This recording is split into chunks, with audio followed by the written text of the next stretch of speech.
European Cricket Roadshow rolls on. Our next stop is Budapest in Hungary. Great to be back here at the GB Oval. We saw so many runs last time we were here. We've also got the bikini end in the background. We also have 10 teams here vying for ECS supremacy. I'm Mr. Maximo. This is the European Cricket Series Hungary, and it starts right now.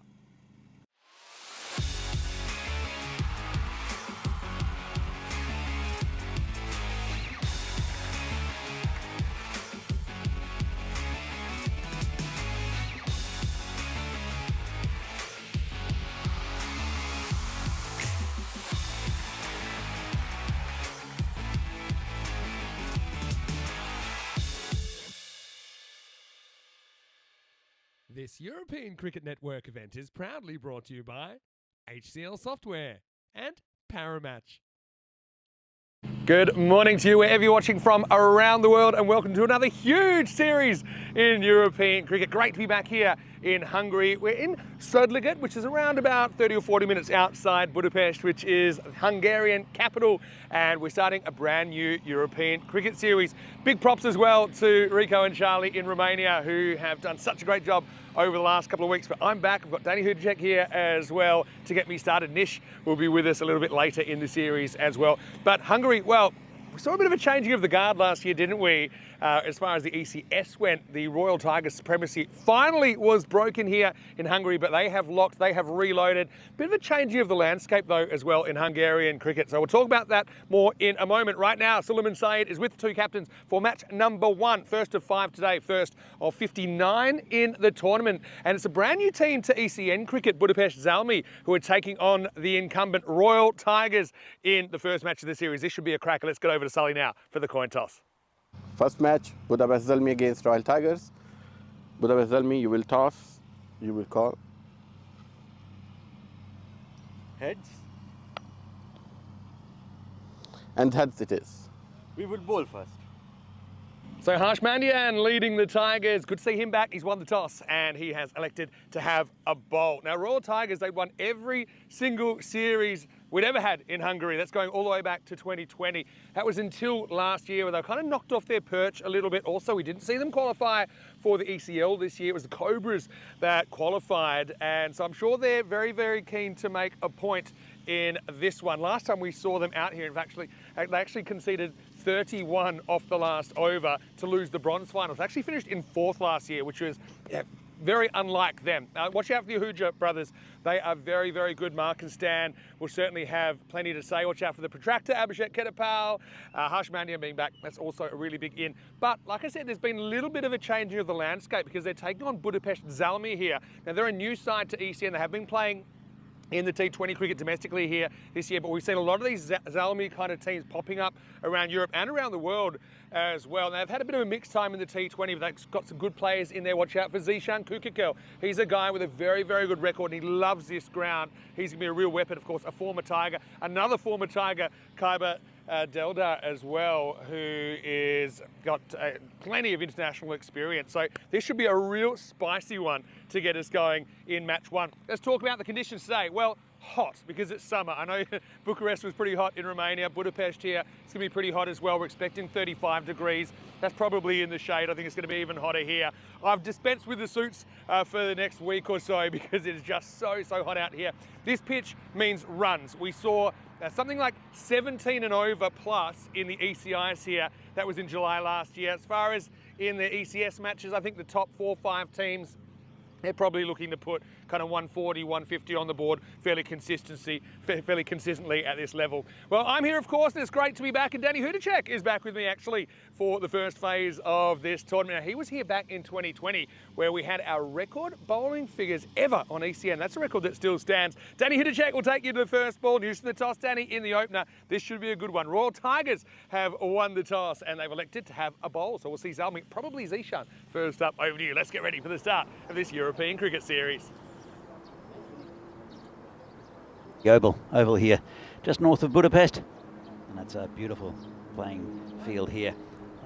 Dedicated cricket facility in Hungary, and welcome all to you to this European Cricket Network event from Hungary. So, very hot day, as Vinny mentioned, also mention that I was here in 2020 for the very first one here. It was over a weekend, only 4 teams. You can see the development of Hungarian cricket coming through with a lot more teams, a lot more competition here in Budapest. So I'd like to welcome Mr. Vinny Sandu and Mr. Maximo to the marshmallow. Thanks very much, Danny. Yes, good morning, everyone, or Jodagelt, as they would say around here. It's yeah, great to have your company, and we do have a slight delay to match 1, just a few logistics being worked out, but let's just say big hello to everyone out there. And yeah, Danny, last time I saw you were in Czechia. It was only 2 weeks ago that we finished that. Yeah. Since then we had a really entertaining ECS and ECI in Romania. We saw Cluj getting across the line again. They were really challenged though.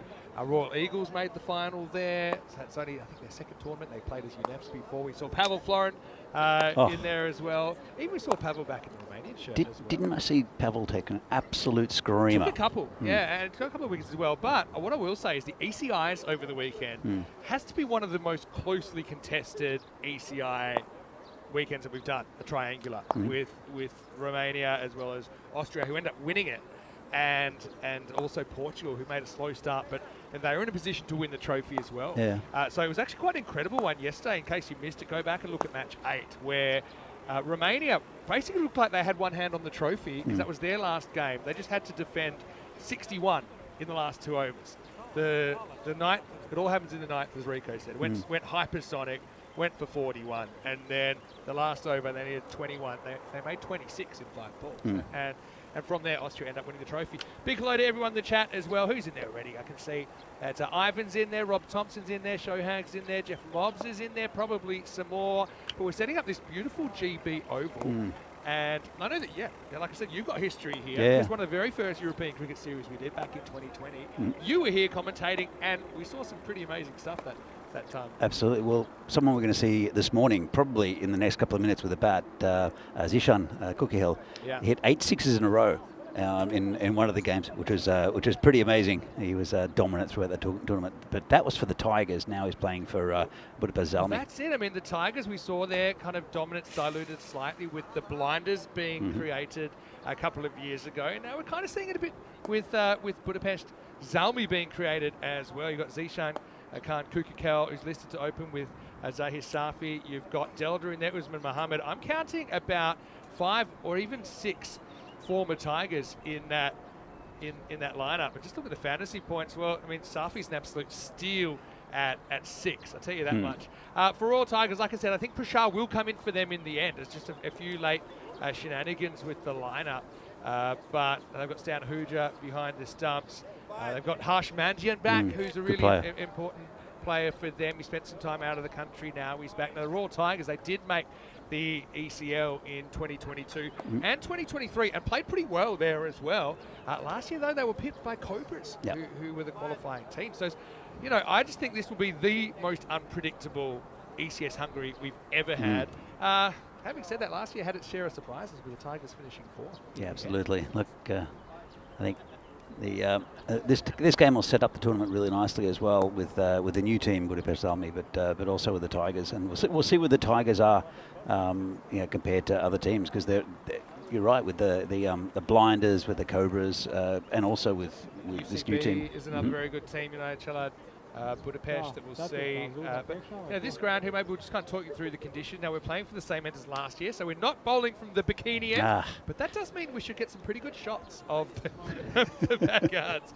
So basically, one end has a couple of swimming pools there. It's residential housing, but there were some issues a couple of years ago when we were playing from that end, balls disappearing into their houses, which they didn't particularly like. I suppose I can understand that. So we're bowling kind of the other end. We're probably going to see a lot of balls. We were talking about this off air, weren't we? We could see a lot of balls disappearing into the stinging nettles, but it's going to be hot. I mean, it was a pretty hot weekend in Romania. Obviously, over the weekend, going over 40 degrees. We're expecting about 35 today. Currently, it's already up to about 27. So we're almost ready to make a start. The umpire's going onto the field, and yeah, well, there's going to be some really good contests in this European Cricket Series, no doubt about that. But they don't get too much better than this one. Budapest Zalmi with plenty of former Tigers in there against their old team, Royal Tigers. I mean, I called them the incumbent, even though I know they didn't win the ECS last year, but they normally win everything historically here in Hungary. But yeah, Tigers listed 62%. I feel like we're a bit closer than that, particularly if this opening combination gets going. I think we will have Zishan Kukikil out there with Zahir Safi first up. So it's going to be a brilliant start to the tournament. I will say, I noticed, obviously they've already been playing a fair bit of cricket on this ground. This is basically the only cricket ground in Hungary. Yeah. And so, as you can tell, the run-ups already for the quicker bowlers. There's not a lot of grass on there at the moment. Having said that, I think there was a bit of rain last night. It was a bit of a storm, which gave the ground a much-needed drink. But yeah, this should be a brilliant contest to get us started. I think this ground will be very fast as well. You could see with your opening that there was a man on a lawnmower cutting it even shorter. But it is pretty dry. It's been pretty hot here for the last few weeks here in Hungary. So I think looking for a fast outfield as well. We'll tell after the first couple of balls. But that's a very, very good opening combination here for Zalmi. And the Tigers will want to get early wickets. I don't want to ruin the start. Well, fittingly, the train is departing from the station. You'll hear that a few times over the next 2 weeks as we get ready for the start of our Hungarian adventure. And it's Prashar to come in. Oh, that's a very good ball first up. And just dug out. Well dealt with, actually, by Zishan. Yeah, that was a good piece of bowling there. And well played by the batsman. He's a devastating batsman when he gets going, is Zishan. As I mentioned, he hit 8. The first time I was here, first time we played an ECN here, he hit 8 sixes in a row. Going on to 100, I think, from memory. It's a brilliant bit of swing bowling first up from Prashar. Came in prodigiously. So that one was certainly creating a few problems early on. What I will say is in the ECS last year, the average score was 111 per 10 overs. But I do think there were a few teams that kind of dragging down the average. Tigers, for example, if you look at actual teams that made the finals, Tigers were going at 13.6 and over. Cobras 12.8. Then you've got Blinders 13.9. And yeah, you could just tell that those top teams, they're wanting 130, 140. But the real craziness came in the ECI here last year. Oh, he knocked him over. What a fantastic start this has been from Prashar, bending the ball around the corner. And that's the first wicket that's fallen in this series before a run's been scored. That's a huge wicket too. And mention how dangerous Zishan is with the bat. And he'll have to go. That's a huge, huge breakthrough early on by the Tigers and a fantastic piece of bowling. Have a look at this one again. That came in an absolute mile. It would have beaten anyone. Yeah, you know what's funny about it is actually misses it on the inside, which is he was playing for in-swing, and he just thought it would even swing even more than that based on what he saw in the first couple of balls. But yeah, that's huge early. Of course, Salmi have Zishan as their probably highest playmaker, if you want to call him that. I've got a lot of them in there, but wow, how about that from Prashar? He is an absolute superstar, Abhitesh Prashar. We've seen him doing it for Hungary, doing it in tough situations as well. But that is an incredible start to this tournament. Yeah, I was going to say in the ECIs last year, the average run rate over that weekend was 15.3. Yeah. But there was one day, second day, it was 17.2. I'm going to run you through those scores in a second on that day, because that's the last day basically we were here. 16th of July last year, which is a year tomorrow. Huh. So that was an incredible start. And you know what that means.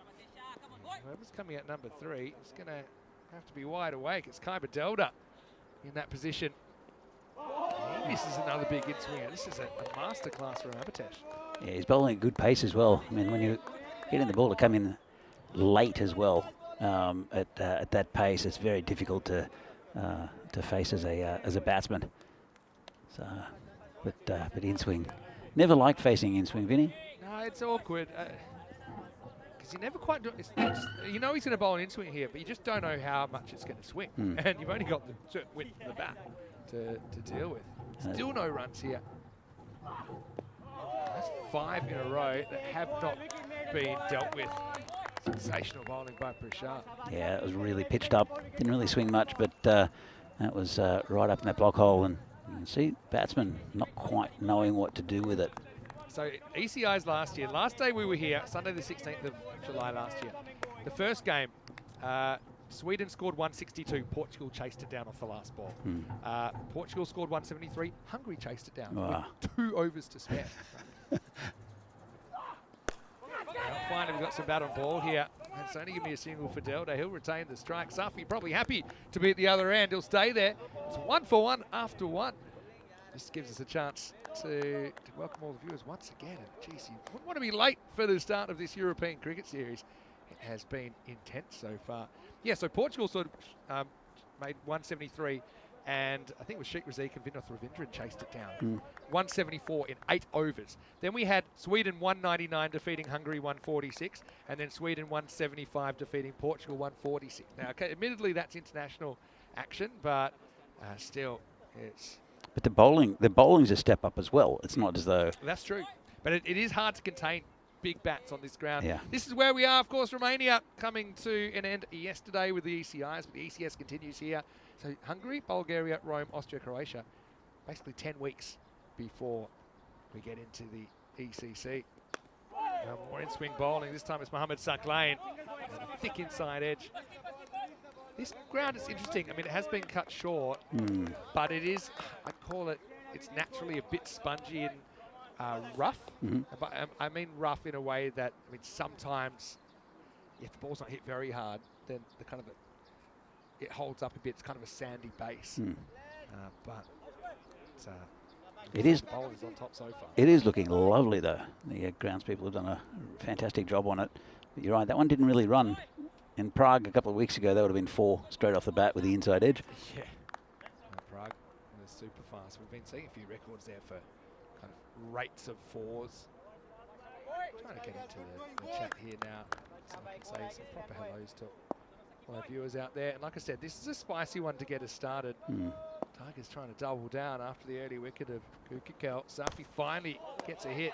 He plays straight for 2 straight, cost him a run. Yeah, it was good for Zalmi that the bowler didn't try to get a finger on that.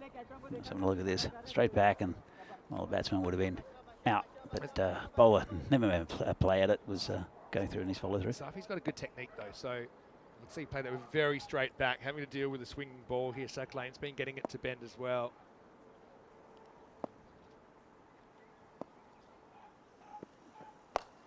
Yeah, similar kind of ball. This one kind of bit of English on it. And it's going to get stopped in the infield. That's Harsh Mandian, the captain. Could see him back as well. Speaking of the English, I know it's going to come up, but Euro finals last night, England and Spain, 2 countries very dear to my heart. As an Australian, it's my obligation to support the team that's playing England, because that's how I was raised. And that's, but also I love that England fought back and got a goal from nothing, just to give them that little bit of hope. I actually think, I think it was crueler. It was. That they were able to equalise. Anyway, we'll come back to that in a second. Saklain to Delta. Swing and a miss. You can see how far back the keeper is. Stan Huja, of course, very well known to us here at ECN. Kaiser in the chat saying big boundaries. Well, they're not big. They're 50 metres. I think what you're seeing here is some sensational bowling early. That's been the main reason that there hasn't been a lot of production on the scoreboard. Still to see a boundary after 10 balls. Yeah, it's been a very, very tight bowling here from the Tigers. Still a couple of balls left in this over though. And as a train goes past, I don't think it's got anything. Literally the train line is, I'm going to say maybe 100 metres from the bat. Like maybe less. Big trees there, because big trees obscure it, yeah. Hopefully we won't hit a passing train.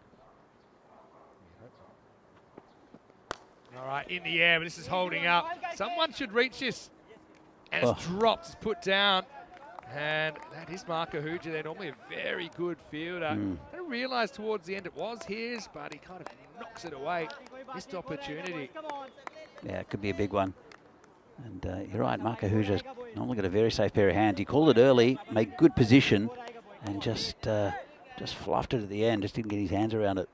Yeah, it's pretty good kind of work by the outfielder. At least stop that getting past him for another run. Let's see if the Tigers end up ruining that miss. Full, going down the leg side. That'll be the end of the second over. Another good one for the Royal Tigers. The score is 4 for 1 after 2. Yeah, it's a very good start for the Tigers. And, well, expected score 96 still after 2 overs. They're on 4. So that's I mean, Safi's a guy, we've seen him in a Hungarian shirt, you know, making runs at the Carlton Oval against good opposition. Obviously got Delta there, who's done similar. This tournament, we'll come to it in a moment, but there's basically 2 groups of 5 similar. In fact, it's exactly the same format we had in Romania. So how it works is these teams will play 8 matches in the group stage, so they play their opposition twice, and the top team get to go straight through to the finals on Finals Friday, second Friday. The bottom team's out of the tournament. The middle 3 get to play this round 2, which is basically 6 teams, 3 from each group, fighting for the remaining 2 spots on Finals Friday. I like some of those names as well. The Danubian Kangaroos sounds fantastic. Yeah, so that's the other thing. We do have some teams that we haven't seen before. So Budapest Zalmi are technically a new team. It's a bit of a pad blowout. Hopefully it's not an actual injury here. It did that. Maybe that ball hit him full and low down, and maybe that's the issue. Might have hit him in the back of the behind the pad. So those full balls, I mean, the pads only offer so much protection. Depends on the quality. If you get a full toss to the shins, it can still hurt. But yeah, we've got Zalmi, who are new to ECN, although they've got plenty of teams, plenty of players we've seen before. You got Dunabog Danny CC, who actually, a bit like you, Danny, we haven't seen them since 2020. Yeah, I remember the name. And Dunabog Danny in this group as well. Danubian Kangaroos are a new team to this competition. So yeah, looking forward to seeing them as well. And then you've got Bucharest Super Kings, Budapest Super Kings, I should say, in fact. Going from Bucharest to Budapest, I'm sure that's going to catch us out a few times, actually. But yeah, it's going to be great to have a look at them and see what they're kind of bringing to the table. And the other group, you've got Cobra CC, who we've just seen in the ECL. You've got the Blinders, who are obviously always going to be a threat. And they had a brilliant tournament last year. You've got Royal Eagles, who essentially are the kind of the reserve team for the Royal Tigers. So you'll see them. Kashmir Budapest, new side to the competition. And UCB, United Chelad Budapest, well, they actually set a then record at the time by taking 31 off the last over against the Royal Tigers to take the bronze. So it's going to be a wonderful couple of weeks, you can tell already. Yeah, looking forward to it. And, well, for a week at least. And then Nish will be here. Yeah, you'll be here throughout the whole of the group matches. So you'll be here for the first 8 days. Yep. Nish is going to come for round 2 and then to take us into the finals and the internationals. But that's great to have you here. I've always wanted to get you back here as well because, yeah, obviously that's part of the magic of that 2020 series. Of course, you're calling Stefan Gooch 6 for 2, a record that still stands up. Not too many records from 2020 are still around, but that's one of them. Yeah, Steph the Destroyer. But no, I remember coming here with the Czech national team quite a few times and playing friendlies here against Hungary. And in fact, Dylan Stein, the current captain, his first appearance for the Czech team, and it was he wasn't qualified yet, but we brought him up here for development, and it was very competitive until a thunderstorm came in and basically destroyed the place. Yeah, that's one thing. This ground, you don't want to get it too wet. I'm amazed they haven't gone back to Prashar here in the 3rd over. They're going to Basharat instead. Sign of confidence, but first ball is hit very high in the air. And that's Mohamed Saklan. Couldn't quite find the drop zone. It has to technically go down as a chance. Delta's given a couple of lives so far. Are you amazed they didn't go back to Prashar after how well he bowled in that first over? The ball's not going to swing late. You know, I think if a ball's swinging and he's doing that, I think you give him the over. I mean, I guess they see him as his top bowler, but at the same time, if you're bending it around corners like that, and you've taken out probably the most dangerous batsman in the lineup in the Zalmi lineup in Zishan Kukikal, I'm a bit confused about that one. I am as well. And you're right about the condition of the ball being a factor. And now this is asking for trouble, and he's going to get it. It's gone all the way. It's Maximo, the first one of this series. Certainly not the last, as that one was pretty well handled over there, I've got to say. That's the new Yogesh. We have to find his name. We'll have to, but that was actually brilliant fielding off the field. Again, you see the difference. This is the last over of the power play as well, so Zalmi trying to fight back. Oh, geez, that's swung a long way down the leg side and mishandled. I'm a bit surprised they don't go for the single here. Safi fancies Basharat and didn't really want to give the strike away. That was strange. There's definitely another run in that. Maybe just a bit of a lack of awareness. Not sure. There was no call from the non-striker, which it should have been. Yeah, I think Safi was actually pretty keen for the run, but Delta saying, all right, let's just say where we are. Looks like this could be the beginning of a good over for us. We don't want to change the strike just yet.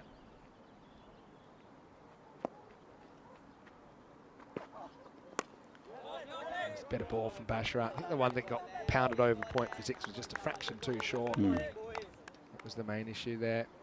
Got to say, it's very tight bowling from the Tigers for early on. Just limiting the stroke play, not giving him any width. There was just, you're right, that just one that was a fraction short, fraction wide.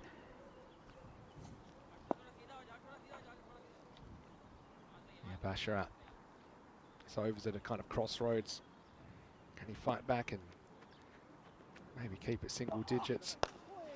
Yeah, careful kind of shot there off a full length by Safi. Again, why didn't they run there? If there was communication and good running, that's an easy single. I mean, it was hit firmly, but away from the fielder, and there's an instant no. Yeah, probably a couple they've missed. I suppose they're not used to having a run big time. On this ground anyway, we've seen a lot of 4s and 6s.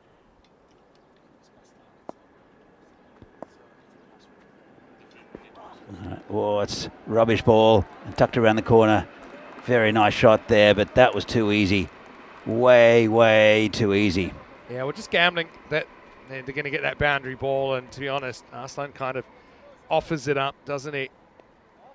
And so, yeah, that's another 4 to the total.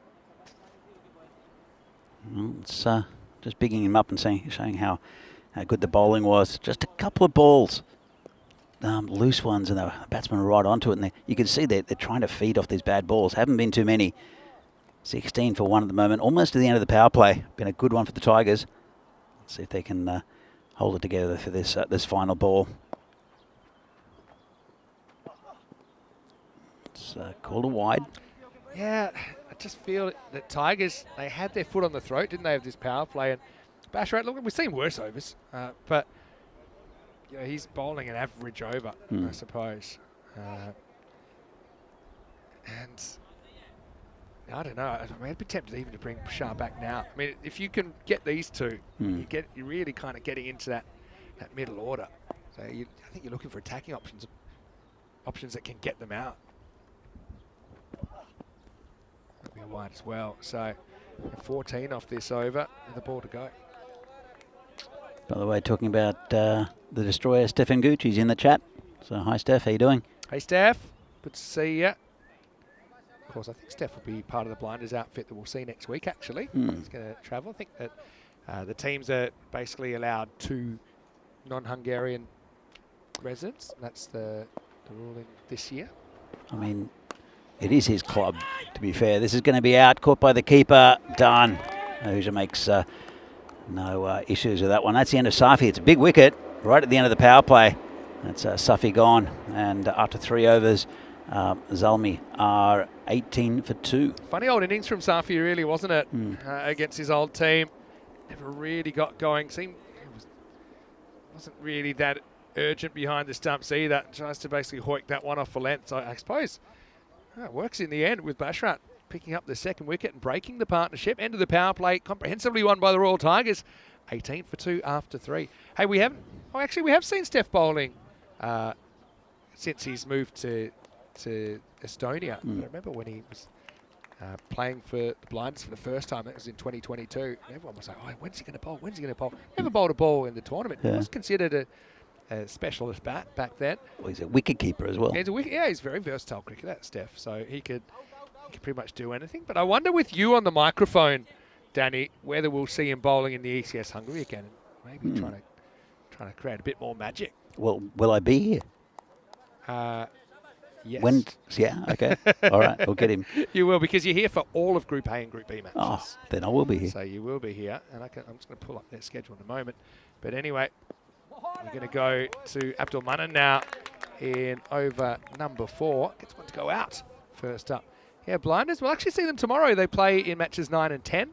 I don't know if he'll be here for the first stage of the tournament. That's all. So, yeah, we'll see them playing Tuesday, Thursday, and also Sunday and Monday.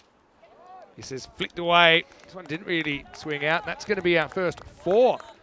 Our second 4, actually, of this ECS. Just clipped away there nicely. 4 runs to Zalmi. Yeah, again, just a little bit of loose bowling. Hasn't been too many loose deliveries at all from the Tigers. So, but they've got a few of them away. And, well, you know how good the Tigers are. They'll need a decent score on the board. Will the Zalmi team. And this one's mishit to mid-wicket, just a single.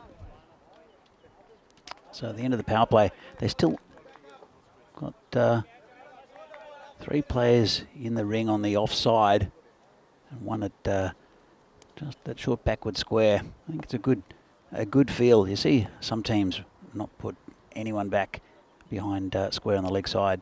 Just leave that completely open. Trust the bowling.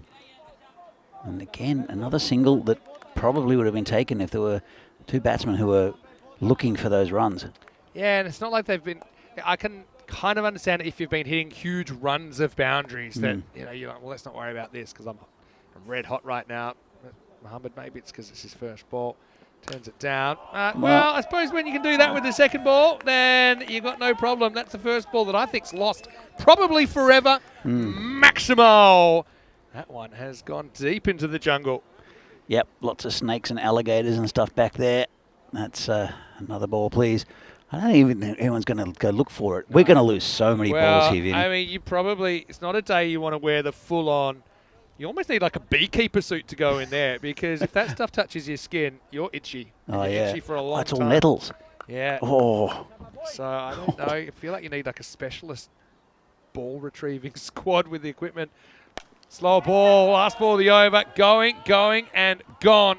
Maximo and Zalmi fight back at the back end of the 4th over. That's 35 for 2 after 4. Yeah, catch taken there by Zishan out in the outfield. Well, past the outfield. They're under their tent. And, well, 2 big 6s in a row. Bumps the score up a little bit after 4, 35 for 2. So it's still a very even contest considering that you know the bowling's going to let up slightly during this innings, and it's just such a flat pitch that they're big 6s, and they all know how to play on this pitch. They've played here for years. But I think what we've seen, it's very easy just to say these are very batting-friendly conditions, and they are. This pitch doesn't offer you much. But what we have seen is if bowlers can get it right, that they can have success. And to be honest, you know, the first 2 overs were dominated by the bowlers. Still a little bit surprised they haven't gone for that kill shot. Suck Lane's actually going to come back now. He bowled the 2nd over. He's going to bowl the 5th.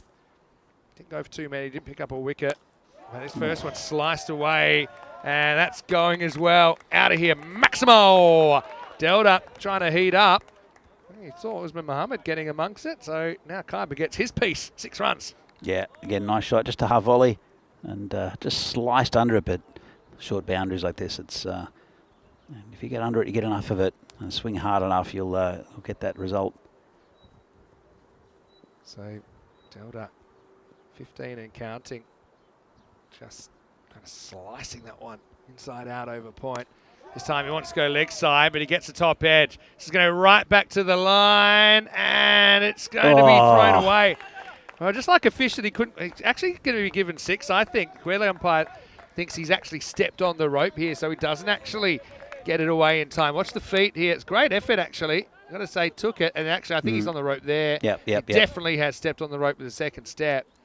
It's a fantastic effort, but it's going to be 6 runs. Bit of a lucky break there. Got to say, Dara Atna did a pretty good effort to hold on to the catch in the first place. No justice. Yeah, no justice indeed. And, it's a game of inches sometimes. Oh. Well, this could be the latest cut in the history of cricket. He's backed away, and I actually was expecting to hear the sound of the stumps clattering here, but he chopped it down and up. And that's amazing. It's gone then 1 further bounce for 4. How do you describe that one? That's... Oh. Well, hold on a second. Is this bowled him? I don't know. Has the bail gone Has off? it actually hit the stumps, though? because where's this ball bounce? Ready? When it bounces.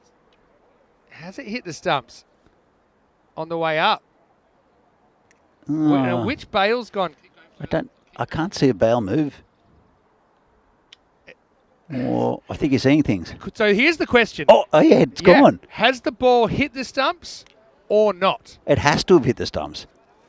That's super How weird. close is it to the stumps? He's gone. Yeah. So it must have flicked that side of the stumps, and then the vibration has taken the ball's other. Almost out of shot by the time the bail goes. That's amazing. Wow. Well, that is incredible. Here's the thing. Sometimes when balls land around the stumps, they can knock the bails off. But has this hit? It must have. It must have been the slightest flick on the stumps ever.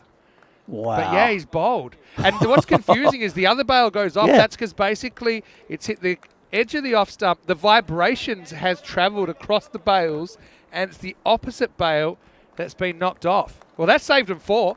It did save them 4. Wow, that is quite an amazing dismissal. I thought it was the most incredible shot I've ever seen, but Well, it still in the was. end, it was. All right. They say better late than never, but that was too late. Then the latest cut in history ends up in a dismissal. It's kind of slightly different to the Sahil Grover when he kind of ramps the ball straight into his stumps. Yeah, that was fun a few years ago. What a break for the Tigers there. Makes it 47 for 3. Oh, it's brought out a new batsman. Delta had a bit of luck, though, to be fair, where he was there. He was dropped a couple of times, had the 6 that was caught, but he stepped on the line. He runs out of luck dramatically. This could be a no ball, I think so. It seemed at the waist. They'll probably have a look at it. Check it out. Remember, waist or higher is a no ball. I just got a feeling this is, it's definitely too high. Yeah. So, well, is this a no ball or not? That looked very, very high. it's called a no ball. Yeah.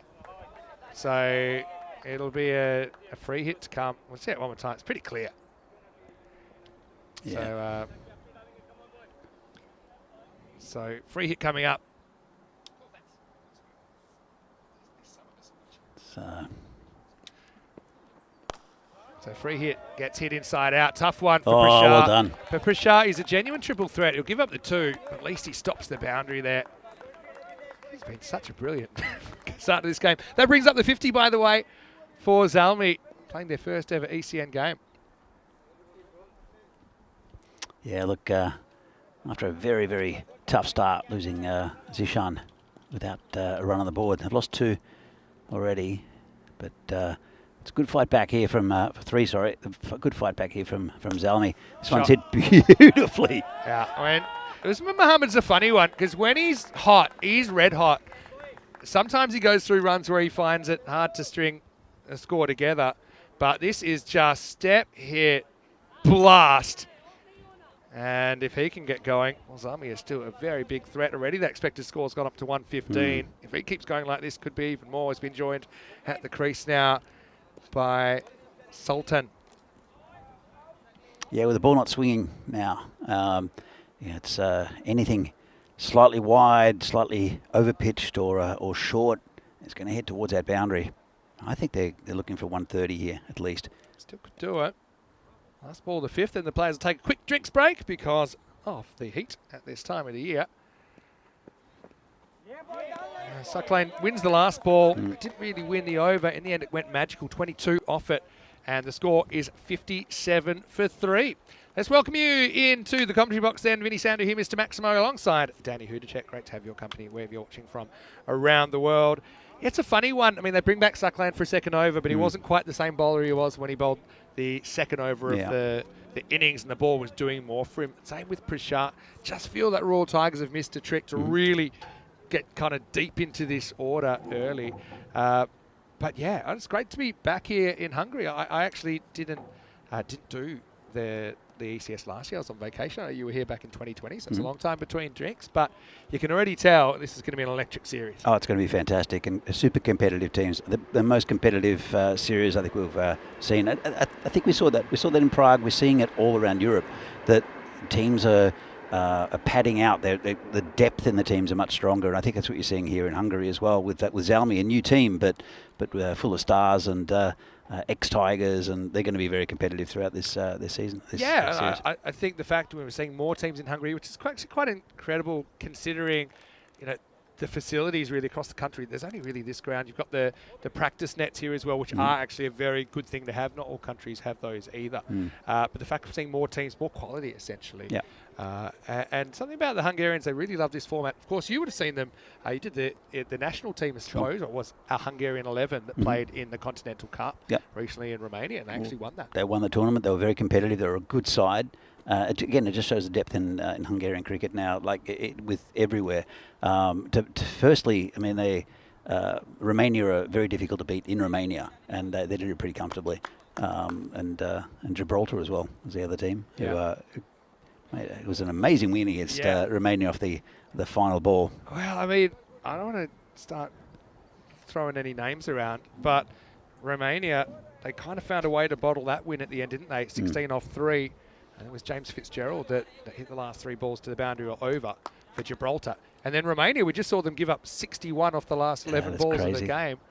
Or something like 67 off the last 11 balls of the game, which actually sounds like a mistake, but it wasn't. It's more than 6 a ball to lose the ECI yesterday. Anyway, Prashar finally does come back, but it's a different time, it's a different energy, and it's a different result. Maximo to start the 6th over. Yeah, it's a nice shot. Just turn it off his hip. Just a fraction short, and it's pretty good pace, but just flicked it off his hip. Very safe shot, and not much protection down in that area. Hello to Akash. He's saying hello to me. Hello to you as well.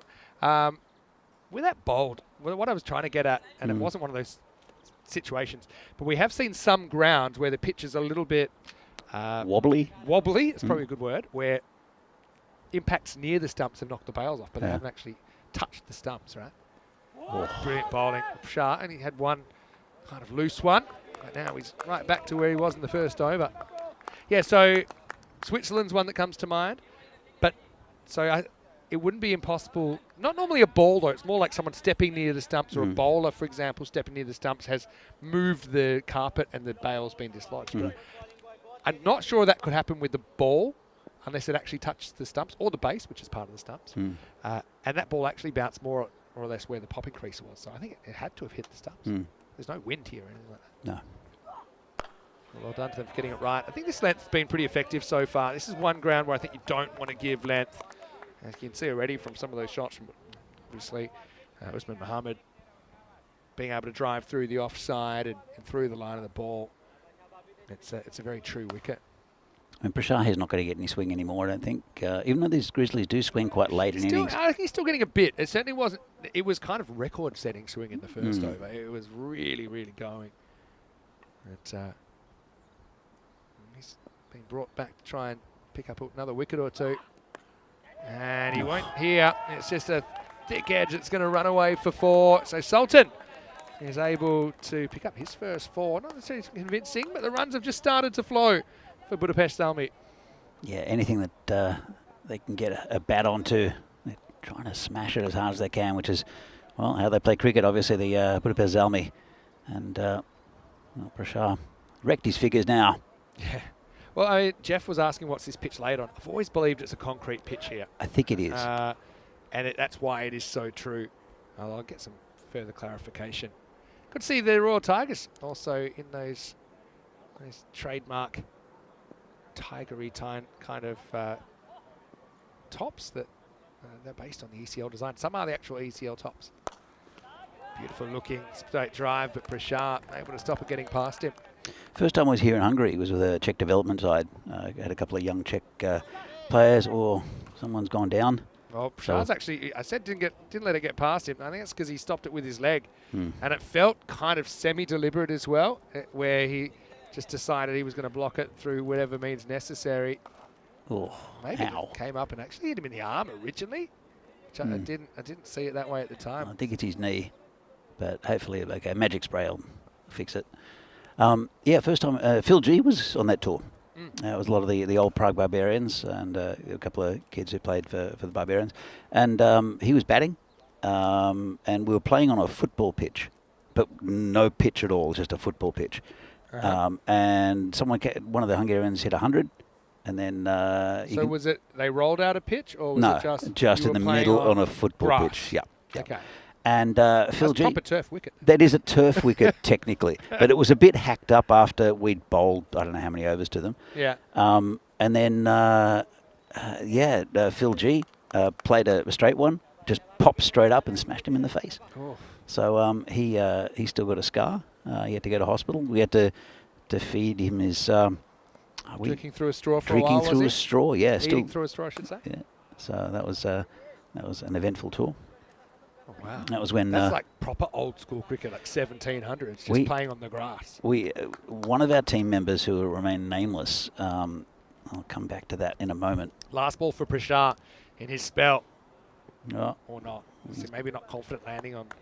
I think, it kind of hit his arm and then hit his leg. So obviously the leg was the main one, I think. So one of our players who he's mellowed out, but at the time was every time something sort of happened, he was there and ready. Normally with his knuckle dusters, he stood up and grabbed a bat and is starting to go towards the Hungarians. We're like, mate, it's okay, just get it in the face. It wasn't like he thought it had kicked off in the middle.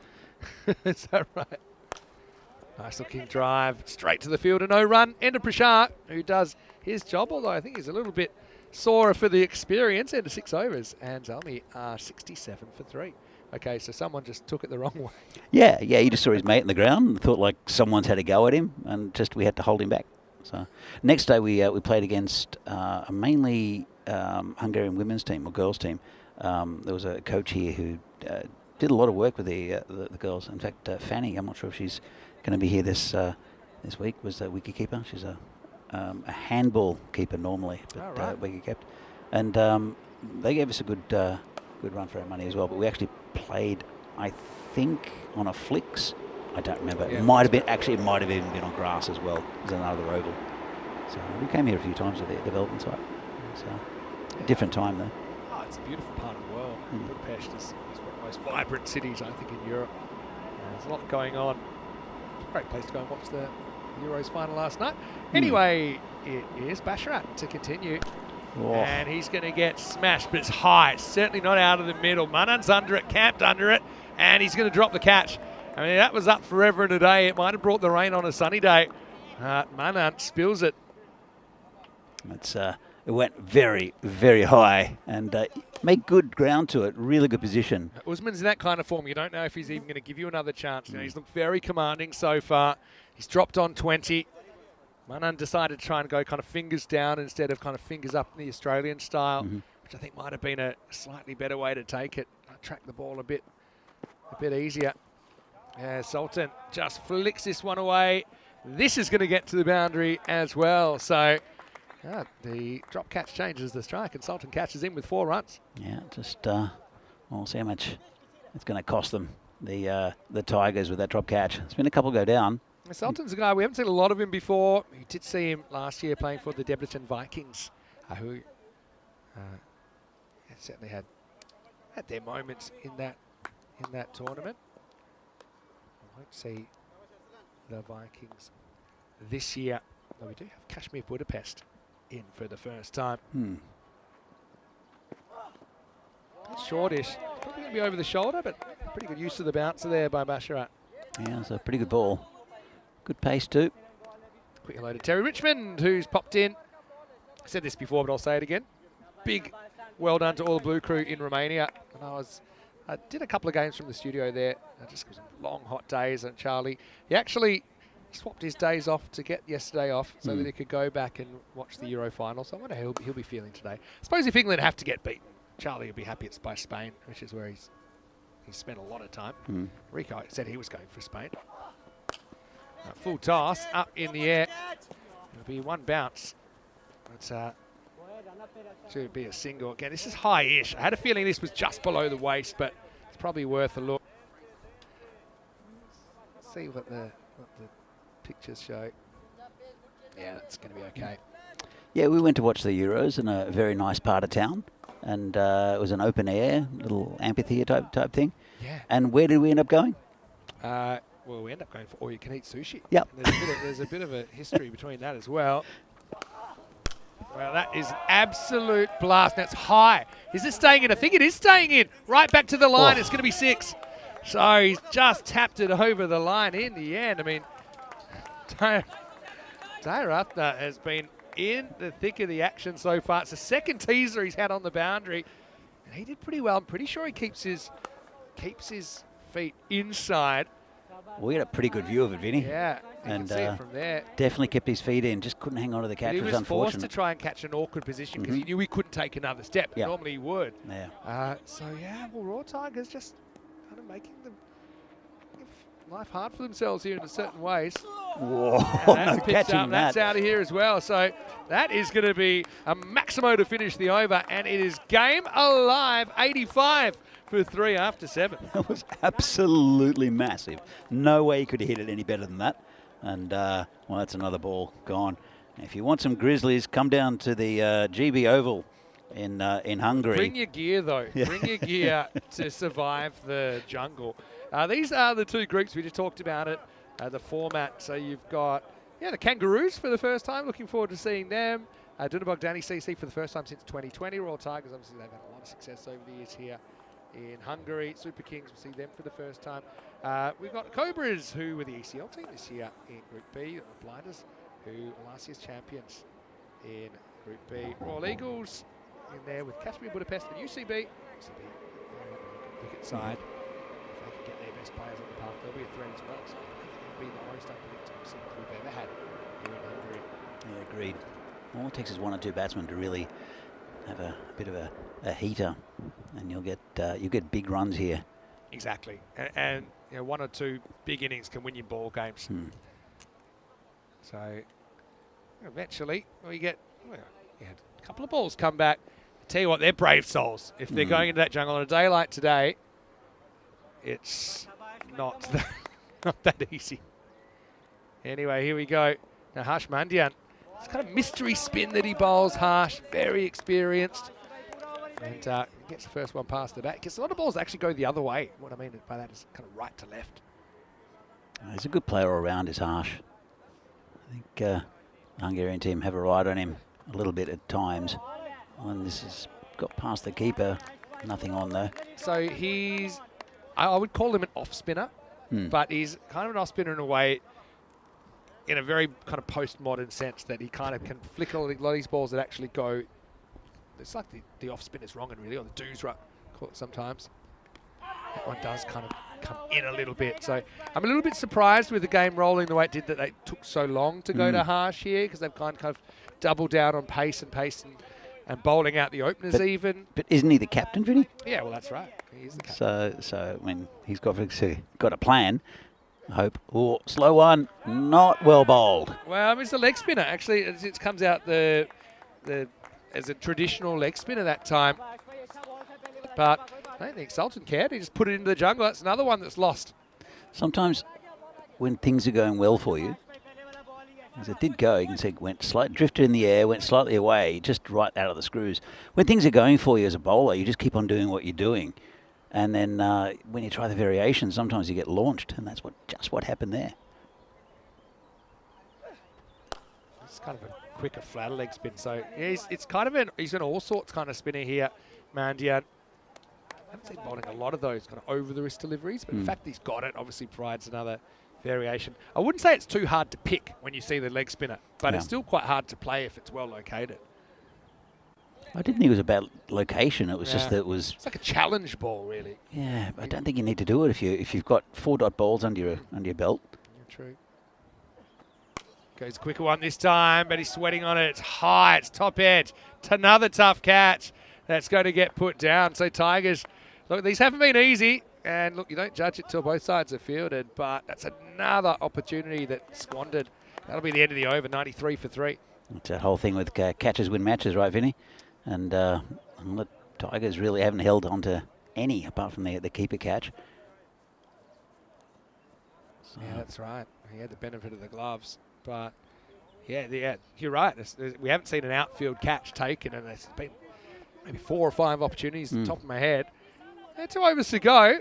As Zalmi Wonder who they'll face here. Looks like they're going back to Manan. Still reckon that 130 is going to be a bit tough from here, I think. But I'd still fancy them to get another 120s, 125 maybe. We'll see what happens this over. What happens in the ninth? Manan was a bit expensive in the first, and he's going to be expensive here.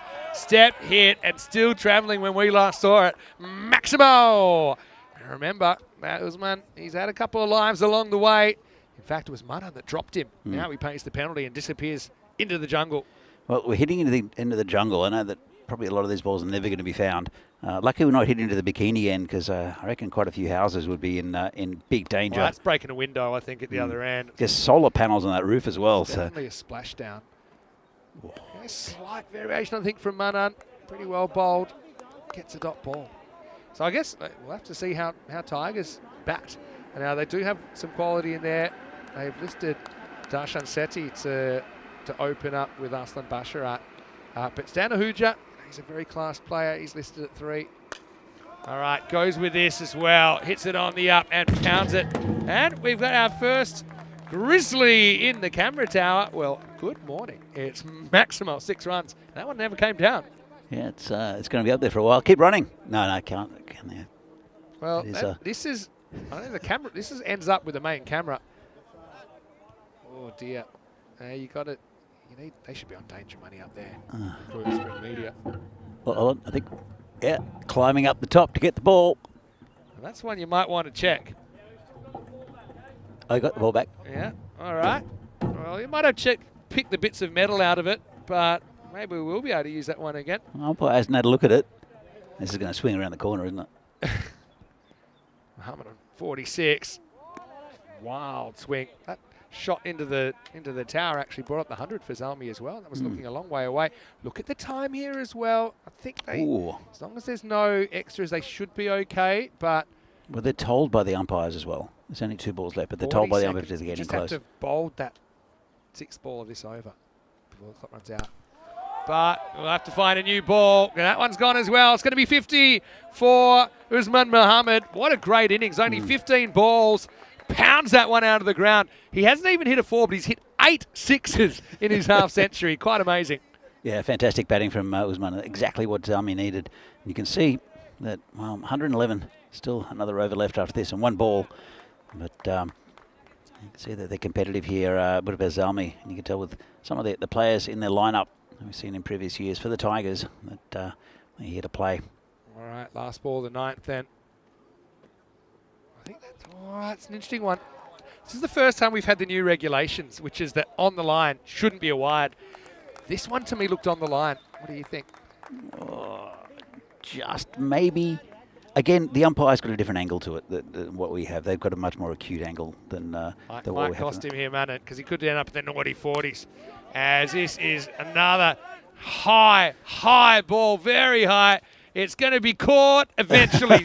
Uses all 3 touches if it was volleyball, and Basharat able to reel it in the end. So the extra ball kind of works out well for the Tigers, doesn't it? As they finally get Usman Mohammed for 52, and the score is 112 for 4. What a knock that was from Usman, though. Fantastic knock, and really put the Zalmi side into this fixture, and juggled it, but held on to it. Well done there to Basharat. Dropped it upwards, didn't he, in the end? And, Usman's a guy, he's a bit of a journeyman as well. We've seen him playing cricket for Madrid United in Spain. We've seen him even in Croatia last year for Zagreb Chiefs. But, yeah, like I said, when he's hot, he's really hot. Also, he's played a fair bit for the Hungarian national team. You can see why. It'll be the end of the over, so 112 for 4. It means that Sultan will be facing up. He's joined by Kokihil Izarullah. First ball is a bit of a filthy full toss.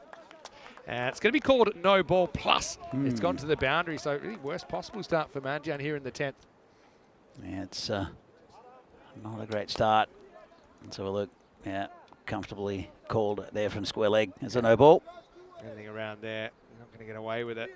So puts us up to 117, still 6 balls to go. 130 predicted now. I feel that's around about a par score between these 2 teams. Oh, well, Manjan wins this battle outside the off stump. And so Sultan will be annoyed that he can't get that one away. There's no one back at deep point either, so I think he tried to hit it in a funny place. Tried to muscle it down the ground. All the boundary riders are straight at the moment. That's well bowled, Mungian. Using all his experience to come back in this 10th over. Called it wide though. Oh, no. Let's have a look. Remember, the whole ball has to be outside the line. No. No. So it maybe will take a bit of an adjustment going to these places with that slightly new rule, but geez, that's a, no pun intended, that's a harsh one. It gets the call this time. It's been an interesting one actually, because I don't see that straight on. Oh well, it's about the same. Happy it wasn't called. Steps and hits, and that one's out of the ground as well. It's a better spot to put it. Sultan probably knew what was coming as well, and he sets himself to go over the offside and goes Maximo. Right now, this game is a 50-50 proposition. In fact, with that, Zalmi take the lead. It's I know the supercomputer is going on its early stats, but Tigers are a very competitive side. So I think 50-50 is about right. It's a decent score though. Yeah, Royal Tigers are they're missing a couple of their real key bats over the last couple of years because they're playing for Zalmi. Yeah. And principally Zishan and Zahir Safi, who opened up. I think has to be wide as well. So if you haven't been watching ECS in a while, maybe you just kind of watch the Hungary games. The wide interpretation now, that line won't move on the offside, but the line belongs to the bowler. So you're only wide should only be called for balls that completely miss that line as it passes the popping crease. So there's a good point in the chat. Where's the penalty? Was there a? I know that they were chasing the ball that went out for 6, but is there a time penalty? Well, let me have a look. I didn't see it signalled, and so No. I don't think so. But yeah, remember they just have to bowl that the last ball, the 9th over, before the clock runs out. Yeah. I'll go back and have a look at it, but I think they just snuck in. So 126 with a ball remaining. I mean, there are other factors as well. Wasn't there a wicket on that ball as well? Or am I imagining things? Yeah, but that was off. That was after the ball's bowled. So Oh, okay, gotcha. I'm just watching it now. He let go of it at like 0.5 of a second. Oh, actually, well, that one was called a wide. So, well, come back to it in a second. Up in the air. And that's out of here. So, Maximo to finish 132 for 4. Again, we'll get some clarification on that. Yeah, maybe because that last ball of the over was wide, but it's an interesting one. But it will be a brilliant finish. Got to say, Royal Tigers, they played some good cricket, especially early, but I think they'll be disappointed with the amount of catches they put down. Still think they mismanaged their bowlers. They really were on top early, but they didn't bowl out either one of their openers straight away, who was so dominant. They dropped Usman Mohammed a couple of times. He ended up with 50 to his name, but well, I can say it's all set up for a grandstand finish in the opening match of this European Cricket Series. Yeah, what a fantastic start there from the bowler Prasar. An amazing delivery to dismiss the very dangerous Zishan Kukikal, and as I said, a really great start there by the Tigers. But as they started to go, this was again one of the drop catches. It was a tough one though, over the head of the fielder. But Zalmi, they started just to getting their teeth into a couple of the bowlers. This was their caught behind the high one, or caught by the keeper. It was the end of, again, another very dangerous batsman in Zahir Safi. But the Zalmi, they came out and they swung at everything they could. Here's another one. It was caught, but then stepped on the boundary, which is unfortunate. The only one they really held right until the last one. This was the weirdest dismissal. As you can see, it was a really late cut over the stumps. It just knocked the off bail, which knocked off the leg bail, which is quite incredible. And good power hitting right towards the end, mainly by Usman Mohammed. So good contributions from Sultan, and also a big 6 for Izarullah right at the end, the left-handed, who just got that one. That was, again, another drop catch. It was a tough one. He's worried about that boundary to try and take it to his side. And Well, I said some big hitting. They were launching at everything. Where this the Zalmi side, there's quite a few grizzlies out in the bush. This is another drop catch. Never got settled for that one. So the Tigers will have to have a look. That was the one that hit the TV tower. As you can see, the rattle. But good effort from Zalmi. Good recovery from a very, very good start for the Tigers. This is the one that was finally caught, juggled there by Basharat. And finally an outfield catch. So pretty decent total here for Zalmi. Very competitive against a good Tigers side. And they want a nice victory early against the Tigers, who've been the dominant force here in Hungary for many years. The only tournament they've lost here was last year against the Blinders, where they actually missed the final completely. So as we see here, it's a good start with Cookie Hell and Safi going pretty early. Carbideldo with a good little contribution, 21 off 13, but Usman Mohammed, 52 off 16, fantastic effort, and well supported by Sultan. And only 8 extras, not too bad, 132 for 4. It's pretty good going early in the tournament for Zalmi. As I said, really good start, really good power play for the Tigers, but wrestled back by Budapest Zalmi. See the bowling figures right at the top. Prashar, his opening over was fantastic, and then, as Vinny mentioned, held him back and just didn't have that impact. Still was pretty economical. All the others going for double figures. With wickets for Saklan, Basharat, and also Manan and Hashmanyan missing out on the wickets. So, match one here in the European Cricket Series in Hungary, in the lovely GB Oval. It's 133 to win for Budapest, for the Tigers. It is best Zalmi will like a good performance with the ball, but difficult to defend on this ground with such a flat pitch. All right, we're back in a few minutes' time with the second innings of this game between Budapest Zalmi and the Royal Tigers. See you then.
This European Cricket Network event is proudly brought to you by HCL Software and Paramatch.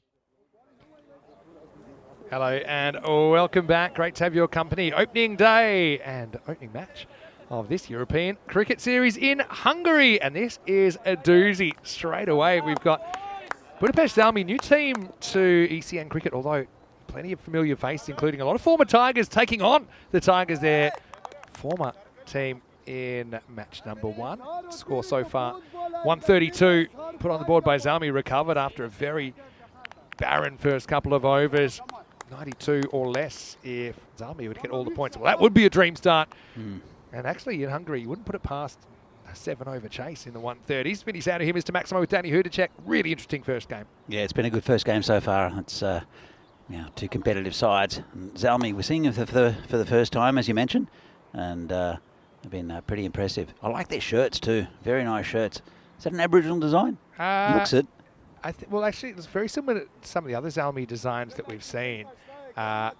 Typically that black and gold kind of colour scheme. Well, not always, but the majority of them have been that way. But anyway, getting ready to make a start. I had a bit of clarification on the time penalty because I'll come back to that in a second. But there wasn't a time penalty in the first innings. As going to get going, Sadat Saeed just getting glanced away, leans on it. That'll run away. Well, this is interesting. Does he touch? He definitely touches the rope, but is he touching the ball? Actually, my instinct is that it's fine because he's not. He actually misses the ball here. There. He's not actually touching the ball there for me. And then.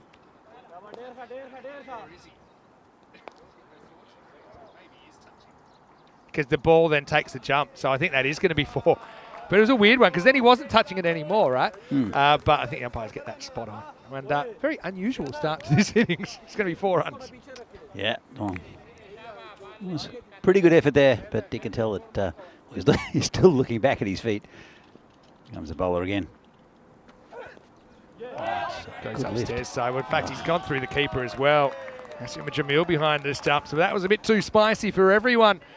2 boundaries to start the innings. 1 hit, 1 unhit. It's Koba Delta there. So I think he's telling him to settle down a little bit. But the keeper didn't react at all. Like he didn't take his face off. Have a look at this.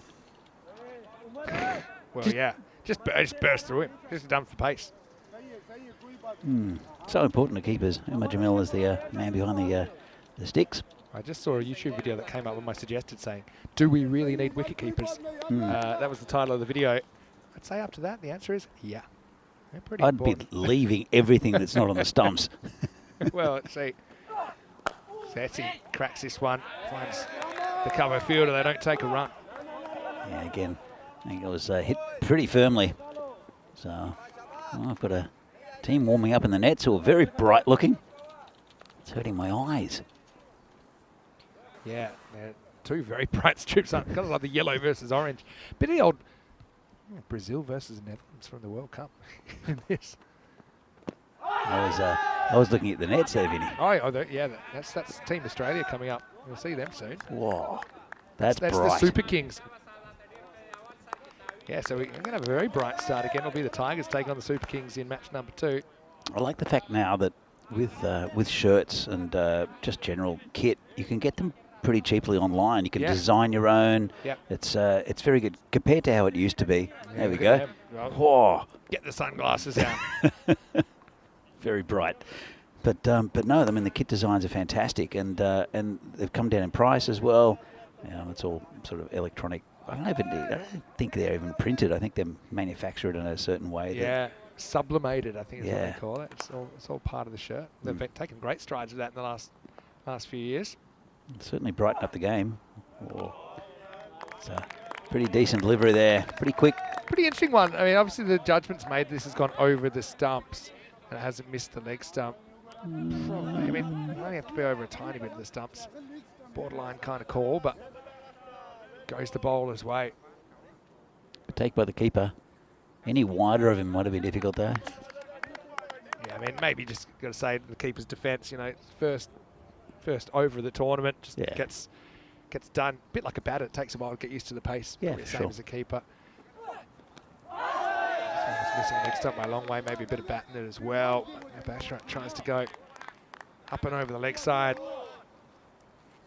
It's pretty even over here. Probably 9 of it. Maybe Azalmi, the first little victory.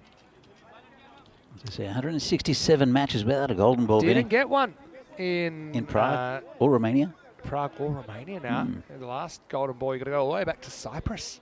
Got to say, we caught the train here, didn't we? And part of my viewing was getting through the golden ball compilations. And so I was watching a bit of Volume 4, Volume 5, which is taking through golden balls 31 to 40 and then 41 to 50. It's a nice little step back in time if you've got some time. It actually they normally show the last ball or two of the 10th over and then the lead up to the golden ball. So you're on a train from Prague to Budapest and you're watching cricket? Amongst other things. Anyway, this is going to be fun. Well, we were on the same train, weren't we? We were. You didn't tell me you're going to be in first class. Well, you know. It wasn't that much useful when the aircon cut out on the train, and we actually got delayed 90 minutes yesterday, didn't we? I was in cattle class and the air conditioning cut out as well. But speaking to a nice group of Americans who were making the same journey and asking them how much they knew about the Cricket World Cup, and they said, yeah, we heard the Cricket World Cup result. They were from the kind of northeast of the US. Along the ground, again, this outfield. Tend to see more 6s than 4s here. You can see why. I wouldn't say it's slow. It's had a haircut, but like I said, it's kind of like a sandy base. Slows things down a little bit. Yeah, I know that I've seen it get flooded before. So if there's heavy rain, that sort of makes it more a water polo venue rather than a cricket venue. But it is a really nice ground and well used, well loved here in Hungary. Former football ground. There's still a shed that is still here. I'm not sure for how long it's going to stay there for. There's another little clubhouse as well. That's used. So they've built some nice facilities here. There's a container behind us, air conditioned probably, where the spring media are, doing all the work, bringing you this fantastic vision. This is hit through the leg side, going to go towards the boundary, and 4 runs. Yeah.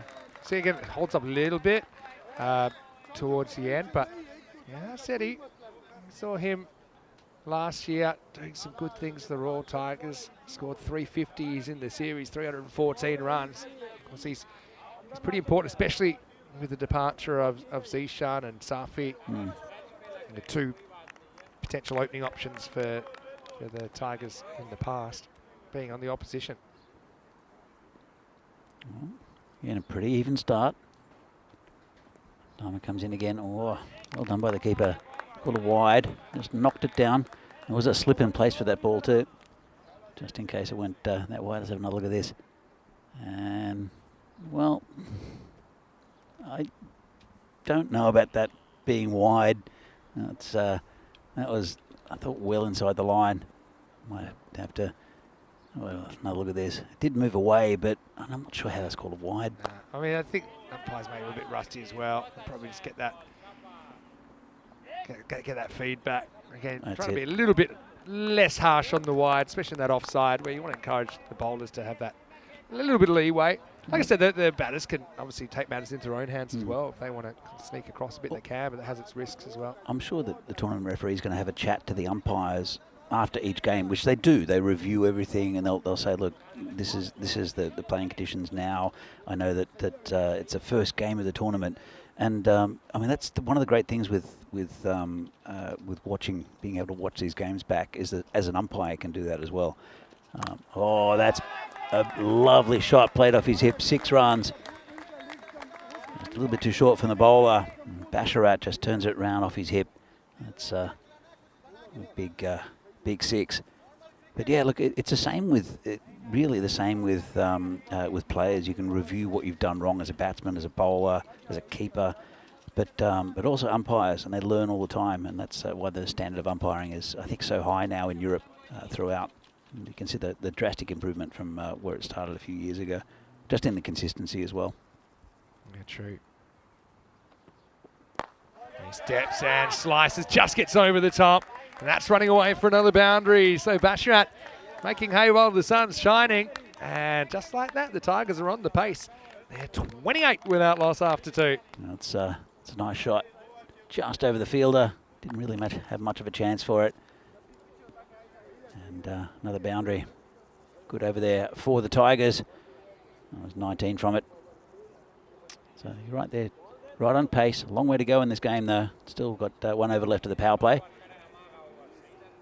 And, well, very different start in the first 2 overs than we saw at the start of this game, right? but things turn around. I mean, all it takes is 1 over. Either way, 1 over where it goes magical, or another over where a couple of wickets go down, the runs get dried up. Often spinners will affect the game in the middle overs, and just a couple of quick overs that'll dry the runs up. So there's a long way to go in this game, which is strange to say because there's only 8 overs left. You know, the 10 over games, a long way is still not a very long time. Here comes the bowler again. Well, could be trouble. Has he just had an air swing at that? I think definitely. I actually think this is a genuine chance. Oh, it was a genuine chance. Yeah. If he'd booted it. Yeah, he's been obviously watching the Euros, and let's have a look at this. Let's see. And just a little inside. he nutmegged himself. Is it? I mean, he probably has time to kind of swoop and kind of underarm it, doesn't he? The ball. It literally does not hit any part of his foot. But the ball wasn't moving either. It wasn't. It was Yeah, no, it was basically a penalty. Imagine a guy that steps up in a penalty shootout and misses the ball. What is the ruling there? All right, so 30 is up for the Tigers, and well, that's the bowler is Sadat Saeed, and again bowling around the wicket to the left-handed Basharat. This is high in the air. It's coming towards us. It's over us. That's a nice shot. Holds the pose. 6 runs. That's a very, very good shot by Basharat. He's a guy, you haven't seen too much of him on ECN, but you can tell from that there's a reason he's at the top of the order. Did play 6 matches for the Royal Tigers back in 2022, but barely got a bat, I think, in there because of the strength of their order. That was a problem with the Tigers a few years ago, is you had these players who were very good, and they would win tournaments, but they had so much depth that they kind of hogged all the talent in Hungarian cricket. So these offshoot clubs like the Blinders, and I saw Zalmi as well. It's mixing things up. Bit of dodgy fielding, got away with it. Tried to use his hands, ended up using his shins. But that's what's happening a lot in cricket around Europe. I think definitely happening in Prague. Have a look at that. Got his body behind it. Where players want games. There's no point being in a winning club if you're not playing cricket.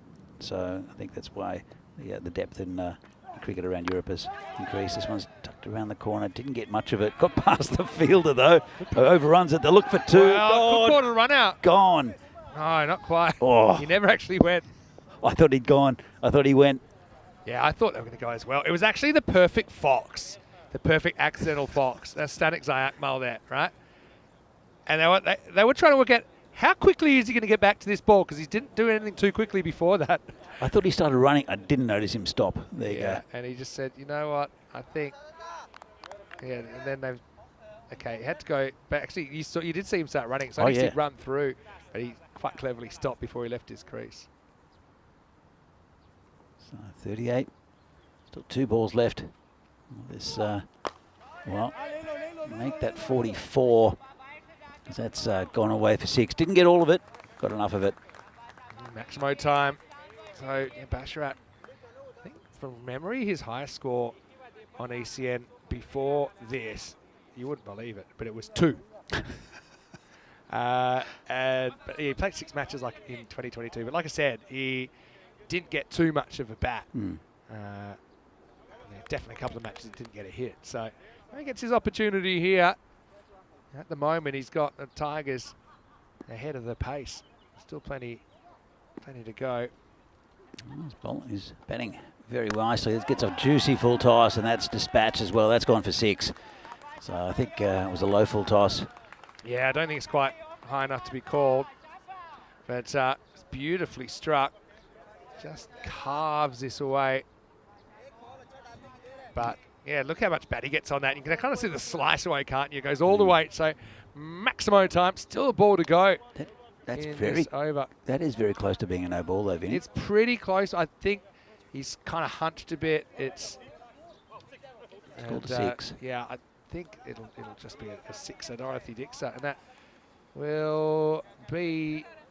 It will be the end of the over, in fact. So it's the end of the third, and the 50 partnership comes up as well, 50 without loss after 3. Fantastic start for the Tigers. I've got to say that a little bit of ill discipline with the bowling, but fantastic batting from Basharat, 30 off 9, and said he's playing his part, 11 off 9, but 50 up for the Tigers. The start they would have liked in this innings, and Zalmi need to find a wicket or two, see the difference.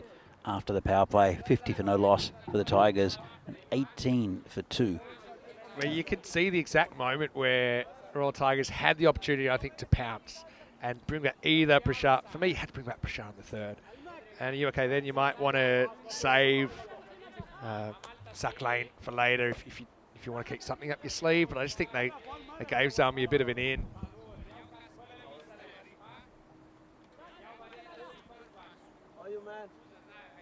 Seti, he's played some nice shots so far, a couple of boundaries, so he's getting ready for action. This could be a turning point, turning to spin, and a left armour coming in front of the keeper. Oh, it's not a good delivery first up, gets enough of it, it's going to go down to the boundary for 4. Just a bit short and a bit down leg side. That's more work there for Akmal to go and fetch that one. Yeah, he hasn't had too much going his way so far. Poor keeper either. No, Umar Jamil. That's a nightmare delivery to get first up. I mean, talked about Royal Tigers kind of letting Zalmi off the hook at the moment. You just have to say that Zalmi have let the Tigers off the hook a little bit themselves. As this next one is carved away, and that's going to be another 4 runs. So Seti going to work. At the moment, this 132 not looking too imposing with this opening partnership building. Yeah, that's a couple of loose deliveries, and that's I think Tigers have got the perfect start. And, they'll like to go on with this, but there's still a long way to go. As I said, it only just takes that 1 over, but it's a good springboard to for the Tigers in any situation here. Another one just kind of gets past the keeper, beat him on the inside that time. And so, there's Army. Well, they need to find a gear. They still have other options with the ball. I wonder if you might go to them a little bit quicker than you might have otherwise. I don't mind this move to spin either, but I think here's a ruler. Kind of hands them a bit of a gift first up. The first one was actually, just a little bit of a touch on it down the leg side. So we've gone 4, 4 and a bye so far to start this over. They need a wicket, and they need it quickly to Zalmi. Basharat will be the perfect wicket. Well, comes in and beats him outside off stump. That's a better delivery. Tried to clamp down on it. Bit of a nothing shot there from the batsman. Not often you see a left armour to a left-hander. This is it firmly. Just be a single. Will he stop it with his shins? No, he won't pick it up this time. It's Usman Mohammed out on the boundary. And, it's just a single. 1 ball left. He's Seti to face it. And the left armour is a ruler. Coming around the wicket in front of the umpire. A bit quicker one. Nicely hit over the top of the gully fielder. And that is 4 runs. Let's have a look. In fact, it was point. See Akram here. Get a good, oh no, it was the gully fielder. And heads down slightly for Zalmi as they can't get that wicket they need. 64 on the board now after 4 overs. 13 off that one. That's bang on target. But they are going at the required run rate. In fact, quite a bit more than that are the Tigers. You can see how good they are on this side. In fact, well, it's Usman Mohammed who'll come into bowl. Let's have a look at the two graphs here. See, it's a fantastic start there for the Tigers, but the runs did increase pretty regularly for Zalmi. I just want that graph going the opposite direction with Zalmi. So Usman was great with the bat. Really pumped that score up. That 50. See if he can change the game with the ball here. You're bowling to the left armour, left-hander I should say, Basharat.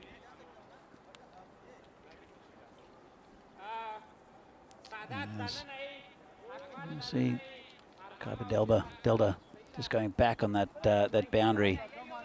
They've got two men right on that long on boundary, one slightly wider, more cow corner type area, and miss hit. It's gone to, and there at the deep wicket boundary, just a single. Pretty good start from Usman. Basharat, he's 32 off 12. Said he playing his part though, 23 off 13. 93 is the first target they'll need to get to, the Tigers, to secure that point. Comes the bowler again. And this is lifted over the top. That's 6 runs. Nice shot over that gully region again. And a big hug from the batsman. It's pretty sweaty to be giving each other hugs out here. Definitely a sweaty hug day, no doubt. So it's going to approach about 35 degrees apparently here during the day. We've got the commentary marshmallow that's keeping the sun off us, which is nice, and there's a nice cool breeze coming through, so we're doing okay. Vinny's in the shorts today, which is good to see. It's called a wide. Not wearing a suit. No, I've warm. Just given the time of year, I've invested in a few interesting new articles I'll be wearing over the next couple of weeks. Including the number I've got on today. Got kind of green theme, of course, being in Hungary. It's typically the colour their national team. You've kind of got a suit in a way. It's a green shirt with green shorts, so it's matching. Yeah, I'm happy with that. There's a little nick on this, there is.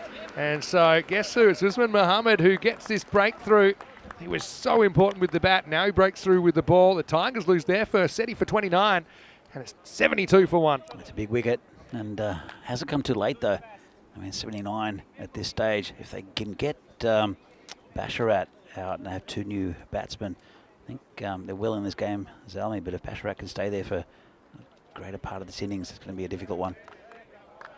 So, but it is a breakthrough. Usman Mohammed, he's well on the way to a Man of the Match award if he can get Zalmi over the line. But a very important one for Zalmi, and that'll pick him up as well. There'll be a little drinks break at the end of this over because of the heat. In fact, they might even take it now, I think. Yeah, I think with the wicket fall in the 5th over, typically they'll have the drinks in this time where they're taking obviously the time for the batters to change over. Yeah, I was mentioning earlier that there was a question about a penalty. Thing is, I think there had been an allowance which hadn't quite been communicated and put back on the clock yet. Gotcha. So remember we had a couple of those issues with the balls getting hit the... And so there's kind of a little bit of a process where the officials say to the scorers, yep, we want you to stop the clock. They hadn't, when you add 30 seconds to the clock. So that's why, even though we saw the clock run on the screen, actually there was a bit of time left on the official clock. Yeah. Now, normally they match, but the only time they might not is when there's things that happen really late that 9th over. But Yeah. yeah, anyway, the score right now, 72-1, halfway through this 5th over. These are some of the events coming up, and you can actually see we've got 2 weeks here. We've got 2 weeks in Bulgaria as well. Typical format, 12 days of ECS and finishing with the 2 days of ECIs. We have that Croatian weekend, which is actually halfway through Bulgaria. That's something we're just trying because we're planning maybe doing a bit more of these kinds of events next year. So it's a bit of a pilot event there. It'll have men's ECI and T20I cricket, so 10 over and 20 over international cricket, Spain versus Croatia. In Croatia, also planning to have our first ECSW, which is great as well. And that'll just be 2 teams basically having a series. Rome will have the ECS Weather Meltle Shield, which is the British and Irish Roses taking on Team Europe. Some T20 international cricket, USA and Canada touring Netherlands at the end of August. We've also got the Valletta Cup there, you see, and the new one on that list that you might see today for the first time is Austria, which is basically after Rome, I think from memory, starting on the 27th of August. So busy as always, aren't we, here on ECN? Absolutely. There's always good cricket down in Austria. It's a great tournament to watch, as are all of the ECN tournaments. So it'll be Usman Mohammed to continue that little drinks break. Target's 133, 71 on the board at the moment. And this one's down leg side, called a wide. Still Usman Mohammed. You make your own luck, as they say in the classics. I mean, to get dropped a couple of times, you've had some cracking shots. Remember, he was playing in Croatia last year. I think it was Burhan as well that was there from Hungary. But then he ran into a few issues with injuries, and it can happen any time, especially it was a little bit cool, put it that way, in Croatia last year. A bit of rain around, wasn't easy conditions. But yeah, he's hit the ground running in this ECS with the bat and the ball. It's down to Huja, the number 3. Wild kind of swing, but it will be called a wide. Yeah, he's a good batsman, is Stan, as is his brother Mark. I mean, mainstays of this Tigers side. And yeah, I think that's a very good call. Sometimes he's a very correct batsman, can hit big though as well. But he's just been a mainstay for this Tigers side. And called it wide again, not quite getting his line here as Usman trying to bowl around that tram line area. And just not quite getting it right. He's picked up a good wicket. And of Seti. Masharat's still there. Stan still on a golden duck. Just faced 2 deliveries, but they've both been wides. Yeah, Stan.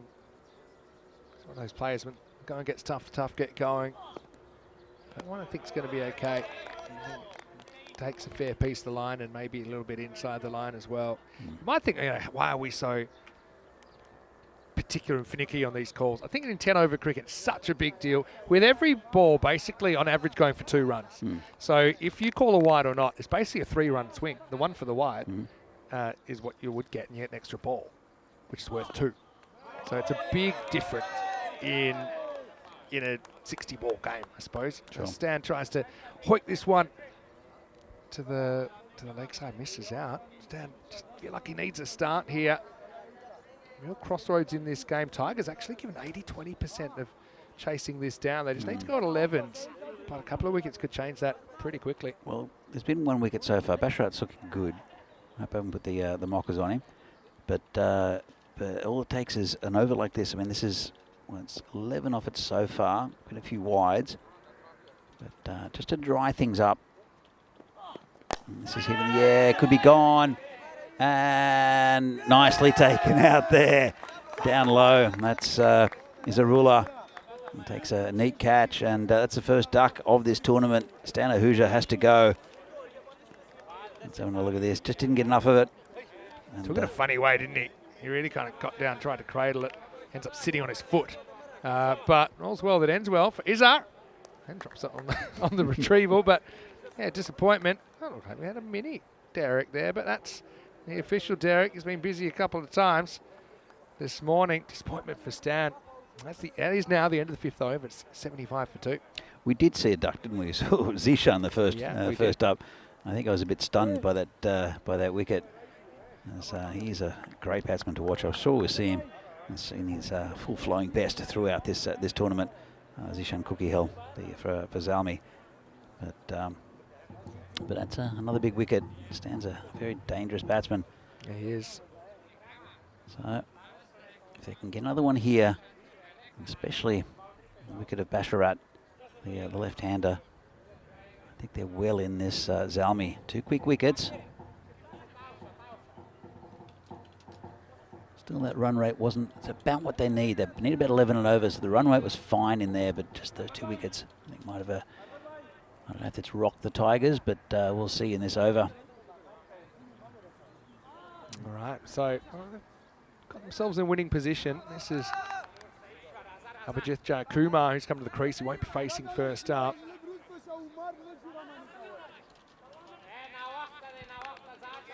So, again, a good contest between these two, left armour and the left-hander.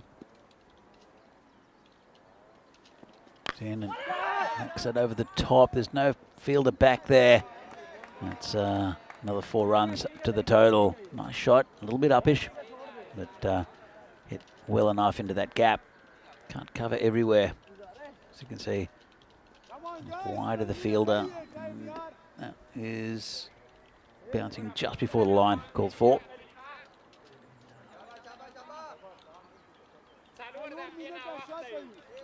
So he's rolling. You saw him take that catch in the previous over. He's in bowling again. This one's hit down the ground. Should just be a single.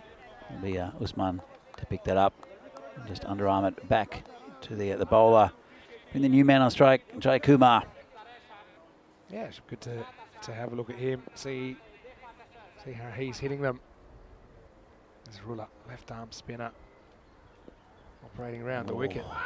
Does kind of try and occasionally kind of cramp the right-hander, but it's one of those, if you get your hands out in front, you can probably use that pace and put it away into a boundary. Jayakumar, sort of playing for the Royal Falcons last year. So still part of the Royal organisation, because you had the Tigers, the Eagles and the Falcons last year, all kind of entities that are related to the Royal Tigers. This time playing for the full side. Did score 50 last year. As this one is going to get straight through. That was the quick one. And so it's unhappiness for Jayakumar. This game swung around a bit now. It's another duck. And the Tigers are 80 for 3. Well, still got a lot of batting. We haven't seen Harsh Mandian yet or Mark Ahuja. So they do have some good batting left here, the Tigers. But it's, well, 3 wickets in the last 1 and a bit overs. And it is starting to rock that Tigers side. Momentum is shifting. You see Derek there accompanying the batsman. So they do need to get Basharat, but if they get the players around him, and it's almost job done for Zalmi. Another left-hander coming. It's Abhitesh Prashar, who saw with the ball. Very handy cricketer. Lefty now. Prashar, well, he's a weapon. All right, that's no other way to put it. Seems to be able to perform against bowling when it goes up a notch as well. First one, he just prods pretty carefully, and he'll keep the strike. He's off the mark. His Ruler finishes 1 for 19. Not bad figures at all. He said he had a bit of a shaky start. The Tigers 81 for 3 after 6. Are you surprised that? Are you surprised, Vinny, that Harsh Mandian hasn't popped up in this? Yeah, a little bit. But I suppose they feel they've got that depth in the order to kind of mix around. Mark is a funny one because we've seen him he's listed as Abhijit in this game, but he's listed at 9, but his guy could bat at number 1 quite easily, and people say, is he a T10 player or not? But I think we've seen time and time again, if you've got a good technique, you can find a way in this format, especially with these ground dimensions. But they've got plenty in reserve, put it that way. Yeah, absolutely. Well, 2 left-handers out there now. New bowler is Malik Zada. Bowling from around the wicket.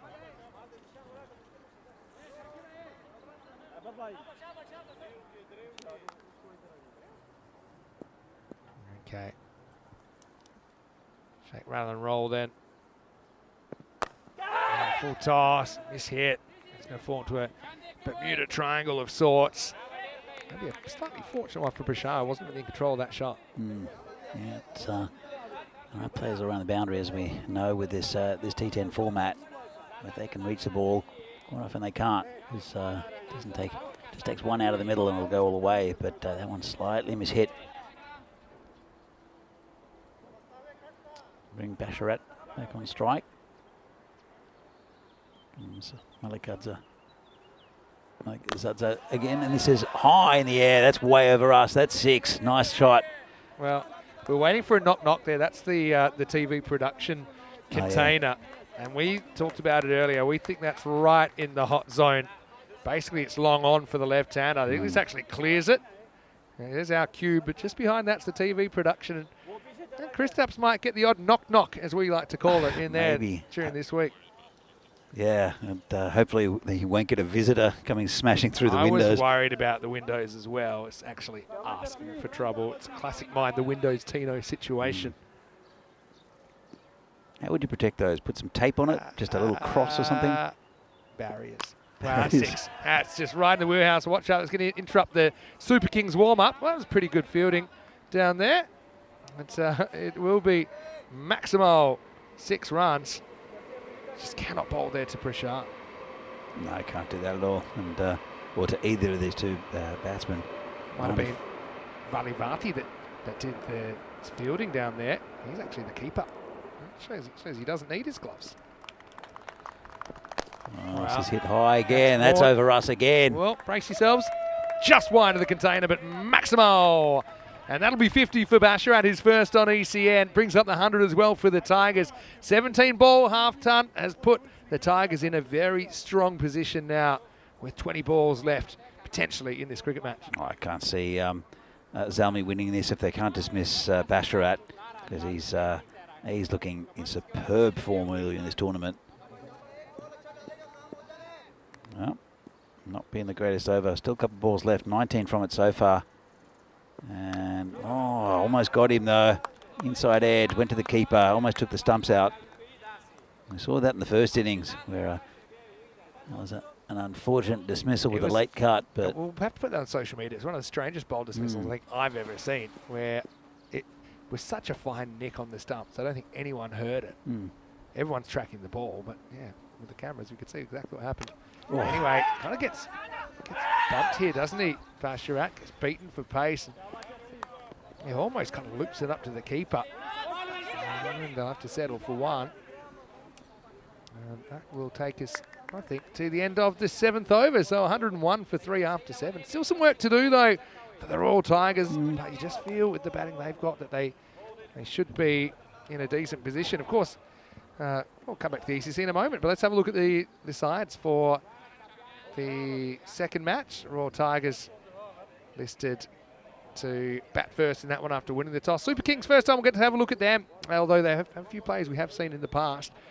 That game is coming up in around about 15 minutes. Hopefully we're back on schedule. The way I'm thinking, though, we might not be, because that's meant to start in about 15 minutes' time. I guess we'll see. So, just need one good over here, don't they, Zalmi? They do. They definitely need to get to see the back of Basharat, but because the rest of the batting, apart from Seti, has not really performed at all. Basharat, though, is living up to his name a little bit and bashing the ball all around the park. But it's just been good, solid batting. It's not really taken many chances. Hasn't really offered a chance, I don't think. Well, from the other end, though, it's been a bit susceptible to just a few off shots, a couple of ducks in the innings. But Basharat is looking to steer the Tigers to their first win. It certainly won't be their last if they get there. Zalmi looking good, though. Rank full toss there. It's Sultan, the bowler. Huge over this. You win this over, you're right back in the game. If you can go single digits here, you're talking, push that rate up 13 or 14 and over. Comes in again. This is in the air, going to fall just in front of the fielder. That's Sishan Cookie-Hill out there. And just reach for that. Never got to it. Prashar will be facing the next delivery. I should try to keep Prashar on strike, even though he's a very good player. Chased a huge wide there. Gets away with it. Now, this gets hit, and it's going to be an awkward stop. Won't be stopped. That's going to be 4. So Prashar with his first boundary. Again, he's just so quick. It's kind of snapping those wrists through, isn't he? Just looks, kind of sets himself back in his crease. He lets the ball come to him. Puts it away. Tell you what, though. Malik Zada's got a nice bucket hat. Brings me back to the 90s. Bring back the bucket hat. Yeah. I'd love to see some ECN bucket hats produced. Another story. So, called wide. Yeah, it's a fair call. But, the Tigers closing in. It's been a really entertaining opener. Still think in this series, because in Hungary, kind of maxing out at about the amount of teams we have in the European Cricket Series. They probably have a couple more that aren't playing, but there is quite a difference between, I'd say, the top 5 and the bottom 5. Sure. Probably makes sense. This is going to be up and out of here. Maximo! And Prashar showing that power. Looks like Bashrod enjoyed it as well. Gives him another sweaty hug. Sultan. Well, just sees that one swing out of here. And the Tigers creep closer. See, they've lost a few wickets here, the Tigers, but they've got good quality coming through. And Prashar, we haven't seen Harsh Mandian yet either, who's the skipper and also a Hungarian national team player, one of the best batsmen in the country, and still to come in this lineup. So big swing and miss, called it wide. Yeah, this one's really close for me. Remember the fact that Prashar moves towards it doesn't actually change that line. So does it get some line or not as it passes the crease? 50-50. If the umpires are not sure, they will call it wide. That's probably one thing. Benefit of the doubt kind of goes to the batter in that situation. 19 to win off 14 now. Tigers should cruise this home, you'd imagine. This is in the air again. They've had their kind of lucky moments as well. Balls have just popped away from fielders. Kukikal does the fielding. What do you made of the Budapest Zalmi so far in this tournament? It's the first time I've seen them. They're going to be they're going to win a lot of games. You know, I think the question is, can they win the big games against the big opponents? No, you don't want to kind of make 2 classes in this 10-team tournament, but I would say, like I said, the difference between the top 5 and the bottom 5 is quite marked. Remind us of the format, though, how it works with the other 2 groups of 5. Yeah, well. Last ball, the 8th. Just leans on this. There's no one back in the outfield, so that's just going to pop. 1 bounce and over the boundary. Bashrat steered this chase well, hasn't he? Moves to 60. It's 119 for 3 with 2 overs remaining. Yeah, so 2 groups of 5, and the top team from each group go straight through to the final Friday. The bottom team will drop out. The middle 3 essentially will have to fight in round 2 for those remaining spots. But now if I'm looking at the groups, you got, to me, these are the 2 favourites in this group. The other group have 3 of what I'd call the top 5, with Cobras, the Budapest Blinders, defending champions, of course, and UCB, United Chalad. But I mean, I guess the other teams, they're kind of, a lot of them are unknown quantities, especially at ECN level and in ECN conditions. So there's always a few surprises. We saw in the recent tournament in Prague where we had similar conditions for the majority of it. As Malik Zada continues. It's going to be a no ball, this. I mean, it's miles off the pitch. Maybe I think Malik Zada was blocking his view, but let's have a look at it here. It's definitely off the pitch. It's definitely not past the stumps either. So that's going to be a no ball. But I think the reason that he wanted clarification was because of the bowler blocking him. So, yeah, we noticed how, as the tournament went on, that players were getting tired. This is hit in the air and 6. Players converging, couldn't get there. Just did enough. That's another 6 runs this time to Prashar. Players got physically tired because of the heat, but also mentally tired over the 2 weeks, playing constantly throughout those 2 weeks, every few days. Now, the 6 teams that'll play that tournament next week. This is in the air, over the top, and another 4 runs. they'll have a distinct disadvantage because they'll be mentally and physically Yeah, tired. and we especially kind if of this- we saw that a bit as well in Romania with that format. It's an extra 5 games you play over three days. You Yeah. might get lucky, get one of those days off, but I suppose you just have to be prepared to do it. You end up playing 8 plus 5, that's 13 games before you even play the finals, potentially. All right, in the air, and this game is over. It's out of here. Maximo, game set Maximo. The Tigers, they chase it with 9 balls to spare. Looks pretty comfortable in the end. They certainly had a few hairy moments in game 1. Salmi, it's a great test for where they're at. I know they've had a bit of a mixed start to their T20 season, but there's lots to like about them too. But the Tigers, well, they're back, and they're back with the bang. They pull off the opening match by 7 wickets. Yeah, really good run chase. Basharat did a lot of the heavy lifting, but also very impressed with Prashar, who was great with the ball, especially in that first over. And, well, they got there pretty easily, as you see it, if you just didn't watch the game. And the Tigers' first win. Zalmi, very good side, though. As we see here, what's coming up next? Royal Tigers, we'll see them again.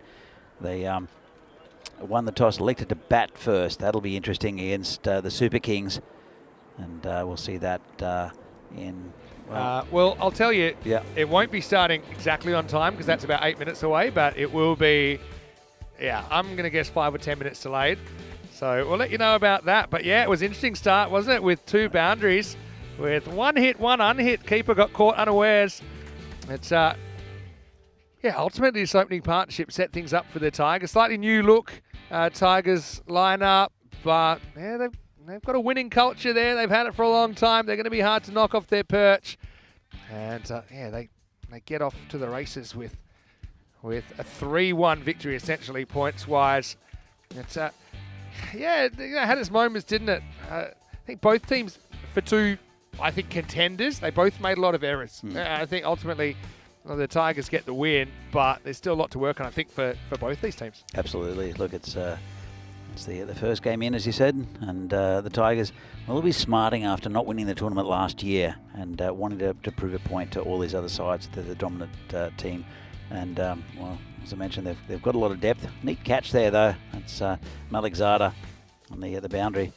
He didn't do much wrong in the field, did Zalmi. Might really give him too much opportunity, the Tigers. Yeah, you're going to find teams that are finding it hard to contain. But I think what it means is your catching becomes super important. I mean, it always is important, but we saw it in the first innings with Usman being given a couple of lives.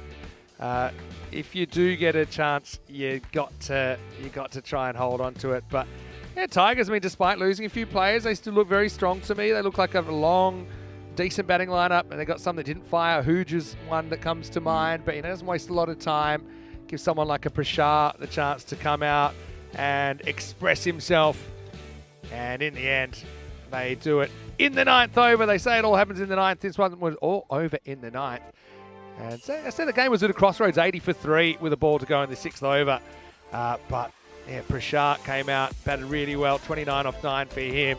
They end up putting on a partnership of 56 in really quick time in about 16 balls. 60 for Basharat, though, his highest score on ECN by 58 runs. He scored 60 off 22, Santi early on with 29. Couple of ducks in there, but, you know, the real crime's wasting time. And although Hooja and Jayakumar aren't able to score, they leave plenty of time for someone like Prashar. We didn't even see Mandia. We didn't even see Marco Hooja there for Royal Tigers. And Zalmi, lots to like about them. We will see them.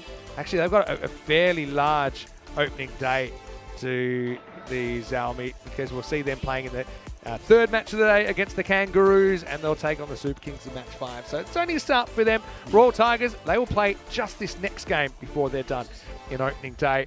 2 for 11 was Mohammed. A bit surprised, you know, they maybe didn't go to him a little bit earlier. Didn't get a chance to get a second over in the end. A bit surprised again they didn't go back to him. Isarulla with 1 for 19 in there. Not a bad spell for him, but it wasn't quite enough. High scoring, entertaining first game here of this ECS. Hungary, we are looking at starting. I don't have an exact. If I had a guess, it would be in around about 10 minutes we'll get underway. But until then, it's Vinny Sandu, Mr. Maximo for ECN. With Danny Hudacek, we're up and we're running in Hungary. Join us for more action after this break. You're watching the European Cricket Series.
This European Cricket Network event is proudly brought to you by HCL Software and Paramatch. Hello and welcome back. Well, we're one game into our opening day, which of course has 4 more games to come. So match 2 coming up. The Royal Tigers, they are going to finish their opening day with back-to-back performances. They are here taking on Budapest Super Kings that we'll see for the first time in ECN cricket. Let's go over to Ian Ramage now. Good to see him here. He's doing the honours for the rest of the day with the coin. Let's see who wins the coin toss for match 2. Tigers, you're the home team, you will toss the coin. Super Kings, the away team, you will call. There you go. Heads. Heads has been called. It's come down tails, so you've won the toss. First. Okay, toss has been by Royal Tigers, who will bat first. So it is the Tigers that win the toss, and Harsh Mandian, he's been pretty lucky with the tosses. This time he wants to bat first. We know typically it's a very high scoring ground. If you can get guys that are in, the pitch is very true. The ball just seems to fly. We've already lost quite a few Grizzlies, but Tigers, well, they had an electric opening game, didn't they? But I'm sure they'll want to close out opening day with a win against a team that's certainly not anywhere near as experienced Budapest Super Kings, though we have seen a few of their players before. Big task for them here, first up to take on the Tigers. Danny Hudacek standing by. Well, it's been a great start to the day. Still plenty more to come. I can tell you in match 2 that the Tigers will bat first after winning the toss. Over to you. Let's get ready for the first ball. Well, thanks, Vinny, and welcome to everyone. This European Cricket Series here from Hungary, lovely GB Oval, and what is very hot conditions, but uncomfortable for the players. Nice for us. It's nice and warm. A cool little breeze. We'll see the Super Kings here for the first time. Royal Tigers with a good win, first up against a very good side in Budapest Salmi. But it's the Super Kings who we see. Again, a couple of changes for the Tigers that'll come in, but we are first time seeing the Super Kings and see what they have to offer. It was the Tigers that won the toss, elected to bat first. We'll see what they have with the batting. We saw some good performances from Basharat and also Seti first up. Then a couple missed out with the Hoosiers in, and also Harsh Mandian. And a very good Abhitesh Prasar. So you can see here, 83% for the Tigers. But let's see if the Super Kings can upset the apple cart early. Early wickets would be good for them. Yeah. Opening bowler is Govardhan Palanisamy. The opening. Bowling over the wicket, left armour. It's good to see a lot of left armours coming into the game. It wasn't very common. Now you see very good opening bowlers, left arm bowlers, trying to get that gap between bat and pad. Slow to start with, just rolled his arm over and off the mark are the Tigers. Seti and it's also Arslan. The 2 batsmen.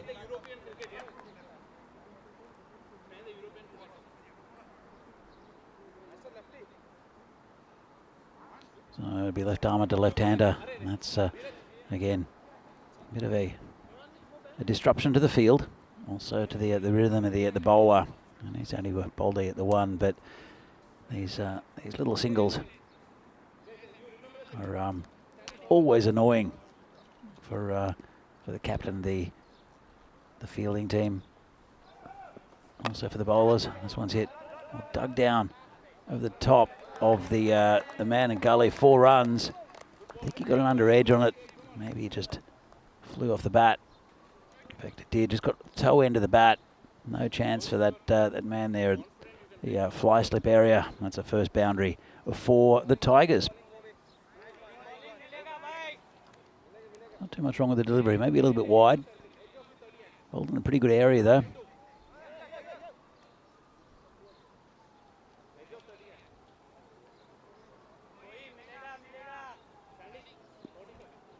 So,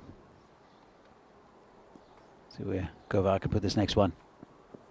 And going to be wide. It's gone past the keeper as well, and that's going to be a minimo. That's another 5 to the total. And not quite getting down that to the keeper. Let's have another look at it. It's been a good over so far. There's only 2 legal deliveries. So it's called a wide. Keeper just yorked him. Went under the pad, had everything behind it. Almost. It's 5 to the total. So good start. Go to only a run rate of 30 and over at the moment. That'll change. So 10 off the first 2 balls. And called wide again.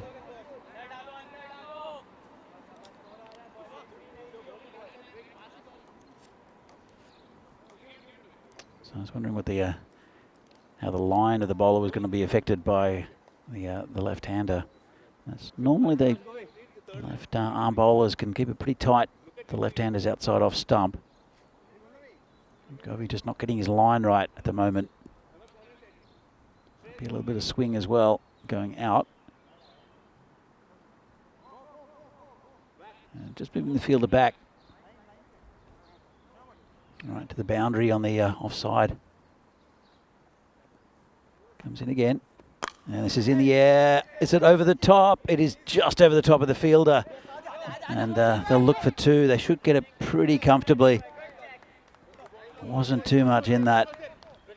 Of course, only 2 players allowed outside the circle. This was just over the top. Got it right to the toe of the bat. Just lifted it.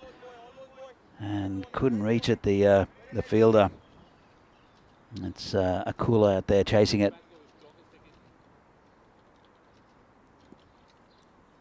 Amazingly bright kit to the Super Kings have. It's very yellow. The reflection's hurting my eyes. What's this hit over the top? Just as it. God, dropped him.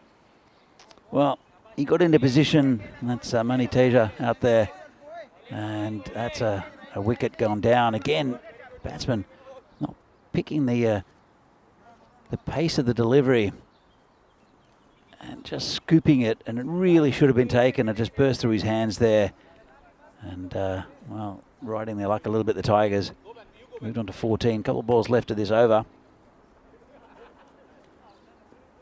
Right-hander back on strike. Move that man. Teja has got Scandi on his back. Right in front of us. Oh, it's a good delivery. Really good delivery. Tucked the batsman up. Was worried it was going to go down on the ball was going to go down on the stumps as well. Let's have another look at this. And oh, ducked in sharply off the seam. It will swing naturally for the left armour. But that one maybe swung a little bit, then cut in sharply off the seam. That'll give the batsman something to think about. Comes in again, final ball of the over, slow one. And that's been launched. And that one will get picked up. It's hit the protective fence. That's a good finish to the over for the Tigers. And after one, they are 20 for no loss. Big over. But they did offer chances. So let's see what the Super Kings can come up with. As we see here, we're in Hungary for 2 weeks. Then going to Bulgaria. Then Italy, and this time in Rome. And then Austria, Croatia. Then the European Cricket Championship. There's the men's one starting in September, and then the women's starting in December. In between that, there's Malta and Spain again. So lots of cricket here on the network. That's what's happening with a smattering of other tournaments as well, being brought to you by the European Cricket Network. This is the European Cricket Series lineup. We're well, getting into the back end of tournaments. It's been a good year. And this whole project is improving year on year as well. As we see, it's Mani Teja who dropped that catch in the last over. I'll come into bowl, see if he can make up for it. That's a good start for the left armour, or left-hander. Beats him outside off.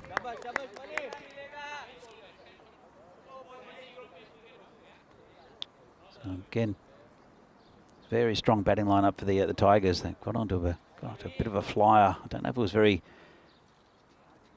fluid. Nice shot to end up the over with that 6.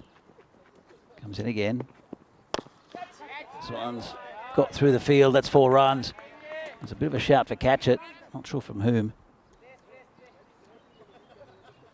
was thumped through the covers. It was a full toss, and just between the fielders. It's got the direction right there. Did the batsman. It's Basharat. The batsman shows us Arslan on the screen.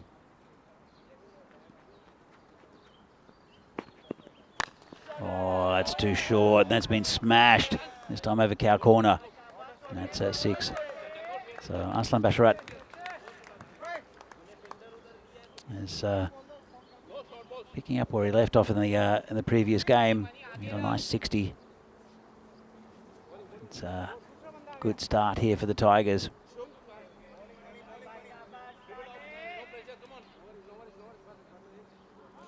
Remember, it's a 3-over power play. So limited to where they can put the fielders. No one would have caught that one. That was miles back. This is high in the air again. And that's going to be 6 again. Well, oh, it's hit just in front of the officials.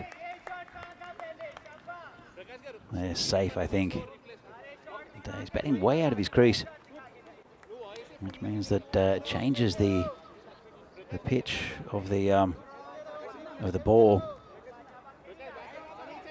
And I'm not sure what the he's pushed a player back just in case there's a false shot. So there's 2 fielders straight, one at long on, one long off for the Kings. And Basharat. Wow, this is another one on leg side, this time flicked around the corner, and that's another 6. Well, I think Vinny mentioned that his high score on the network before today was 2. Well, he's hit 90 runs, almost 89 runs in the 2 innings so far. He's got 29 off 8. Seti the other end. He's quite happy just watching the show. 42 for no loss. Still 1 ball left of this second over. Both have gone magical. And if he continues like this, I can't imagine what this score is going to be. Long way to go in this game, though. Stager comes in again. And this one's hit beautifully down the ground.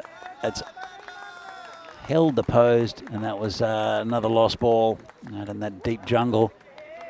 Again, a beautiful shot there. That's an expensive over, 28 from it.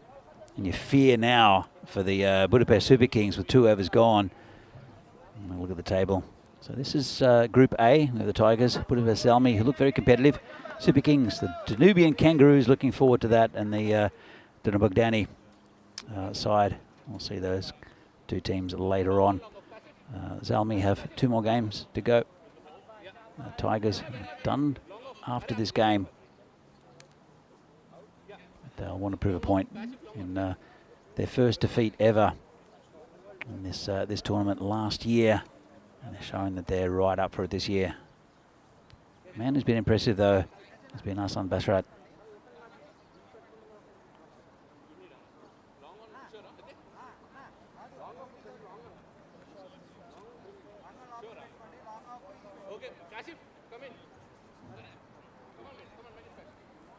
All right, so it brings the right-hander back on strike. It's Seti. He's on 7, 48 after 2. And it's Prakash Akula. He'll come on. Oh dear, that's rubbish. And oh, got away with it a little bit. The keeper got just a glove on it. And that's a very, very poor delivery to start off. Let's have another look at this. Well, keeper did really well to get a glove. Otherwise, that would have maybe gone to the boundary. I don't know. Getting down leg side. It's good work for the man at fly slip to come across and cut that off. I think he saw the ball come out of their hand very early and was off like a shot. Bowling to the left-hander now, and Basharat. 50 up also for the Tigers. just one ball into the third. And as I mentioned, it's a very bright day here, very hot day as well. I'm going to chat to the couple of the Zalmi players, and they were saying that how uncomfortable it was. They were sheltering just next to the shade in the tent here. It's hit over the top, cut for 6, I think. It's gone all the way, just outside off stump, and Basharat, as you can see, just a late cut, sliced under it. Short boundaries, of course, only 50 metres. Still, that's carried all the way. He's looking in great form in this tournament, is Basharat. That brings up his 40, but it's 100 so far for the team.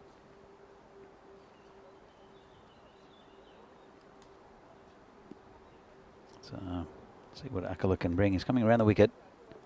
And, oh, it's hit straight. It's hit straight to us. Vinny Sandhu using the chair, throwing it, forgetting that his headphones are attached to the chair.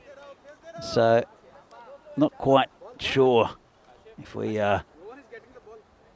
got full equipment. As Vinny does throw the ball back to the bowler.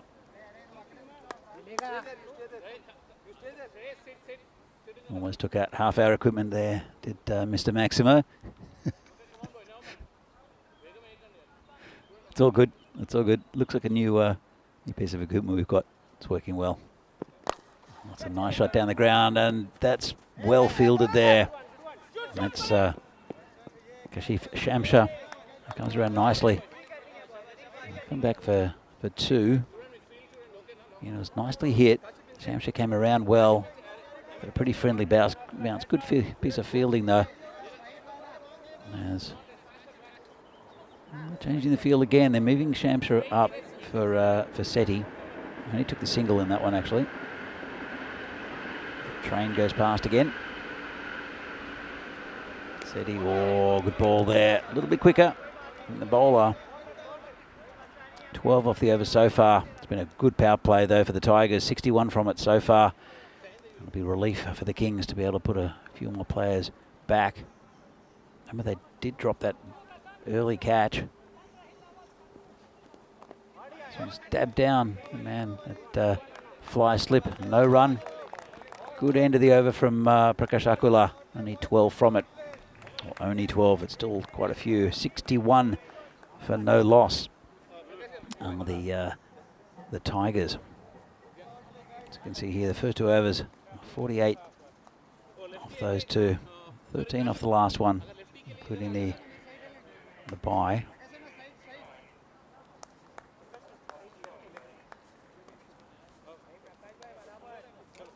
So, Tigers, I want to get a big score here. The form that Basharat's in is 46 off 12, and as the wave comes in. The disco wave to signal the end of the power play from the umpire. It will be the new bowler, Muhammad Ahmed, to come on. Again, he's going to bowl around the wicket to the left-hander. More spin. See if you can get through him. You'd think they'd need to get him early, otherwise the score could be anything. Oh, that's good first up ball. Really good ball there from Ahmed. Come on, Sandy, come on. Come on again.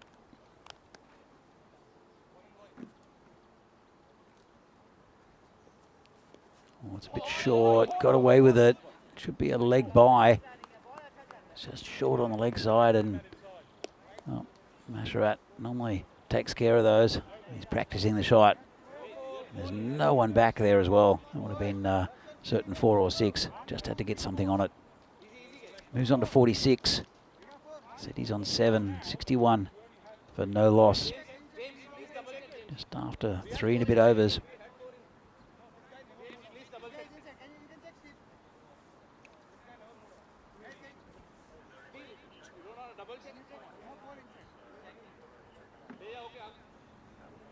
Well, it was called a no ball. Too many outfielders. That's why there's only one ball, one legal delivery in this this over so far. But I think there's just going to quickly check. I know the umpires are chatting with the officials. I'm just going to confirm that. But, it is a really nice ground here. A couple of houses you can see at the back. I know that originally we used to set up and play from that end. And of course, with all these new Cricket Network events, we only bowl from one end. It just saves time.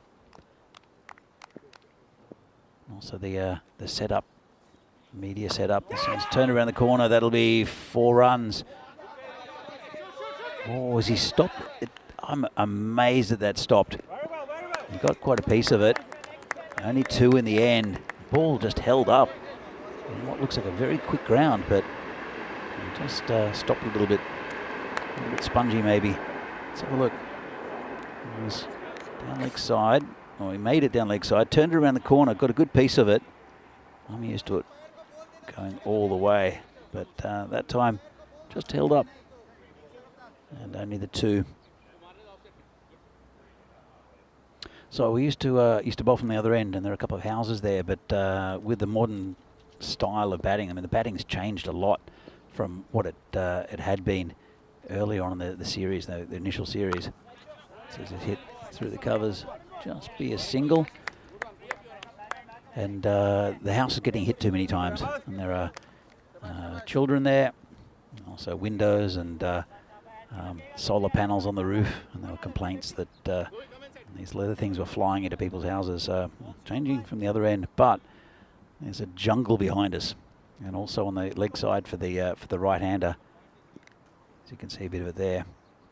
So lots of lost balls in this tournament for sure. This one's got past the keeper, and should just be 2 wides. It's called a wide. So 2 more to the total.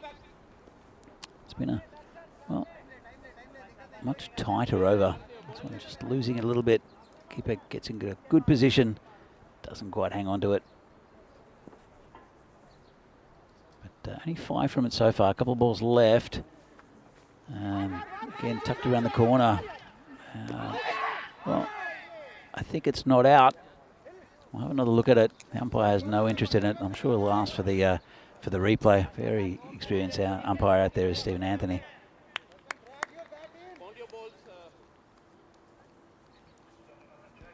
So just going to fix the stumps, but we'll have another look. And whoa, it's pretty close, but he's back. Grounds the bat just before. Good call from the umpire on field. And, he started going with it. And his batting partner just put up the stop sign. And yeah, he's got his bat down. So good call.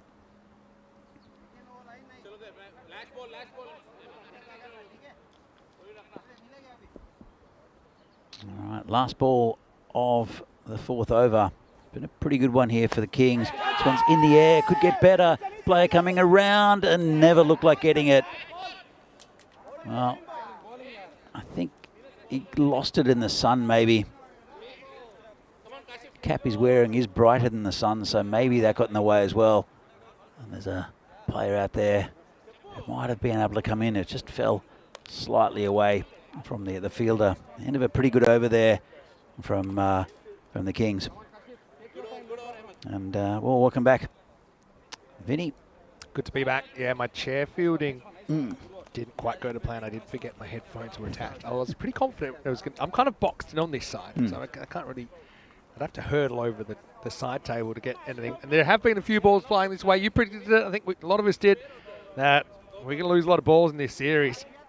One of the comments I saw first up was people thinking the boundaries were long. Well, they're not.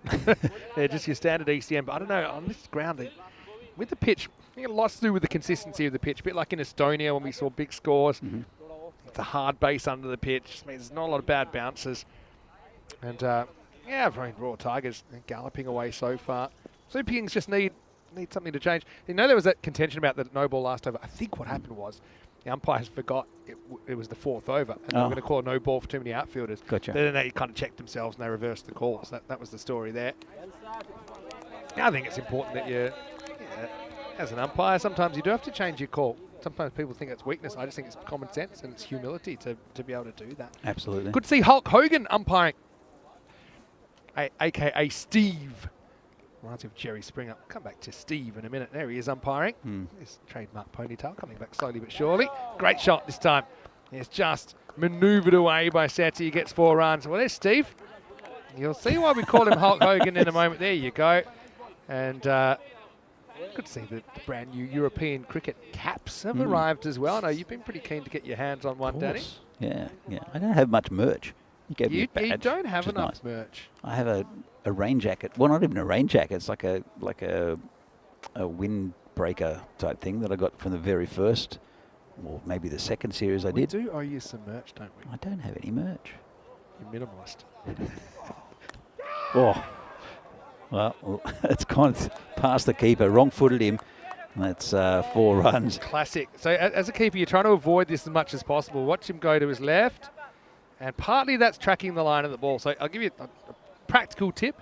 Is I would normally try and set up as much to the left as I could, knowing that I don't want to have to move further to my left. Now maybe there's an argument there. It was angled in towards middle leg, but you can see that his left foot just has no energy left to kind of pivot and dive the other way. Because, I mean, most edges are outside edges. Hello to everyone in the chat. Hopefully you well as well. So Srijith is in there. Hello, Srijith. Hopefully you well. And, welcome to Hungary if you just joined us. Walking stick 77 here for the Tigers in match 2. After the Tigers did win match 1, this is their last game of day 1. Yeah, well, I want those 2 victories. This is in the air, though. This could be caught. Man in the covers. Gets it on the second grab. And that's big wicket there. Seti has to go. And it was a nice catch there. It was first wicket here for the Super Kings. Yeah, that's Shiva, the captain, that takes the catch. And he decided to go kind of fingers down. There he is, about there. I suppose luck's a fortune, it bounces, but it bounces up. That's the benefit, I suppose, of that way of catching. If you do get it near the middle of your hands, it normally will bounce up, not always. If it hits towards the edges of your hands, you're probably in trouble. It's going to go straight down. But, yeah, well done to the Super Kings. They have their first wicket, and the score is 77 for 1. Good innings, though. Chetty goes large a couple of times, but he'll have to be out for 19. Yeah, it's not going to get much easier with good batsmen coming in. In fact, it's Abhitesh Prasad. We saw with the ball devastate Sishan Cookie-Hill's wickets in the previous game. It was looking pretty handy with the bat as well. So it'll be 2 left-handers out there. But good wicket. Shamsha picks up the first one. Still 77. Still halfway through this innings. Expected score is 165. You have to think that if Bashrat can stay in and if Prasad can start motoring as well, it could be well over that. But lots of things happen in these games. They happen in very short sequences as well. So 1 wicket sometimes brings 2. So Shamsha will bowl around the wicket, the new batsman, Bashar. Comes in.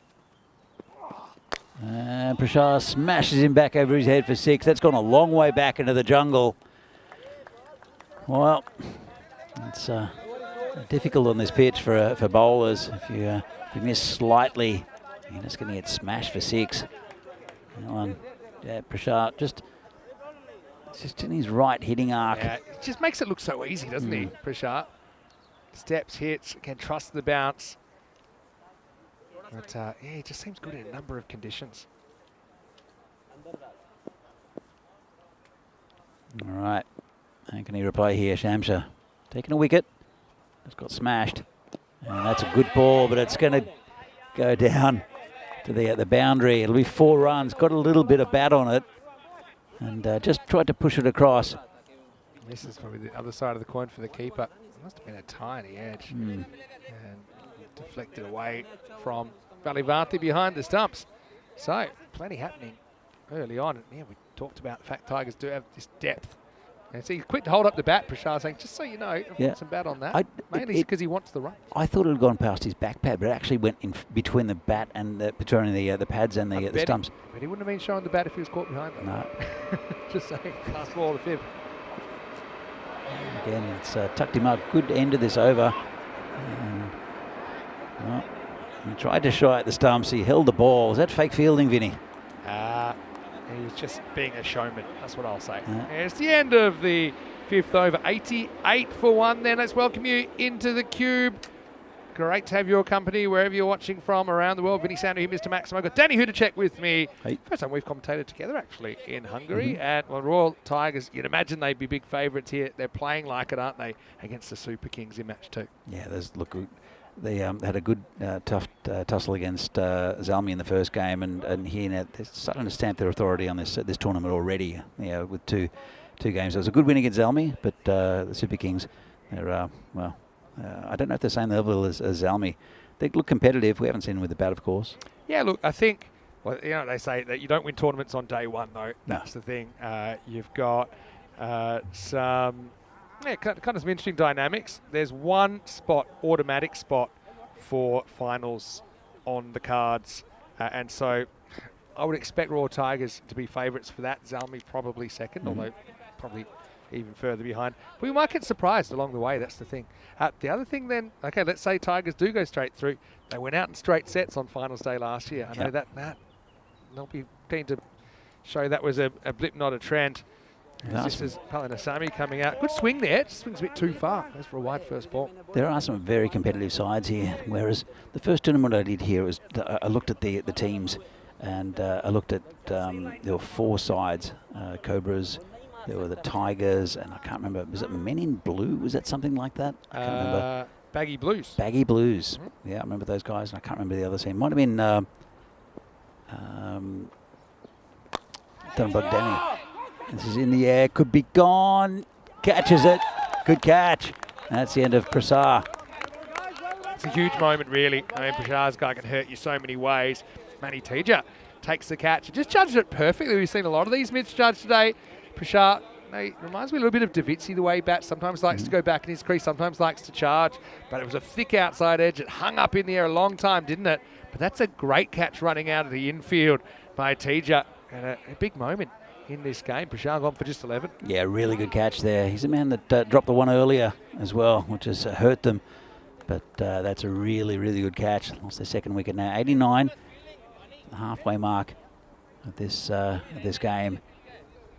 But yeah, I remember looking at the lineups, and there was a list of national team players, and I saw, there's a national team players for the Cobras, and that was Satya. And then I looked at the other teams, no national team players. Look at the Tigers, and they're all national team players. So you could see there was a real imbalance in the league here, and I think that imbalance has been starting to steady. It's definitely kind of even out. It's the way it should naturally happen. I think if you want to have a strong national team, and I think people are starting to realise that as well, you need to have competitive. Pretty close, very close, I think. Now, if it's not out, you've got to ask yourself why. Either it's hit him outside the line of leg stump, because hit him on the full, or it's missing the stumps. Which is it?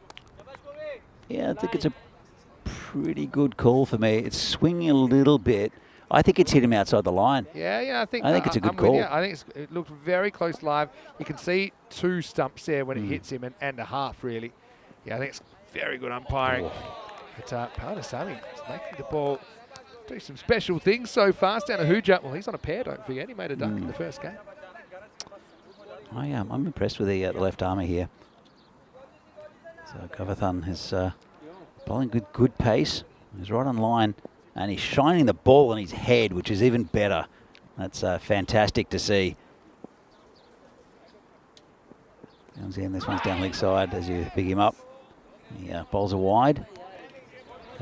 You can't use saliva anymore, so you've got to use what you can. I would like to live maybe let's have a look at it here, in a world where there's no fluids really that are used, but I mean, there we go, and he really does give it a few. That's a good 6 or 7 revolutions of the melon, maybe more. So now you know what Palanisami's secret is. He's getting that ball to taut. This one's tucked around the corner. There should be 4, and it is.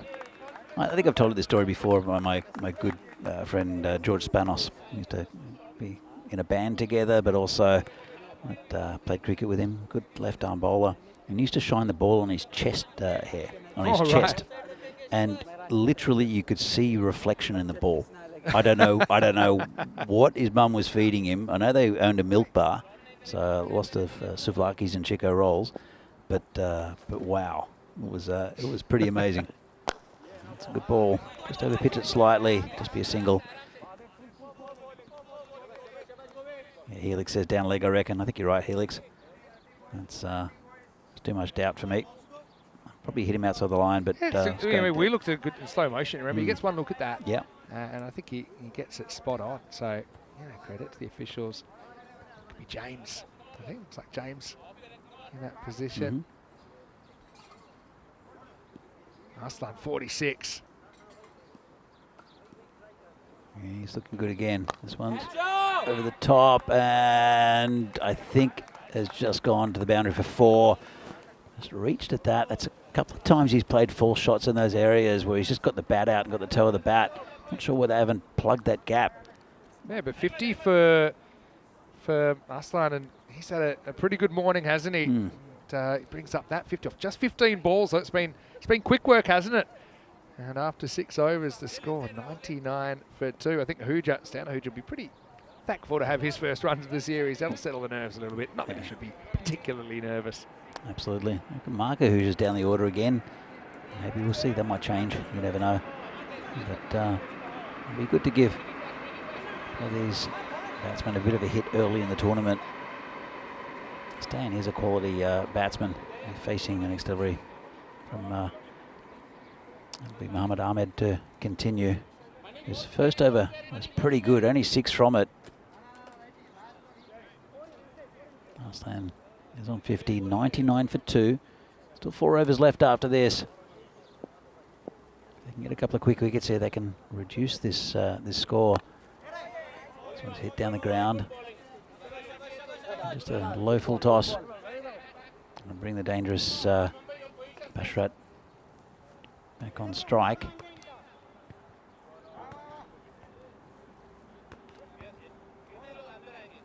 So, a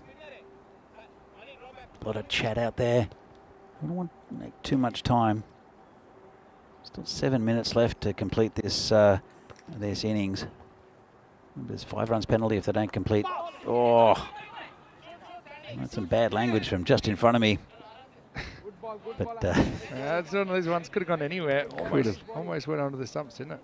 Yeah, it was just the inside edge. And well, just a little bit wide of that that off stump. And bring Ahuja back on strike. Ball comes in short and a hit around the corner. That's really good fielding. Stuck a hand out. And I'll just get a single. Fantastic fielding out there. And that's Manny Tajer again. Have a look at this. And well, can't even pick it up. The camera, it went so quickly. Stuck an arm out. Prevented 3 runs. Good piece of fielding. 100 up though. That previous ball. Oh, this is a full toss and it's been dispatched. Well, can't afford to do that to Basharat. I'm not sure if it's going to be called a no ball. Let's have a look. I think it's okay. I think it's fine. Slower bowler, it's coming down, but still got dealt with, didn't it? It's yeah, not the greatest delivery. It's been a pretty good spell though from Ahmed. Just lost that one slightly, and Basharat moves on to 57 after 17 deliveries. Comes in again. Oh. Well, I think it might have been a little edge on that. They got pretty excitable. It was Prakash Akula right in front of me who definitely got excited. Good ball though. Oh, this is launched. This is over us. This is 6. So possibly a drop catch by the keeper. That one was hit for a big, big hit. the Maximo. It's picked up, well, there's a sight screen there hiding those little facilities. On the ground this year. But I'll come back to that in a minute. But you can see we're in Hungary now for 2 weeks. 2 weeks in Bulgaria, then 2 weeks in Rome, 2 weeks in Austria. That's the kind of regular tour, but we've got events around that. I'll be doing a long weekend of cricket, Friday, Saturday, Sunday in Croatia coming up at the start of August. We've also got the Valletta Cup, which is now going to be a women's tournament in the mould of the CE Cup this year. And also we have the Tri-Series T20Is, which is going to be in a couple of venues in the Netherlands. And that's 6 days of cricket involving, for the first time ever on ECN, teams from the USA and Canada. So, yeah, obviously those two teams were just in the main T20 World Cup, weren't they? And they both had some pretty good victories along the way. Yeah, looking forward to that series. That'll be fantastic and great facilities in the Netherlands as well. He's hit over the top. Players back there. Knocked it over the boundary. I think it might be 6. We'll have to check with the umpires. We're going to have a look at this. Went for the catch. Oh, he almost got it a second time, didn't he? But what happens after he runs out of room? I think that's 6. Has it gone over the top? I think so. He tries to pull it back, but he's actually blocked. It's blocked the view. Well, his foot blocks the thing, so we can't really see. My instinct is at 6. Well, it can't be. If he's blocking it, then he's stepping on the rope pretty much. Well, yeah, but you can't even tell if he's. I don't think he's actually stepping on the rope. It's actually super. You probably have to ask the fielder, because he's the one, probably the only guy that can see on the whole ground. I'd say it's 6. It's called 6. Yeah, fair enough, I think, as well. But, well, had the opportunity to take a fairly simple catch. Ahuja gets a real slice of luck. Oh, get 6 out of it there. Oh, that one's over the top. A fielder, it won't get that one. It's going to be caught. Oh, it's going to be dropped over the boundary there by a Tiger. Well, is that Mark that's put that one down? I think it's hit him. He's got the yips. I think it's hit him in the chest. He dropped one on the field earlier, which you don't see too often from Mark Ahuja. But yeah, it just sits there, bang, down it goes. He'll be saying, get the drops out of the road when we're batting, not when we're fielding. Well, it's brother against brother. Stan moves on to 19, and Basharat is 63. 126 now the score. Still a couple of overs left after this. Only 2 balls in this one. And they've gone for 6-6. It's Hudiger, the bowler. And 6 again. That one's new balls, please. Oh, no. I think it's just bounced in front of the jungle. But still 6 runs. And that's how dangerous Stan Ahuja can be. Yeah, it's been a pretty wild ride, hasn't it, so far? First game and a bit. Well, the Tigers are 130. It's still a quarter of this innings remaining. That's a scary thing. Yeah, well, they're definitely on a roll here, the Tigers. Bowler comes in again. And, gets a toe end of the bat. And could be a run out if he hits. Not even close. Oh, he tried to go a bit cute with the throw and ends up just kind of powder puffing it over the top. So even if it was online, it wasn't going to be out. It's a bit of a gift, really. Yeah, it's a toe end of the bat, goes in the opposite direction. And, well, there's probably one in it. There probably was. I mean, he ran 3/4 of the way down. And no one taking the stumps. There's no one anywhere near the stumps as the bowler was doing the fielding. So he's hit down the ground. Not a bad delivery. Just be a single down here to Shamsha. Ahuja moves on to 26. Arslan, 63. And Hudiger is coming around the wicket. Last couple of balls, he's got it a lot better. Only 1 run coming from the last 2. 18 coming from the previous 3, though. Let's see what Basharat can do. I know where he's aiming. He's aiming over us. That's a big shot. Lovely shot. It's some sort of something. I'm not sure what it hit. Maybe the facilities. It's back in the facilities. Oh, there you go. Well, that one, you might have knocked before trying to retrieve that one. I wonder if anyone's using the facilities at the moment. Maybe we don't come out with a blue ball. Don't think we had a knock yet. Well, it does remind me of one particularly windy day in Rome a few years ago. That's actually Rico and I both decided to use the facilities between games, just the next door to each other. And then there was a bit of a windstorm. We walked out. Luckily, the toilets didn't fall over, but everything had blown down. And we thought, imagine if the temporary toilets had gone as well, it would have been. Don't think Comcan would have featured. It's quite funny, actually. But anyway, 8 overs down, 144 for 2. This is also the first tournament where we've seen, where we've seen the bonus point system in play in Hungary. Yep. So, for teams like Super Kings here, obviously they're a long way behind this game. If they could grab a point out of that, that'll feel like a bit of a win, I think. Looks like they're going to be chasing 170s. If that was the case, they basically need 120 to keep their point. Anyway, here we go with over number 9. Gets cute there. A bit of foot fielding. Fails badly. Oh, double foot fielding. Fail. Yeah, double, triple F. Foot fielding fails. But, yeah, this is, again, sometimes the difference. You see here, needed to try and get a hand down to that. I mean, he had to lift his foot up in the air, so it would have been way easier to bring the hand down. That's going to be 4 runs in the wash-up. That was a cute little shot there from Stana Huja. Shows he's a very correct batsman, a very clever batsman as well. Took us through the point system again for those who might not have seen. Oh, that's a good ball. Yeah, so, if you haven't been up to date, it's been in play kind of all this year, except for finals matches, that if you can, basically there's 4 points up for grabs in every game. There used to be 2. The winner gets 2, the loser gets 0. That was it, right? Just gets hit down, going pretty quickly, but well handled there by Akula. So the clock's going up and down. I think they'll sort that out. I think it's actually 5 penalty runs. The clock ran out, and it actually ran out. So I'm not sure if that's been put on already. I know that the bowler was running back to his mark. It is. He is about 30 yards back. They've already gone up now, so we're up to 149. Yeah, I thought that. That's what happened. Yeah, they were never going to make it, really. I saw. We just had it. The first couple of overs laboured. I think we do see this often. Kind of new teams to the competition that it can be a bit of an issue. Budapest Kings. Okay, we did see them play last year, but now known as Budapest Super Kings, and they had an interesting time of it. So I mean, I wouldn't say they're a brand new team. They had a 4-6 record last year.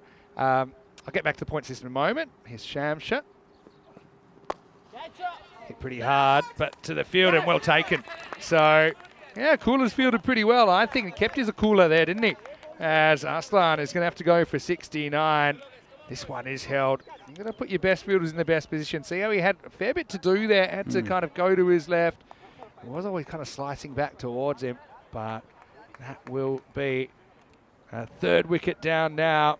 Good innings, though, from the opener. He's had a good day, Basharat. The score now, 149 for 3. Yeah, neat catch taken out there by Akula. It was hit pretty hard towards the toe end of the bat, but was still going fairly quick to him. So, yeah, so if you're not aware of the new point system, instead of 2 points up for grabs now, there's 4 points up for grabs every match. Now, typically, the winner will get 3 points and the loser will get 1 point.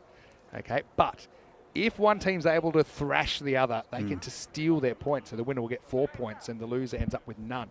So what's a thrashing? Basically, if you can chase down a total in 7 overs if you're batting second, or if you've batted first, if you can keep the second team to 70% or less of your score. And that we always show it before the second innings as well, so you know exactly what that equation is. So yeah, if you lose, but you don't lose so badly, you'll still get a point out of the game. And I suppose that's kind of that assessment you have to make along the way. And if you win, if you're winning by a lot, you want to make sure, okay, let's make sure we win by the margin, which will allow us to get that extra point. We saw it coming into play yesterday, in fact, in the ECIs. Austria were able to get a bonus point win in the first game. It turned out to be the only one of the whole weekend. It's brought a lot of excitement, I think, to this season. We saw Zalmi in the previous game, and they picked up a bonus point because terrible ramp shot. And Stan, well, he was trying to play tricks, and that was not the ball to do it on. They've got wickets in hand, I suppose, and they've got a long batting order. So he's feeling, and he's probably right, that this is actually quite a good shot to try, but it's all in the execution. Because that angle, it does kind of lend itself to that kind of shot, but he actually gets too far across, and he's he's not stable when he's trying to hit it. He's actually gone too far outside the line of off stump. So that's the way the cookie crumbles. And Stan, he's still able to knock up a pretty handy 31 in 15 balls. His first runs of the series, but he's the 4th to fall. Shamsha with a 3rd wicket now. He's bowled well. It's 151 for 4. Yes, bowled well. And bringing back slightly. It's still a big score, though, to chase for the Super Kings. But you never know. Just takes, again, just 1 or 2 players to go on a bit of a heater, and they could be competitive in this game. Definitely true. Don't think they've got quite the depth of what the Tigers have, though, so they have to rely on their top order quite a bit. So Manan is the new batsman. Still haven't seen Harsh Mandian. So he's hit pretty firmly. Just be a single. Yeah, it's still an imposing total, isn't it? Even with an over to go. 150's up as well. 152 for 4. Yes, I really like that point system. I think it's really a very clever addition, because it does give teams something to play for, and it does also affect the table, as we see here. It's well, Manny Tasia's not taken a couple of catches, but or taken a catch and made a nice stop, but it's an over he'd like to forget. They got off to an absolute flyer, did the Tigers, and I'll come down a little bit, still going at almost 17 and over. So 1 over left, and is Tadella, the new bowler. So Shiva Tadella, the skipper.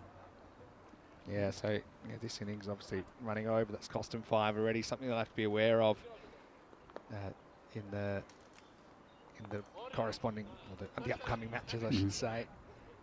But again, they'll learn from that. Like I say, they have some experience. But a fair few new faces in the team as well this year. Shiva ready to bowl the 10th over, his first bowl of the series. And, well, it's been hit to the fielder, just over him, 6 runs. It's not the start we'd have liked. This one, it's just angled in, just in that hitting arc. Wasn't a terrible delivery, but... Slight error in the line, you're right. It's a bit too straight, wasn't it? And adios, Palota. He's coming in again, spinning the ball around. Does it 3, 4 times. Let's see if that's consistent. Oh, it's a better delivery. Yeah. Really nice ball. A bit quicker outside off stump. Much better. Again, it was just a change in line, wasn't it? Maybe pushed her a little bit quicker. Maybe a little bit surprised we didn't see him bowl a little bit earlier, but 1, he's the captain. 2, 3. Ooh, 3 that time. Mixing his game up. That's been hit hard. That's going to be 4, I think. It might have even gone under the boundary. No, umpire says 4. So the 3-1 wasn't as good as the 4-1. Yeah, par 3. But, yeah, I suppose it all matters kind of what happens in the end. And it was just over pitched, so 1. Inconsistent. That one doesn't count. 2. Oh, it doesn't count? Oh, does it? Yeah, no, maybe 3. it does. 4. Let's give me a quicker one. Oh, picked it. See? Oh, it's not a wide. And look, I think it's taking time to adjust, but there's no way for me. Oh, it's a tough one, though. It's not that tough. It's definitely on the line. Uh-oh. That's a tough one. I didn't see how many did he do that time? Oh, I didn't see. I was too busy. It was not the fastest ball, so it must have been 2 or 3. I reckon it's an indication to the keeper. Oh, you're right. Ah, okay. Well, was not. he indicating that he was going to bowl one, which is... Yeah, I mean, it's a 1, tough one, but I think it's probably there. 3. It's a free hit coming up. 4. Quicker one. Oh, that's a nice flatter delivery down the ground. His 4s are better definitely than his 3s. Not sure what Sometimes it's the one real initial early one, and then there's always a set of 3. I think it finishes with a set of 3. Let's have a look at him. 1, 2, 2. Oh, He's going to float this one. variation. Oh, he's not. This is the one where he gets hammered out of the ground. Well, that's... This has been tough on the eyes sometimes, and tough on the neck, because these balls have been disappearing from the Royal Tigers. 172 now with the ball remaining. So now we're talking kind of 120s is going to be required even to hold on to their point in this game, Super Kings. Only 2 that time. This is going to be a 6. Oh, no, it's not. It could be a wicket. And you just got it. And that's no celebration at all from the Kings. But the skipper gets a wicket. And Manan, he's done a bit of damage while he's out there, 17. But, yeah, it was a... Yeah, got there in the end. Yeah, look, he tried to drop it, ended up finding it in a deep, dark place. It's 172 for 5. What that does mean, like I said, for the point, and I am kind of concentrating on that because I think it's a bit more realistic. You may sometimes you've got to play the long game. They'll need 121, the Super Kings, to get a point. So I think they need someone to get going up the top. But Royal Tigers off to the races here in match 2, trying to start with back-to-back wins. And yeah, once again, the openers looking pretty destructive. This time it was Bashrat Arslan with 69 leading the way. But like I said, all morning really, got to take your chances. A couple went down and that just spelt trouble for the Super Kings. Absolutely, and it was a big wicket too. It was Bashrat who was dropped there. It was Mani Teja, who looks a good fielder. He did some good work, took a nice catch a little bit later on. But as we see here, this is a good on-field decision by the umpire, calling not out. And again, this is another one that was just out of reach. And he's pointing towards the sun, trying to save himself. And this is, again, just out of reach for the Kings. Nothing really went right for them. Yeah, ended up taking a couple of wickets. That one was getting juggled. I don't think we've seen many clean catches, Vinny. We've seen a couple of juggled ones. The two in this innings, or two of them in this innings have been juggled. That was a great catch out there, though, from Mani Teja. And he celebrates, but the one he put down earlier, I think, cost him a lot of runs. I was impressed with the bowling of Govar, though, in his second innings. The first one went for a lot. And this one, again, another catch dropped over the boundary, which is unfortunate for the Kings. So... another one going. That was another drop catch. That was Mark Ahuja that time, dropping his brother. But in the end, that was a good batting performance for the Tigers. And again, a cute little shot there from Stan. A bit of foot feeling that went wrong by two of them, two of the Kings. And that was a neat catch out there. That was a Cooler who took the wicket of Stan Ahuja. But, oh no, in fact, that was Stan Ahuja's attempted flick. So, it was, again, that was, we see the juggle catch at the end to end up the innings. Good effort from the Tigers, a quality side, and still a lot of batting to come after that. So, no respite for the Super Kings. And we'll see the scorecard in just a moment. And it was a very, very good start for them again in these games. It's highlighted their morning with SETI. They're 19 off 13.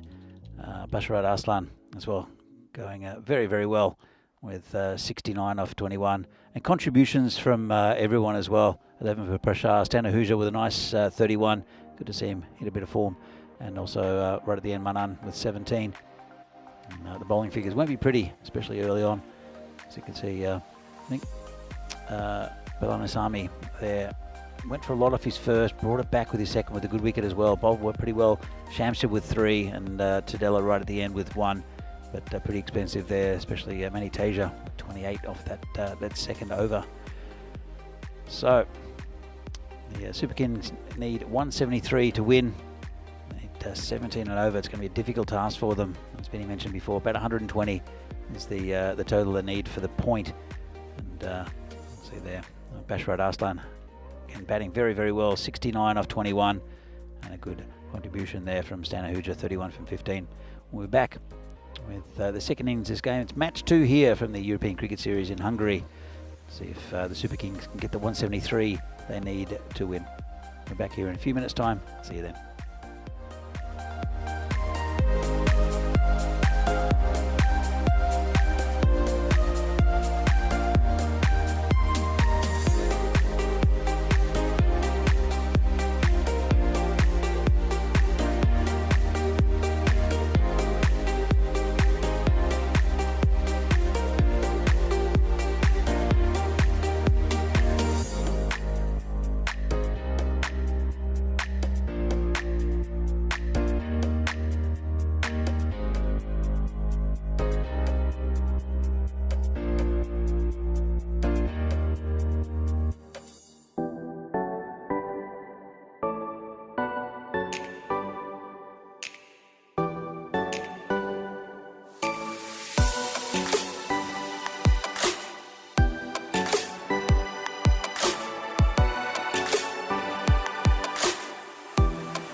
This European Cricket Network event is proudly brought to you by HCL Software and Paramatch.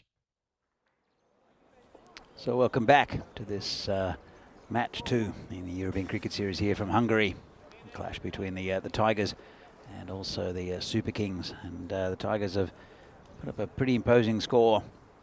Let's see if the Super Kings can match them as the Super Kings batsmen come out to play. As you can see here, 120 needed for the Super Kings to just get a point out of this game. I think the Tigers will fancy getting the 4 points if they can get it in 7 overs, which is very unlikely. 173 the total, then it'll be 4 points for the Super Kings. But 120 is the first target, I think, for the Kings to get, and it's going to be difficult against a good bowling lineup from the Tigers. They want to get a good start as well. It's been a feature, I think, so far of the Tigers is their power play. They've done very, very well in the power plays.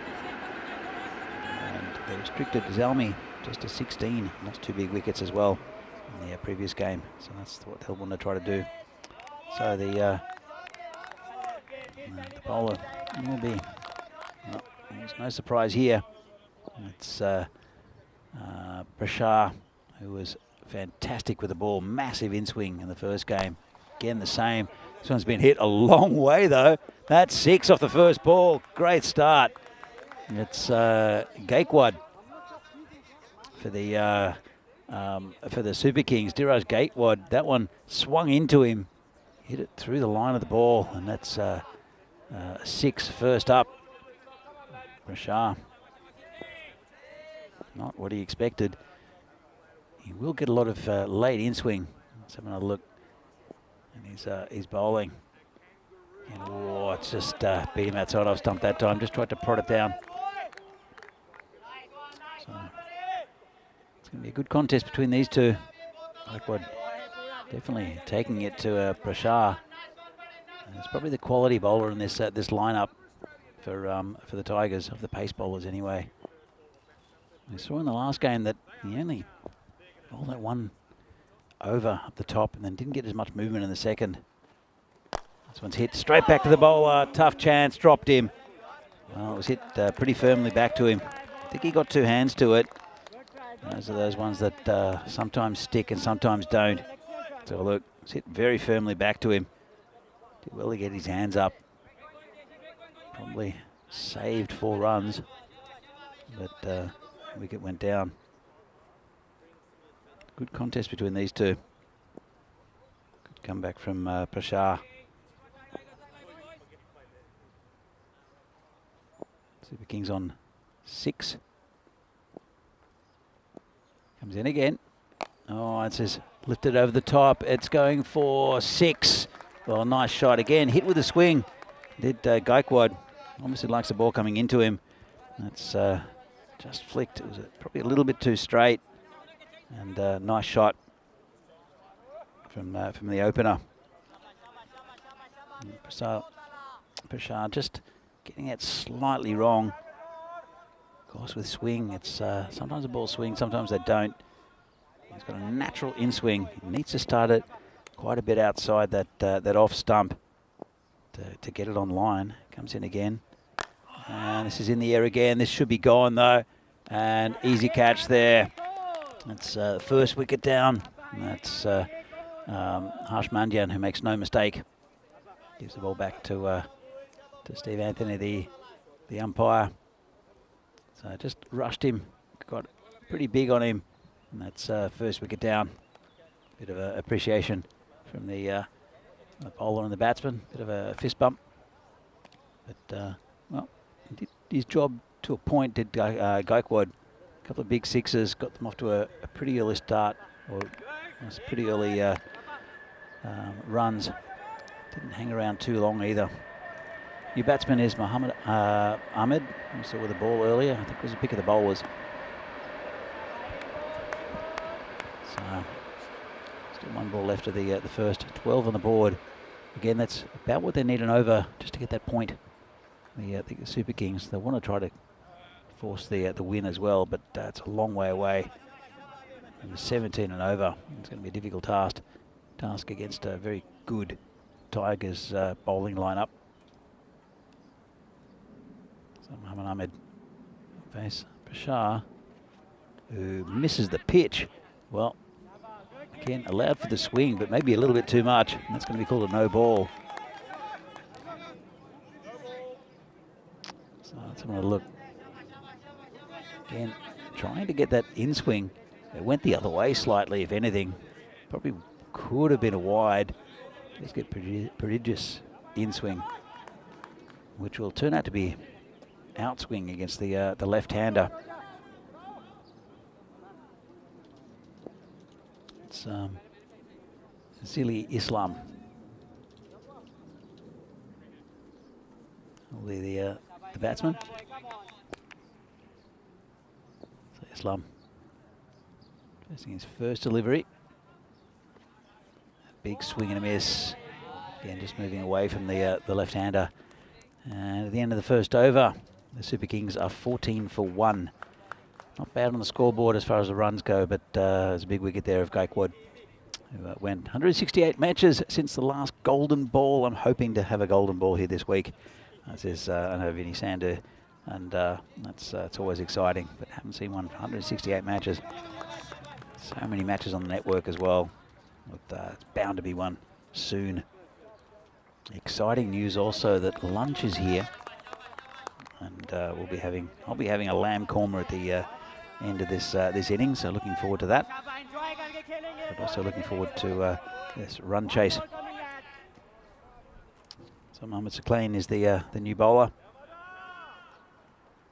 He'll be bowling to Mohamed Ahmed. Neither of his batsmen off the mark. Comes in and short. Oh, he's got him on the helmet. That's a nasty delivery. I'll have to check that. So it's directly on the helmet, and tried to hook it. Hit him just on that right-hand side, right on the side of the helmet that shakes you up. Hopefully he's not hurt. And I'll have a bit of a check. Sometimes there's a concussion check. Oh, not sure what Marco Hoosier was doing there. He was waving a finger, I think, trying to show him how many fingers he was holding up. It's slightly naughty, if that's what he was in fact doing. Well, he's been checked, it seems. But, well, okay, no problem. It wasn't exactly a glancing blow either. That was a very, very good bouncer. Getting full on the side of the helmet. All right, here comes Sakleen again. And well, that one's down leg side. That's going to go to the boundary, and that'll be 5 runs. Minimo there. Tried the Yorker. So look at this. And just angled it down the leg side. Tried to push it into maybe the pads. Just missed with the Yorker and missed with the line as well. So 3 runs there for the Super Kings. Bowling pretty quick is Sakleen, especially on this pitch. It does come through very, very quickly. It's quite bouncy as well. Comes in. This is hit nicely over the top. 6 runs. So that's over the top of the cover area, and gets hold of him that time. There's Mohamed Ahmed. Again, a really good contest between bat and ball here. They're right on line for that. Well, they're right on line for the victory at the moment, in a sense. But there's a long way to go. 24 for 1. 1.5 overs gone. They'll have to bat very well to get anywhere near the 120 they need just for that point. And, good bowling right at the batsman's body. Just fends it off. Sakleen. Couple of balls left. 24 for 1. Been a reasonable power play for the Kings. Also was a huge power play for the Tigers. We'll see the graph in a few minutes' time, just to show you the difference between the two after the power play's over. Comes in and again too quick, straight through him. And he's really building up a head of steam. That's what it does with a fast bowler. If you strike a batsman, it just gives you that little bit more oomph.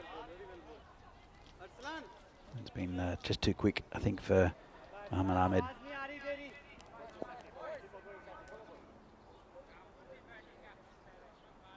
Comes in again. And that one, really good Yorker. And no run. So end of a good over there from Sucklane. There was only one scoring shot of it. It was a 6. And at the end of 2, the Super Kings are 24 for 1. Have a look here. This is the standings in Group A. Don't read anything into it yet. You'll see that we've seen Zalmi in the first game, Tigers in the first 2, Kings here. We're going to see the Danubian Kangaroos for the first time, and also Danabogdani, the other club in this part of the draw in Group A. Vinny, been an interesting start. It's been a really interesting start. You mentioned the Kangaroos there. You're going to love their story. I mean, they're a club. They've been around since 2007. It's their first time playing in the European Cricket Series. A club that typically plays in the 2nd division here in Hungary. But their captain, Gabor Tarok, as well. It's a guy we have seen. I know that name. You know Gabor? Yeah. So, I mean, he's a guy, we've seen him playing for Hungary before as well. Yep. But, he's a guy, I mean, we saw him actually playing for Hungary recently in the Continental Cup. Yeah, absolutely. But he wears number 89 because he actually lived in Australia from 89 to 95. Ah, okay. And he lived in Adelaide. And that's why this Kangaroos name, again, reflects the kind of Australian connection there. He wears 89 for that. He's a very keen cricketer, as Gabor. You're going to love him. Anyway, this is a bit of a tight single. Got to get a move on. Down to Hooja, not able to really manufacture too much in the way of a throw. But Super Kings. I think you look at the 121 as maybe a more realistic target. I mean, they're going about 12 and over at the moment. If they could take a point off the Tigers, I think you're looking what can set you apart from the other kind of teams of a similar level. And taking points off Tigers could be very good. Well, there's only one team that drops out in this group, isn't there? Yeah, in each group. So if they can get in, it's going to be competitive at the top of the group between mainly 2 sides in Tigers and Zalmi, and the other 3. You'd think you never know, but it'll be difficult, I think, to beat those 2 sides. Oh, this is in the air. Player coming around, drops it, and it goes over the boundary for 4. Oh, Prashar, he's had such an interesting day in the field. Hopefully he's all right. He's wiped himself out. He's clutching his knee. I don't like that. Remember, he took one earlier, but this seems slightly unrelated. Can he get up on his own? No. This is big. If Prashar's hurt himself, I wonder if he just jarred it when he hit the ground. It was a real tough one.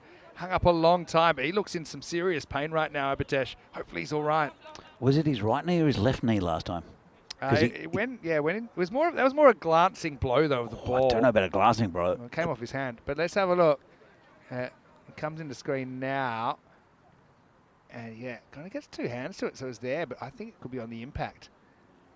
Is there anything we're going to see something here? Drops it there, or he jarred it there.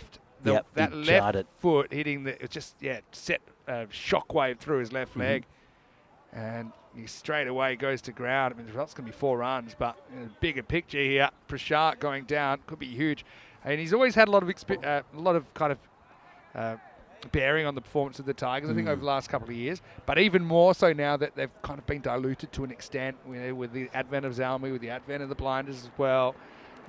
But he's going to take a bit of a breather, and rightly so, I think, right now. Hopefully that's just a superficial injury. Yeah, look, it looks like he's jarred it. I mean, he did take an impact. I think it might have been on his left knee last time. The ball hit his. I mean, he said it was a glancing blow. He deflected it. It still hit him flush. Pretty hard glancing blow. Yeah. And he went down, and you could tell because they're painful when they hit just on that knee. But this one, I think it's just a jarring injury. Hopefully, he's okay. But he's out in that boundary at the moment and getting a bit of water. The 12th man's on, so let's hopefully his fine. Knee injuries can be pretty bad, not just for cricketing reasons, but just throughout your general life. Knee injuries are just a bit tricky. So will be Basharat to bowl. again. This one's in the air over the top of the fielder and might have gone all the way, you know. I think that's 4. It's probably worth another look here. Yeah, it's been called 4 by the fielder as well, but it's just one of these edges that's flying away down towards our camera. I think we'll find this. This pitch is just inside. I think it might have been. It's been called 4. But, I mean, they're all handy runs here. This is Zilla Islam, who's coming out at the number 3 spot. But right now, we're watching Muhammad Ahmed trying to make something happen in this power play. Well, that's an interesting shot. Gets the result, though. That's 6 runs. Geez, there's so many strikers now in Hungary. I think, when I say monkey see, monkey do, it used to be just some of the top half a dozen in the country that could play these kind of shots. But now we're seeing more and more quality through these teams. It's a brilliant shot. Just dug it out. It was all arm strength. And, well, it went a long way back. I don't know how he got the power in that. Must have 4 arms like tree trunks. Yeah, just a push, wasn't it? Also like the yellow gloves he's wearing, matching the kit. Extra points for that. It is bright. He's not wearing the yellow helmet, though. His batting partner, Islam, is. So it'll be the Australia versus Netherlands about this contest. Yeah. If you look at it. Netherlands a bit more of the blue and the orange, but iconic. Now, we've got Manan going off now. Well, he's not. He's just taking a breather a couple of yards behind the rope. It's good to see that Bashar's walking. He's limping a bit, but and it's the last game of the day, so hopefully he'll be back. Yeah, to be honest, I wouldn't be risking him the rest of the day. I'd be saying, look, just maybe get some ice on it, take it easy for a bit. The Tigers, we'll see them back in action to check their fixtures, but they play Wednesday morning. They have the same again. They've game 1, game 2. Oh, that's been hit a long way in the air and caught. Well, that's the end of a good innings there from Muhammad Ahmed. He hit it right off the middle of the bat, maybe. It was pretty high and just got too much elevation. And a neat catch taken out there. Yeah, it was a good catch, wasn't it? Again, it's something you'd expect the Tigers to do. You'd expect them to hold their catches. And they didn't necessarily do that earlier this morning. But, I mean, I like the approach here from the Super Kings. They've got a kind of take-no-prisoners approach. But that was nice. I suppose a nice bit of bowling to challenge him that way. And in the end, Muhammad Ahmed is going to have to go for 20. The score now is 39 for 2. Tajendra Velavathi is the new batsman. And I'm sure he'll bring the same energy as Muhammad Ahmed did. They only know one way, it seems, these players in Hungary. Abhijit Kumar taking that catch. And Aslan continues his good day, picking up a wicket in his first over. Last ball of the power play to come up. It's keeper Velavathi to face up. That was right. Has a swing at it, gets over the fielder. It's going to be 6, I think. Yep, 6 confirmed by the umpire. And, well, it's a good strike rate. Got it right off the toe end of the bat. Swung hard at it. And is going towards the bikini end. Yeah, that was a proper hack. But, hey, good result. They just got to try and find their way. Like I said, it's 121, isn't it? Something like that. 121. 121. 120. That's I think the realistic target. And Super Kings can kind of walk away, their heads held high if that's the case. And like I say, they've still got more cricket to come. They'll take on the Kangaroos in match 4, and they'll take on Zalmi in match 5. So, I mean, they've got a big day in this heat as well. We're up to 32 degrees, still climbing, I think. So it's difficult. I mean, I think we saw in Prague, just to give you an indication, we saw Brno, who ended up a very good side, Brno. And the only game they lost in the group stage was against Bohemians, who came in and played 1 game, and Brno looked absolutely trashed after spending the whole day there. I remember that one. Match 10. Yeah. So we have new bowler. It's Bala come in. She's hit high in the air, and don't think anyone will get there. Well, get close.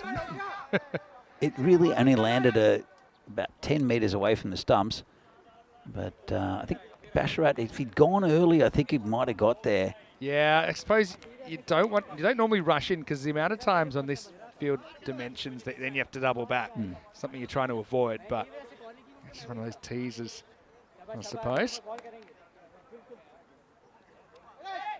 So.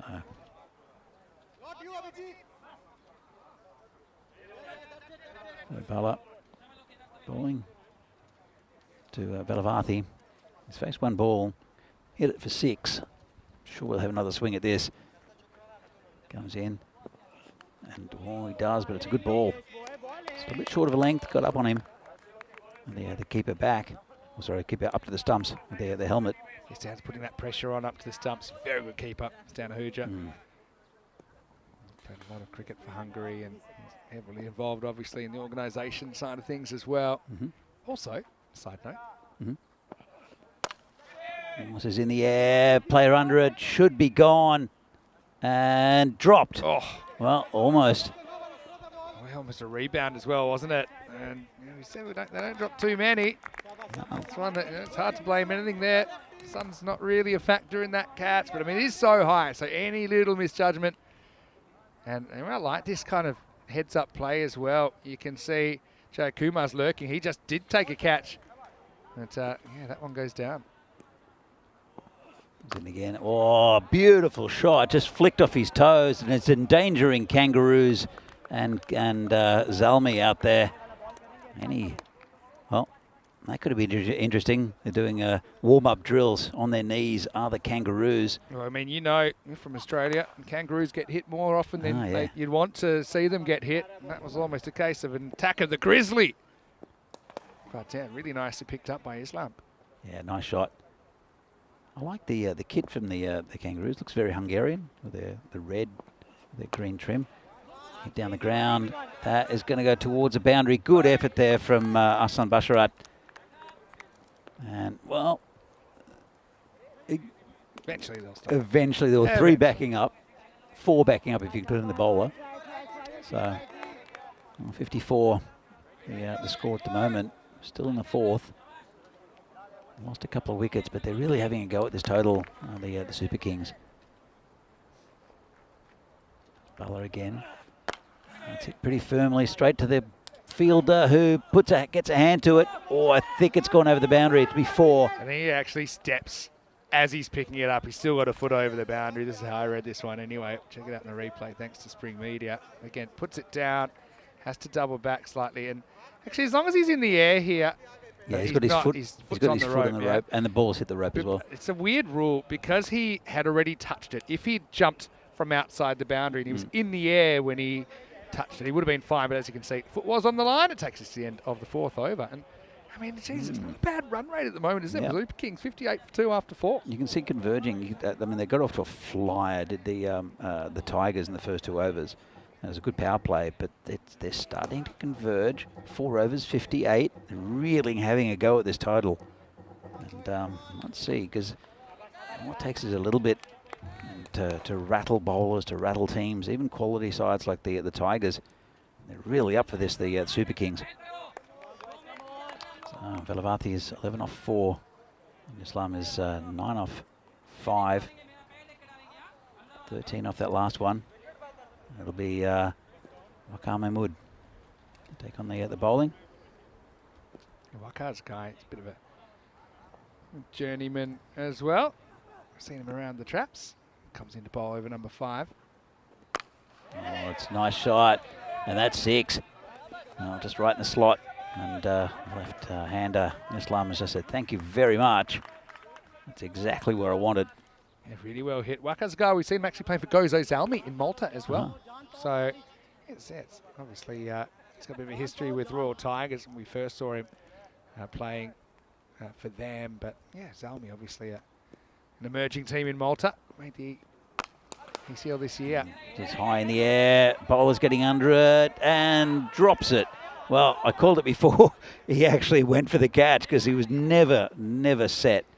He's in his follow-through, so he doesn't have a great kind of initial look about where it's going, but he realises that he's the only person on the field that can reach it.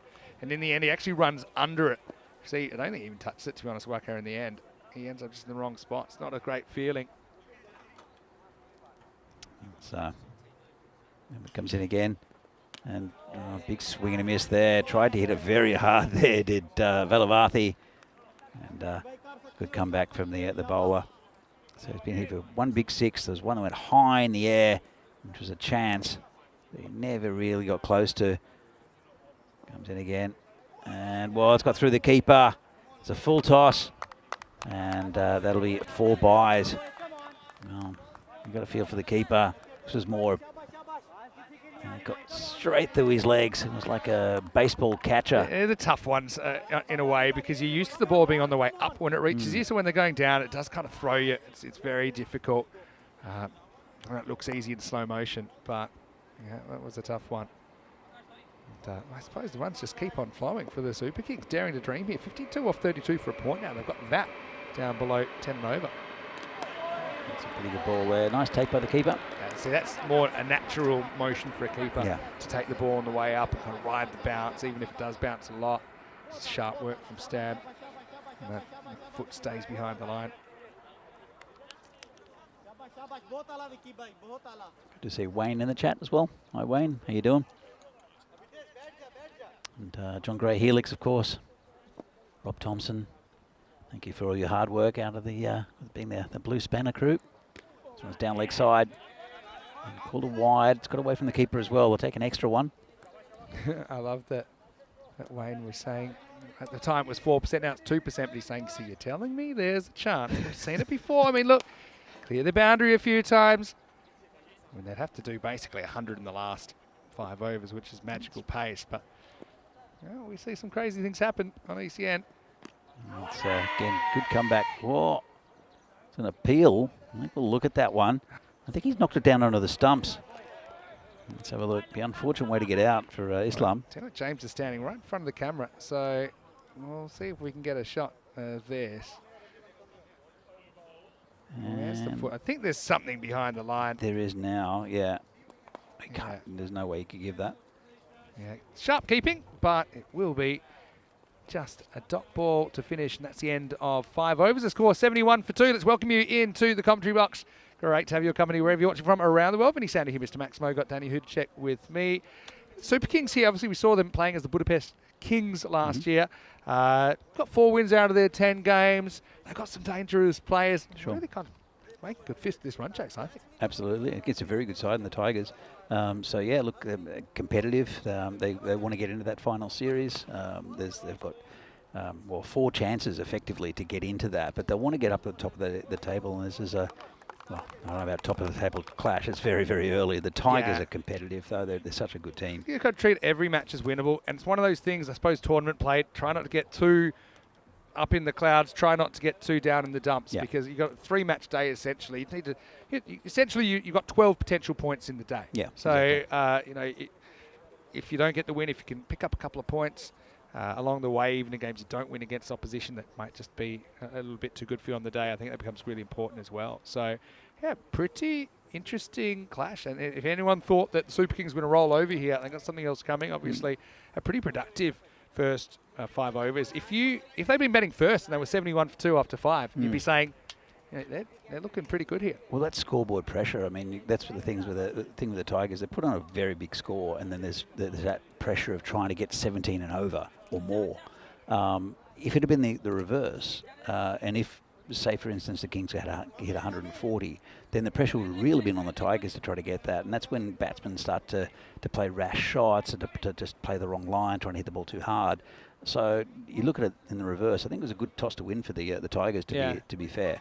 And it might have been very different if the toss had gone the other way.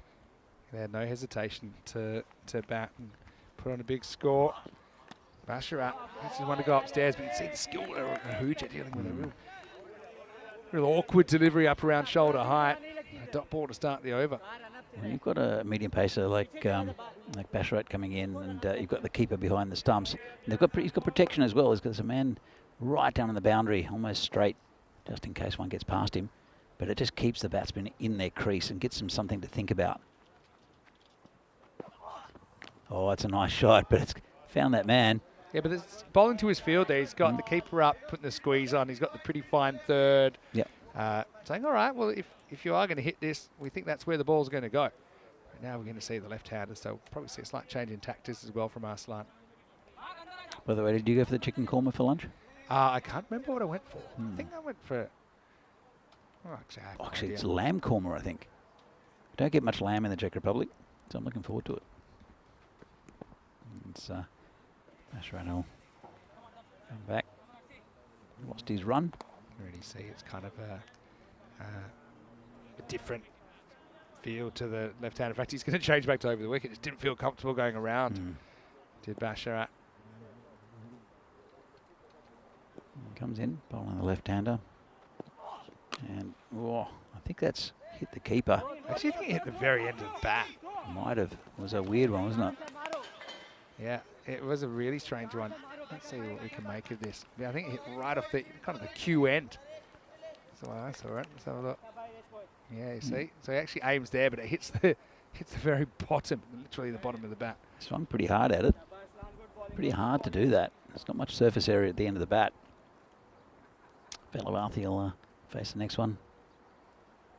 73 for 2. Oh, it's 6. Nice shot. And that's into the jungle. Should be able to... there's a fielder out in the jungle. There's a what? There's a fielder in the jungle. I saw a blue flash. I thought you go said back. a fiddler. I thought someone was playing the violin. You wouldn't be able to hear them over the train, which you could probably hear as well. The jungle's getting plenty of action.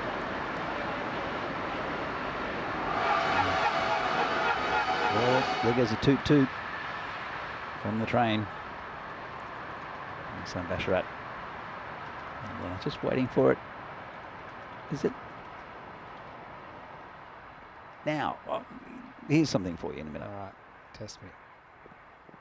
Oh, slow ball, called it wide. You know how close the sometimes with the over rates go, and the umpire held back that for the train. Now, could that potentially... Did he hold back for the train? He held back for the train. The train was going toot toot. Why else was he holding it back?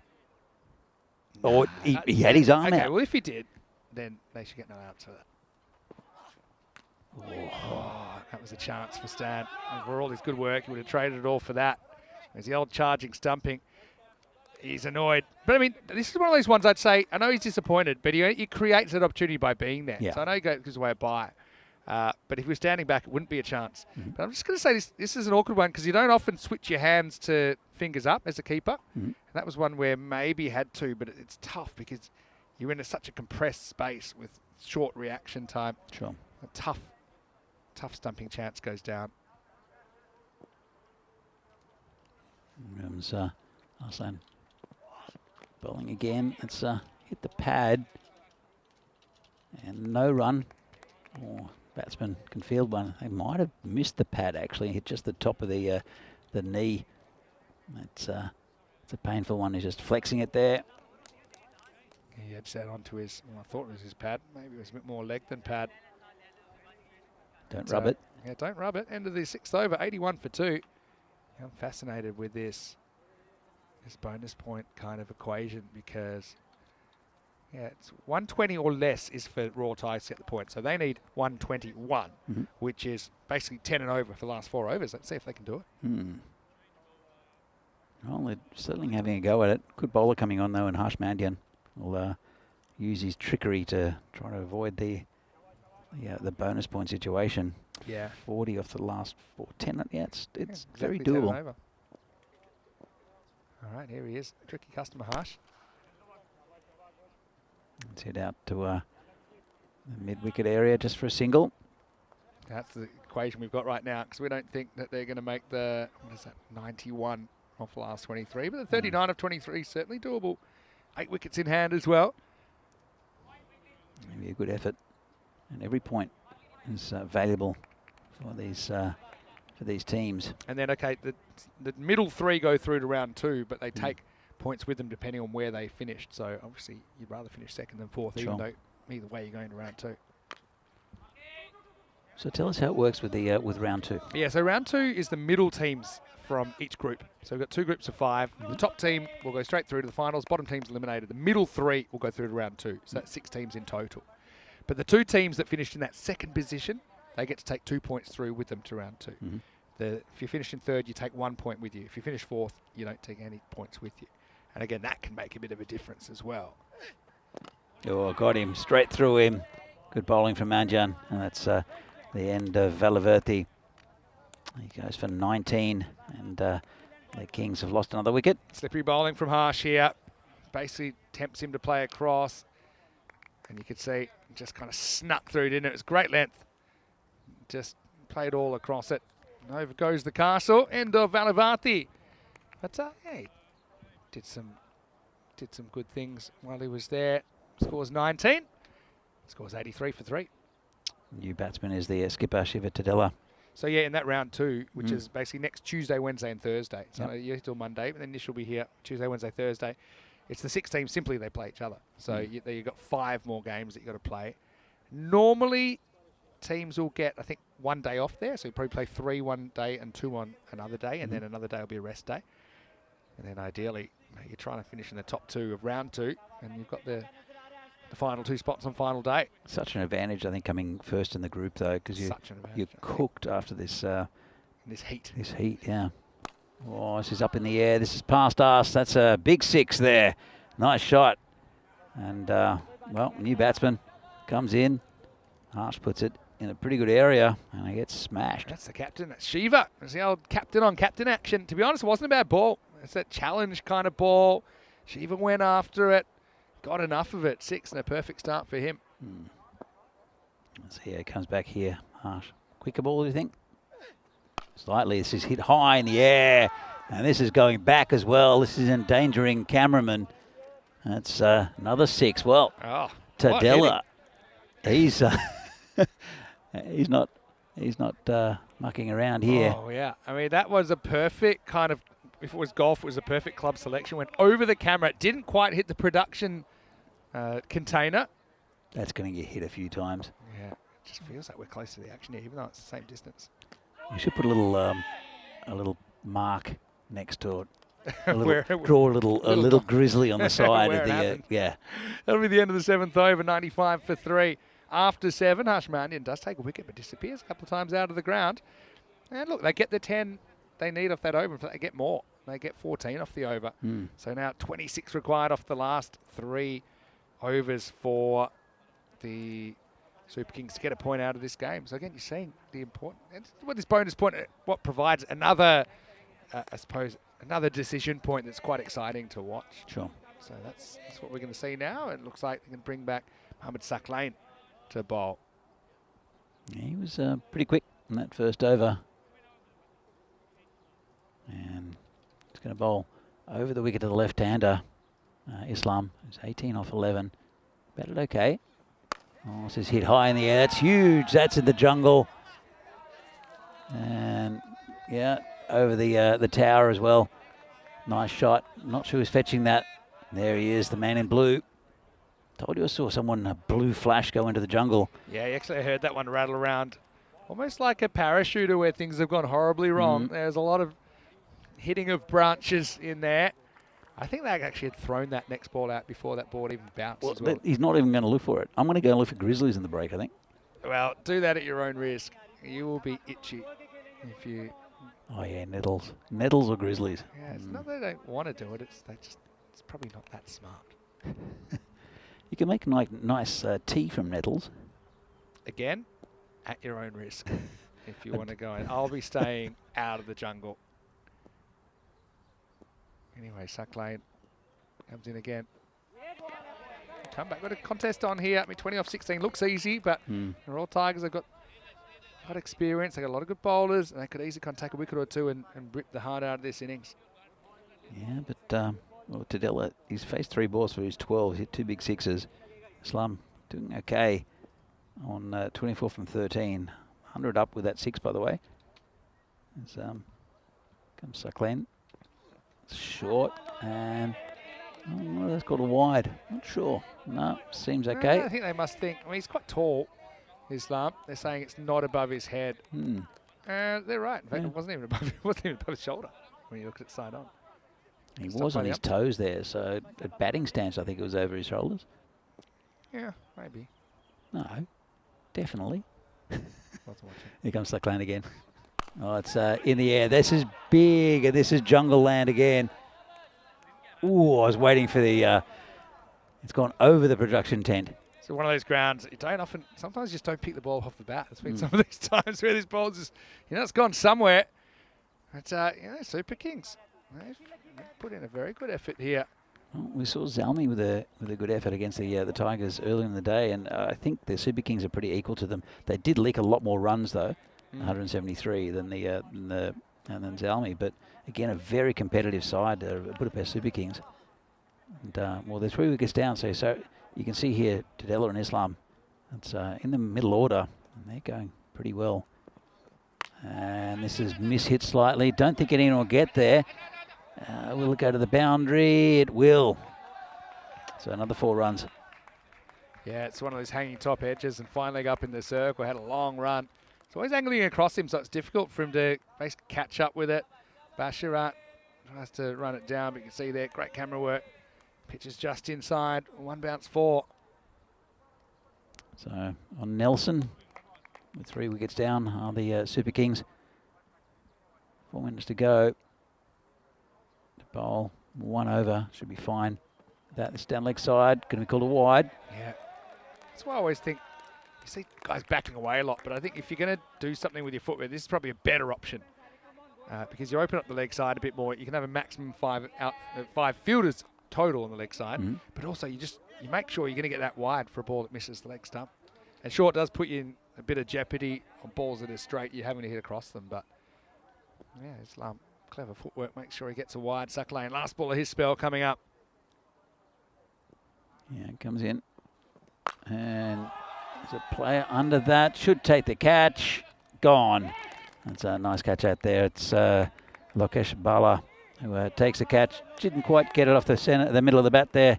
The batsman Islam. Good innings though. Got his team closer to that point. And some lusty hitting throughout. But he'll have to go. Didn't quite have the legs to get over the boundary.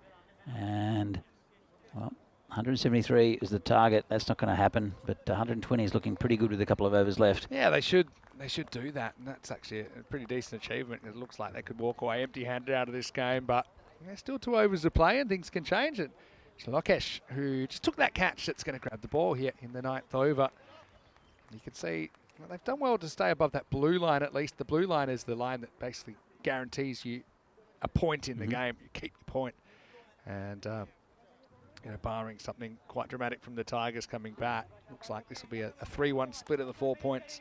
Again, it was a good start from the Tigers that really, I think, has got them over the line with the in this game. Just their power plays, in both games this morning, it's the power plays that's really pumped them up over to get these 2 victories. As this is high in the air, this could be caught and dropped.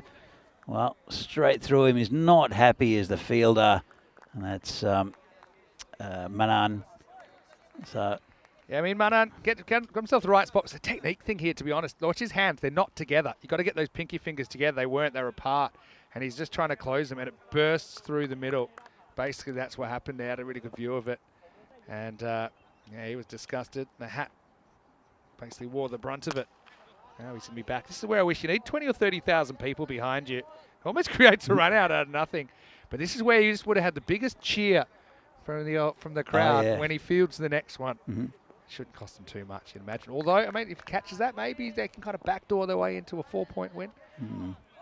I still think with almost an over and a half left that Super Kings, they've worked well for their...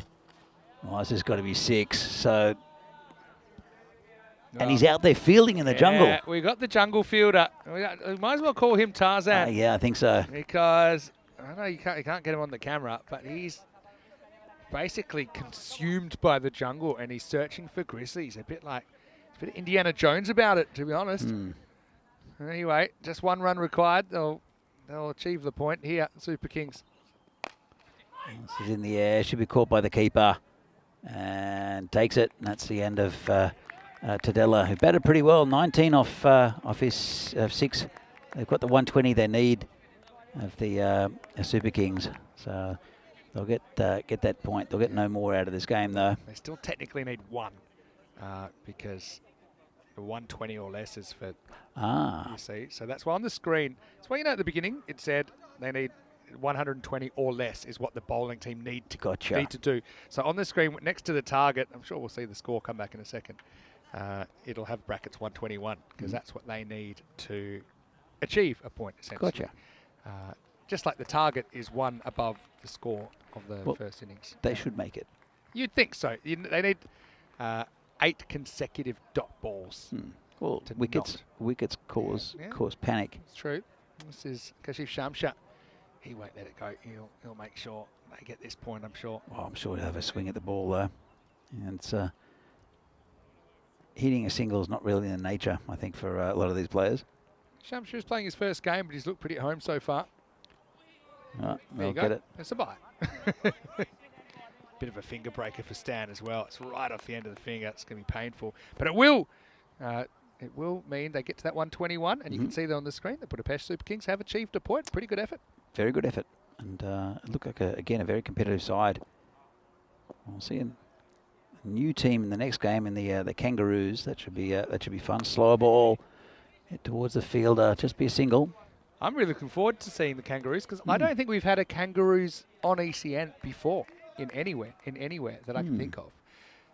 The football club in Bohemians in the Bohemians Football Club in Prague. Yeah, Klokani. They have the kangaroo logo. Yeah. Been there quite a few times. The ironic thing is they were given 2 wallabies. They weren't given kangaroos. Oh, right. And so they got it wrong. So it should actually be the wallabies, not the kangaroos. But right.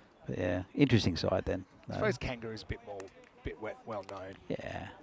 Apart from the wallabies rugby, like I don't think many people would know what a wallaby is. They'll just think it's but very well named. I think the Wallabies, the Australian national rugby team. I love it. Wayne's got a nickname for Harsh Mandian. That's probably not going to do the business, is it, from Harsh? A little bit short, and Nakula bangs him out of the ground. We can see they need 51 off this over. We've never had a 50-run over. I'm sure the day will come. Well, 41 the other day 41 was huge. From Coley, hypersonic. We've had probably 15 40-plus overs, which in itself is pretty amazing. We had a risk of Corey calls it the Big Bang because he says you've got supersonic, hypersonic, and then the Big Bang. ECM will implode on itself if someone gets 50. Geez, that's pretty well hit as well. That's out of the ground. Maximo. Oh, cool. They're showing that they bat well. That's the middle order here. Really good striking, back-to-back sixes. Yeah, look, that's a good target, a good batting performance here from the Super Kings. I know it's pretty much dead this game as far as a victory for the Super Kings, but that's I think fantastic. I tell you what, there are so many dragonflies here, Vinny. They are beautiful. Yeah, that's true. There you go. It's just. Oh. I tell you what, you might lose the game, but he's on. There's the knock-knock. One. There's the first one. Kristaps, I know you're in there. What he might finish with, I'll just call it because who cares? That's 3 sixes out of 3 balls. Can you imagine there's 6 sixes to lose the game in the last over? Yeah. That's something we've never had on ECN. Well, it's looking pretty good so far. Slightly quicker ball. Well bowled. He's disappointed the batsman. Joe Kumar feeling pretty relieved, I think, to not go for 6 that time. Yeah, I was going to say Wayne's nickname for Harsh Mandian is Handyman. It's kind of a kind of anagram. Yeah. I don't know if it's exact, but good work, Wayne. Oh, it's gone. That's straight through. Good bowling there. And that's the end of Shamsha, who goes for a duck. And Joe Kumar gets his revenge after being smashed earlier in the over. Yeah, again, I think pretty happy with the change of batter. This is a regulation stumping for Ahuja. Gets a good look at it. And I think that Kashif knew if that was taken cleanly by the keeper, it was curtains, but at least he got a good show, didn't he? From the other end, but he'll go for a personal, Derek. And that is the second last ball of the game, which puts the Super Kings 141 for 6.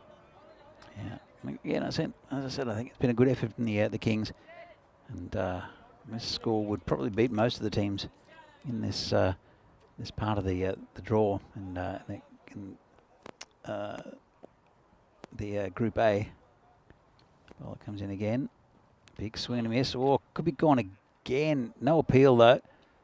Yeah, it must have been a little appeal because they're having a look at it, but it will be the end of the game. Margin will be 31 runs. Let's just have a quick look at this stumping. He gave it all he had, and he was out there, and he's back. No problem. If the bat bounces, he'd be out, but it doesn't. It goes down. It stays down. So, yeah, pretty good effort from the Super Kings to get a point, but the Royal Tigers, well, they do the job, don't they? They get 2 wins out of their first 2 games. We'll see them again on Wednesday morning. I suppose questions there about Abhitesh Prashar and his injury. Hopefully it's not as serious as it looked at the time when he fell awkwardly attempting a catch in the outfield. But the Tigers, well, last time we saw them, they were 2 losses in the day. That was finals day last year. But they are back, and they're back with a bang. And now this next game is starting, and I think it will start in about 9 minutes' time. So we'll try and rush through this. But the Kangaroos are on the park for the first time. Looking forward to that. Gabor Torek leads that side. And Budapest Zalmi, well, they'll be keen for their first win on ECN after going down to the Tigers in the opener. Let's go through the highlights. I will say, the Super Kings, they kind of gave as good as they got, didn't they, in this first contest? Absolutely. First ball was a 6, and then, well, I don't know what happened there. But that one was a pretty simple catch there for Harsh Mandian. But they kept on swinging at this bowling. And that was the one that Sucklane hit the batsman. That was a nasty one. But just kept on going, swinging hard at the ball. It's only 50-metre boundaries, as you know, and that's just what is happening now in ECN cricket in this T10 form. And that's the injury there to Prasar. Let's hope he's okay.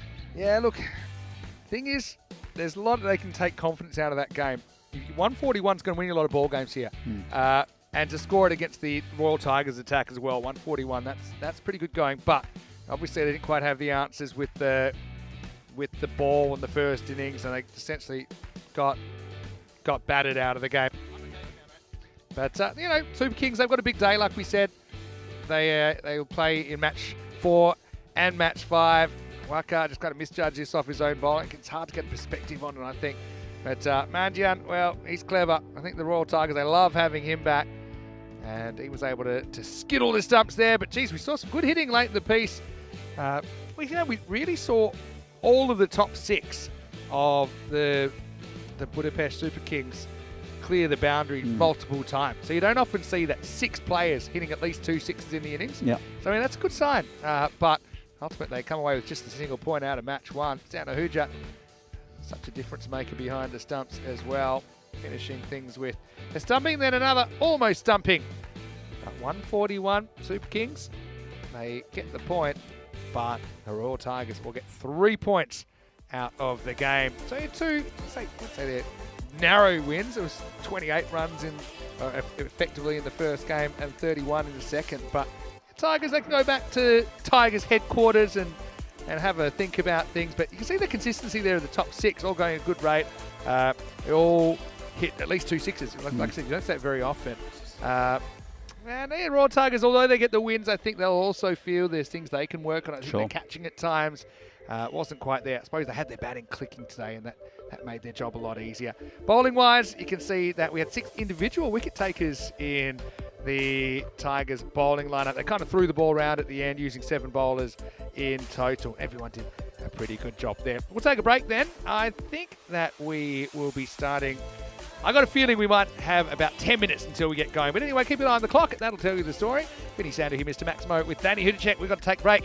The Roos have hopped into town, and they'll be on the park after the break against Zalmi. We'll see you shortly for more European Cricket Series.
This European Cricket Network event is proudly brought to you by HCL Software and Paramatch. Hello and welcome back. Well, 2 games into our opening day and now it's time for match number 3. And once again, we're going to say hello to a new team to this competition, but also they're a new team to ECN coming up with the Danubian Kangaroos making their debut on the big stage. They've got a tough one as well against Budapest Zalmi, another team who played their first ECN match earlier, although we know they've got a lot of faces that we have seen before. So Ian Ramage doing the honours today. He's got the coin, he's got the 2 captains. Let's see who wins the coin toss for match number 3. Kangaroos, you're the home team, you'll toss the coin, yeah, and Zalmi, the away team, you will call. Yes. Here you go. Okay, well, whenever you're ready. Yep, crack on. Heads. Heads has been called. It's come down tails, so you've won the toss. We'll have a bat, please. Okay, toss won by Kangaroos, who are going to bat first. So the Kangaroos have won the toss and they've elected to bat. Good confident move. And look, their team, although it's the first time we've seen them on ECN, they do have a fair bit of history already. They were established in 2007. A bit of an Australian connection there. I guess we'll see if they'll be happy or if they'll be hopping mad in their first game. Watch out for Nish Lianagi, particularly a player to watch. I think Nish the Dish, a player we've seen a fair bit of here in the ECS Hungary, but today he is a Kangaroo. For Budapest Zalmi though, we did see them kind of fighting a good fight against the Tigers, but couldn't quite get over the line in match 1. And they've got a big day, of course, with the 3 games to get their tournament started. So these 2 teams will feel each other out. I think they'll have a better idea where they're at after this game. But I'm going to go to another Australian now, former Australian, Danny Hudacek, to take us to the first ball of match number 3. The Roos, they are in town. They're going to bat first after winning the toss in match number 3. Well, thanks, Vinny, and welcome back to lovely Hungary, GB Oval here, this European Cricket Series match. Match 3 here from Hungary, and it's the first time we'll see the Kangaroos. And good toss to win, I think. Nice to settle them into an innings against a very good side in Budapest Zalmi. As we see here, the 2 lineups. It's their first game here. The Danubian Kangaroos. A couple of additions also for Zalmi, who've got 3 games today. Abdullah Mirza and also Ali Shazab will come in. Also Usar Gori. But yeah, big names are there in Zishan Kukihill and also Zahir Zafi, Kaiba Delda as well, and Usman Mohammed. Very good lineup for Zalmi, who played 1 game. They went down to the Tigers earlier on, but they were pretty competitive in that game. They'll want to get a win up here against the Danubian Kangaroos, who make their debut on the network. So, as you can see here, the Kangaroos only 22% against Budapest Zalmi. We'll have to see a lot of Hungarian natives in this side, and it'll be good to see the depth of Hungarian cricket from the native perspective, which is slightly different. And we see a lot of the teams in Europe. Seen a few of these players before. Kabatorok, the captain, saw him in Romania playing for the national side. He's a very competitive player as Gabor, very animated as well. Adam Gall as well was in Romania for that tournament for the Hungarians. Tournament they won against Romania and Gibraltar. So we have Saeed Said, who will come in for the first ball of this match. He'll be bowling to Matty Ainsworth. Marosi's the bit of a stop, not quite sure why. Umpire distracted by something. So it's Zoltan Marosi at the other end. Matty Ainsworth facing the first delivery here from Sadat Said. Comes in. Oh, it's a beauty. Well, has he gone? I think he's gone. He's walking, and that's gone. Well, that's a fantastic ball. Came in a lot. Looks like he got an inside edge, and that's a golden duck. Let's have a look. And came in. Oh, it was a big inside edge. And what a catch. Well, really nice catch there by the keeper, who throws it to nowhere. Let's have another look. Can't get an angle there, but what a catch there. Big inside edge. And that's the head of Matty Ainsworth. Not the start that the Kangaroos would have liked. It's a really nice catch, just hang on to it. That's not the start the Kangaroos would have liked. Well, in fact, it's a royal duck, as you can see Derek there. The first ball of the game. So, great start here for Zalmi. We'll get to see another batsman. It's Robbie Ainsworth will come out. But fantastic, their catch there by the keeper. They're always difficult. Thick inside edge. It's 1 wicket down. So Saeed. Perfect start for Zalmi. Comes in again. It says down the ground will be the first runs to the Kangaroos. Fielded down there by Ali Shazab. Good to see a few new players in the Zalmi lineup as well. It's a long tournament, and I've got 3 games today. Have Zalmi. And it'll bring Zoltan Morosi on strike. Well, it comes in, and big swing and a miss. Call it wide. Another run to the total. So the arm guard there as Morosi. Big swing. Just didn't quite get hold of it.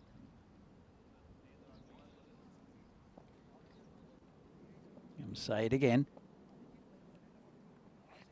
And gets it pretty well. Straight to cover. Big no straight away. Good calling by the batsman. It was hit quite firmly. But that was, I think, Cookie Hill in the covers doing the fielding. You don't want to run his arm either. He's a very good fielder is Zishan. Pretty tense at the moment. Early breakthrough for Zalmi. Slower ball, and again just hit. There's a short cover in there. Sky Bedelda.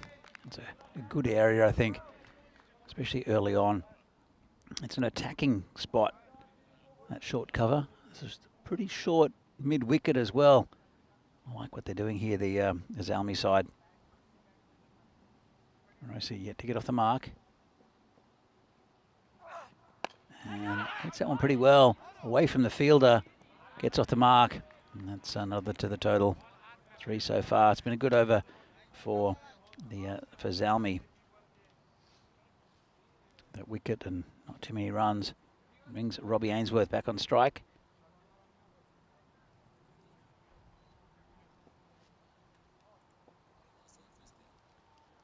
Comes in. A couple of balls left in this over. It's full toss. Hit down the ground and dropped. Well, went straight into the breadbasket there. And that was Ullah Shakir. Of course, only 2 men out of the circle. He managed to find one, did Ainsworth. But he was always moving forward, the fielder. And he's being thrown the ball. And being replaced out there, I think. Well, I think there's still 1 more ball left in the over. I'll have to check. Might be our scorecard that's not up to date. In fact, I think there's a little issue with the scoring. So I'll try to bring you a live score. It's so 4 off the first over, wicket as well. And Vinny, yeah, welcome back. Thanks, it's good to be back. Yeah, we had a slight issue with partial power outage at the ground, and that's why we had to hold things up for a second. But hey, I'm so happy to see Zoltan Morosi out there now. He's a guy, I remember did an interview with him. He was only 16 back in 2022 when I saw him playing before. Since then, he's grown up, he's 18 now. Yep. But he's a very handy leg spinner. Also, obviously, in this Kangaroos lineup, he's getting that responsibility to bat up at the top order positions. And yeah, I'm just really curious to see how he's coming along. And I'm loving this Kangaroos lineup. It's kind of, it's a bunch of backgrounds in cricket that we don't often see, almost a whole team of players that are essentially not of kind of South Asian descent. Again, that's neither here nor there, but it just means they've got slightly different path to the game. There's a lot of Hungarian nationals in this side. I'm counting kind of in the squad. There's about 15 to 18. Then you've got a mixture of other players kind of smattered in there with Pramod Sharma, very experienced guy. You've got Gabor Tarok leading the side. And he basically wears number 89 because that's the year that he moved to Australia and lived there for 6 years in Adelaide. Looks like we're good to go here in over number 2. And Shakir. Well, this is one, again, since we were last in Hungary, the wide rules, the interpretations changed a bit. So, again, this is one, I think, that isn't completely outside the line. It shouldn't be a wide, but it was called anyway. I suppose in the end you just want consistency, but just something to bear in mind. This is hit up in the air, going, and gone. Maximo! That's a really good strike by Ainsworth. And yeah, I mean, it was an awful start, really, wasn't it? But that's a good counter-attack from Robbie Ainsworth. I mean, that was a brilliant first ball that Matty Ainsworth got, actually. Little inside edge, brilliant catch. And now this is a pretty good shot as well, up and over the top. That's going to be 1 bounce 4. The Kangaroos are back in business, thanks to Robbie Ainsworth. So, yeah, sometimes that happens, and Matty Ainsworth will get plenty more opportunities in this series, I'm sure. But it was a great catch by Isarula behind the stumps. And if you remember that they had some issues with that position earlier. They had Umar Jamil in that spot, but with him out of the side, Isarula, I suppose it limits his ability to bowl the left arm spin that he did earlier, but I suppose he didn't have the best time of it.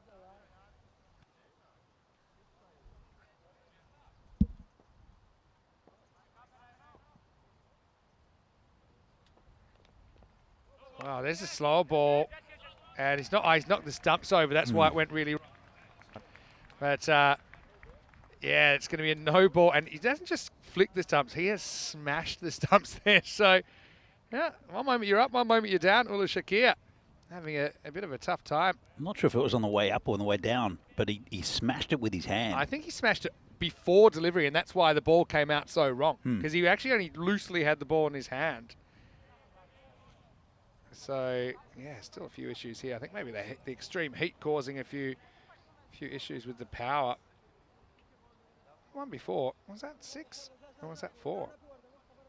Pretty sure it was 4, but anyway, I think it was given 6. But we're just trying to get everything up and running again. But yeah, Ainsworth, a race to 18.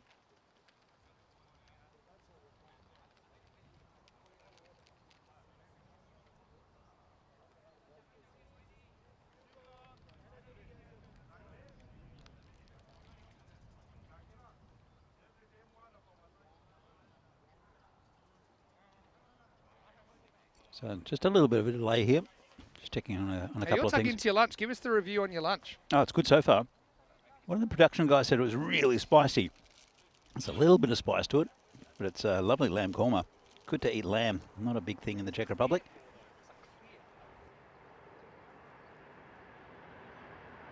Just checking on a couple of things. But the korma's pretty good. I like it. Don't know where it's from. It's got my name on it, which is good.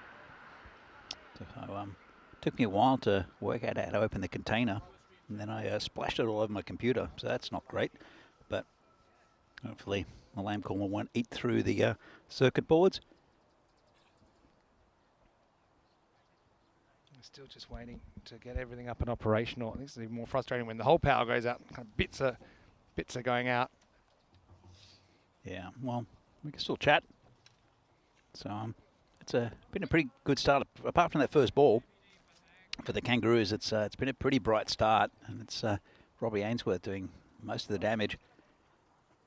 It was Matty who got that first ball. A fantastic catch, though, especially from a part-time keeper. Probably a part-time keeper. No, I mean, it's a dream start, isn't it? It's a real confident start.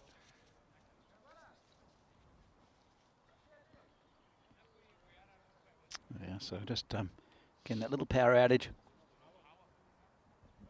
So It's partial. Yeah. At the moment. So some things are working, some things aren't. Some things are working and some aren't. But I reckon somebody has unplugged one of the the components here to plug in their mobile phone. It's not the first time it's happened. You Won't be think the so? last. Maybe that's right. Maybe I'm just making stuff up. Looks like we're slightly getting back on board here. But I've got to say, our crew at Spring Media, they do such a great job to keep things rolling the way that they should.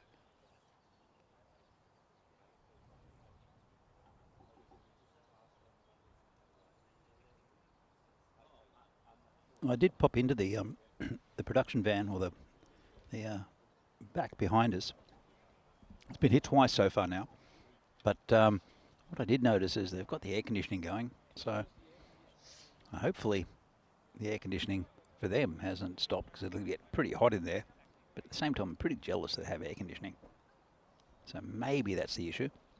Don't know, but we'll come back to that in a minute. You can see Zishan Cookie Hill is in front of the sight screen, just in the shade. The clouds come over, not quite as hot, but still.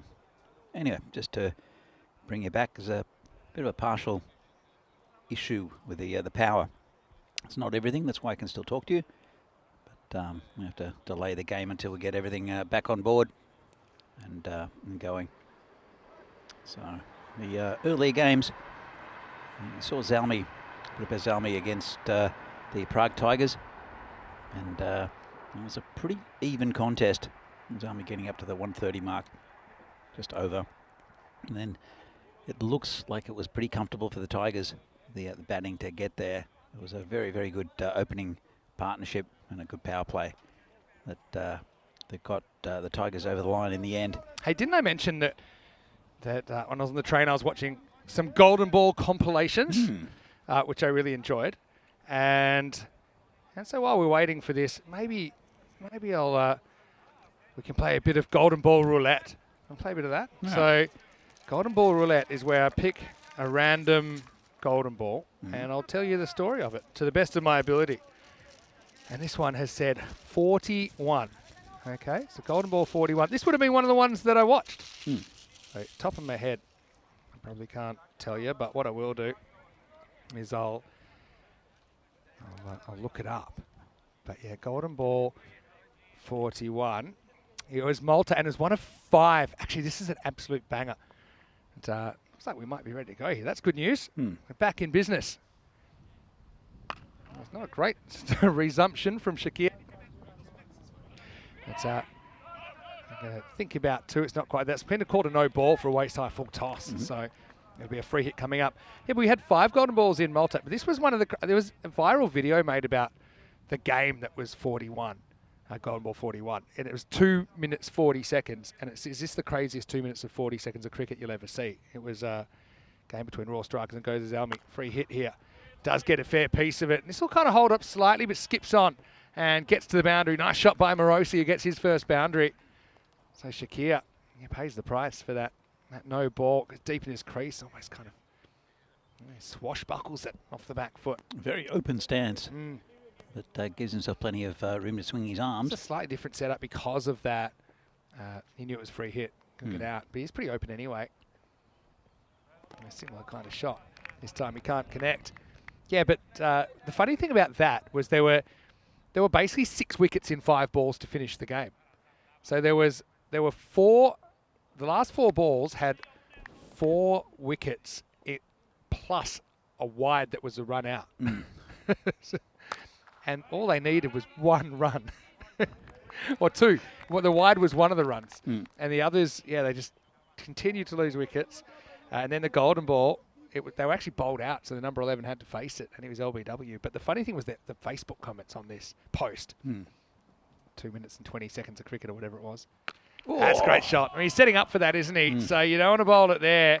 Shakir's gone supersonic in one of the longer and larger overs you'll ever see. And the score 34 for 1 after 2. Kangaroos hopping back into contention. Look at him line it up. He's lined it up and then boom. But Shakir, he'll be disappointed because that's the one place you can't bowl to a guy that's setting up like that. It's just basically exactly what the batter ordered. Early days, but Tigers off to a healthy lead, winning their first 2 games. Kangaroos playing their first game. Still to see to the Bogdani for the first time since 2020. Looking forward to seeing them.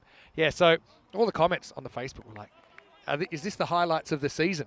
I didn't realise it was just one game. But it was one of those ones where all the easy catches got dropped and all the impossible ones got caught, all in the same game. And it was Gozo CC against the Warriors. Said comes back in, but he's going to disappear. Oh, he held things tight early, but Ainsworth flexing his muscles goes maximal, 6 carreras.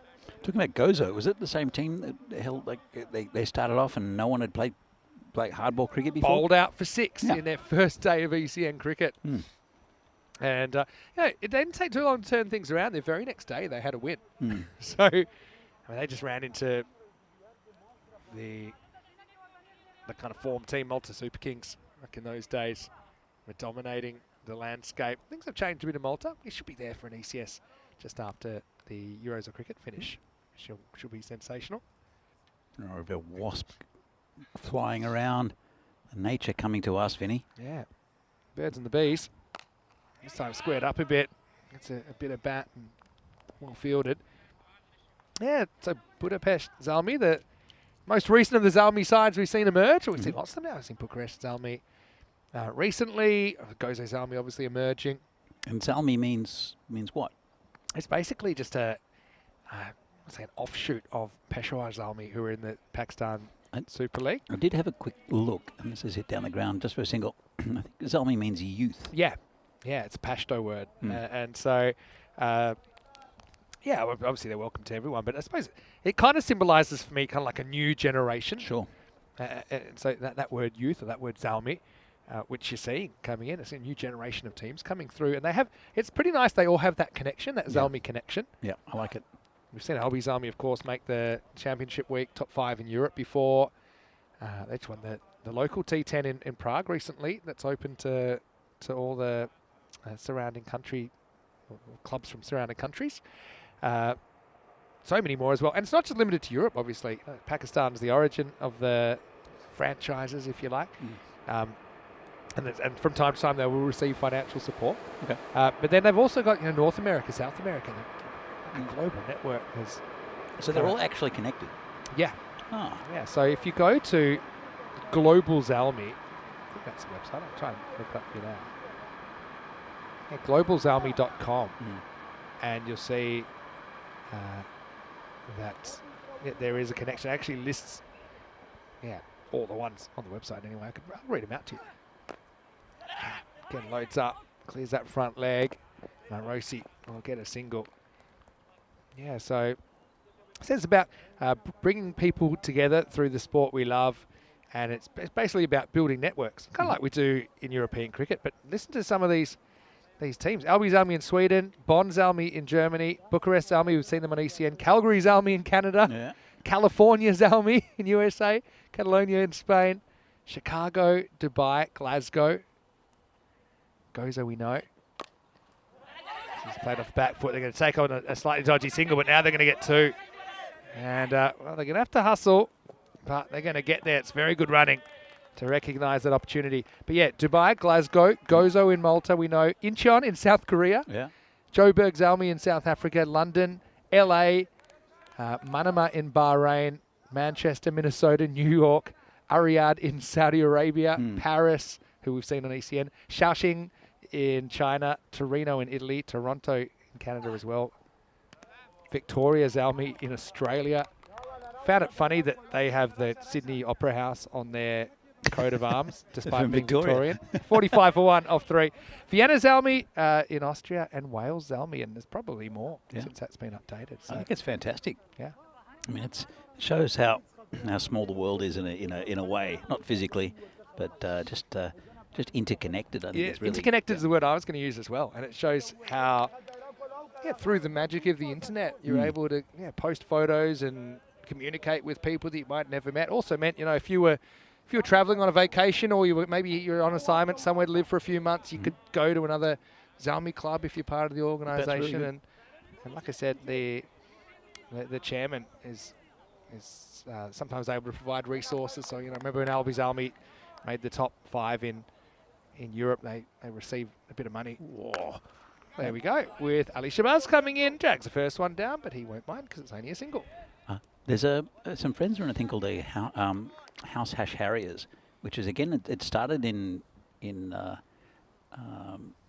Malaysia. This is a full toss, and this is hit high in the air, and this is going to be 6. Nice shot. Called it no ball as well. Well, I know what you would call this. You'd call this some dodgy leg spin from Ali Shabazz. He's going to be dangerous if he can get it right, but he goes too short, and then he goes too full. And Ainsworth says, thanks for coming. Maximo time, free hit to come. Well, his skipper's having a bit of a chat to him. 100's up. It's been a good recovery from the Kangaroos as well. 100's up. Well, the 50, it's half 100. Yeah. My mic cut out when I said half 100. I'm getting a bit ahead of myself. So Hash House Harriers are basically, it started off with the British military in Malaysia in the 30s, and a hare would go and set a trail. And then 15 minutes later, this is called a wide, 15 minutes later, the pack was chasing the hare, and they'd had to try to catch them. Now it's a little bit more casual. It's not. It's more social than anything. Yeah. And they call it a drinking club with a running problem. Is that right? So you get some people running. This is hit to the covers. They'll take a quick single. It's well run again. And it could be more. It's going to be 5, I think. And it will be. Whoa, well, Dorothy Diver, watch out for the 5er. As this just gets a bit out of control. He's switched away from the dodgy leg spin, and he's gone for medium pace last couple of balls. This comes scooting in, just burst through the keeper. They didn't really have a fine leg. That's why there was no one backing up. And that ends up going all the way. 1+4 overthrows. Well, 59 moment. Doing pretty well here, the Kangaroos. And a fumble there, but just a single. Yeah, so now there are organisations all around the world. A good friend of mine, Tyson, has just been on one. There were 45 people on the Voltava, which is the river that goes through Prague, but they were a bit further down. And that's an event. If you've, we'll have to arrange something one day when you're free to go down the Voltava on a raft, because there's not much paddling. Sounds hair raising. Oh, it's very shallow where it starts. Right. And it goes through Český Krumlov, which is a beautiful town. It goes through a few weirs, which is the exciting part. But apart from that, it's pretty, it's not very deep. But it's again, I told you it was about the drinking club with the running problem. Well, this is a drinking club with a paddling problem. So it's probably not very legal in most countries to be that drunk and floating down a river, but that's what happens in the Czech Republic. Not just this club, but there are 45 people on that trek, and there's European hashes. The ones in America are huge, and they're all around the world. So. I mean, anyway, there's something about this Danube. What did we call it a couple of years ago? The Danube. That was a word. I think maybe it was Rhino coined a term, but like some Danube derbies. Oh yeah. In Europe. Anyway, this is just nicely worked away. Got to say, I'm really impressed with Robbie Ainsworth here. The way he's been able to stand up and turn things around, because it wasn't looking too good early for the Kangaroos, but he'll just lean on this one for 4 more. Yeah, he's batting well. 44, moment off 17. After the start they had with a first ball wicket, it was a pretty good ball though, to be fair. Morosi doing his part as well on 14. 65 for 1. Now the Kangaroos, good start on the for their tournament. Let's see if they can keep it together. They'll have to against Azalmi, who are a very good side. It's a bowler again. Down the ground. And, good fielding there. 2 of them diving. And that was Ali Shabazz who did the fielding. Yeah, it's been quite the turnaround at the moment. Interesting situation at this at the moment in this game. A nice shot again into the covers. They'll have to hurry for the single. Gets it sort of comfortably. So Morosi brings Ainsworth back on strike. 5 away from a 50. I think if it had hit, it would have been gone. Oh, close. So comes the Shakir again. Bowling to Ainsworth. Oh, it says over the top. And it'll be 4 again. It was on to 49, Ainsworth. He's batted pretty well. Yeah, he sure has.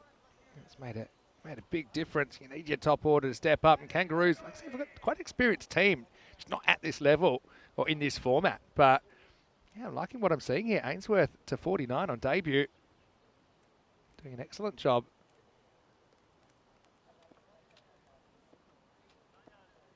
A couple to come here in the 5th. That's a good shot as well. That is going, and out of here. Maximo, and that's 50 for Robbie Ainsworth in his first ECN appearance. Brings up his half century off just 20 balls. It's been a little bit of an exhibition from Robbie. His 5th 6 brings up the half ton. He's enjoying it as well. Why not? Why not indeed? That's a lovely shot. That went over the production van. And luckily, that's windows saved again. In fact, there's Tarzan in front of the production van saving windows. It's going to come to a point where the windows are under attack. It's going to be a wide from Shakir, who's found himself in a tough place in the naughty 40s, none for 47, and the risk of bringing up his own personal unwanted half century. Yeah, maybe they went back to him. He went for a lot in his first over. So, obviously, I don't know if they're taking him too lightly here, because they are a second division side, aren't they, the Kangaroos? So, this is hit straight. This is going towards it. Production. Gone. That's number 3. That's knock time. That was pretty close to the windows. Luckily, it bounced first. Don't think the window would have stopped it though. Maximo time, and it's the end of the 5th over. And the Kangaroos have got Zalmi hopping mad in their first ECN appearance. 84 for 1 after 5. Let's welcome you into the cube, and probably the drinks break coming at a pretty good time for Zalmi, who again, they're playing their second game. They've still got another game to play tonight, but it's been pretty tough for them. You can already see the kind of energy a little bit sapped there. Yep. And Ainsworth in particular has just taken this innings and he's run with it. And he's got the Kangaroos in a really good position. Absolutely. Look, the Kangaroos are in a prime position to win this game. And for the first time on the network against a good side in Zalmi, they're really showing up. And it's Robbie Ainsworth. It's a shame about, I'm assuming, his brother. Yeah, well, that's the thing. If you're going to get out first ball. That's the real crime. If you make 2 off 10 or something like that. He got a good one. It was a great catch behind the wicket, wasn't it, as well? But yeah, just bringing Robbie Ainsworth to the crease, and he's brilliant so far. I think we might have another issue as far as the power goes, and we're trying to work that out. It's frustrating for everyone. So this is the case. Sometimes the first day of in a new location, still working out once everything is up and connected.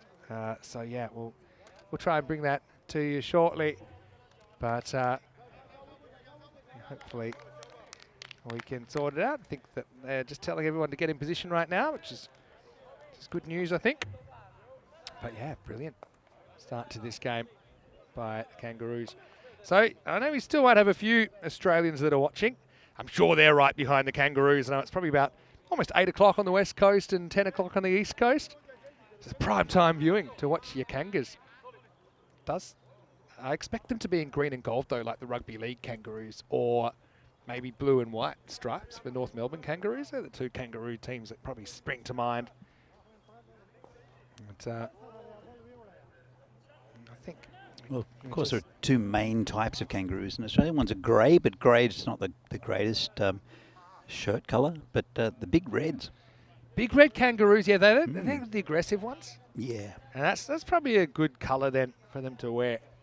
They're big. I don't know if you saw the one that kept on crushing, that people go and watch him crush buckets, and it was huge. My favourite one, if you want to look up a good kangaroo fact, you look up Marty the Monster. Have you ever seen Marty the Monster? It was an old kids show. Marty the Monster was a kind of big kind of mascot, kind of life-size kids entertainer. And let's just say when the kangaroo came on the show, he took a bit of a dislike to Marty the Monster and got him in a headlock. It's one of the iconic clips. Just look up kangaroo Marty the Monster. You will be entertained. I have not seen that. I've seen the other one with the dog. The kangaroo's got the dog in a hold. Yeah. They were out pig shooting. Can happen and as well. luckily, because the dogs were out, they were out pig shooting.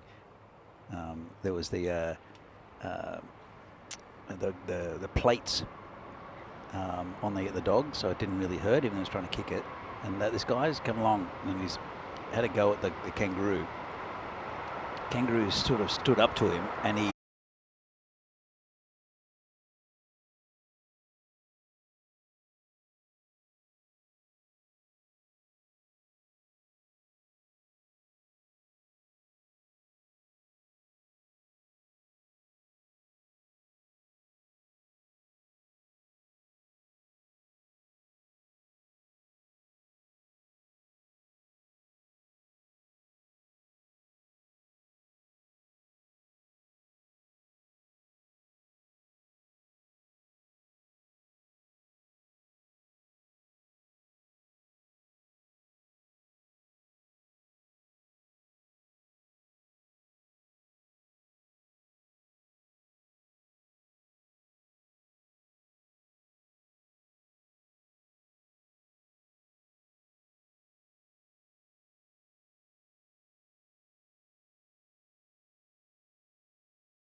This European Cricket Network event is proudly brought to you by HCL Software and Paramatch.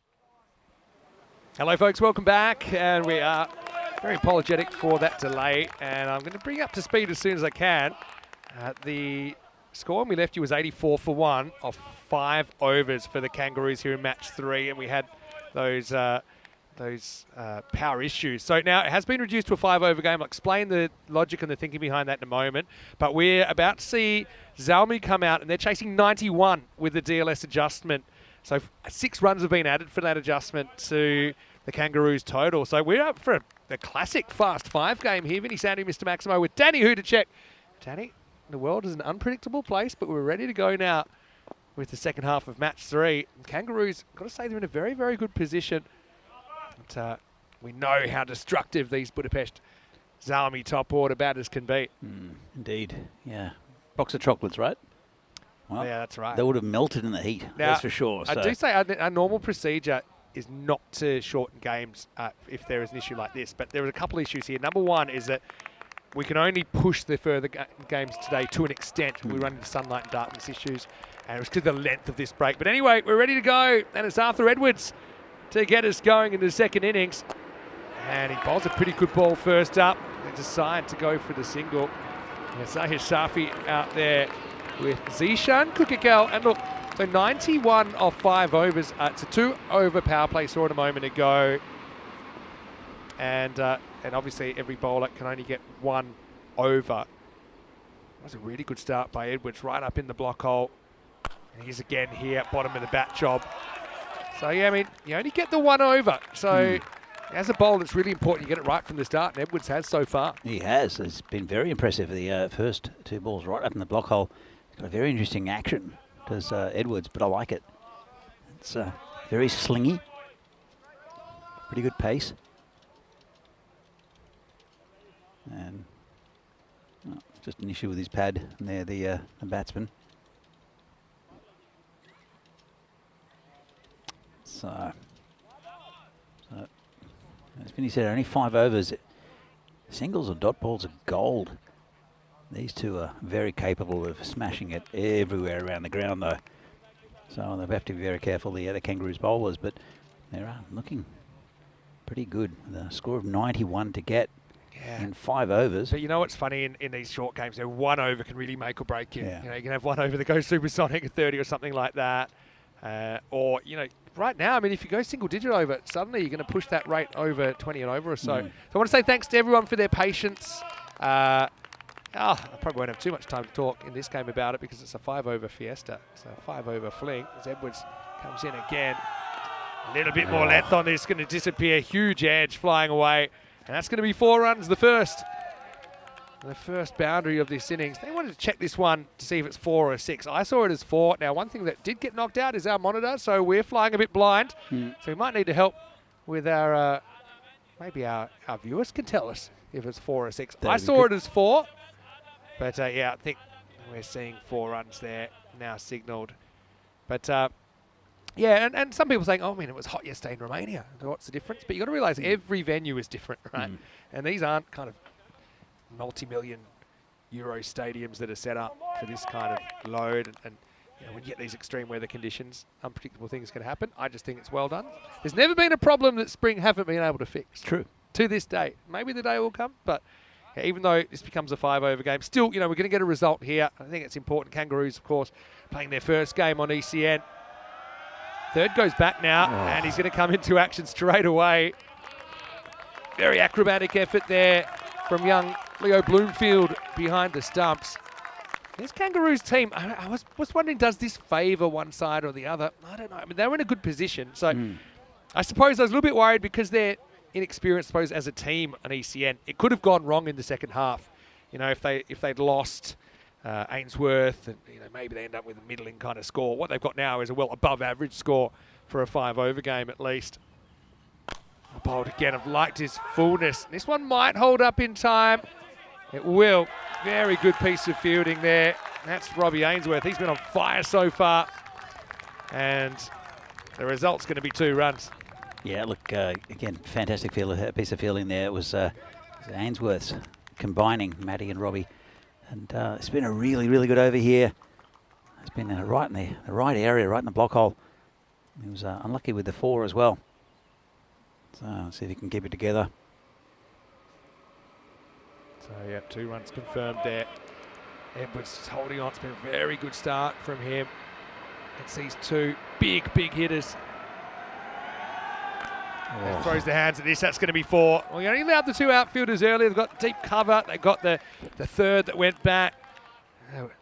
The other one, well, the ball before didn't quite go to the boundary. This one does. Still, I think it's a pretty good over from Edwards. In the end, he goes for 13, which is less than the asking rate. 13 without loss after 1. Golden ball, of course. We haven't had one. Is it true to say that we're on a drought now? I don't know. What's the? I mean, the average golden ball or time between golden balls is around about 85 in between, right? So what are we up to now? 169 matches without a golden ball. So yeah, I'd say it's a drought. The average is 86 between. That goes all the way back to our first golden ball back in March 2020. So yeah, the last one was on the 10th of June. I did it myself actually in Cyprus. March It was about this 2020. hot. Where was that? That was Kipro Tigers Limassol versus Cyprus Knight Riders. Okay.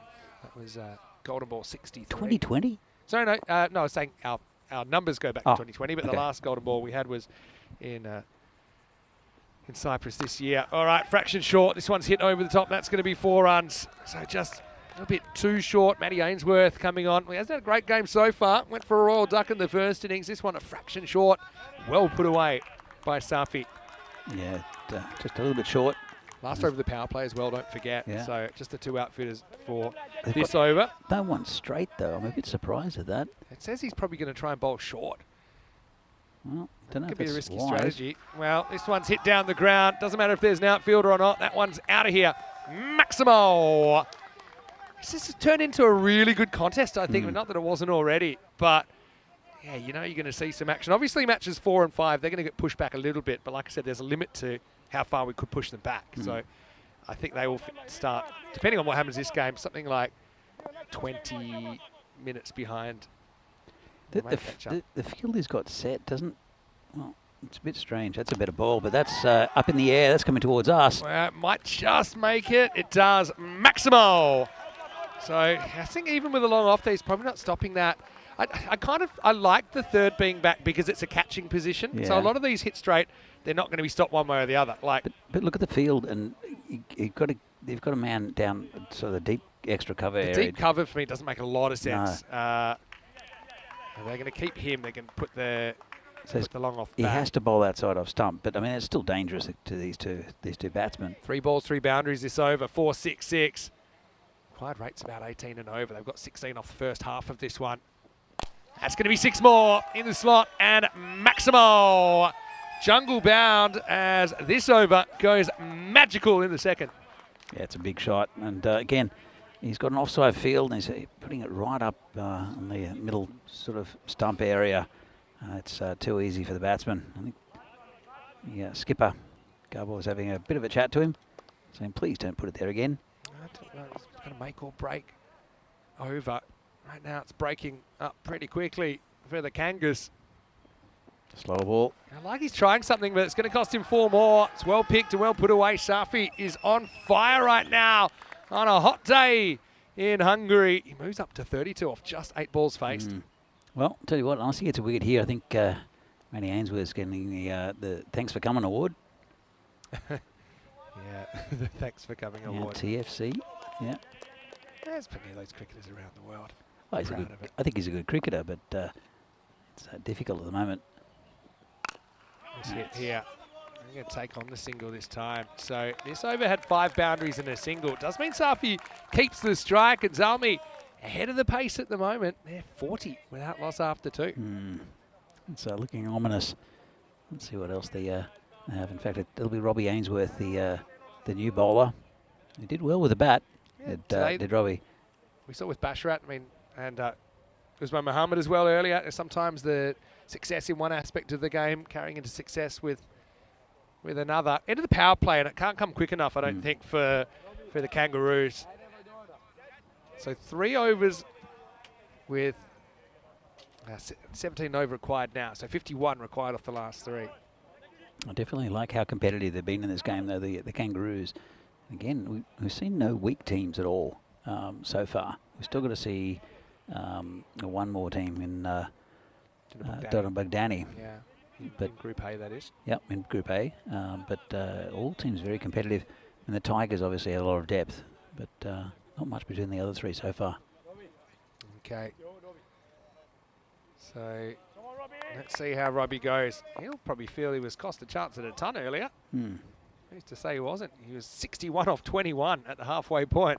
Anyway, let's see if he can make a difference. He goes short and pays the price. It's pulled away, maybe not quite out of the screws, but that's going to be 4 runs. The boundaries just keep on coming for Zalmi right now.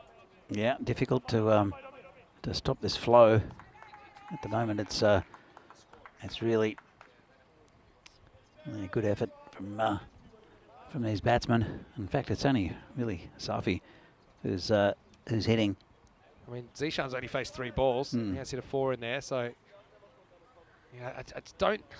It's a tough one because okay, if you bang it in, that's one tactic. If you pitch it up and you get it slightly wrong, then you can get driven out of the ground pretty easily as well. But I think I go back to the first over, and I thought that Edwards bowled a couple of good Yorkers in there. That's kind of the only time that looks like the Kangaroos have been able to keep it quiet. They made that promising start in the first over.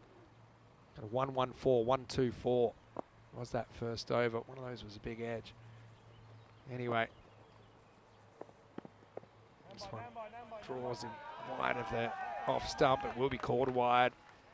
Yeah, it's a great contest with the Kangaroos to kind of cut their teeth in this European cricket series. It means they only have to field for 5 overs, which may be an advantage when you think about the kind of fatigue factor.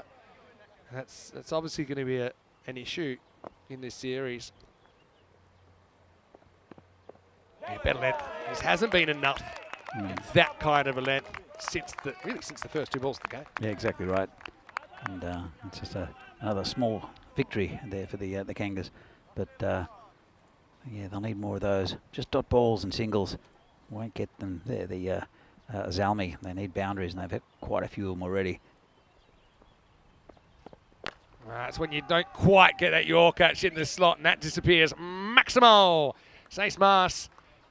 So Robbie getting a bit of his own medicine this time. Zalmi now have brought up the 50 and the 50 partnership in just 2.5 overs, and they are on the pace. Indeed, they're on the pace. And, well, they need 91. It's a pretty good target that set by the Kangaroos. Remember Zalmi, they're actually going for their first win in ECS cricket as well. Both these teams are playing their first day on the network today. This one is a big swing and a miss, not handled cleanly, but they won't get a run there. Yeah, it's a fascinating contest. Still could take another twist.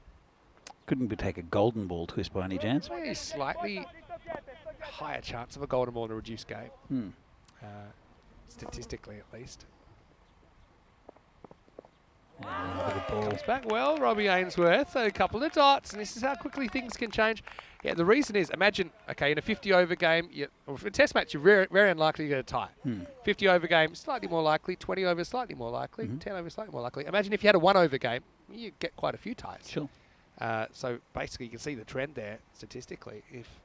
If you have a shortened game, you're more likely to get a golden ball. I think we've had 4 reduced over golden balls out of the 63 in ECN history. That's a brilliant half a maiden really to finish the over. Dot. And Robbie ends up only going for 11. This game does take a twist quickly. 51 without loss after 3. And just like that, they're actually behind the rate with those 3 dots in a row. They need 40 off the last 2 overs. Well, what have they got in the bowling?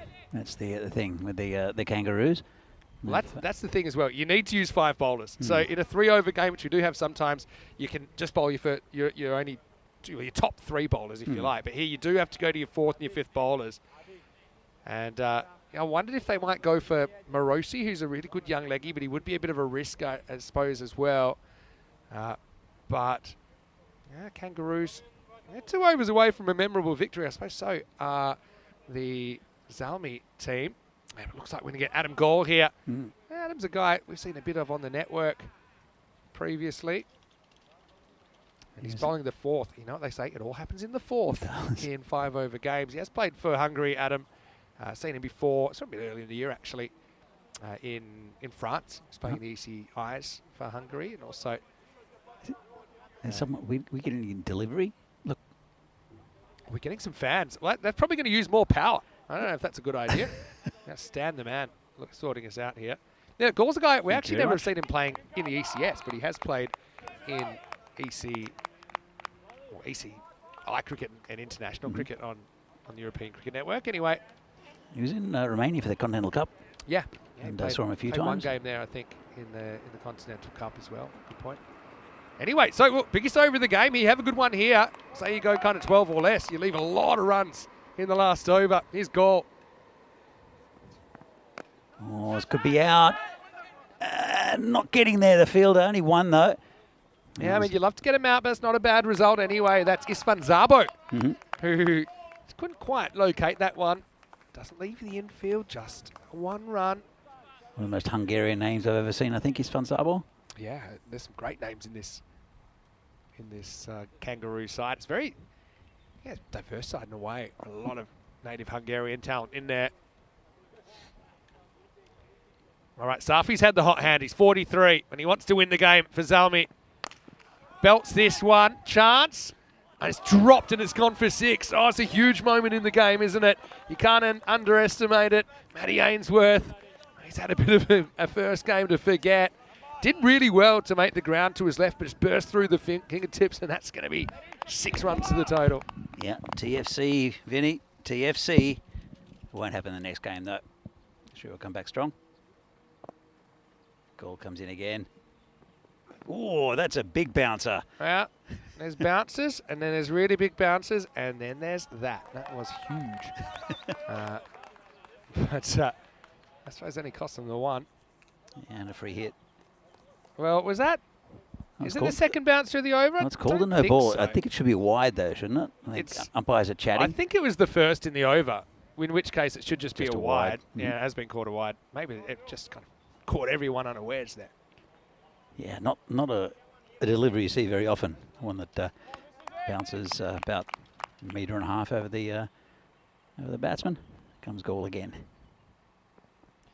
Oh, that will be a no ball, I think, because that is over the shoulder. So, but yeah, I think, remember, this is if it's over, the first one was a wide, is definitely over the head. But that means anything over the shoulder now becomes a no ball. And that's why it's been called. We've got a free hit to come. You're very ambitious, actually, to have a fan with this power setup. Slow ball, smashed out of the ground. Maximo, this game's had so many twists and turns. That Grizzly's gone for a very long time. It's gone for a very long walk. 6 more to Zalmi. Creep closer.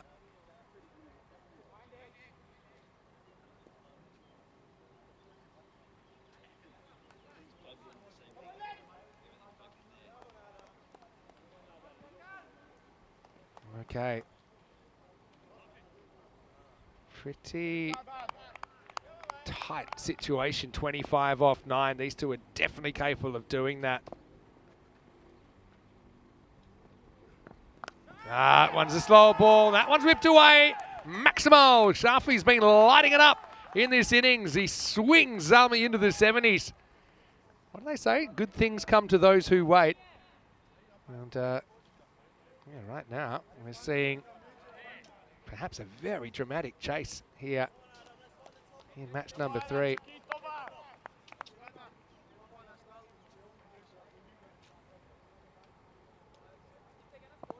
Update on the fan, Vinny. It doesn't work. Ah, okay. It's an ornamental fan. It makes a noise. Okay. I can hear it whirring. Okay, I'll get one here. Funny thing is here, Zishan, he hasn't actually faced too much. He's 8 off 4. But he'll get one here. And this is one time you may not take a single. I know it sounds crazy with Zishan, but Safi is just hitting him so well. I think you want him in the driver's seat for the last over. 18 off 7 required. I think he'll have to have a bit of a swing here, no doubt. We'll aim for that boundary. Gets it. Oh, it's gone. Well, that's gone. Tarzan's back there. He's watching it. Now he's got his hands on his hips. And I think he's moved. No, he's not even looking towards getting that. He's in the jungle, and he's holding his arm. I think he got done by nettles, and he's given up on that one. So if anyone wants to brave some nettles to pick up some grizzlies, they're free. They're in Hungary. And there's loads of them in the jungle there. So, all right. Last over coming up. Remember, the Duckworth-Lewis added 6 runs to the score. So, actually, we saw the Kangaroos score 84 off their 5. That was adjusted to 90. They need 12. The other thing is you're probably going to your 5th bowler here, unless you've saved someone especially. But, well, tell you what, if there's 11 off this over, we're heading for golden ball 64. This game's had a bit of everything. It's had a power outage due to extreme heat. It's had Danny delivered a fan that doesn't work in a cruel twist of fate. And anyway, someone's got to bowl an over. Look, Vinny. Oh, You've got your fan working. Oh. Sign things are changing. I think they're going for the captain here, Gabor Tarok. Okay. All right, well, that's the thing. They need 12, so basically 2 sixes, and this game could be over. But the longer that the Kangaroos can make this go on, then the more pressure Zalmi will feel. That's a brilliant fan. That's great. I thought I had one as well. It's just No, the other one's for... No, that's fine. Well, you can have it if you want, No, but... it's getting me. It's a good angle you've got on it. All right, Gabor, now's your moment to step up. Can he keep Safi quiet? No one else has. Safi, by the way, he's gone past his 50. He's gone past his 60. But you know what? Something different. It can change things. Basically, I'm looking at 2 big hits out of 6. Yeah. And this game's over. Now, they missed the first one, essentially. They do get a single, 11 off 5. Zishan to face up. Come on, Gabor. Well, Kangaroo skipper trying to take them to a memorable victory. It's a bit short. Going, gone. Well, there's one of them from Zishan. Maximo takes them to 5 to win within 1 shot of a victory. That'll be a memorable one for Zalmi as well if they can bring it up there first on ECN. Yeah, absolutely. As I said, they're an offshoot in a way of the Tigers, with these two playing for the Tigers for many years, and they look pretty good against the Tigers in the early game. They were very competitive, and here, well, I think the Kangaroos have been good in this game. We'll see a lot more of them during this tournament. And this one's cut, and it's got through the field, 4 runs. That's going to tie the scores. Just haven't been able to get that breakthrough. You hate to say it as well, that big moment that dropped 6 from Matty Ainsworth. I bet he'd love that one back. And Matty's a guy, we did see him playing 1 game for Hungary in that ECI in France as well. But yeah, cricket's a cruel game sometimes. Looks like the Kangas are going to be out of here. But we'll get 1 point for this loss, though, regardless. They've pushed it. Any score wins it now for Budapest Zalmi. And that'll do it. They'll do it with 6. And so Zishan finally gets his moment, and Zalmi are going to pick up their first win on ECN. Great moment for them. Kangaroos, I know they'll be disappointed, but there's a lot to take away from that performance. Absolutely. And not the only team that haven't been able to restrict some of these top batters in the country. And ultimately, they go down 3 points to Zalmi in their first win on ECN. Kangaroos with the 1. And pretty entertaining game 3. Coming up next, and I don't have an exact start time, but I feel like we're probably about 15 minutes away from starting match 4, so we're almost back on schedule. Obviously having to push it to an extent, but Kangaroos, we'll get to see them later in the day as well, because they're actually playing in the next game as well against the Budapest Super Kings, and obviously they'll be pretty keen to get on the board. Then let's have a look at some of the highlights. Look, they had a pretty good start, didn't they? When we saw that first over, that kind of working, I think, up front for Edwards. But then they just kind of tried a few things. The short stuff didn't work. They could never really execute again. Their bowling got stretched. And ultimately, Zalmi, that wasn't an easy win at all. They knew that kind of they were on a banana peel even when they got in a winning position. Thought that Robbie Ainsworth, he only went for 11 in his over. It was the tightest of any of the overs. And he kind of got them back in a winning position. I was also impressed with Arthur Edwards as well. Yeah, again, you would have loved for him to get the opportunity to get a second over. But hey, look, that's the way it goes. And It's an unpredictable kind of a format. But congratulations to Zalmi, their first win ever on ECN. Safi with 63 off 21 with 7 Maximos in there.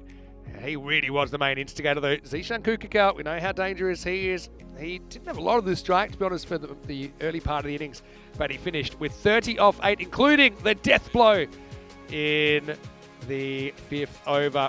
And Budapest Army get up in this reduced game with 2 balls to spare. They're winning by 10 wickets. So we'll take a break. Still waiting on an exact start time, but I've got a feeling if you come back in about 10 minutes, we'll be ready to go for match number 4. In that one, it will be the Budapest Super Kings taking on the Danubian Kangaroos, with the Super Kings batting first. So Kangas will be on the chase when we return for match 4. Still 2 matches to go on a big, hot first day of action here in Hungary. You're watching the European Cricket Series.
This European Cricket Network event is proudly brought to you by HCL Software and Paramatch.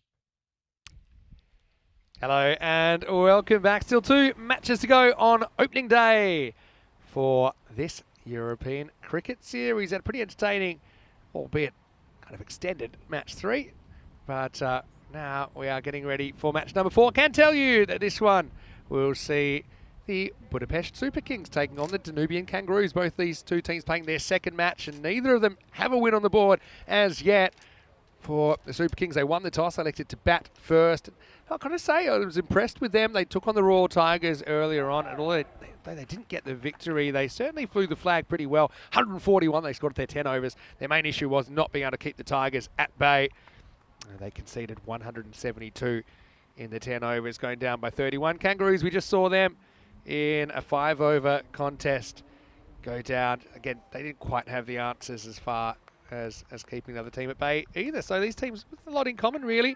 Super Kings did play as the Budapest Kings last year, so they do have ECN experience prior to this series. But for the Kangaroos, it's their first day in ECN cricket. Although, likewise, they have some of the players that we have seen playing on ECN before.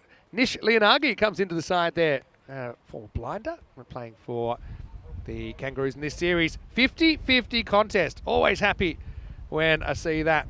And so Supercomputer just kind of shrugging the shoulders at this one. Danny Hudacek with me, and yeah, looking forward to seeing which of these two teams picks up their first ECN win in match 4. Yeah, it'll be a very good contest, I think, and we'll get to see the Danubians with the ball with their full 10 overs, hopefully.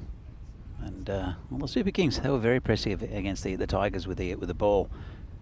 Sorry, with the bat. They got 170 something hit against them, but they're not playing the Tigers. They're playing the Kangaroos, much less imposing animal than the Tigers.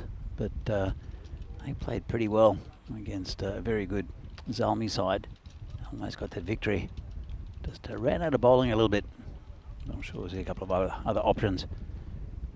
This fan's pretty glorious. Yeah, I'm liking this a lot. Yeah, it's not air conditioning, a good addition, especially now that we've got apparently our power's even better than ever with the backup solutions. So now we're running fans and everything. Apparently it doesn't run air conditioning in the production room. No. That's another story. Here's Edwards. He impressed me earlier, opening the bowling. First one, bang on target. Yeah, very good start, and he impressed me as well. And he's probably going to get a couple of guys who aren't trying to smash him out of the ground to try to get 90 in 5 overs. Gaikwad, though, he started very well against the Tigers, hit a 6 first ball. So, like he was scoring in multiples of 6 only. Didn't enjoy running, didn't have to. And whoa, another good ball there from Edwards. Good start here for the Kangaroos. And, swing there as well. That's it. That's the thing with swing bowlers is if you get batsmen who like the ball just coming through on just hitting through the line, outswing, will get you missing more than not. They do have a bit of protection at the back. Woods comes in again, and another good ball. That's a perfect area there by Edwards. Really good start here. 3 balls down, no runs on the board. Yeah, I like Edwards a lot. I like that he's prepared to pitch the ball up and give it a chance to swing. Now, Arthur Edwards, he is listed as English nationality, but how do you think he feels playing for the Kangaroos? Yeah. In Hungary. True. It's going to be called a wide. Tell you what, I hope he's got sunscreen on. Yeah, definitely. Well, I was a bit worried. I was actually watching the Euros inside at night last night. I still felt that some of the English supporters probably needed a coat or two with the sunscreen. It was very warm. Quite a few places here that don't have air conditioning inside. And it's been let's say abnormally hot, but let's just say seasonally hot for this time of year. Yeah. Edwards comes in again. Another swing and a miss. Really good over this by Edwards. And Gaikwad is just not he's just not finding the ball at the moment. Bowling in a brilliant area as Edwards. That's what you need. Dot balls are fantastic in this form of the game. Yeah, Gaikwad still to score off the bat here. 4 attempts. Oh, another beauty. Well, it's leaving him slightly. He's got a really nice action, really fluid action. He's got a good kind of jump. You don't often see it these days. The old Dennis Lilly had the big jump in the delivery stride. It's very flowing kind of action, and then puts himself in a great position to kind of bring that over, bring that arm over at good speed, a good angle. Let's see if we can give Gaikwad his own personal maiden here. And he will. does. Yeah, it's very good umpiring because that one's straight over the line. So just that wide off the over, and Super Kings hitting the skids early, 1 for none.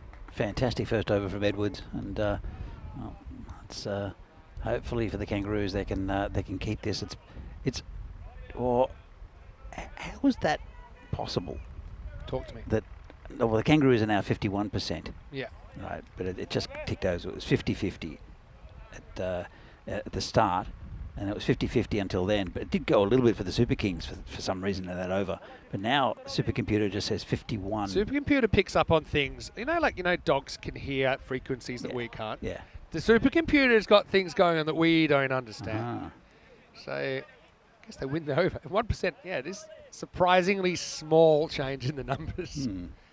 Maybe the computer thinks, with the ball swing around, that might. Oh, there you go. Now It changed again. It's hearing us. What's going It on? heard that you were slightly nonplussed with the odds, and it's fact that if Danny feels something's wrong, then maybe we're wrong.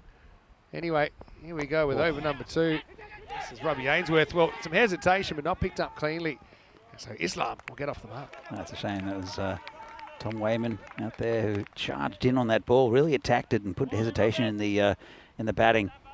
In fact, So maybe it felt, okay, the ball's swinging, that maybe that favours some of the Budapest Super Kings bowlers like Palanasamy in the second innings. Maybe that's what the supercomputer's calculating. Well, it's gone up again to 57. Robbie Ainsworth now, another great delivery. That's well bowled. I think the umpires have made that adjustment now. Remember that the line belongs to the bowler. And any ball, even if it gets a tiny bit of that line, the outside, it's fine. Yep. And that one, for me, goes straight over. We saw that called wide a little bit earlier in the day. But Hulk Hogan, a.k.a. Steve, gets that spot on. When does he do that? He's a bit shy to do it these days. He did it once. So I know what you're talking about. Oh, another good ball. It's perfect line of length. Gatewood just can't find the white thing at the moment. So what we're talking about is the umpire, because he's a Hulk Hogan lookalike. If you don't know who Hulk Hogan is, Google him and go back and watch He's the least looking Hulk Hogan lookalike. But he used to have the longer hair. Still has the long hair. And the moustache. He looks like Hulk Hogan. No. I still maintain he does. But instead of, when you're signaling the scorers, are you ready? Instead of that, he'd do the ear thing. Yeah. Well, let's go back to that in a moment. Let's. Just missed that one slightly, but got away with it. No, I mean, like Hulk Hogan's gigantic, right? How tall is 6'8"? It's the look. Look at the face of him. Looks nothing That's like Hulk him. Hogan. No. That's, well, then who do you think he looks like? God, he looks like an aging rock star. He looks like Rick Or an Wakeman. aging Rick wrestler. Wakeman. There you go, Rick Wakeman. He's not aging that much, Steve. He's a youthful gentleman. I tell you what, I tell you who's woken up is Paul Stubbs in Portugal, because the longest duck on ECN is a 13 baller back in 2022. And whenever someone's 0 off 10, there's a red light that goes off, and like a siren in Paul Stubbs' dressing room. It was in that 14 for 8 off 10 overs as well. Gaikwad in a world of hurt here, none off 10. Oh, well, he's going to get a run because I think this is no ball. Oh, or is it? Well, it's getting caught. It's a great catch. I got to say, I've got my concerns, though. Yeah. It's a brilliant bit of fielding from the captain, Gabor Tarok. But I think it's a no ball. Let's have a look. And he's walked out. And, I think... Oh, it might. You know what? Now, I didn't know he's a step out of his crease. Yeah, I think it's all right. It's probably just all right. He's already walked off. It's a 50-50 one. I think the fact he took that step out of his crease probably means that... Torok's happy. I think they want to have one more look at this, and they're going to make their final decision. So, Torok, I think it's fine. It looks like it's dipping. If you follow the tail of the ball, but is it... I mean, it's a fair bit above there. It so is there. really... tough call. Let's see what they decide. They're having a good old look. They have to get the protractor out, I think, to work out is that coming down enough or not. And in the end, I think the decision's been given. Yeah. So first wicket down, and Turok takes the catch. Oh no, it's called a no ball. It has been He's called. coming back. Well, here's what it comes down to. I agree with that call. And I want to say is, because we're debating it and it was so close, that normally if it's a 50-50, they give it a no ball. And the idea is that that ball's way too high, is under the spirit of cricket, if you like. Yeah, for sure. And it's an unpadded area. So, there we go. There's Hulky. Nothing like him. So, how about Gaikwad? He'll actually get a run there because he's off the mark. So, I was going to say the only silver lining is if you did make a 10 or 11 ball duck, it would have been. At least it wasn't the record for the longest duck. But now he's 1 off 11 because they did take a single. So, free hit. Free hit to come. Jeez, a lot happening here. Bowling to Islam, the left-hander. Tell me something. How tall is the umpire, Steve Anthony? Let me just Google Hulk Hogan, I'll tell you. Free hit, last ball of the over. It's tucked around the corner, and that'll be 4. Didn't know much about it, just stuck a bat out there and gets there at the 4. But in the end, it's still a pretty good over there. Only 8 altogether off the first 2 overs. Been a really good start here from the Kangaroos, and Edwards will continue. I like that. I think he's getting the ball to talk. I'll definitely bring him back on for a second over. Poor old Kangas, though. I mean, that was a 50-50 that went against them. Again, you can only really blame the bowler for bowling one that high in the first place, but they had that interruption in the last game, which we thought at the time, might have worked in their favour, but didn't really pan out that way as the Zalmi openers put them to the sword. And so it's early days on the table. Remember, the top team goes straight through to finals Friday. Bottom team will drop out after they've all played 8 matches. The middle 3 teams will continue into the second phase of the tournament. Beautiful shot of the ground there in the background as well with we call it the bikini end because of the swimming pool that exists. Here's Edwards.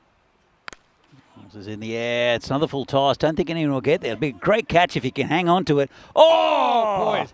Unlucky. Oh, still. No, yeah. I think he's gone over. I don't think so. I think that's fine. I mean, they're right in front of the officials. This is action. This is a different kind of Bermuda Triangle. Nish had that in the fingertips, Leonagi down there. But have a look. It's only the second player I think might have gone over, but I still think he got it away. There, drops out here. Does he get rid of it in time? Not quite. 4 runs. Yeah, 4 runs. That's so unlucky. So, hasn't been called. Well, I think it's been seen now that he does. You can see he just had the shoulder touching the line. Yeah. And so it's going to be 4-run signal. You see it here. Just there. The ball hasn't left the hand yet. It's almost, but not quite. Yeah, so it was good work. I thought he was going to toss it over the boundary, but ended up tossing it to the fielder. Did really good work, though, all 3 of them. I've been off for a couple catch. of weeks. Good to be back. Oh, what a catch that would have been. Edwards coming in again. And down leg side this time. Called it wide. Yeah, a bit wide, but it's pretty close to knocking out the leg stump. Great take down the leg side, I've got to say, by Leo Bloomfield. Yeah, Leo looks the goods behind the stump so far, I've got to say. But yeah, Nish, you're right about that. He's a live wire, Nish. Also one of the better looking people in the country. If you sample the population, they'll say he's... There's some good looking Hungarians. Yeah, there's some good looking people in this country. This is in the air, going back, same again. thing. Same again. Can't find it that time either. They come back for 2. Oh, Nish getting his steps in. And that time he couldn't quite make a play on it. Well, it's still the power play. He's gone twice to that area. Wouldn't you put someone back there?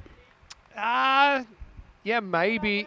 But I got to say, it still almost had a play on that. I got to say, I like the third because I think a lot of the balls fly in there that are uncontrolled. But it's tough. You got to make a choice. It's just in front of the cover. He'll send them back. It's hit the batsman. Ouch. Yeah. Stabbed in the back. Yeah, Bloomfield just played the 1 game last year for the Royal Eagles. But I think it's hit him in the elbow. Yeah, you think so. Ouch.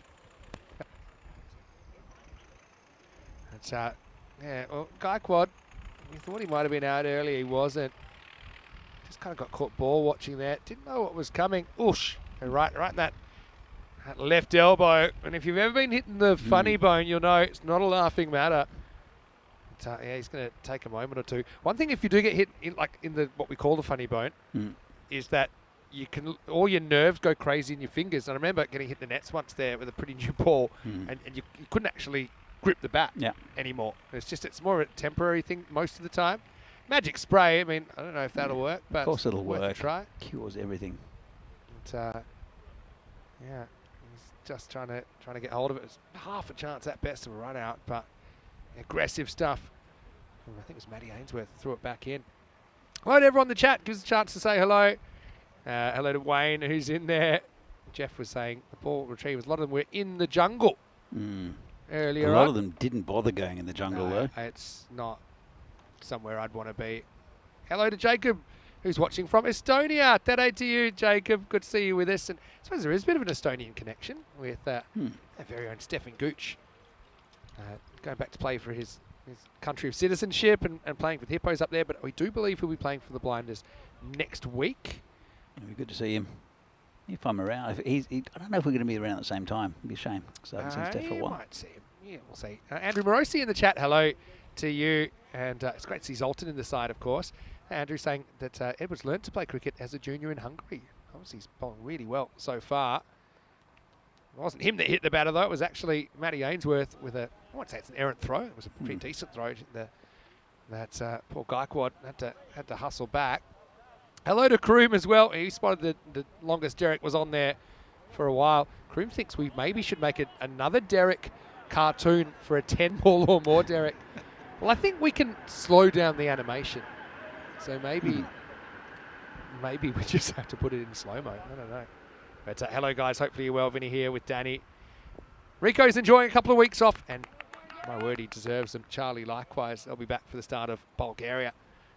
Anyway, Edwards. Well, there's the edge we talked about. Thought it's a good position. This one doesn't really carry.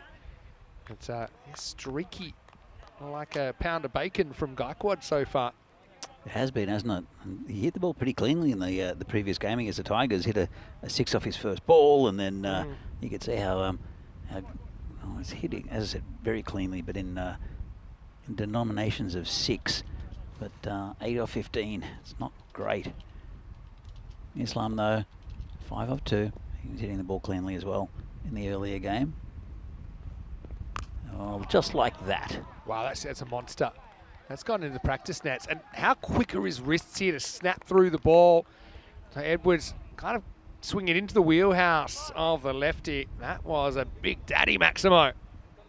Yeah, it was nice. And who was that? Is that Istvan? Not sure. Might have got changed. Istvan Zabor. Nowhere's safe around this ground. The balls fly. It's made for runs. It's probably one of the highest scoring grounds that we've got. Yeah, you mentioned that there's a lot of big run chasers. The highest scoring day on ECN was here, 17.2 and over. That's crazy. Edwards comes in again, tucks him up that time, turns it around the corner. Picked up by Tom Wayman. He's got Yang on his back. Yeah, well, they do have a player with that surname in the squad. Come back to that in a second. But right now, it's the end of the power play, 23 without loss. Yeah, they do have Rick Yang, who is of Chinese nationality. He's not the side today, but obviously his shirt is being used. Now, hopefully we do see him at some point in the tournament. Remember, one of the things is that because we're playing typically on weekdays, obviously we'll play through the weekend as well, but it does affect availability.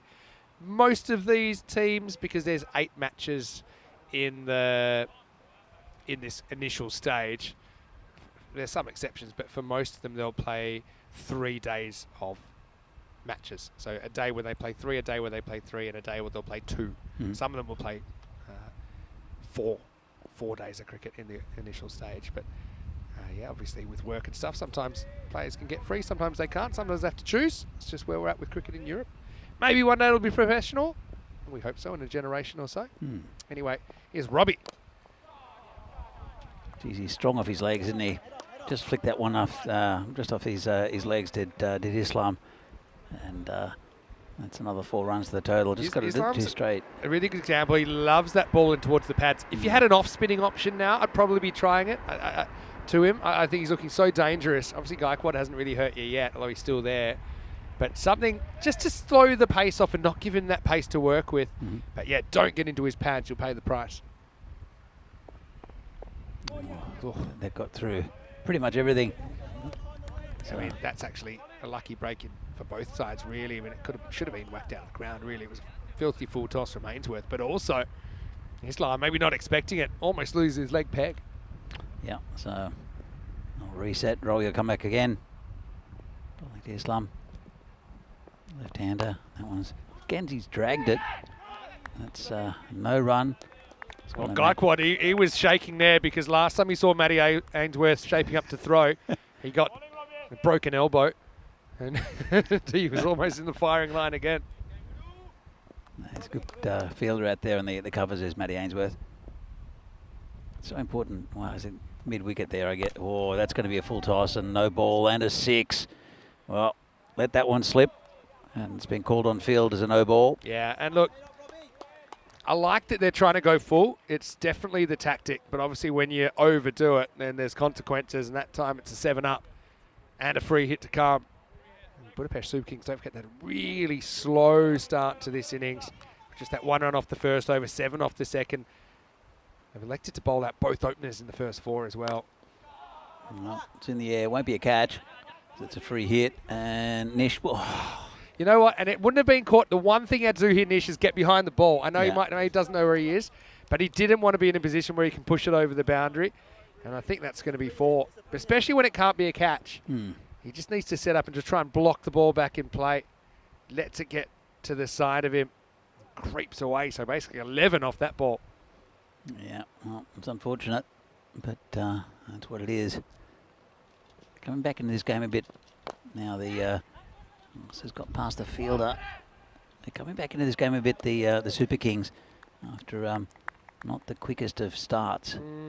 But looking at about 9 and over at the moment. Hindsight's 20/20, and I definitely would have brought Edwards back. So I think that was a smart move. I don't know if I would have bowled out both openers. I thought end of the power play, left-hander kind of tearing up a little bit. Maybe there's a chance to change things up a little bit in the 4th. There's that train going past. I told you they don't normally stop the game for the train. Squeezed out. Did Gaikwad just be a single? Well bowled. Hello to Gollum, who's in the chat. Hello to Mandrake as well. And Ivan, he said that was 7-up time. Sure was. I know that, well, Charlie, I know what he'll be doing as we get to the end of the 4th over. It's 39 without loss after 4. What will Charlie be doing? He'll be moping today. Oh, yeah, of course he will. He was meant to have, I think it was Thursday off, but he said, okay, I'll work Thursday if I can leave on Saturday night and go back to England to watch the Euro final. So, yeah. If I would have, I can predict the future sometimes. Yep.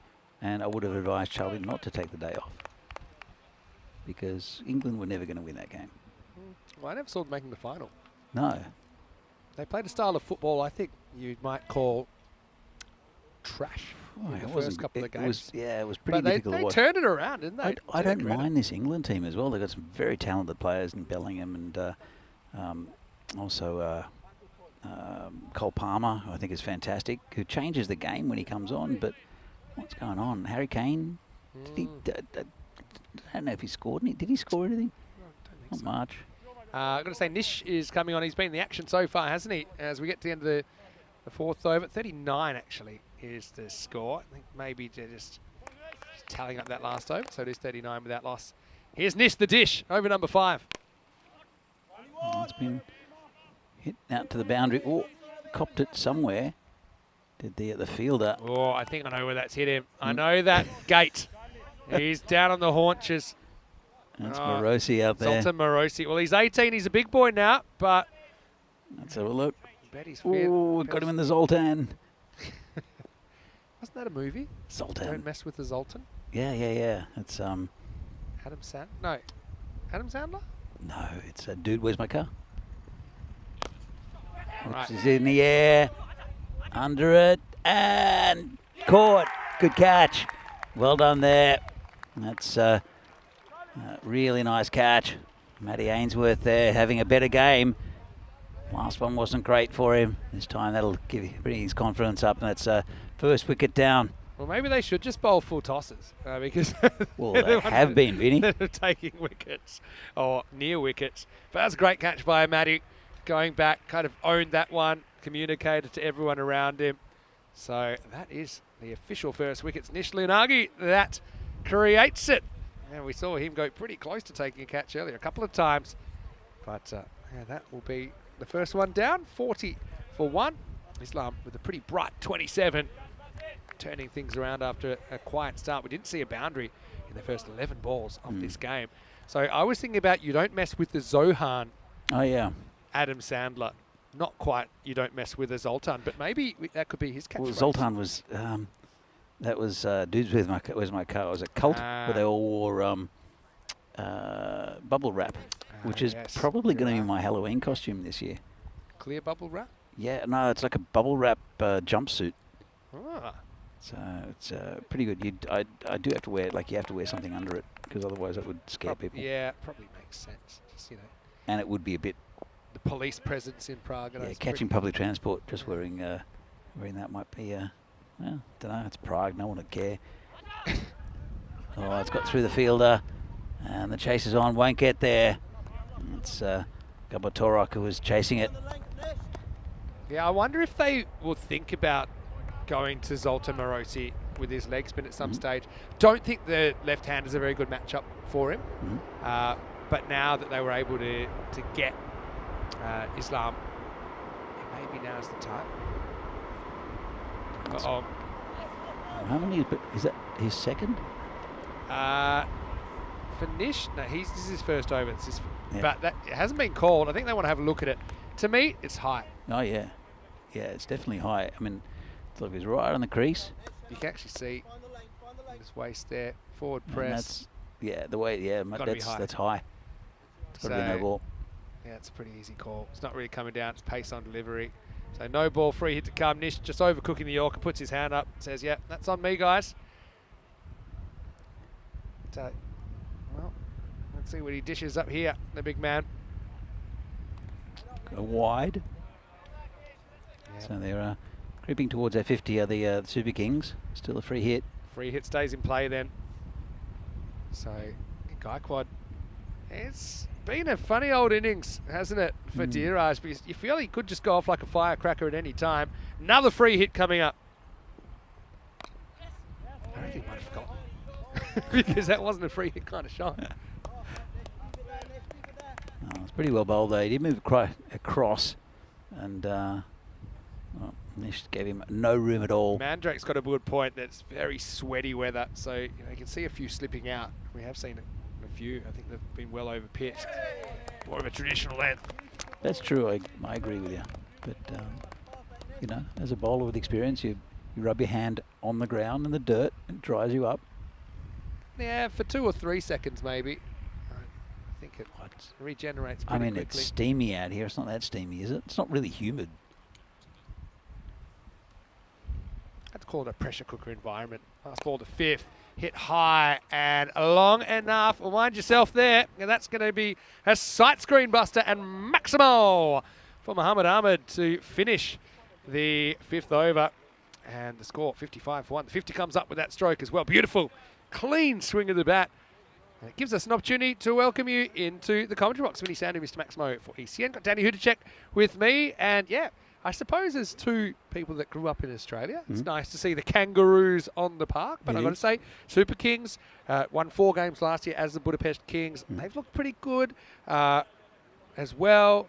Just yet to see Dunabug Danny CC in this group. But really, we've seen competitiveness from all the teams that have been on the park so far. Yeah, it's been very impressive from all the sides. I mean, we've seen the Tigers. We know how strong they are. And they've got a lot of depth, the Tigers. But Super Kings, the Kangaroos have played well. It was a little bit unfortunate in a way, I think, that was reduced, that game, because they were on for a big total.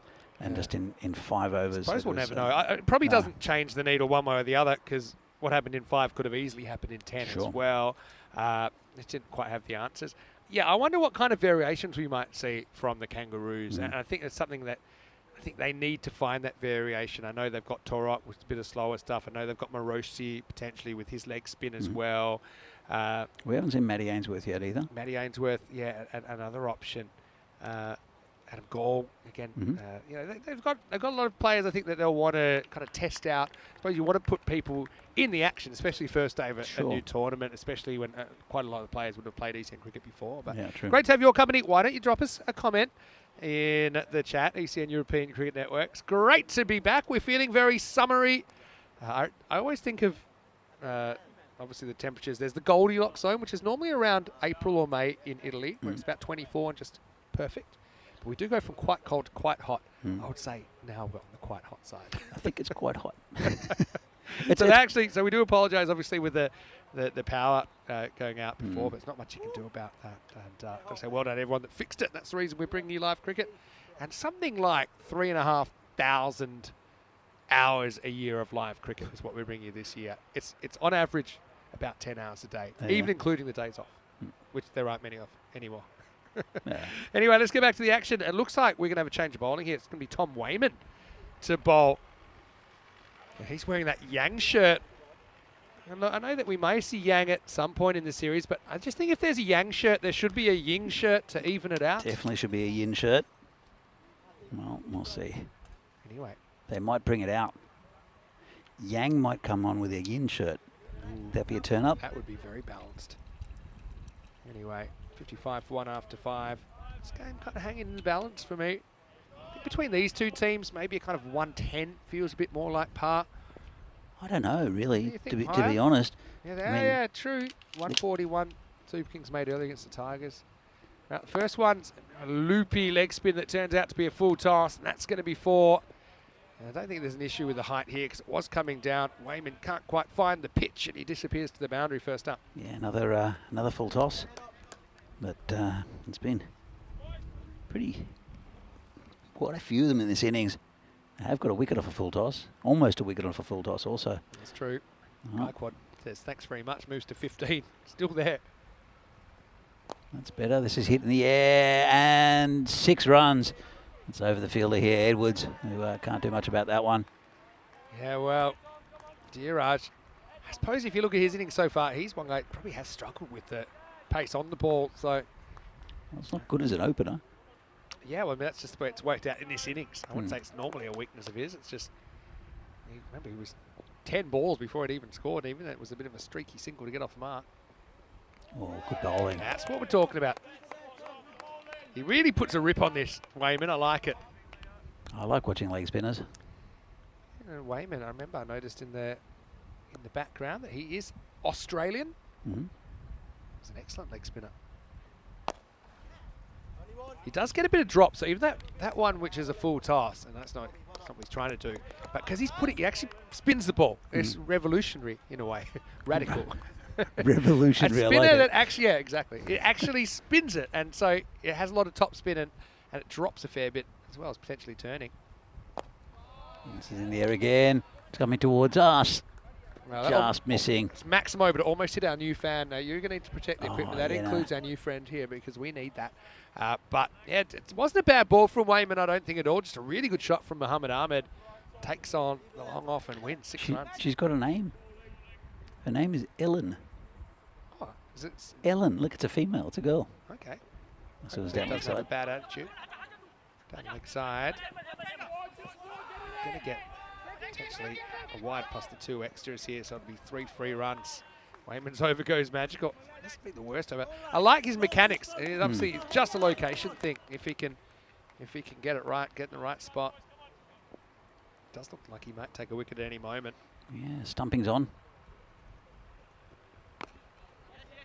This one's hit down the ground.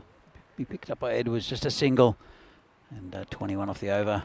75 for 1 now, off 6. Plenty to work with there. I suppose you've got the benefit here of being in the nets. And if I was Wayman, it's just trying to bowl as many overs with maybe one of the balls that's been used in a previous game, and the same kind of a ball, and just bowl. Even in between the matches, bowl a few overs. It is very different out in the centre though. Yeah, but it just, you could see he's got all the makings of a very good bowler there. I never liked bowling in the nets. I did it for fitness, that's about it, because Because I mean that's the thing, is you bowl more and more overs and you get fitter as the season goes on, right? Because I didn't really do anything else for my fitness, but I never liked it because you always get an old ball. You get batsmen who just don't care. They're not playing proper shots. They're trying to smash you. What I'm saying with him in particular, Wayman. Come back to a second. We've got Matty Ainsworth coming in to bowl the 7th. Oh, that's rubbish. Probably happy it's only a wide, actually, because if there's bat on that, it's disappearing. I think with him, I'd actually just be bowling him with no batter, but just trying to hit that length. Yep. Because with leg spin, it's such an unnatural thing, and it can go wrong so easily. Just the more balls he bowls, the better. It's not really about the result. It's about if he puts the ball in dangerous places, he's going to take a lot of wickets. I agree with you. And it's pretty hot to do that in between games. But also, getting a ball that's like the ball used in the game. That's a much better ball. Moved in slightly and straight through the batsman. Amazing to hit the stumps, actually. Really good delivery there from Matty Ainsworth. Matty, remember his over earlier? Let's not talk about it too loud, but went for 27. Remember, he also dropped one over the boundary that went for 6, and he got out off the first ball of the innings. So it was really the triple crown for Matty. But he's a good player. He'll come back strong. So that's the nice thing about playing multiple games in a day as well. He's taking a good catch already. And this could get a wicket here. Caught and bowled. Takes another catch. Well, good on you, Matty. He's taken another wicket. He's taken a wicket, taken another catch. Yeah, first wicket of the series. He deserves it as well. I mean, things can change very, very quickly. I mean, Matty, it's hard to believe, but he's only 16 years old. And just you look at his size, you'd say he's a lot older. So, yeah, I think it's a really good thing. You know, obviously he's had a bit of a tough game earlier on, but he gets to get back on the park as soon as possible, making a big difference here as well, as he's able to get Muhammad Ahmed, who looked dangerous. He went for 18 off 8, and the score now 77 for 2. Yeah, big wicket that. Tadella's come on the skip up, and he hit the ball pretty big in the previous game. But Matty Ainsworth, that first one was not a good delivery. The next two have been right on the money. Just getting a little bit movement in the air towards the batsman. That's what cramped up the previous wicket. He's Shiva. He was good before, captain, and he's going to start with the boundary here. Up and over the top. It's 4 runs. But remember, he took apart Manchian with a couple of big bombs. Captain on captain earlier. Just given a little bit of length to work with. Shiva Tadella puts it away. Nice shot. And you can tell with that he's not just a hitter. He's looking around the field where to slam him, though. But that's a clever shot. And underused, I think, in this format. Yeah, it's very rarely protected very well either. And bowlers are trying to bowl there. So if you can cut well, it's a big weapon, I think, in ECN cricket. Here's a surprise. This is hit over the top as well, and that'll go to the boundary for 4. Dave's in the chat. Hello, Dave. Good to see you. Just in time to see that sliced over the top. 2 balls, 2 boundaries for Shiva. Yeah, Dave, welcome to Hungary, everyone. Hopefully you're enjoying the cricket from where you're watching from. Maybe let us know where you're watching from. ECN European Cricket Network in the live chat. We keep creeping up, 1,000 at a time or so. We're getting on that. I think it won't be too long before we have the 500,000 subscribers. Got a bit of a theory on it as well. Good bowling and gone. Another wicket. Little fine edge. And Ainsworth gets his man after a couple of boundaries. Doesn't like it, Shiva. Gives it the good old-fashioned teapot. But it seemed like a pretty spontaneous appeal. It'll be hard to tell even on the replay if there's a little touch or not. But Matty gets the double strike. And it wasn't a shot that was going to win too many beauty contests, but a pretty spontaneous decision. Everyone heard the net, or heard something at least, and the umpire says, yeah, you're on your way. So probably more disappointment than anything. Sometimes as a batter, even in the few minutes or a few seconds after a let's just say maybe a little nick, you present yourself alternative facts. Yeah, I was thinking that was going to be the words out of your mouth, and what I was thinking as well. Alternative facts, indeed. So, yeah. Well, he's got good figures. Matty Ainsworth, he's been having a good match. A bit like the top of the former president's ear. He's just nicked it. Just nicked it. Oh, there's a good one. It's a topical one. We'll leave that one alone for now, though. I think so. End of the 7th over coming up from Matty. Called wide. Again, I'd like to see this. Remember, has this ball missed the line completely or not? And my answer is No. Well, No. actually, it has missed the line. It has completely. missed the line because it was well inside. That's So, again. At least you can't argue the umpires being too one-sided for the Kangaroos with the caught behind decision. Anyway, maybe it's a blessing. Gets another ball. and that's same area, exactly the same area, and it's not called a wide. So, Consistency or correctness? Which is more important? There's a debate. End of the 7th over, and it's 86 for 3. These are some of the upcoming events. Let us know what you're looking forward to with some T20 cricket mashed in there as well. Spain versus Croatia series coming up is part of that Croatian weekend adventure. We've got, not sure how many countries it is in the Valletta Cup, but it might be up to 5 countries even in that T20 series. Haven't seen it yet.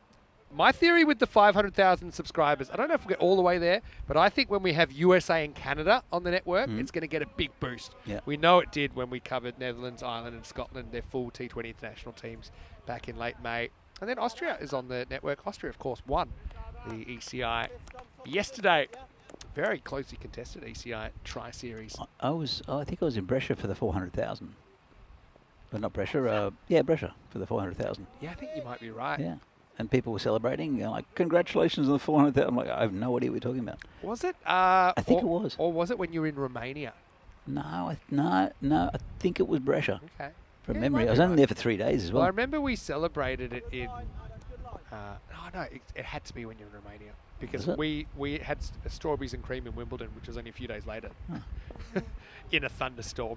That was Rico's idea, which is a great idea. But it was during like a mother of all storms. We were just basically trying to wolf down whipped cream and strawberries and Pims. Oh, that's fair enough. Not quite the ice, what do you call it? The ice bucket challenge that we did for 300,000. That's, What are we going to do for 500,000 though? It's got to be something. Jump out of an aeroplane? Sure, I'll be there. Parachute, right? I hope so. Otherwise, it might be a natural selection. When we get closer to it, we'll have to decide on something. Yeah. This is a very good game. Now you can see that the Kangaroos actually played themselves into a slightly advantageous position, 62% at the moment. 25 would be a kind of middle of the road score though. So hit war, gone through the fielder. He had back up, just a single. There's no such thing as a good misfield, but that's probably as good as you get because it doesn't cost you a run. It's going to be a one either way. How about Gaikwad? I feel like Is he still He there? must feel like Dean Jones in the 1986-87 Madras Test match. Oh, He's is that when been we there forever. didn't he hit 200 and throw up? That wasn't the worst of it. This is in the air. Should be caught. Nisha's under it and drops it again. Well, not having the greatest day with the hands. There's Nish. This one, I think he copped it in the chest as well. Well, if it hit him in the chest, it would have bounced back to the middle of the field because he's been working on the area for several years. But how has he dropped this, Nish? He almost took such a tough one earlier, but it just burst straight through the hands. He's almost in the action here again. It's action aplenty. Then again, it was Gaikwad, and you'd kind of want to keep him in because You he's think so? scoring a runner ball. He's capable, but let's have another look at this, and it went straight through his hands. Did it hit You're him in right the about face or it. the chest? Nah, that's solar plexus territory, I think. Nish sucking the big ones. Last ball of the 8th. It's called a wide. It's yeah, goal. Wish he had the wicket. Probably deserved it, really. Let's have a look at this one. Yeah, that's fair enough. Again, that's one But that's unclear. as a captain, would you want Gaikwad out here? He's going at It's a run hard, ball. though, when you tempt fate like that. Yeah, you know? true. Well, he might be gone anyway. It's well, was it He's under? golden. He's gone. Well, I mean, have a look at this because it's almost 2 fielders in the picture. One kind of falls away comically at the end, but it's well taken. It's Matty Ainsworth again, taking his 3rd catch of the innings. I don't know if we've got it on the. Maybe we'll see it on this camera, but just have a look at Is it Torok? fielder at fine leg here. No. He's just basically tries to get out of the way, and that's proper fingertip. He was definitely kind of distracted out of the corner of his eye there, Matty, but he takes it, and I think that might be Jay Kulauzos, who just had maybe tripped on a worm there, but all's well that ends well. End of the 8th, and well done to Gore, who does get the wicket that he deserves. 1 for 6, pretty good over that one. Yeah, very good. 92 for 4 after 8. It's been a good performance from the Kangaroos and the Super Kings. Really, just haven't gotten anything flowing in this this innings. Still got a decent score. It's a target. 2 overs left. Here comes Matty Ainsworth again. And nice shot. Nish! Oh, almost takes a screamer. You know, he almost gets it right, but if he just mistimed his jump slightly, because I think if he timed his jump a fraction of a second differently, I reckon he's got a play on this. Whoa. Maybe. He's a mercurial type of player, but that would be very ECN for him to drop an absolute goober and pull off the catch of the century about 3 minutes later. Malavanti has come out now. They finally de-guy-quadded the situation. Yeah. Well, this is going to be, I don't know if it's going to be a no ball. And good effort out in the boundary. I think it'll be 4. Yeah, I think he's over the line. Again, it's on the walk. I think this is all right. Yeah. It's fine. It's coming down, but... Well, it's been called a no ball on field. I'm sure they'll change it. Now, if it's called on field, it would normally stay that way. Well, yeah, not sure about that one. Because it's hard to uncall a no ball. Well, you can.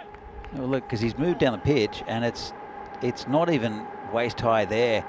So, well, there comes Matty again. Pandora's box.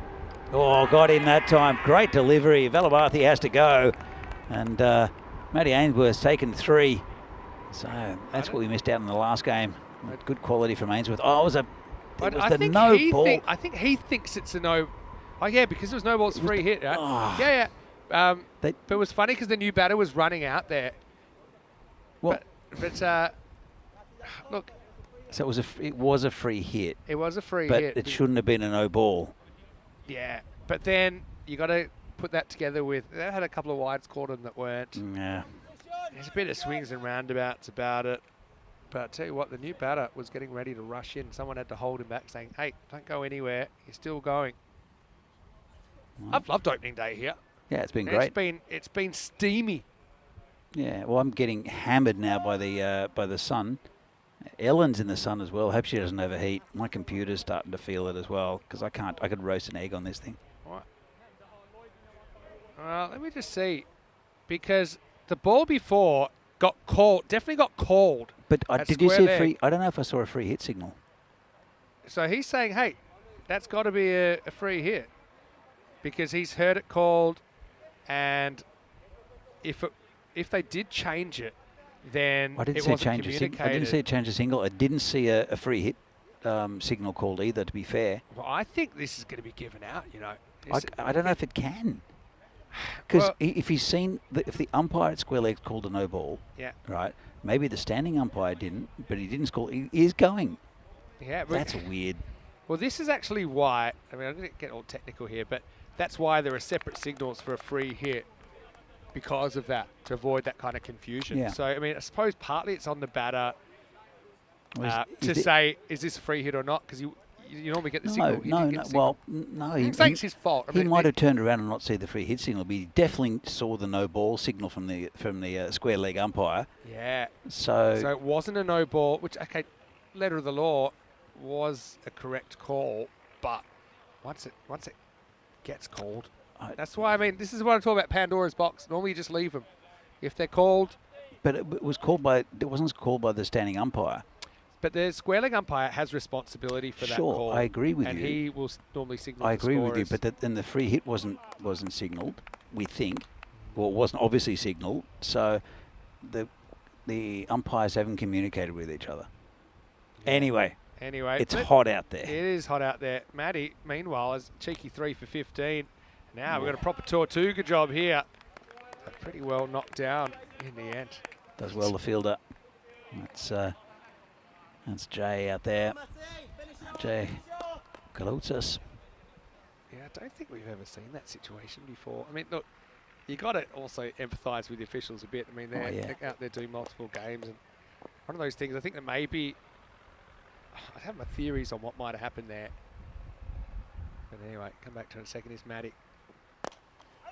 It's a low full toss. I think he may have kind of second guessed himself and basically not gone through with the no ball signal, communicating to the other umpire and communicating to the scorers. Basically just kind of thought that no one saw it. Well, But no, it probably could have been handled a bit. Anyway, let's move on. I don't think, I got a feeling it shouldn't matter too much. We said swings and roundabouts. There's things that have happened for both teams for and against in this game. I feel for the batsman, but I think It's not his fault, but No. he could have done something as well. Yeah, true. He should have noticed there was no signal, because this is up in the air. That's going to be 6. Belted into the jungle. Don't bother fetching that one. That's Maximo.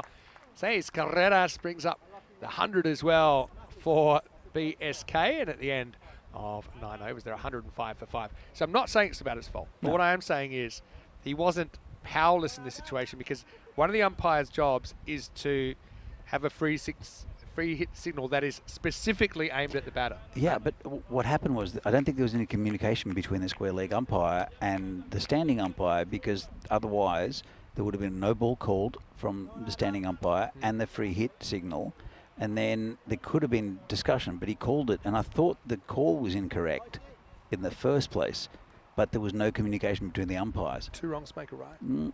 I think so. Depends. No, so that, I suppose when you, they obviously reversed the decision, but the batter wasn't aware of that. Yeah. And Maybe. that's where the confusion came. In the air, and great catch. He's happy. Well, they've had their moments, they've had their ups, they've had their downs. That's Gabor Nagy. That takes that catch. Akula goes for 4, 105 for 6. Yeah, nice catch. And when it went up, he was looking around to see if there's anyone else there. It was a bit of a weird one. And then he made good ground. Nice catch. He's happy too. So it's another wicket down. Gabor Nagy, another very Hungarian name. Yeah, like I said, plenty of Hungarian talent, native Hungarian talent in this Kangaroos lineup. But, yeah, it's a brilliant game. This is early, but I got a bit of a tingle about this one. Really? Yeah, I just think it's He's already, very early. It's already had a lot of golden ball markers. Anyway, 5 to come. Shamsha, the new batter. Great coming in bowling. at number 8. Great bowling by Adam Gall. And well, that's the last over. 105. It's not many, considering. And I mean, this is the same team that hit 140 odd against the Tigers. So Yeah, true. it shows how good the bowling has been from the Kangaroos. And that one's hitting on the leg. Bit of a very optimistic appeal there. Tell you what, you got to get your Yorkers in on this field. It's your only kind of kryptonite. Well, this could be an overthrow. They're going to make a late sin to go. I mean, Gall's tall. That throw airmailed him. And what was 1? The irony is from right in front of us, Arthur Edwards there going, hold, hold, hold, hold. And he thought he held, and then he turned around Now he's yelling at them. hang in there. Oh, just past the bowler. Just be a single. And little underarm to the bowler. So pick that up. It's good to be back. That's why, with the no ball thing, in a practical sense, that's why the umpires, they won't normally call the close ones. They'll wait, because they don't want to kind of put it out there. They'll wait for the video replay to give them that call one way or the other. Depends. It's a nice little shot there. And your left-hander. Palandasami's a great bowler, left-hander. We'll see him in the second half of this game, no doubt. See if he can get this ball to swing. Sure he will. It's a good ball by Adam Gall. He's got 2 for 8 at the moment. 1 ball left. Really good spell. Seatbelts on, last ball. Oh, bit of a loose one. And that's 4 runs. Well, you've jinxed him pretty good and proper there, Danny, because he had been good to that point, but that was Gundy with a capital G to finish. And the Super Kings are going to finish with 113 for 6 off their 10 overs. 114 for the Roos to bring up their first win in ECN cricket. Of course, Kings, we did see them pull off 4 wins last year, but they're yet to get a win in this series. I'd say probably advantage to the Kangaroos at the halfway point, but we only saw them bat for 5 overs. And obviously we haven't seen anything except for their top 3. Whether they'll be required or not to bat deeper, then that we'll find out after the break. But here's some of the highlights of a very entertaining first innings of match number 4. Yeah, it was very entertaining. It was that was the one caught off the no ball. I was unlucky there. Gabor Torek, the captain. This was one of Nish's drops. That was a beauty if he'd taken that. And ended up being 4 runs. Just didn't get off in time, did he? Shoulder grazed the rope, and Nish Yeah, he was certainly in the thick of things, wasn't he? But yeah, Edwards, I thought that he bowled really well. Again, this is a little bit of not so friendly fire, unfortunately. As Gaikwad was in a bit of a world of hurt, but he was also struggling to score. Ended up 24 off 25 in his innings. But I suppose when you consider he was 9 off 10, that probably could have been a lot worse. Didn't get too much worse for Nish, though. And eventually get into the wicket takers column. Yeah, that was the one that we said just got Morosi in an uncomfortable area. But Islam batted well, didn't he, before he eventually holed out Matty Ainsworth taking a good catch. Very good innings from Matty as well. Then he took one off his own bowling. Yeah, took 3 in total, did Matty Ainsworth, and it's having a really good game. Hopefully we'll see with the bat as well. That was the little edge. Another wicket for Ainsworth. And there we go. There we see it. Yeah, then we had just a few flashpoints, didn't we, with a little neck, and I don't think she was particularly happy with that. Nish dropped an absolute goober, but bounced off his very impressive pectorals. Matty, he was just everywhere the ball was as well, wasn't he? A bit like Nish at times. Then we had this moment where there was a bit of uncertainty about whether it was a free hit or not. Ultimately it wasn't, and that meant that Matty had a 3rd wicket. And you can see there from James, he's feeling the heat as well, understandable. But in the end, I mean, look, Gaul, I think, batted really well. I don't think it moves the needle too far. Maybe a few runs either way. We'll never know really what would have happened if it had gone the other way. But you know, I think both teams will feel this is a winnable game, and that's exactly where you'd love it to be, halfway through the contest. Yeah, absolutely. Look, it's going to be it is a very even game between two good sides. Look at the batting card. Gaikwad 24-25, just never got going. It was, I think it was over 10 balls before he got his first single. Islam with 27 batted well. Ahmed also 18 off 8, and there was a good wicket there for Matty Ainsworth. And then everyone contributed a little bit to the total. Pretty disciplined with the wides as well. So with the bowling, it's only Tom Wayman that went for quite a few off his over. Otherwise, it's pretty tight. 3 for Matty Ainsworth, 2 for Adam Gaul, and also a wicket for Nish. But up the top, Arthur Edwards, a pick of the bowlers, I think, even though he didn't take any wickets. But look at that economy rate of 8. Adam Gaul also right down the bottom, 2 wickets, but just for 12. So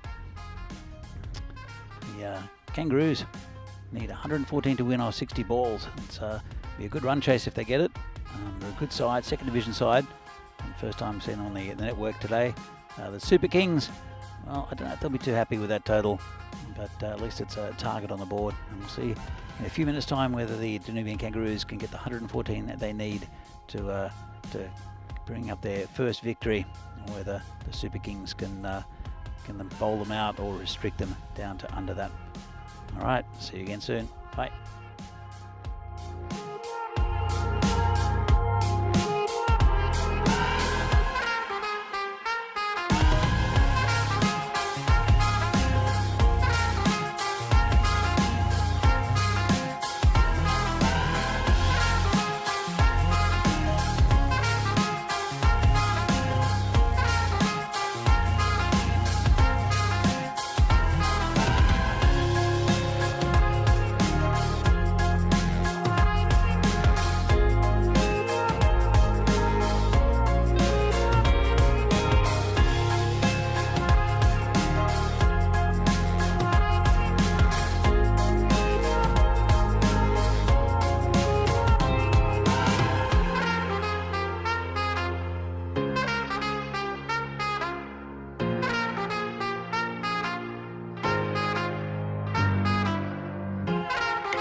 This European Cricket Network event is proudly brought to you by HCL Software and Paramatch. And welcome back to Hungary for this European Cricket Series match between the Danubian Kangaroos and Budapest Super Kings. So it's well, maybe a little bit of an under par total for the Super Kings. As you can see here, 79 is the target for a point for the Kangaroos. But they want to get on with a win. And it will be Shamsha, the opening bowler, and hit down the ground quite nicely. Just be a single. Off the mark is Marosi. Saw him bat pretty well in the first game. And it's Matty Ainsworth who's on a king pair. In fact, he got a royal duck in the previous game with a spectacular catch by the keeper. Comes bowler again and leaves that one. Called a wide.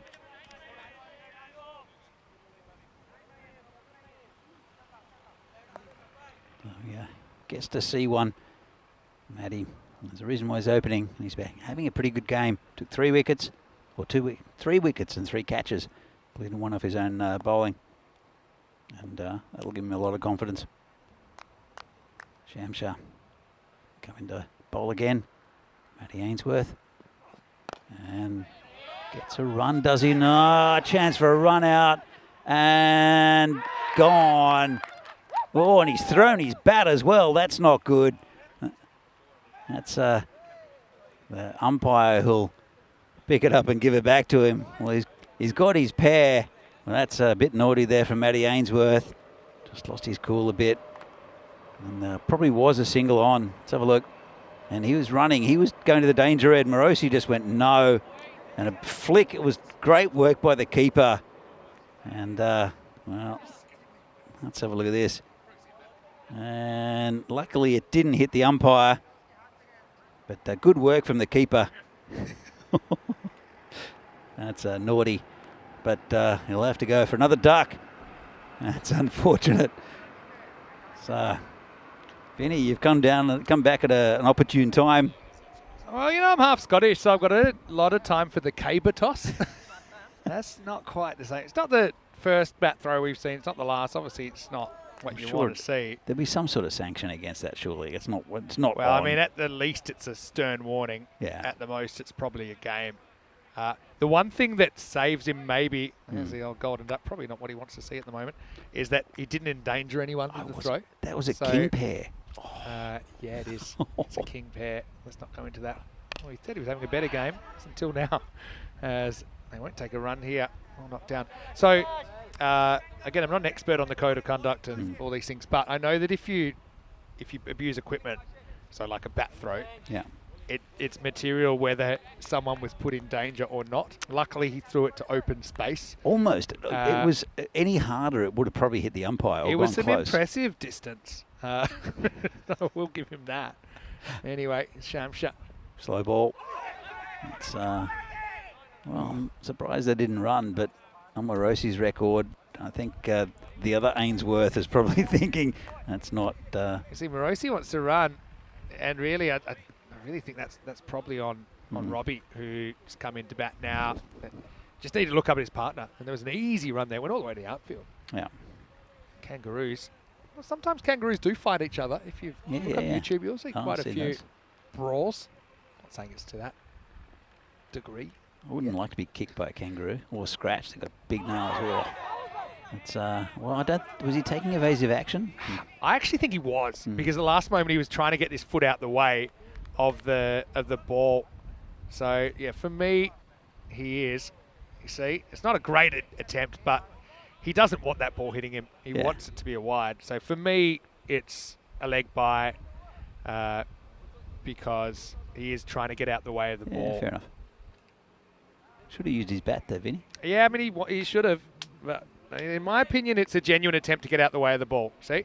Here, with a little body movement. So it will be given a leg by in the end. You have to be playing a shot, or you need to be trying to avoid the ball. For me, he was trying to avoid it. Yeah, that's fair enough. But, plenty going on. That will be the end of the first over, 4 for 1. And the Super Kings with a bit of a dream start, really. Self-inflicted wound from Makanga's first up. Yeah, well, Matty, he won't be very happy with his batting partner, Morosi. Hopefully Morosi can go on and get a couple of runs, because it'll let Matty have a bit of time to cool down and won't get his former batting partner back in the sheds where he can have a chat to him. All right. Anyway, we're back. Here we go with over number 2. Oh, nice shot that. Straight through the covers, and that's 4 runs. Timed beautifully to Morosi. Well, actually, it wasn't the end of the first over because everyone forgot there was a wide earlier. That's why they had to swap back. And so the last ball, the actual last ball of the first over cost them a boundary, 7 for 1 after 1. It's about the same start they got last time. And then it was Ainsworth that went on a run-scoring spree. Got them up to 91 of 5, kind of. 170 matches since the Sometimes last Corey golden ball. asks me darts checkouts, and this one I know. Yeah. Because it's the highest checkout you can get in darts. It'll be triple 20, bullseye. 170 matches since the golden ball. No, do you have? No, you could. Can't you end? Do you have to end on a double? Yeah. So you can't end on a triple. Nope. Oh, I didn't know On that. a double, yeah. Double out. I feel we have a responsibility to make sure that it doesn't get 200. I'll What give am I you supposed to 6 do about days. it? Well, you'll hear. And What am you are a bit of a golden ball magnet, Danny. Yeah, Your but it reputation. happened. I was there in precedes Prague for 2 weeks. Didn't happen. you, which is. No, I was there. I was in Brescia for 3 you days. did It disappoint to me be a bit fair. that you didn't bring me a golden ball in Prague. So we've given you another week. All right. Time to perform. Okay, we're on. I'll bring one. Otherwise, I might have to put you on the bench for a while. All right, here we go. Over number 2. It's a full toss and just over the field of 4 runs. Well, let's see. There's no on ball, no ball called. Yeah. They've learnt their lesson. Let's have a look at this. Let's have a Sideline. look. Get out of the way. Yeah, out of the way. It's not over his waist. Let's have a look. Oh, I think it's okay. So, Yeah, here comes a walkie-talkie. You'll have to kind of just make your best guess. yeah, it's Pretty high, but maybe just maybe. under. Yeah, I think The it's one under. before was under. It's going to hit him in the thigh if it goes through. If he's lucky. Yeah. Anyway, good shot though. Just clears mid-off, gets 4. Ainsworth picking up where he left off. It's a good ball. He's a good bowler is Govar. Look at the variation. I think he rolls his finger slightly on this ball. Just have a look. It definitely bit away a bit. Or was it just a seam up ball? Yeah, I think he just had a little bit of off cut on it. And you see how it just kind of held its line rather than swing in. Clever bowling. Govey. Govey on his back. Double zeros. Hit quite a few double zeros. And that is going to be... A few people saying it's like, nowadays you get the beer. 0-0 beer. Yeah. I ate quite a few nice non-alcoholic beers in Prague. It was good. Yeah, they quite a few. It would have been during the 4th game as well. I spoilt myself and got some nice IPAs. I had a fastest growing sector. Did you know that? I In know. beer and wine. and wine as well. Yeah, non-alcoholic wine. Well, I'll tell you what, the quality's improved. This is just over the top of the cover, and they'll just get a single. But no, a lot of good non-alcoholic beers. They've been around for a while in the Czech Republic, but lots of interesting IPAs and. Because I know one thing in Czech Republic, I'm not so sure here, but the legal driving is 0, Yep. the limit. So you cannot even have any trace of it in your system. So that's why I suppose a lot of people that still want to have that feeling, but obviously not have the alcohol, they have these alternatives. A lot of people don't drink for many different reasons. Yeah, it certainly is improving. Here's Morosi, 5 off 2. I'll tell you what, though, this is hit through the mid-wicket area, picked up and just a single. There's the Birell is the stock standard non-alcoholic beer in the Czech Republic, but they and quite a few of the other breweries have been making these Radler type things. They're not technically a beer, but they're a soft drink. It's beerish. Beerish, but it's fruity. It just is and hit just for a single, picked up, held on to it though there, Shiva. And well, the thing is with those is that kids can't buy them. Really? Kids can't Even buy though them. they're 0.0? 0.0 and they can't buy them. Did not know that. So- Okay, end of the second over. So we got 14 for 1 after 2. Let's have a look at the table. Now you can see 4 of the 5 teams have been in action, with Dunabogdani still to appear. We'll see them before too long. But yeah, Royal Tigers kind of sitting pretty with 6 points in the bank. Zalmi, they'll be hoping that they can pick up a win. The last game of the day is actually against the Super Kings. So there's still a chance that Zalmi could top the ladder at the end of day 1. Super Kings, though, pretty good side. You're seeing that here. I think there's a lot on Robbie Ainsworth here. He batted so well in that 5-over match earlier. He scored 61 off 21. And so you just feel that if he is able to get a half century or more, that the Kangaroos can probably get home here. If he fails, it puts a lot of pressure on the middle order. Yeah, absolutely. 114 is not the hugest target, but still. Here comes Akula. Strange looking shot. Defended this is one, Ainsworth, if you can just get back and across here, it's asking for trouble. It's an easy hook away, really. But he kind of backs away and gets himself into a bit of a muddle. Akula getting this third over last of the power play. Interesting bringing a slower bowler on that in this third over. And they'll just get a single off that one. He hits the ball really well, Rob. We've seen that already, but he has this kind of trigger away from the ball, and sometimes it's counterproductive, that kind of footwork. So you can even saw at that time that he kind of backs away, and if he'd gotten across, he can actually whip this away pretty easily. Even though he still gets a single, but it's probably just something to watch. One thing if you're doing that on purpose, another thing if it's kind of an unconscious trigger. Well, it's got a nice shot. That's one bounce over the boundary. Morosi, you've seen him do that before.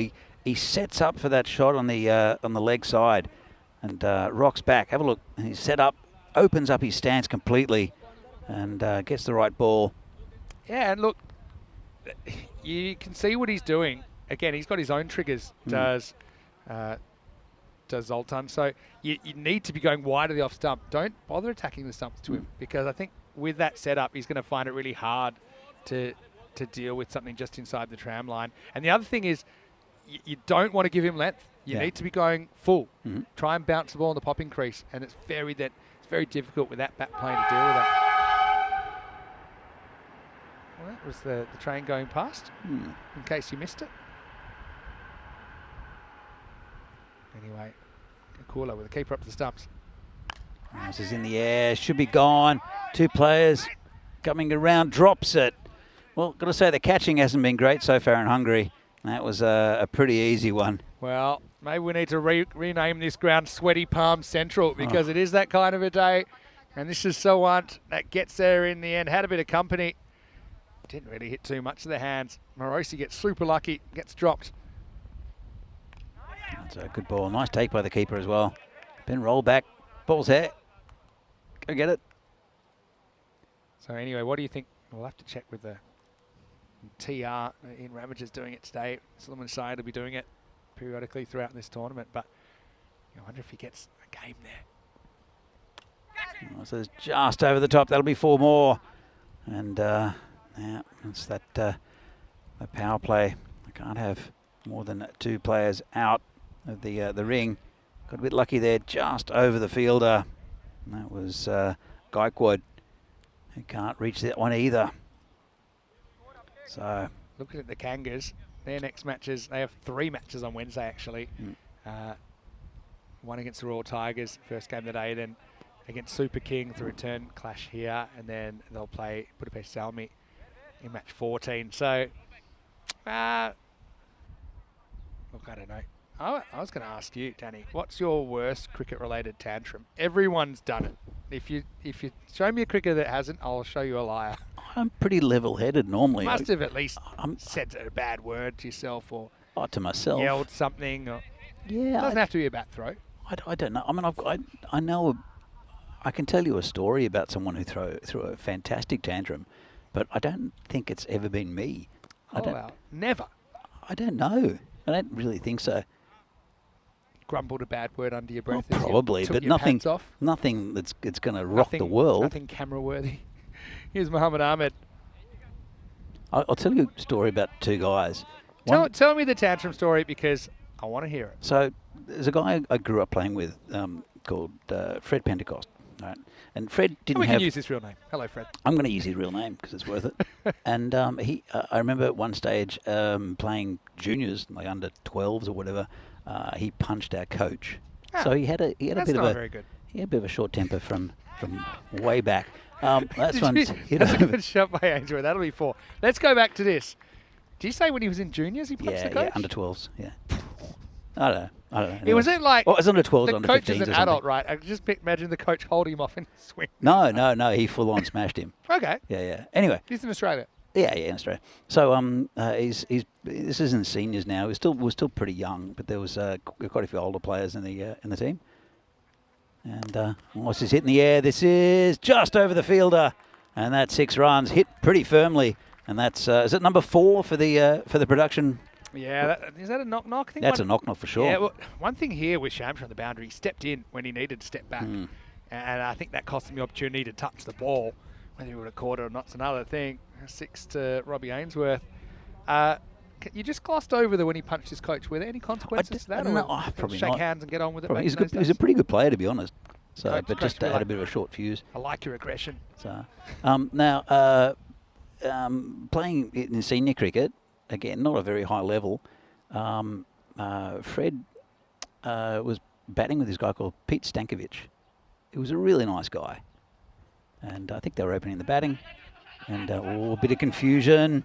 And might have been out if it hit. They're going to get one anyway on the overthrow. So good awareness there from Ainsworth. So what happened was Fred got run out, which is probably not good. See where this is going. And so he walks up to the stumps and smashes the stumps down with his bat. Yep. Walks up to the other end, smashes the stumps down there, The double. and then smashes Pete Stankovic in the face. Poor Pete Stankovic. It was just a regular run out, but, Like but kind of Pete batting Stankovic, gloves on punch. I think so. I'm not sure. I don't think he would have taken his gloves off. I don't remember that bit. I just remember what happened. The gentleman's game. You're probably better off with batting gloves on. At least there's actually some padding. That's the end of the over here. And the score is 37 for 1 after 4. Really good game this actually. It is. You can see that. I'm kind of on the up. I'm trying to sneak up to that required rate at the moment. The required rate from this point is about 13 and over. It looks like we're going to have Sandesh Hudagur to bowl over number 5.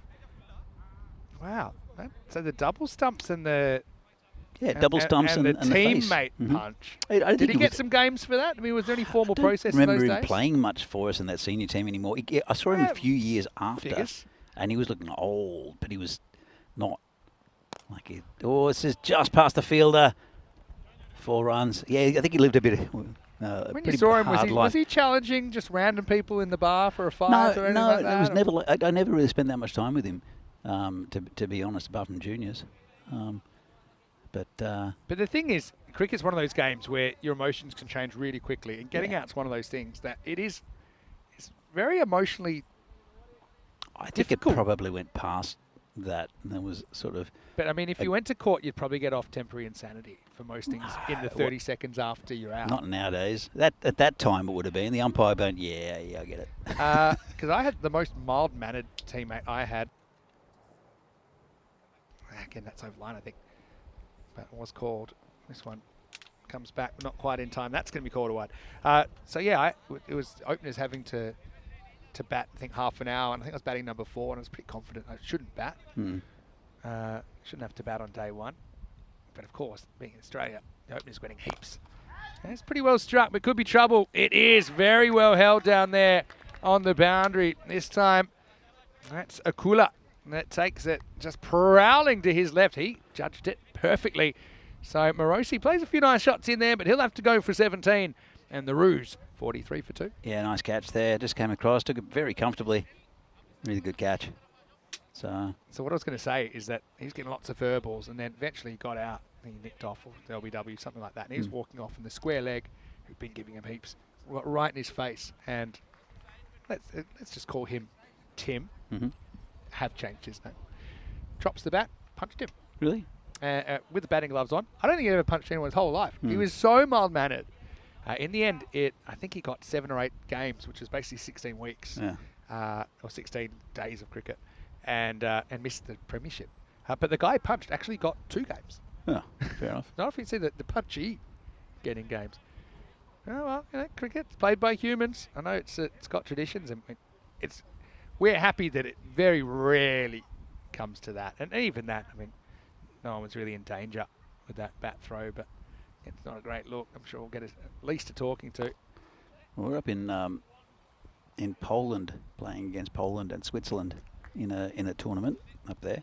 And one of our players, who shall remain nameless, said something to one of the Swiss players that he didn't like, and so they started sort of squaring off a little bit, and the whole team was screaming at him. And oh, this is nice! This is straight over us. That's 6 runs. Nice shot there from Robbie Ainsworth. That's another one for the jungle. He's better when he stays still. Mm-hmm. You know, this is one where a little forward press, but that back foot stayed put. It wasn't kind of shuffling to the leg side. Kept all his power in the shot. And that was pure. Okay, so they're squaring off. And what happened next? The Swiss started pulling stumps out, which is not a good thing. It's pretty resourceful though. So some of the boys on our side, a couple who are pretty hot-headed, also started grabbing bats and stuff, and we calmed it down. I mean, that's probably for their best. Yeah.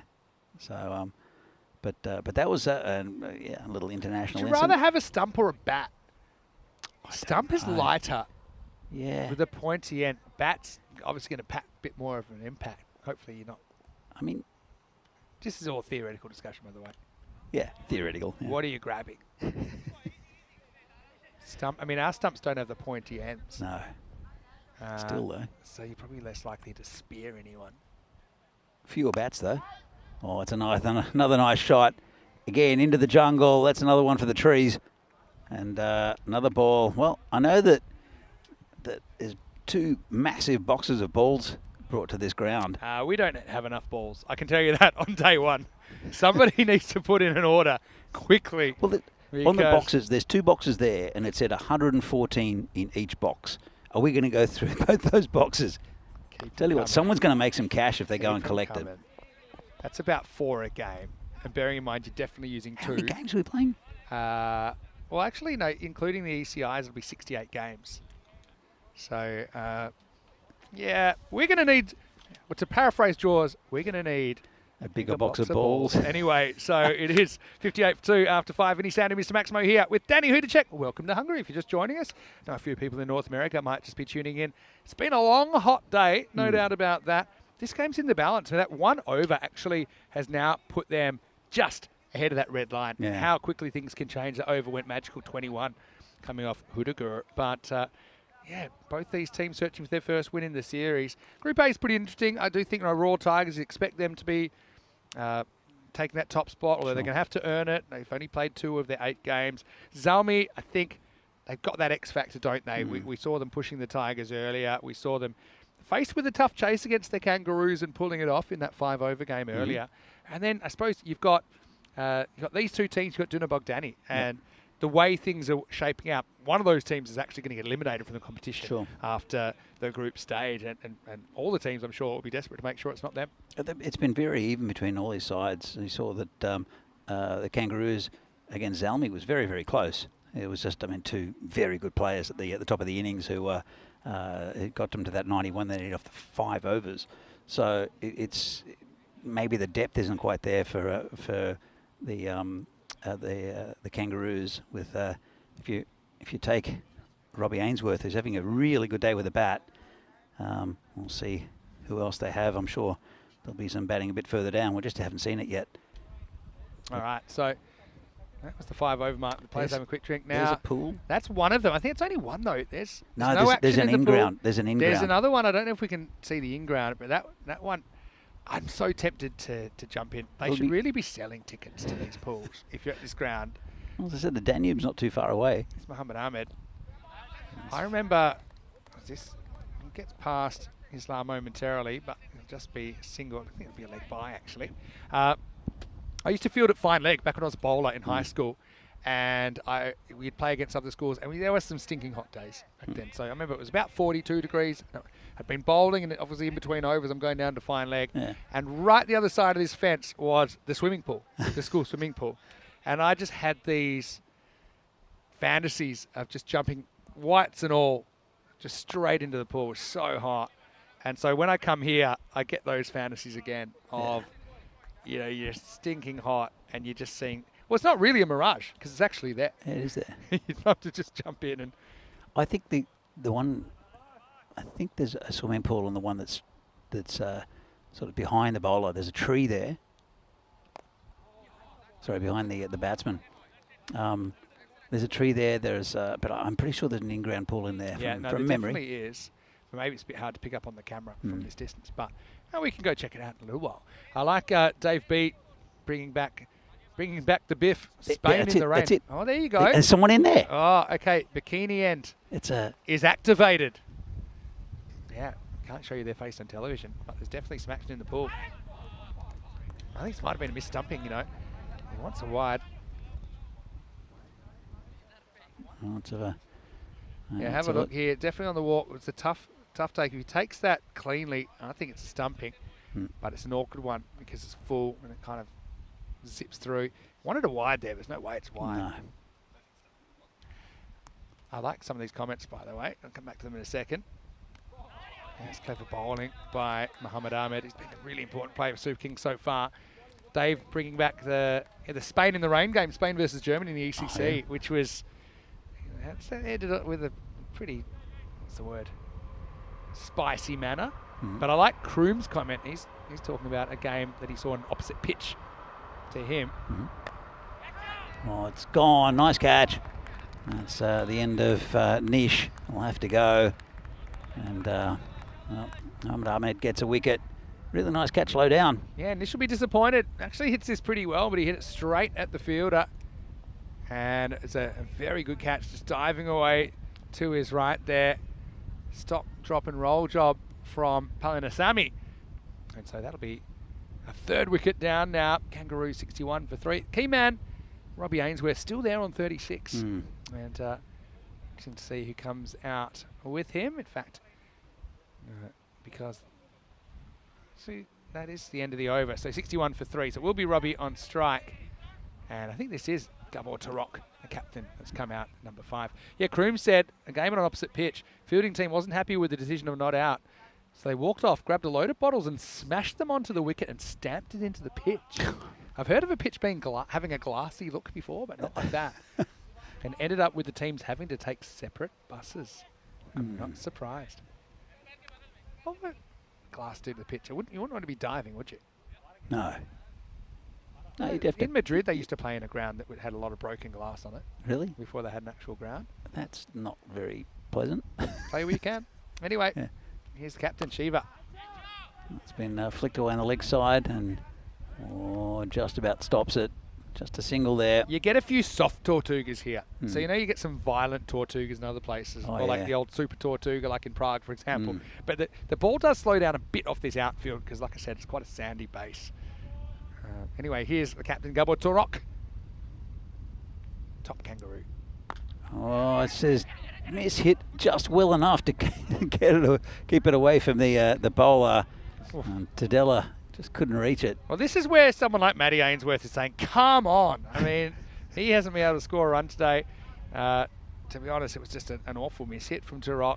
But he just ran through panic more than anything else, and it turned out to be perfectly judged. So he's away. Robbie's back on strike. I know you love Shiva throwing the ball up as well.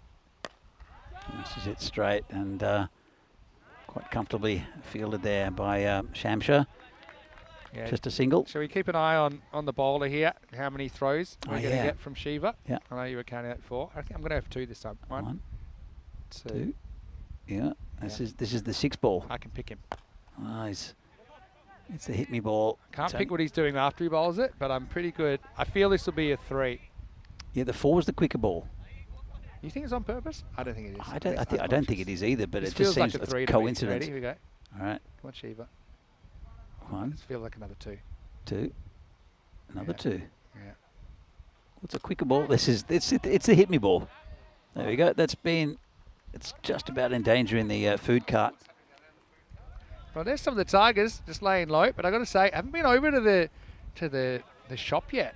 Oh, This is yeah. the first time we've had the shop at the ground. By the way, great shot by Robbie Ainsworth. Goes Maximo.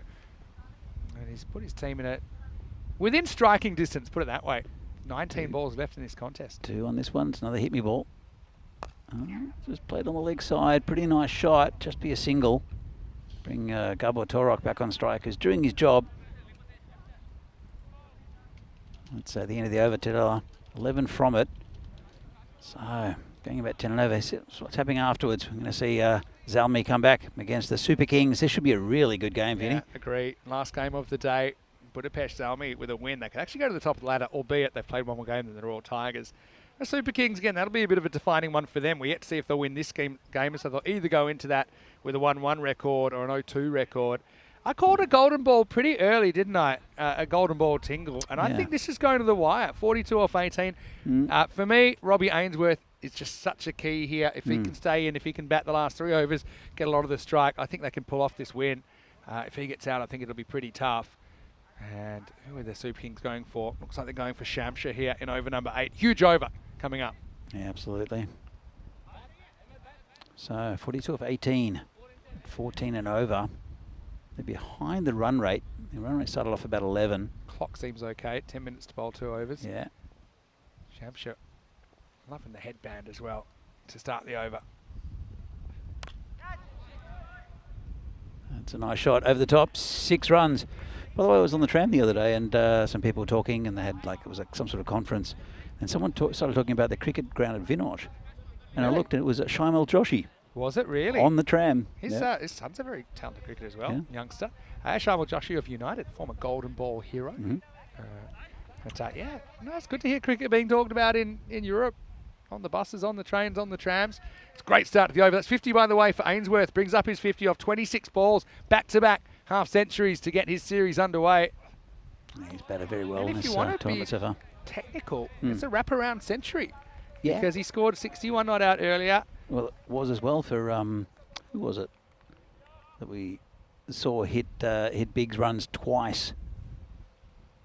Yeah, earlier in the day. Yeah, Basharat. Basharat also. Anyway, in the balance, 36 off 16. Ainsworth in the driver's seat. Gets one around the corner. It's going towards the boundary. I don't know if it'll get there. And it doesn't. They'll come back for 2. 2's important because he gets to keep the strike. And Turok's more of a support act than anything as far as this partnership goes. Definitely. I mean, Turok's the captain. He'll see himself as a support role as well. I don't think he's got an ego when it comes to cricket and teamwork. He's a good team man, is Gabo Torok. We saw that in Romania, where he fielded a lot of the time. I think he got 1 bat in the whole tournament. Loves the game, though. It loves the game. Now we found out we have got quite a bit in common as well, myself and Gabor. And hit him in the pad or thereabouts, and it's no run. This is the variation from Shamsha. Watch it roll out the left of the hand. See here? See how it just rolls out, and that's why it's about 20% slower. It has been a tough one for most of us to get away, including Robbie Ainsworth. Yeah, Gabo Turok, we're both born in 1981. We both watched the 89 Ashes as our first main series where we were following cricket. Well. And we're both from Australia, but not the eastern states. He's from Adelaide, I'm from Perth. I was born in Hungary, moved there for 6 years. Yep. Great to see him pick up that love of cricket, obviously, but then bring it back to his native country. And that's kind of a running theme here with I suppose a lot more native Hungarians, maybe proportionally to some of the other countries we go to, playing the game at this level. We had a player like that, Mixtari, who his dad was some sort of diplomatic corps, went to Australia. It was smashed into his pad there by Ainsworth. Good bowling here from Shamsha. Would you put Wojtek in that box as well? Not really. Wojtek used to play in his backyard, and I think he played his first real cricket in the Czech Republic. But no, Mick was there only for a few years, loved cricket, started playing juniors, and learnt, basically played all his hardball cricket in the Czech Republic, ended up opening the batting for the national team, and did wonders getting funding as well. I've seen him on ECN as well. Yeah, good player, good guys. Last ball, the 8th. Hit down the ground, just be a single. Been a really good over here from Shamsha. and going to make things difficult now. 33 off the last 2 overs, 16 and over. And, well, capable. Ainsworth keeps the strike. He's on 54, but they'll need a big over. One of these 2 overs has to go big. Yeah, or 2 pretty healthy kind of Two 15 to 20 big-ish, overs. yeah. Big, obviously, you're getting to the end of the innings as well, which means the Super Kings have limited options at their disposal. Looking at who they've got. And they use 6 bowlers, so I mean, it does give them options. I feel like Shiva will probably get another one. The kind of natural leg spinner. They've got a cooler bowl 1 over 10. It's a no-brainer. You've got to bowl Palanisamy, and he's actually going to bowl the 9th. And then I suppose you've got some options about who you might want to bowl. You've got a good spin and a good pace option in the 10th, but yeah, this is where, you know, Tarok at a bare minimum, if he gets on strike, he needs to get a 1, ideally more, because chances running out. 32 off 12 required. Game's hanging in the balance. It's definitely possible, but it's a very good bowler here in Palasinami. Some names, I don't know what it is. Some names, I'm a little bit like Rico in that way, that some names I can't get it. But you can call him Govey. That's what I've been doing. Okay, I tell you ready, what, steady, Govey, 9th over. well, let's hit over the top of his batting partner, just be a single. I like that ball he bowls that slides across. A slight off-cutter action, and I just think it's a difficult ball to put away. Tarok now, this is where the rubber hits the road for me. He needs to be able to step things up a notch. Talking about Rico, he mispronounced the name of a team in the Czech Republic for the whole tournament. Didn't matter how many times I told him. He likes to be consistent. Well, he was very consistently wrong, but in a sense he wasn't. This is called a wide. It's only wrong if you think it is. What team was that anyway? Moravian? Oh, Moravian. That's not hard, is it? What was he saying, Moravian? No, he was saying Moravan, Okay. which in Czech An would abbreviation. kind of make sense. Ah, there That's you go. why I thought, like, I'll let him go with it. I'm not going to go correct him. I just called it Moravian. He called them Rico's Moravans. enigma. That's why he can get away with stuff that other people can't. That's a full toss. Could be gone. And comfortable catch there taken. That's the end of Torok. Well, he has to try to either hit big or give the strike back to Ainsworth, and he did neither. To be honest, it's a ball that probably should have disappeared, but he just got his footwork slightly wrong here. Got a bit too square on. And because that left foot went so far to leg, a lot of the weight had fallen out of the shot. And he ends up kind of bunting it down the ground. Well taken by Shamsha, who misjudged one earlier. That time he didn't. And so it's 84 for 4. 10 balls remaining, 30 required. I think this is the issue with a side like the Kangaroos. And we know, playing their first day on ECN today, but the depth, I think you're seeing it slightly. Got to hustle to the crease here as well. It's Arthur Edwards. He bowled well, didn't he, today? I hope he hasn't given away a time penalty here. He's got 60 seconds to get ready. But he has gotten there, I think, just in the nick of time. A lot of pressure building on Robbie Ainsworth. 10 balls to go. It's Govey. Yeah. Well, it's gone first ball. Well, that's falling apart a bit for the Kangaroos, and these Govey's on a hat trick. It's a big outside edge. This is that ball again. Just slides across with the angle. Well taken behind the stumps as well. I love the way he just tucked his bat under his arm. Have a look at this. Boom. There we go. Old traditional bat tucked under the arm. Nice catch by Valivarti on a hot day going away to his right. But Arthur, meet Derek. He goes for a golden duck. Hat-trick opportunity. We did see a hat-trick and a 5-wicket haul, in fact, from Fernando on the weekend in Romania. Could we have a hat-trick here? Here's the hat-tricks list. It's not a very long list this year. We've got Jamal Fernando, they're 5 for 13. See there, Jasek Kadka as well. Took the first 4 in 4 of the season as well in Romania. Pretty exciting. Anyway, hat-trick ball. Adam Gall is facing up. Tries to hit it, but misses. Ended up being a bit of a nothing shot. This is why you bring back your ace in the 9th over. You don't leave it to the 10th. And right now there's going to be a bunch of runs left on the board. Well, I know we're looking at a ground where we have seen 31 to win in the last over, but It's got to be the right person on strike, and it's not at the moment. Adam Gall.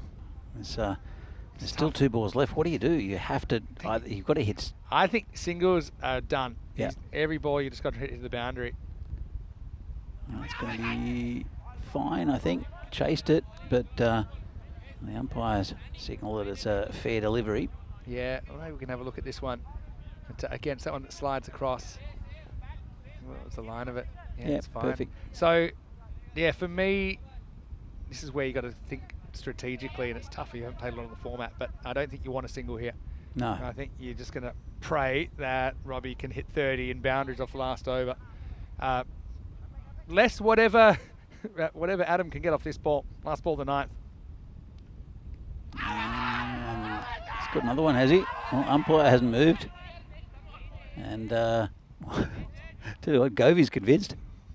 Yeah, I'm sure if you gave Govey a lie detector, he'd be saying, he'd be believing 100% this has been hit. Let's have a look. It'll be hard to tell on the replay. I mean, this ball's close to the bat. Everyone was spontaneously up. That's what made it seem like there must have been something there. But, I mean, the umpire doesn't hear it. Probably doesn't move the needle game-wise, but I can tell you there were 2 wickets and 2 runs in that 9th over. And it means that the Kangas have to do something supersonic in the last 30 required off this 10th over. And to be honest, my tingle has kind of faded away a bit. Yeah, I'm not getting a tingle.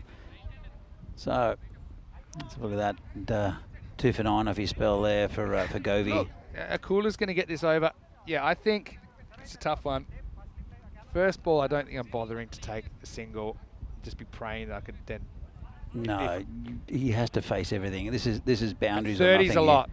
30's a lot. We have seen it done here before. Interesting, they don't go back to Shiva, the spinner. They're going to Prakash Akula. Now here we go. Basically Maximo bust now for the Kangaroos. Last over. Oh, they're taking the single. Well, considering to take it on as well. But now it makes things really tough because it means that Gall, who hasn't actually found bat on ball yet, is having to hit 5 sixes to win. It would have been the same situation if they hadn't taken the single. But who's more likely? And that's that'll be the game pretty much. Sharp keeping there from Vanavati. Yeah, so it sets up a pretty interesting last game of the day as well between Super Kings and Zalmi, who've each got a loss to the Tigers and a win over the Kangas to their name. Goal pushes runs. What they have done here is they've at least secured that point. Now Kangaroos a couple of points out of the day as my tablet overheats for the first time, but probably not the last time here. I did take my computer away from the sun for a little while. Ellen's doing fine. Ellen's the fan, by the way, and it's E-L-I-N. E-L-I-N. Ellen brand fan. This is in the air. Into the gap, and they're just going to jog it. They need more than 4s, even more than 6s now. So it's just going to be a frustrating one, I think, for the Kangaroos. But yeah, Super Kings, they'll be thrilled to have their first win of the series. 2 balls remaining. Kangas up to 90. Yeah, look, they've been competitive, the Kangaroos again. They are a 2nd division side, but you know, the Super Kings are just showing a little bit more. As you mentioned before, it's going to be a really good game between Zalmi and the Super Kings in the final game. Looking forward to that one. But looking forward also to seeing the Kangaroos play again. There's a lot of spirit behind them, a lot of good players. Especially a man who just hit that one. You know, in some cruel twist of fate, he's going to finish with a pair of 61 not outs, but no wins. He scored 61 not out, 21. But here you can see he's had most of the strike. He hasn't quite been able to get the same pace. It's quite unusual. 35 balls, and he didn't even open the batting. Effectively did, I suppose, because Matty got out so early. But that'll do it. It'll be 113 to 91 in the end. So it'll be a 22-run margin. The Super Kings have their first win of this European Cricket Series. Look, I like what I saw from the Kangaroos. I know they couldn't quite put a win together, but I mean, they do get the reward of 2 points, which could be invaluable when we see how this group pans out. But deservedly, I think the Super Kings played the better cricket down the stretch, and they pick up their first win of this European Cricket Series. Yeah, I agree with you, Vinny, and well, we'll be happy with that win. Still one more game to go. It's been a long day for all these teams, and well, the Kangaroos can go home and get ready for another few games in the next couple of days. But the Kings have to play again against Budapest Zalmi. This again should be a really good game. Yeah, and look, Super Kings winning the toss, electing to bat in that one. So I think they're leading with their strength, and I don't think Zalmi too bothered. Obviously, they pulled off a big chase earlier in the day against the Kangaroos. But let's roll into the highlights now. That game, by the way, has been delayed 15 minutes from the original starting time, which is 15 minutes from now. So join us in about 10 to get into it. That was such a great improvisational run out, wasn't it, from the keeper? But then it was Bats Ahoy as Maddie. We have to answer a few uncomfortable questions after that. Robbie obviously was the kind of engine of this innings once again. He was able to put on another 61 not out, and ran out of support, I suppose, in the end. And one thing that the Super Kings could do before was just kind of turn the partnerships over. They were able to do this, do that in this innings to an extent. I think that's why they end up defending a fairly moderate total of 113. Yeah, look, sometimes a team gets on top and they hold their catches like they did that. That was a really nice take, low down. But it's difficult to see where the runs are coming from the Kangaroos, apart from Maddie. Sorry, from. I think Maddie's a big loss for them. Yeah. He goes 2 golden, gets run out second time around. It's a great catch, by the way, by Valavante behind the stumps. But I think that's kind of the missing link that we never saw today, and it could have been the difference, to be honest, in both of those games. But that's just the way it pans out. And look, I suppose the good thing for the Kangaroos, they still have 6 games ahead of them to score enough points to stay alive in the competition and then push, I suppose, for Final Four qualification ultimately on the last day of the tournament. So 91 for 5 in the end. They fall 22 runs short, 61 not out, 5 maximos and 4 fours for Robbie Ainsworth. And coincidentally, that's exactly what he scored in the first game, 61 not out. Morosi was 17, the only other player to get more than 2. And that's probably part of the reason the Kangaroos fall a little bit short in the end. Bowling-wise, well, Palanasamy was brilliant, wasn't he? He conceded only 2 runs in the night. Pretty much iced the game. 2 for 9, his figures overall. Also wickets for Mohamed Ahmed, who bowled a pretty tidy couple of overs for 15. Hudagur went magical, but he did pick up a wicket for his trouble. I think Shamshir deserves some credit in there as well.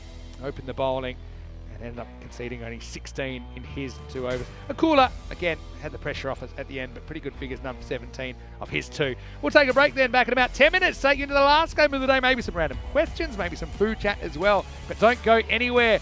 Cracking Budapest derby to finish the day. Vinny Sandy, Mr. Maximo with Danny Hidacek will take you through all the action when we return to the GB Oval in Zodliget, Hungary for more European Cricket Series.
This European Cricket Network event is proudly brought to you by HCL Software and Paramatch.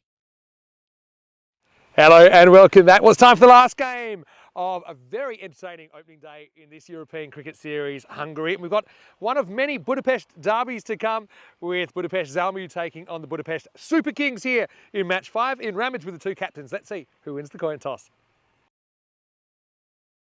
Zalmi, the home team, you will toss the coin. Super Kings, the away team, you will call. There you go. It's a tails. Tails has been called. It's come down tails, so you've won the toss. We would like to bat first. Okay, Super Kings win the toss and they bat first. So the toss has been won by the Budapest Super Kings, and they've wanted to have a hit first. I like that's a good confident move. I think their batting is their strength. I think we saw them put on 140 plus against the Royal Tigers earlier in the day. They've had a bit of an up and down day, let's be honest, but they look very, very competitive to me. Remember, they did win 4 games last year as the Budapest Kings, and so I'm sure they're very, very keen to try and get a win here. Zalmi, though, they're a good cricket side. We know that. We saw them pull off a big chase in the 90s in that 5-over reduced game earlier on to break the hearts of the Kangaroos, and they'll really want to finish this first day with 2 wins out of 3, of course. Both these teams have already gone down to the Royal Tigers on opening day. Danny Hudacek will take us to the first ball. Well, maybe some random questions and maybe a bit of food chat as well to come. That's a traditional thing we do anyway in the last game of the day. But let's get ready for the first ball. The Super Kings having a hit after winning the toss. Danny Hudacek, it's over to you. Well, thanks, Vinny. Welcome to the final game of the day. It's game 5 here from Hungary, this European Cricket Network event, European Cricket Series from this lovely GB Oval.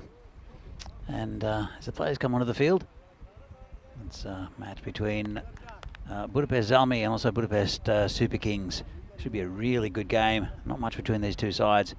And for the Super Kings to win the toss and bat first, I think it's a pretty good one. Just to hopefully set a bit of scoreboard pressure on the Zalmi side, who are very good batting side. But the Super Kings, as you can see, 26% according to the supercomputer. I think it's closer than that. I still probably would say that Zalmi are the favourites for this game, but not by much. And it'll be a crack at the finish. It's been a really good day of cricket here in Hungary. Of course, we had that little interruption, which was unfortunate. But saw a couple of new teams. Zalmi's a new team. It's taken quite a few good players away from the Tigers. There's also see the Kangaroos. They've been around since 2007, but at the first time on the network, second division side, and good to see them playing competitive as well.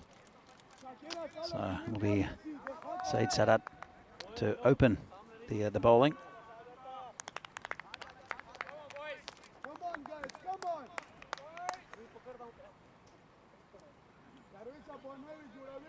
Again, going to be a really good game this. There are 2 players back, both straight. One at long on, one at long off. Here's the first ball. And going to be called a wide. So the batsman, so it's Tadella and also Islam. I think they lost patience a little bit with Gaikwad, who couldn't really get bat on ball in the first few overs, going about run a ball throughout his innings of 24 in the previous game. So they've started off with Shiva Tadella, who's looked very positive when he's come in, the skipper. Again, batted pretty well. Islam as well. He's batted pretty consistently so far today. They want a good score of at least 130 odd to be competitive with this the Zalmi side. So it comes in again. Big swing and a miss. And just a little bit of early movement away from the batsman.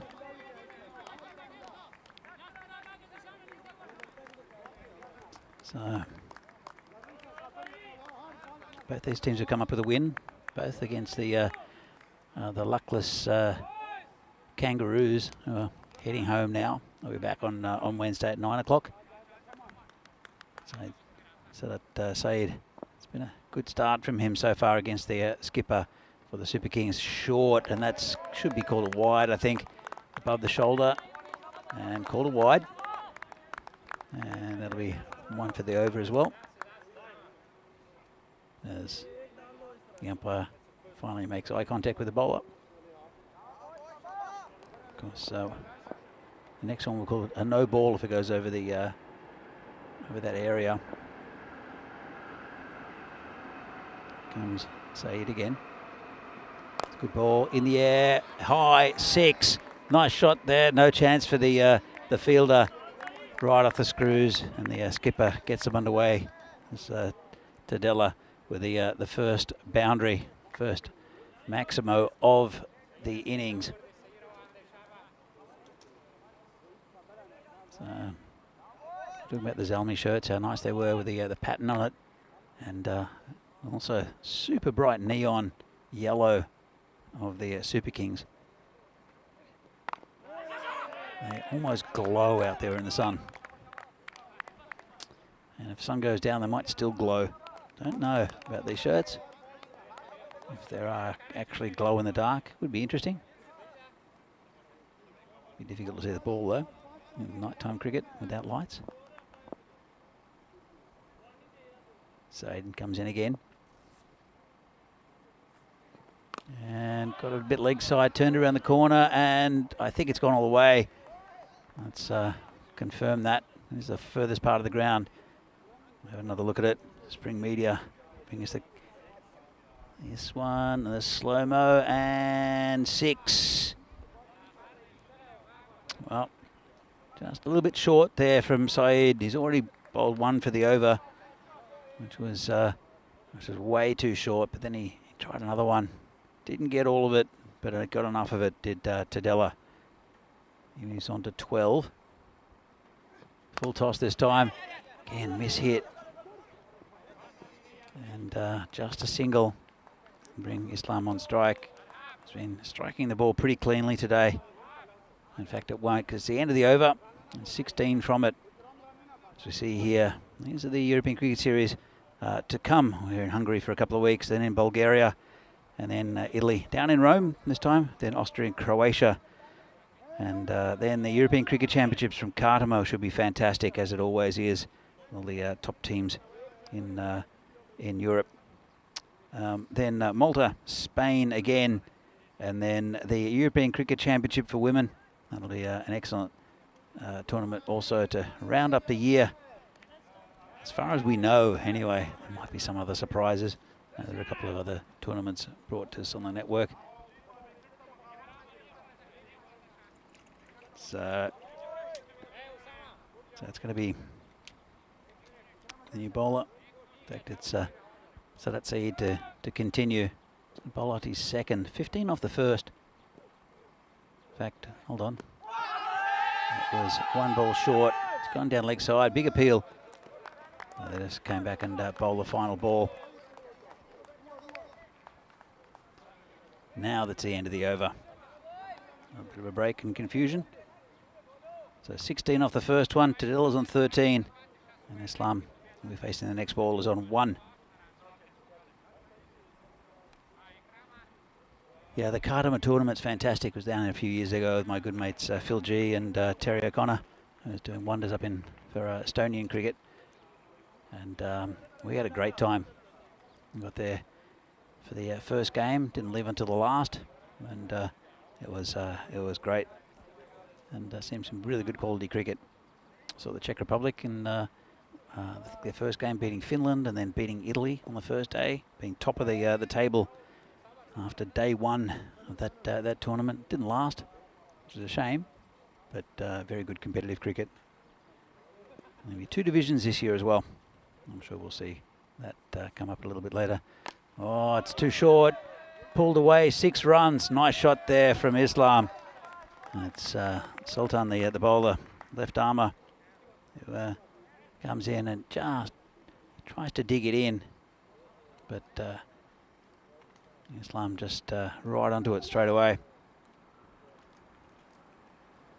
He's been hitting the ball pretty cleanly, has Zili Islam.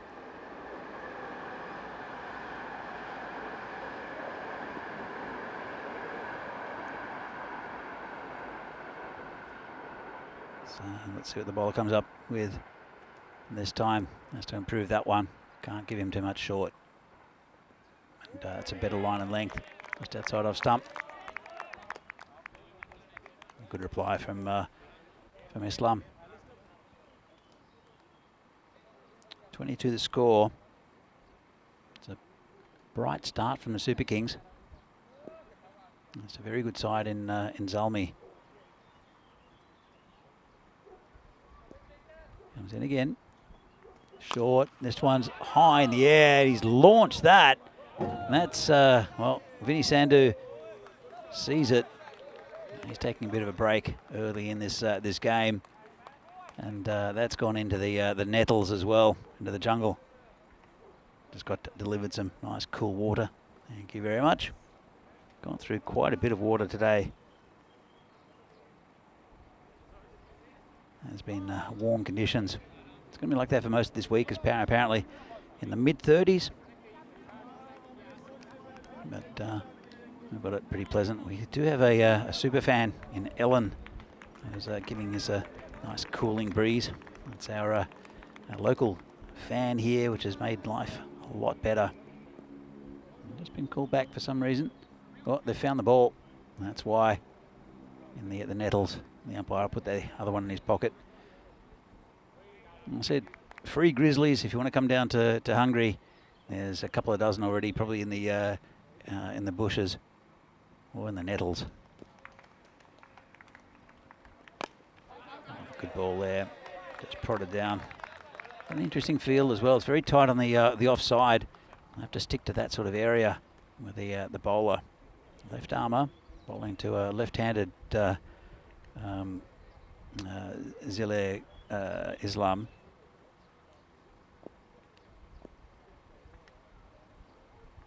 Comes in again. Just those 2 sixes, the scoring shots. And again, better area. Nicely pitched up outside off stump.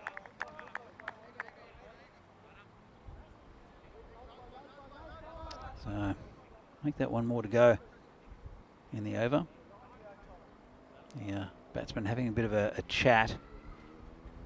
Tadella and the skipper, both going at about the same rate. 13 off 5 for Tadella and Islam 13 off 6.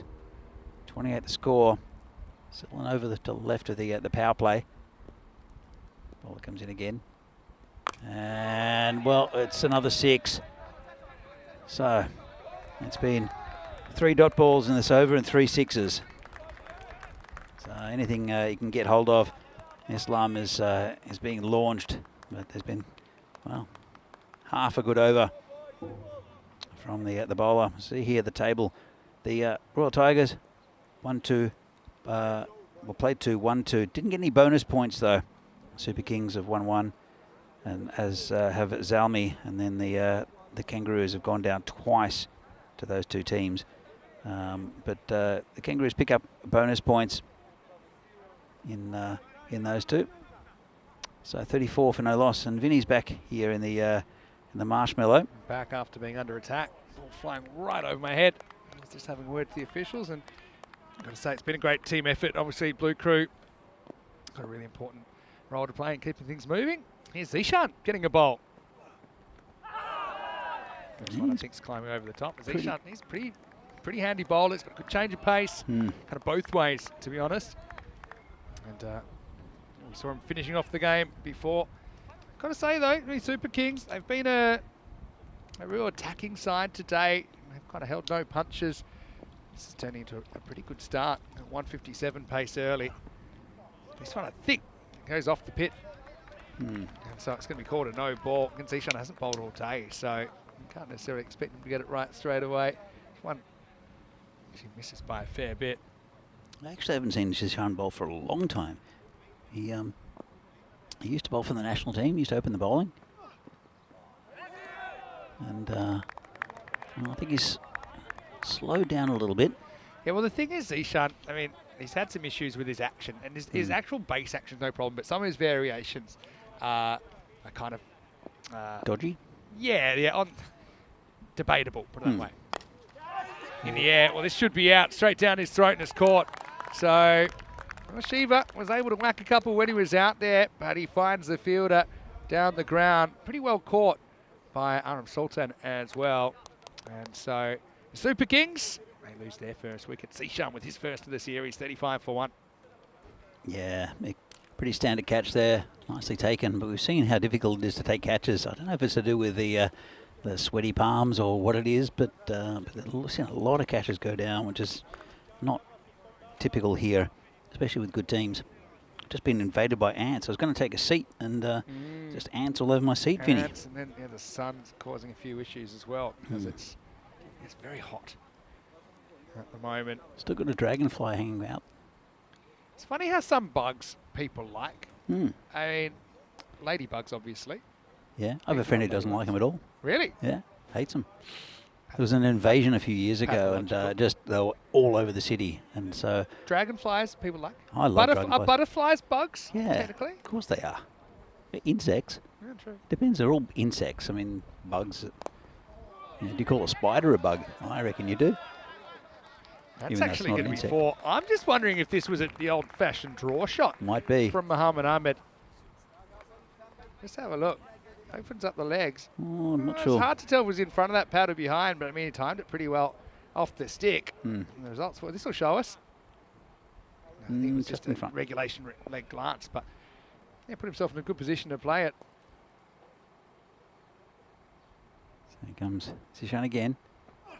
Slow ball, it's in the air, it's high. Player under it, should take this, does just. That's Kaiba Delta there who takes the catch. Almost got away as well from Kaiba.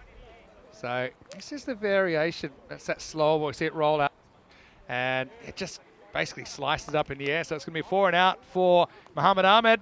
And it's a double strike from Zishan at the bowling crease. Budapest Super Kings now 39 for 2. That's a big wicket in the context of this game. It's a lot of pressure on Islam. I think we'll see what the depth is of the Super Kings batting. Yeah, I mean, to be honest, one of their strengths earlier was their depth. Remember against the Royal Tigers, okay, they didn't win the game, but they had all of their top 6 hit multiple sixes. I actually don't remember ever seeing that before, that you see all of the top 6 scoring multiple sixes. Got them to 141. One of the issues was that no one got more than 34. And they were chasing 170 odd. They were chasing 170 plus. Anyway, new batter comes out there as a cooler. He's going to push and get off the mark immediately. That'll take us to the end of the over. Pretty tight one from Zishan. Double strike, 2 for 6 in the third end of the power play. And the score is 40 for 2. Hey, random question time. So throw us your random questions wherever you're watching from around the world. Dave B saying, Danny's got ants in his pants. Well, yeah, I'm sitting on that chair now, so I might well have ants in my pants. Yeah, the ants can take over. I do say I think I prefer the ants to the spiders, although I'm not so sure. The cube basically provides a home for many creepy crawlies during the year. If we were in Australia, we'd definitely have a huntsman, because they're all over the place. Touch wood, which is easy to do. I don't think we've had too many flies today. I had one wasp that hung around for a little bit. I had more than one wasp, but anyway, we're back. And looks like it's going to be Usman Mohammed to bowl. Didn't he have a brilliant first game of the series with a very good half century and contributing with the ball as well. He sprays the first one wide, and that'll be bowled again. Yeah, so the cooler is the new batsman. We'll see him with the ball, no doubt, as well. Islam, 19 off 7. So I'll go a bit random. I know you got your day off on Thursday. And is it a while since you've been to Budapest? Yeah, it's been a little while. Is this the last time you were here for ECN back in 2020? So that's what, 4 years ago? It's a good city. Have you got any plans in particular of what you like to do? Pretty much what I'm going to do, what I do in every city I go to. Firstly, I'll hunt down the second-hand record stores, and then craft beer places. And it's a good way, because I don't normally take public transport. I just walk. So it gets me to bits of the city that I don't normally see. It's a very walkable city. Yeah. Different to Prague, but similar in a way with the river going through it. Yeah. And the architecture's, again, similar, another wide. But it's good. I've always had a good time when I come to Budapest. You don't have to be a body language expert to know that doesn't like this call. He thinks that got a bit of the line. To be honest, probably has a good case there. Umpires still, I mean, at least I suppose they're being consistent, but the interpretation was changed for a reason. That was to give the bowlers a bit more leeway, and I still don't think they're getting it. It's not just here either. It's kind of across the board. It takes a while, and we've got the benefit of the replay. They've got a slightly different angle as well. That's true. Yeah, we're actually a lot more straight on than the umpire, he's straight onto the middle stump to middle stump, but not so straight onto that. But the angle, the closer you get to the stumps is less acute. Yeah, exactly. Good word. Thank you. Less. Oh, you mean acute? Acute is so the opposite of acute obtuse. Is obtuse. Very good. So an obtuse angle is between 90 and 180 degrees. Yeah. Do you know what an angle between 180 and 360 is called? Now we're getting into random territory. No, so I knew it would take long. I'm not big on maths. It's called a reflex angle. Oh, yeah, that's right. Yeah, taking you back to school a little bit. Yeah, I remember that from, I don't know, 7th grade. When you learnt geometry. Yeah, triangle. We talk about a lot Bermuda triangles, but triangles are quite fascinating. Yeah, I guess. All the angles add up to 180 degrees in a triangle. Triangles are my favourite three-sided shape. Three-sided polygon, yeah. As long as it shuts. As long as it shuts. Oh, now it's getting technical. I guess it's not a shape if it doesn't shut. It's not self-contained. You can't have 3 lines, right? No. 3 sides that don't meet up. No, that doesn't make any sense. That's just a squiggle. It's not the could be. official term. I'm sure there's a mathematical term for 3 lines that don't close like a shape.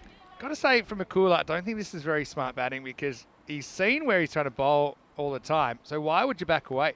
You back away because you want to give yourself room, but he's already giving you room. Yeah. So you're just basically making a legal ball unhittable there.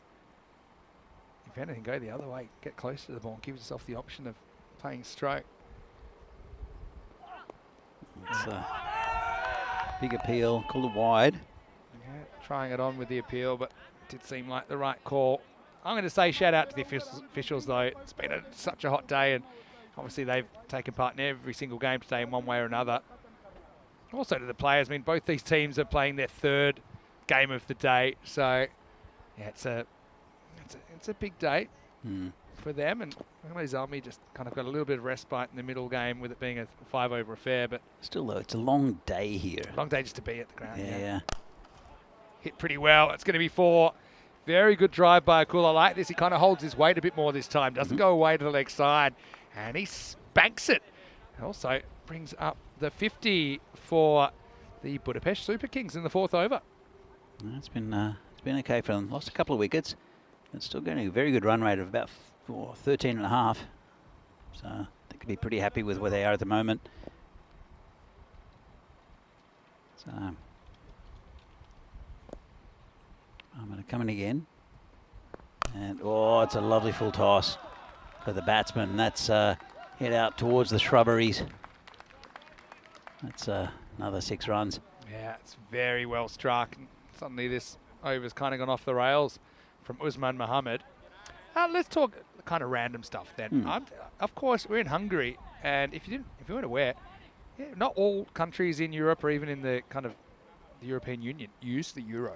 There are some countries that retain their own currencies. There are kind of pros and cons of that. We won't go into that. Last 3 countries, and also the next one. Yeah, actually, yeah, you're right.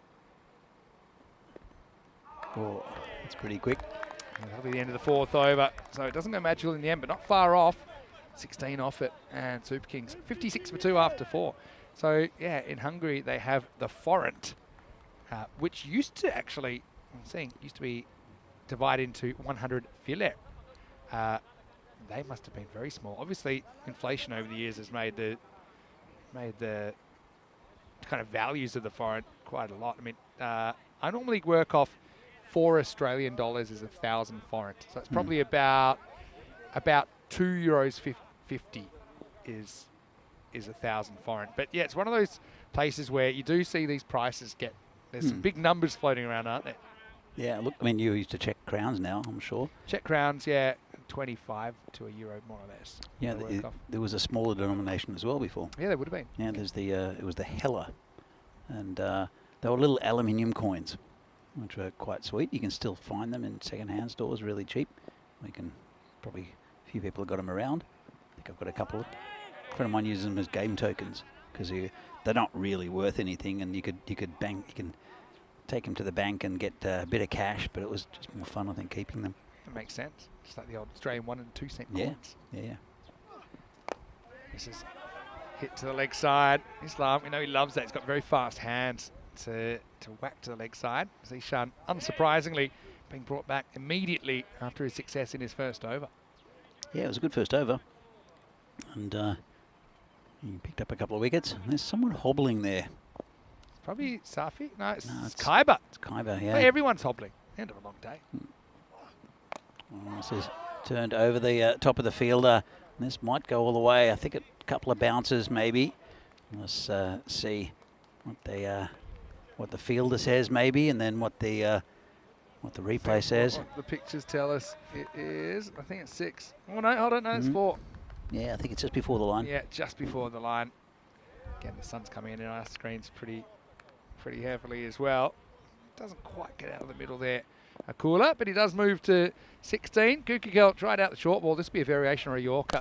Oh. Tries a Yorker, but misses, and his opposition doesn't. Akula whacks him into the bushes. Maximo! That one was right out of the middle. That's a lovely shot. And didn't have to move. Did a cooler. And Zishan, he's a big hitting batsman as well. And that's surely in some way he'll appreciate that shot. Probably in some ways he won't. I got this from Kroom, random question. He said, we were talking about some nasty bits on a cricket field earlier. Yeah. But what are some of the most sporting or best bits you've seen? I tell you what, it happened to me, and it was the first ball of the season. Our captain came out to bat. The ball hits him, and it was going towards the stumps, and he batted it away with his hand, which is handle ball, and they appealed, and I said not out because it was just like Do you umpire again. as well? Yeah, I was umpiring. Yeah. And it was definitely out. Oh, that's massive as well. That's mode. That's big boy tactics there from Akula, who basically out Zishan over the last couple of deliveries. Maximo time, and that one ain't coming back. So, okay, so you gave it not out. Yeah, we knew the team. Yeah. Right? Gave it not out, and the guy said, "Why not?" And I looked at him and said, "Oh, you're right. Why not?" And I was about to reverse the decision, and he said, "It's okay. We would have called him back anyway." Really? So that was quite nice. So I don't think it affected the score too much, to be honest. But that was a good piece of sportsmanship because I mean, it's the first ball of the season. You know, he hadn't played in 6 months or whatever, and then that happens, and it's something that's really, it doesn't happen very often in a cricket field, and yeah, so that was a good piece of sportsmanship. Yeah, I'm trying to think of particular ones. The good thing about cricket is it's the done thing. Yeah, you know, to be sporting. Well, it's meant to be. Gets a tiny piece of this, but not the whole lot. Do we see it less and less? I think things like probably a lot of mine go into the category of when people think you've caught the ball, but you know you haven't. So I think a lot of them go into that. Go to kind of, I think Rod Marsh. Oh, that's whacked away as well. That's over the top. Maximo! Oh, things are really turned around now in this over. Ends up going the distance as Zishan will go magical 25 in that over in the end. And it's 81 for 2 after 5. Super Kings up and away in this Budapest Zabi. Let's say hello to you, Vinny Sandy, Mr. Maximo, alongside Danny Huchet. We're talking about what are some of the best bits of sportsmanship you've seen. And so, yeah, I'm thinking what was before my time, but I know of it. It's quite famous. The Derek Randall nicked one behind, thought he was out. Rod Marsh knew it didn't carry, called him back. Randall would go on to score a big century. Yeah. Although was that the centenary test? Centenary test, 1977. But there's numerous other examples of that. But it's one of those things, you don't know these moments until you see them. And also, I will say this, sometimes it can be like, it's so situational. There are times it's probably unnecessarily sporting. I know that sounds crazy, but we had a situation, for example, where the batters ran into each other. And it might have been a run out anyway, but then It was Chima from Austria didn't run him out, and everyone applauded. That was against Czechia actually, Okay. which I don't have a problem with it. But I mean, also, would I have done it? Probably not. But maybe that says more about me.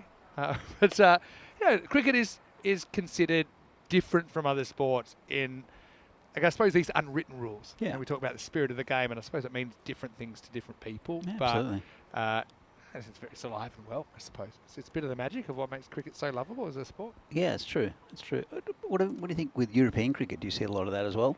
I think we do. I know one thing in European cricket is very different from the brand of cricket I played in first grade cricket in Australia is that there's this camaraderie between the teams. I know it can spill over sometimes, but because European cricket is such a niche community within these countries and something that binds the players together who are from really all different backgrounds, that's something that I'm not used to seeing. So I'm not used to seeing, you know, a guy getting bowled and then going up and saying to the bowler, "Well bowled, you got me," and giving him a pat in the back or a high five or a glove punch or something. Well, there like was that. a fist bump between a batsman and a bowler today, but I mean, these guys all know each other. It's a small cricket community here in Hungary. So I think broadly, I'd say that's one thing I really like. And okay, it can spill over, but that's people. That's humanism. And as long as you have your moments and get on with it. I love the vibe of European cricket. Again, not used to it. Full toss. That one's out of here as well. Maximo. Fast hands from Islam, and that's 6 more to the total. Yeah, this is big hitting in the last couple of overs here from the Super Kings. Setting a fairly decent total for Zalmi. Let's have a look at that in a minute. Zishan's over went very, very big. Yeah, really turned around, brought him back straight away, which probably was the right move. It didn't work out so well. Kula's just on a heater. Now Islam coming to the party as well. He joins his teammate in the 30s, and 4 more to the Super Kings. Really throwing down the challenge here to Budapest Zalmi. Yeah, it's just nicely flicked off his pads. 4 runs, didn't try to hit it too hard. And look, it's still 50-50 pretty much. Look at that, 48-52. Again, the supercomputer. I mean, they started 74% favourites here, Zalmi, so I suppose Super Kings have pretty much erased that deficit, if you like, and got it back to a coin toss. There's Delta, very, very experienced, having a chat to his bowler, Sadat Saeed. Yeah, it's good contest. Good game to finish up, actually. It's between 2 very even sides. 5:45 at night here, but it's still 34 degrees. Yeah. It's sweltering. It's a warm one. Sadat with the comeback. Pretty good comeback as well. See, Islam just loses his shape. Islam, he showed you early in the over, he can hit 6s over the offside, but his natural instinct is to try and pull the ball or to drag the ball, maybe is a better word, to that mid-wicket region. That's one that he tries and fails to do it. Dave's asking, is cricket still a gentleman's game? I suppose. I mean, in a way, I don't like that term. I like what it is trying to communicate, but also cricket doesn't belong to gentlemen. Certainly not these days. There's so much women's cricket going on.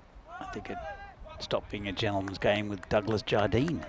That goes back a bit. Well, you see you say that. I read a really interesting book. It's actually called Never a Gentleman's Game. And it talks about the period around from the 1870s, including like the first test match, what we now recognise the first test match, to World War I. And we tend to look at history through rose-coloured glasses, in the old days. And there were plenty of great sportsmanship moments, but you know, there's plenty of others that are pretty fiery, even more by today's standards, I think. So it wasn't maybe quite the way you'd this idealised version. Right, side screen buster.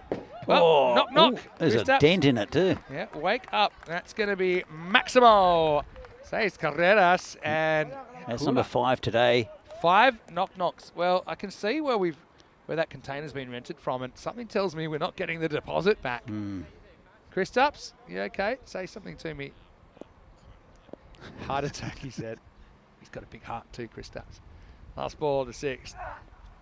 Fixed it in. Probably smart from side, but he still ends up going for 17 in the over, and the score is 98 for 2. Yeah, so they talk about disagreements, that led to the first burning of bales or the Ashes obituary, which is very famous. I think it's 1882 in England. But there was an incident where Australian batter The ball was essentially what we would call now dead, but it was kind of unclear in the laws at that stage what was dead. And the ball went near W.G. Grace, famous English player, big beard. And the batter basically had his bat in his crease, and he looked up to W.G. Grace, obtained permission to go out of the crease, just kind of, and W.G. said, yeah, off you go. Picked up the ball and ran him out. Said, well, it doesn't matter what I say, the ball's not dead. And caused, let's say, an altercation. And that was the famous game that ultimately Australia won. And Australia were kind of fired up off the back of that incident. There's another one with W.G. Grace where he got out very early and just stood there. Put the bails back together, I think. Yeah, did he? Yeah, and remade like the wicket. This is high in the air, and Delda's under it. He should take this, and does. That's the end of a good innings there from Islam. Very good catch under pressure from Delda, though. So Islam's going to have to go play his favourite shot here, but it's a bit of a hanging top edge. It's going to be a wicket for Akramullah Malikzada with his first delivery. But he elects to take it kind of fingers pointed sideways, but he judged it perfectly. Khyber watched it all the way in. So important breakthrough there, because the Super Kings were kind of getting away, weren't they? That partnership was worth 59 in the end, but it ends with that good catch. And it's 98 for 3. Yeah, it was a very good partnership. Nice catch, though, in the end from Delda. And by the way, I don't have a problem with gentleman's game, but actually when you think about it another layer, there was a time where cricket was quite classist. So it was actually quite, what's the word? There was elitist? Yeah, because there were gentlemen and players. Ooh. So there were professionals and then gentlemen. The problem is it was difficult, unless you were like a Harold Larwood, who was... But I'm talking well before that even. I'm talking kind of late 1800s where there were rich people that would play and they would call themselves, they say, we're amateurs. But then there were people that were kind of working class, if you like. There were good players that would be professionals. And it wasn't a level playing field. So the professionals, for example, didn't get to go in the good club rooms. Yeah. They didn't get to go to the good team. Whereas the nobility, if you like, did. Yeah.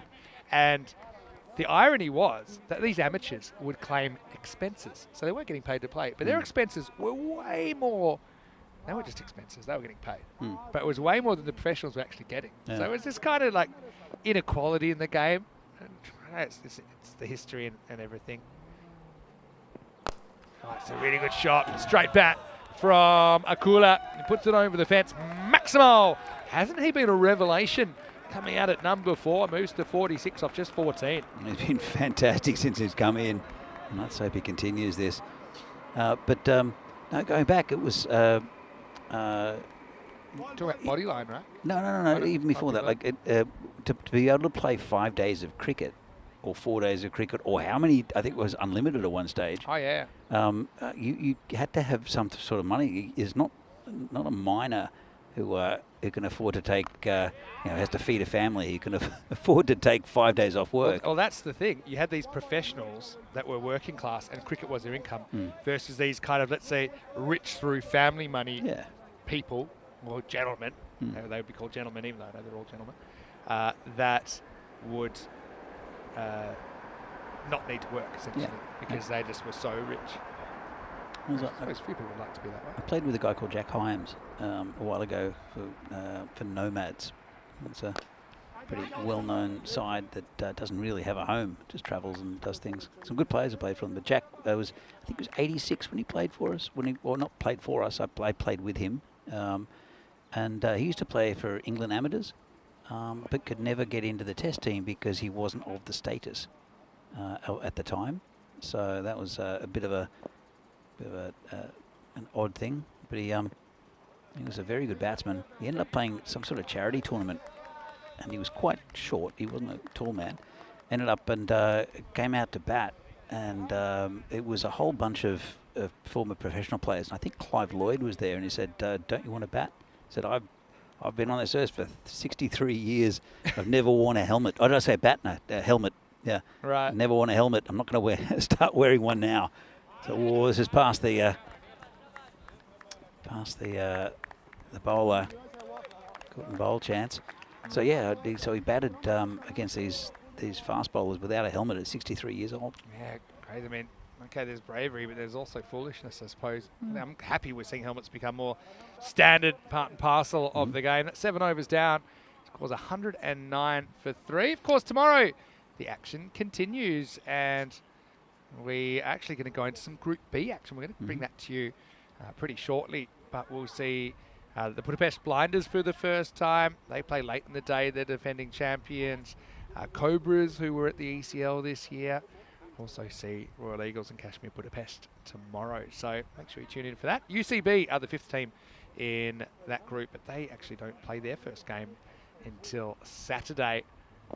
So, yeah, good question here from Dave. Another random question. Come to it in a second as we see Aram Sultan bowling. Thick outside edge, catching opportunity, but it's dropped. Got really low on the fielder in the end down there. And so that's got to go down as a chance. Let's have a look at this.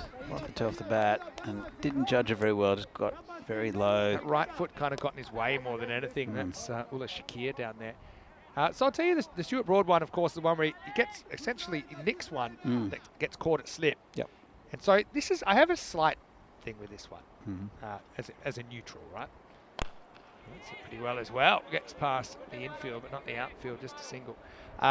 People say he nicked it to slip and didn't walk, which is technically true, but people don't realise it bounced off the keeper. No. So it didn't nick it straight to slip, right? And this is off a spinner. So it wasn't as big a nick as nicking one genuinely to slip. It bounced off the keeper's leg. I think it was Haddon was the keeper. Yeah. And he didn't walk. And so the question from Dave was he in his right to refuse to leave the pitch? And that's a very easy one for me. Of course he was. Yeah. He was entitled to wait for the umpire's decision. The umpire didn't hear an edge. And I think they might have been out of reviews, or was this pre-reviews? They were out of reviews. No, they're out of reviews. Yeah. And again, that's on Australia for burning their reviews. I suppose. Obviously, you want to see the right decision made, but I mean that's the fundamentals of the game. Is the umpire's decision needs to be respected, and there's facilities now to challenge that with technology and things like that. To say that for the rest of his career he was rather disliked. Just quickly, sorry to interrupt, but Akula's brought up his 50 off 19 balls, and he does it with a single, but he has heaped a fair bit of pain on the bowling with 6 Maximos and 2 4s in his half century. What a good knock. Yeah, very good knock. No, it's fair to say that Stuart Broad didn't make any Australian friends that summer, and I don't think... I think he liked it that way, though. Yeah. I don't blame him. He's very well respected for his cricket skills in that Australian dressing room, I'll tell you that much. Oh, yeah. Akula, by the way, before today, his highest score on the network was 16, playing for the Kings last year. So he's a breakout innings here. Scored 21 earlier in the day, not out, and now whacking a 50. I've got a question for you, Vinny. Go on. Now, we're talking about helmets, right? And it's definitely a positive thing. It's been going since the 70s now with helmets, with the old Tony Grid motorcycle helmet. Yeah. But do you think that players are being hit in the head, like in the helmet or the head, more now or before helmets were a big thing? There's definitely more headshots in the helmet era than before, but I put it down to a couple of things. Partly it's to do with the changing dynamics of cricket. That one will be called away for sure. Having trouble getting out of this over, Sultan. So in the old days, you're happy just to survive a ball, and also you are going to be a bit more, have your wits about you without a helmet. Sure. I think there's no doubt about that. That the consequences of getting hit on the head are very bad. Don't think that requires any more clarification. Wait for this last ball from Sultan. No full toss. That'll be one hopper down the ground where it'll be handled. And that should take us to the end of the over. So 115 for 3 after 8. But I think you're looking at, take example, this format, we're seeing a lot more, you have to attack. So a lot of these hits, some of them are kind of top edges that might not be attempted before when you're happy just to survive the ball, weave out the way. And part of it, I think, is technical, where batters maybe don't keep their eye on the ball as much. But it's easier said than done. I mean, I've been hitting the helmet 90-mile-an-hour bowling, and it's, you can train all you like, but if you get a ball that does something unexpected, that one that I copped on the helmet it seemed back a lot on a green pitch, and it just physically couldn't have done anything about it. Yeah. And so you kind of got to brace for impact. But thank goodness I was wearing a helmet that day. I've got to say, I'm also from the kind of last generation, I suppose, where I never felt that comfortable batting in a helmet. You didn't have to either when I grew up. Now that essentially kids grow up wearing helmets in organised cricket in most places. Not everywhere in the world. I know people have different backgrounds in cricket, but I think it's just become a standard part of the gear, and it's a good thing overall. It's kind of like seat belts, where yeah, exactly. You know, people don't feel comfortable with seat belts, but it's mainly older people who didn't have to wear seat belts. Exactly. Yeah. I was going to say that. Well, Steve Cook says, hello Steve, by the way, says that he thinks sport in general is more aggressive. He watched the 66 World Cup, football World Cup on Saturday. It's a different game to today's football. Yeah, it's true. There's always exceptions. I think that you don't necessarily see those exceptions. I'd have to disagree with aggression. I think there's a lot more physicality about the game in the sense of fitness and health and diet. I mean, gone the times where players went back to the dressing room and had a cigarette, because that's what it used to be. But no, when it was pretty brutal. That was the time before yellow and red cards as well. So no, I mean, I know Pelé got hacked out of a World Cup one year. Yeah, that's a good point as well. So it's a complex conversation. You tend to look at history through rose-coloured glasses. I think that typically is what happens. Just going back to the kind of the spirit of the game versus the laws of the game. It's going to be 5 penalty runs. What's happened here? Is it a time thing? I think the clock might have run out. Yeah. So, yeah, I think that's what happened. I saw the 5 penalty runs, and over our random questions, it's definitely a pat. So it's 5 to the batting team. Come back to that in a minute as well. This one will be knocked out for a single. So that's 5 more that Zami will need. Just waiting for official confirmation of that. But I was going to say that the spirit of the game versus laws of the game. The laws of the game are always trying to capture the spirit of the game. That's the thing. But there's always these things that are kind of, you can't script anything in the laws. Whoa, that's huge. I don't think he was trying to aim that way. Looks like he was trying to muscle over to the onside, but got it the other way. That's a big shot there from Palasinami. That's I'm sure I'll have another look at that shot. He swung hard at it, but it looked like he was trying to hit it to the other side. No, maybe not. But got a good piece of it. That's another one for the forest of dead grizzlies. Yeah, that's another one that they're going to find. Yeah, just a bit of confirmation as well that the 5 runs is for the clock running out. We didn't quite notice. There's a confirmation there. Time penalty. 5 runs to the batting team. And generally they're kind of putting that penalty on as soon as it's known that clock's run out. Last ball of the 9th then. And it's hit down the ground and hit very well. That's going to be Maximal. 6 more. 135 for 3 off 9. And so it's going to be another very, very good shot. That is going to produce 6 more.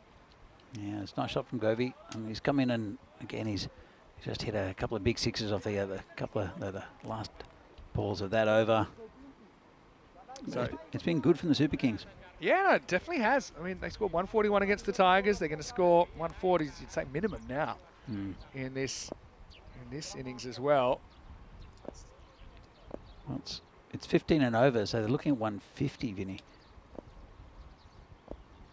It's let's have a look at this final over. First ball is nicely bowled, just clamped down there by the batsman. I think Govey back on strike. So what I was going to say though is that when people have disagreements about something, so spirit of cricket obviously something that you might voluntarily choose. I choose this, right, despite the laws of the game. But when someone else says you should have done this, I think the first person can always say, look at the laws. The laws are there for a reason. And so, this is no one that's going to get this easily. I don't think it's going to go for 4. They should get an easy 2. They will.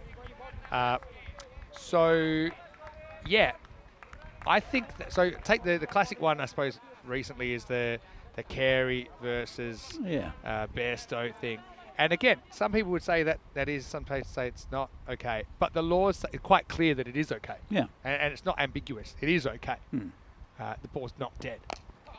As this is in the air, again, it's a one-hopper going out there. But the laws have been changed over the years, so it's not going against the original spirit of cricket. Again, Mankad's classic case. The laws have been altered to try and reflect what's fair and what's not. And they're always trying to reflect the spirit of the game. Yeah. And so I suppose these potential grey areas are fewer than they might have been when the laws were a bit more ambiguous back in the 1880s, like we was talking about before. Steps across, but this one's going to be a wide and we'll have to do a bowl. And we've got, the TV coverage as well has changed things. A much faster paced game. We've got the limited overs, down to even the 10 over games like this. We've got reviews and we've got all sorts of technology that's being used. And so I guess it's probably harder to get away with things as well, because they're going to review catches and things that might have been claimed. The Warwick Todd Diaries, which is a satirical Ashes diary by Tom Gleisner, one of my favourite things. I'll be the first person to admit that I haven't caught a catch if I think a TV camera's picked it up. This will be another one, by the way. But yeah, it's true. I always just think there are certain times where there is maybe an inner, conflict. MS Dhoni running out Ian Bell, who was walking off for tea a few years ago, was one where at the tea break he changed his mind and said, okay, no, keep batting. I always think you should probably, if you have that internal conflict and 50-50, you should be erring towards the one that you think will have the longer term impact. You don't want to have a stain on your reputation because of one unsavoury incident. The other thing is that there's been a few instances of ball tampering. There's Mike Atherton. There was the one with the Australians as well. And that's against the spirit of the game as well. Trying to get an advantage. How often that goes on, I don't know. But again, now with TV, you can't get away with it. Whereas in the past, I'm sure there would have been the odd bottle cap or sand in the pocket or something like that to alter the ball. And that's against the spirit of cricket, because that's blatant cheating. So, and it hasn't happened for a couple of years, I don't think. I can't think of ball tampering in the last couple of years. But I can definitely think of a few. Oh, this is high. This is going to be catchable, but good luck. Zishan. Yeah, nice catch. It's good pair of hands, Zishan. Looked pretty much impossible, but he made it look easy. He's such a good cricketer. And look, they get pretty... actually, they exceed what they did against Royal Tigers, don't they? The Super Kings, 142. This would have been 2 minimum had this gone down. It was in the air for so long. But Zalmi, 143 to win. Won't be easy at all. I think this could be kind of maybe a 50-50 proposition. I'll be curious to see what the odds say about this, because my instincts tell me that Zalmi are ahead in the game. Not often you say that when the team's chasing 140. You're getting the tingle again, aren't you? Well, it'll be a long day if it is, but let's go back and have a look at the highlights of this first innings with the Super Kings. I've loved the way they've played their cricket today. They've been attacking. They've gone after pretty much everything. And they've got a pretty decent score on the board to show for it. I've got some talented cricketers. They're doing a little dance. You missed yourself on screen, Vinny. Yeah, I know that I was over there and I was just trying to get in the spirit of things. It's certainly been an interesting first day of action. But they held their catches pretty well here, I think, for the most part, Zalmi. But they just had some problems stopping the scoring. Had a couple of good overs in there. Zishan had that brilliant double wicket over, only went for 6 in total. Yeah, but then how much did he go for in the second? Exactly, and then turned around, went for 25. I think Sultan had a good over in the 8th where he went for 6. Malik Zada with just 7 coming off that last over, so probably stops them getting 150 plus. That's it's a good test for the Super Kings to see if they can come out and get some of these key breakthroughs. Yeah, absolutely, and they're very capable. But you have to think that probably Safi and also Zishan at the top to get quite a few of the runs. They do have a lot of good depth in their batting. And that's that man, Zishan Cookie Hill, who he missed out on the first game, got an absolute peach. But in the second game they played, the Zalmi, he looked very, very impressive, hitting the ball in the end very nicely through the into the trees. You see here, runs through everyone. Tadella at the start was good. Zila Islam on 31 off 14, batted well. Ahmed, he fell cheaply. He's a good good batsman is Mohamed Ahmed. And these two getting through the most of the overs. And again, really good bowling. Malik Zada probably the pick of the bowlers with the 2 wickets for 18. 2 also for Cookie Hill. But a good effort, 14 wide, so I won't be happy with that. Will Zalmi. So let's see here. Budapest Zalmi need 143 runs off their 10 overs to get this 14 runs and over. They'll want a bright start, otherwise it might get difficult. The Super Kings, they'll try to defend that. We'll be back in a few minutes' time. This is match 5 from the European Cricket Series here in Hungary between Super Kings and Zalmi. See you soon.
This European Cricket Network event is proudly brought to you by HCL Software and Paramatch.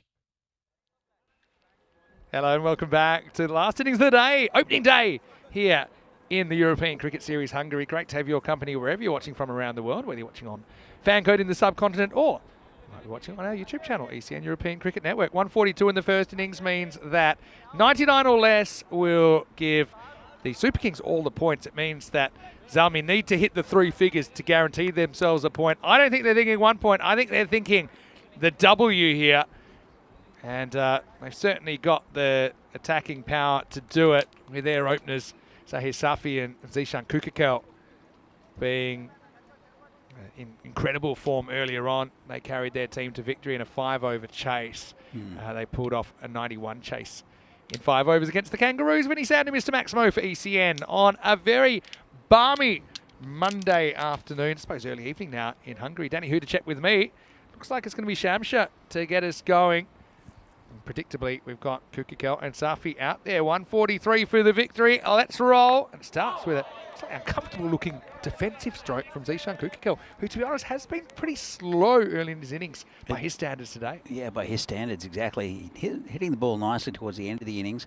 And it's Safi who's been hitting the ball very cleanly from the get-go. Interesting that Kukakel's opening or facing the first balls. Yeah, I found that interesting as well because, I mean, I suppose these two are equally destructive when they get going, so shouldn't matter. But Safia has been hitting the ball better today on the whole. Oh, this is pretty much straight up. Well, this really, it's a tough one, but it's a big moment. It goes down, and somehow I think it's hit his foot, and it's gone away towards the boundary. They're going to get 2. Zishan, we saw him make a duck earlier. He almost goes for a duck early in this innings. In the end, he'll get 2 runs. Yeah, got a bit lucky there, and I guess the sun wasn't an issue. He's got sunglasses, and it wasn't in his face. If you can look at the shadows. Well, Gaikwad was the man that put it down. He's been relieved of his duties now. But that's a huge moment early in this game. You got particularly a big 4, I think, from Zalmi. With these two, obviously, you got Delta, the captain, listed at 3. Osman Mohammed hit him really well earlier as well. But, yeah, no easy high catches. But you look at the way that Zalmi caught. They caught a couple of real steeplers. Will that be the difference? Slower delivery. Slight hesitation in the end. They turn the run down. Yeah, there's a big finger up from the bowler. And Shamshan's been a good over so far, and good slower ball. And Zishan, we've seen him over the network so many times, doing it for both the Tigers and for Hungary, and now for Zalmi. And he'll be a bit frustrated. He wants to put it in the jungle. He doesn't hit small sixes, does Zishan. As Shamsha comes in again. Well, he guides that one. He's gone. He tries to get cute. Looked a bit uncomfortable against that length, didn't he? And I suppose you might say it's a little bit lucky, but you make your own luck. And Zishan fails in match 5 and puts Zalmi on the back foot, 2 for 1. It's something we picked up against him. That's a nice catch there. When we were in the Valletta Cup, playing Hungary, and it was Kyle Gillam, the left armour, who was bowling at his body, and it got a natural shape in, and he didn't like it when it was coming into him at all. When he gets his arms free, he's destructive. But if you get into his head that the ball's coming in and going into his body, that's when he can give you a wicket. But if he gets away from you, there's no more destructive batsman, I think, in Hungary. Yeah, that's true. I'll tell you what, a bit of a risk though with Zishan. He normally wears number 99. He's wearing number 0 or 00. And you'll find, I've just found a bit of a trend in world cricket. Batters don't like wearing 0s. Why do they wear 0s then? I don't know. But you know why that most don't like it, right? Because they don't want to be out for 0. Well, that's true. Oh, right, there's one guy not getting out for 0. Yeah, well, this guy's having a real heat today. Usman gets the number 3 slot, and I can see why. He puts that first ball over cover for 6. Maximo time, the first of the innings. Yeah, big shot there, and a big player. So look at him back so far in his crease. So the other number that most batters won't want to wear, funnily enough, is 99. And you know what? If you're not out for 0, what's the second worst score to be out on in cricket? 99. Yeah, maybe. One's not great either. One and both. Yeah. but maybe like number 1 because you're like the best. Well, 23, that's the argument with 23, wasn't it? There's a lot of players all around the world. There was Shane Warne was 23, Shane Warne, Michael Jordan, of course. LeBron James. Yep. There's more. David Beckham. You know Yeah, why? Eventually wore it. 171 matches since goal. We'll come back in a second. 8 for 1 here after 1 over. Hey, you're speaking to a guy that, right, I'm born on the 23rd, so I loved wearing number 23. And you know what? If you're wearing 23, you get a lot of stick as well. I used to wear it in my hockey team in high school, and everyone was, oh, you think you're Michael Jordan? I told you, mine was mainly because I got told it was my lucky number because I was born on that day. Yeah. A few athletes wear their birthdays. But there's a few interesting things about 23. I think there's a movie, isn't there? The number 23. Could be. It's prime.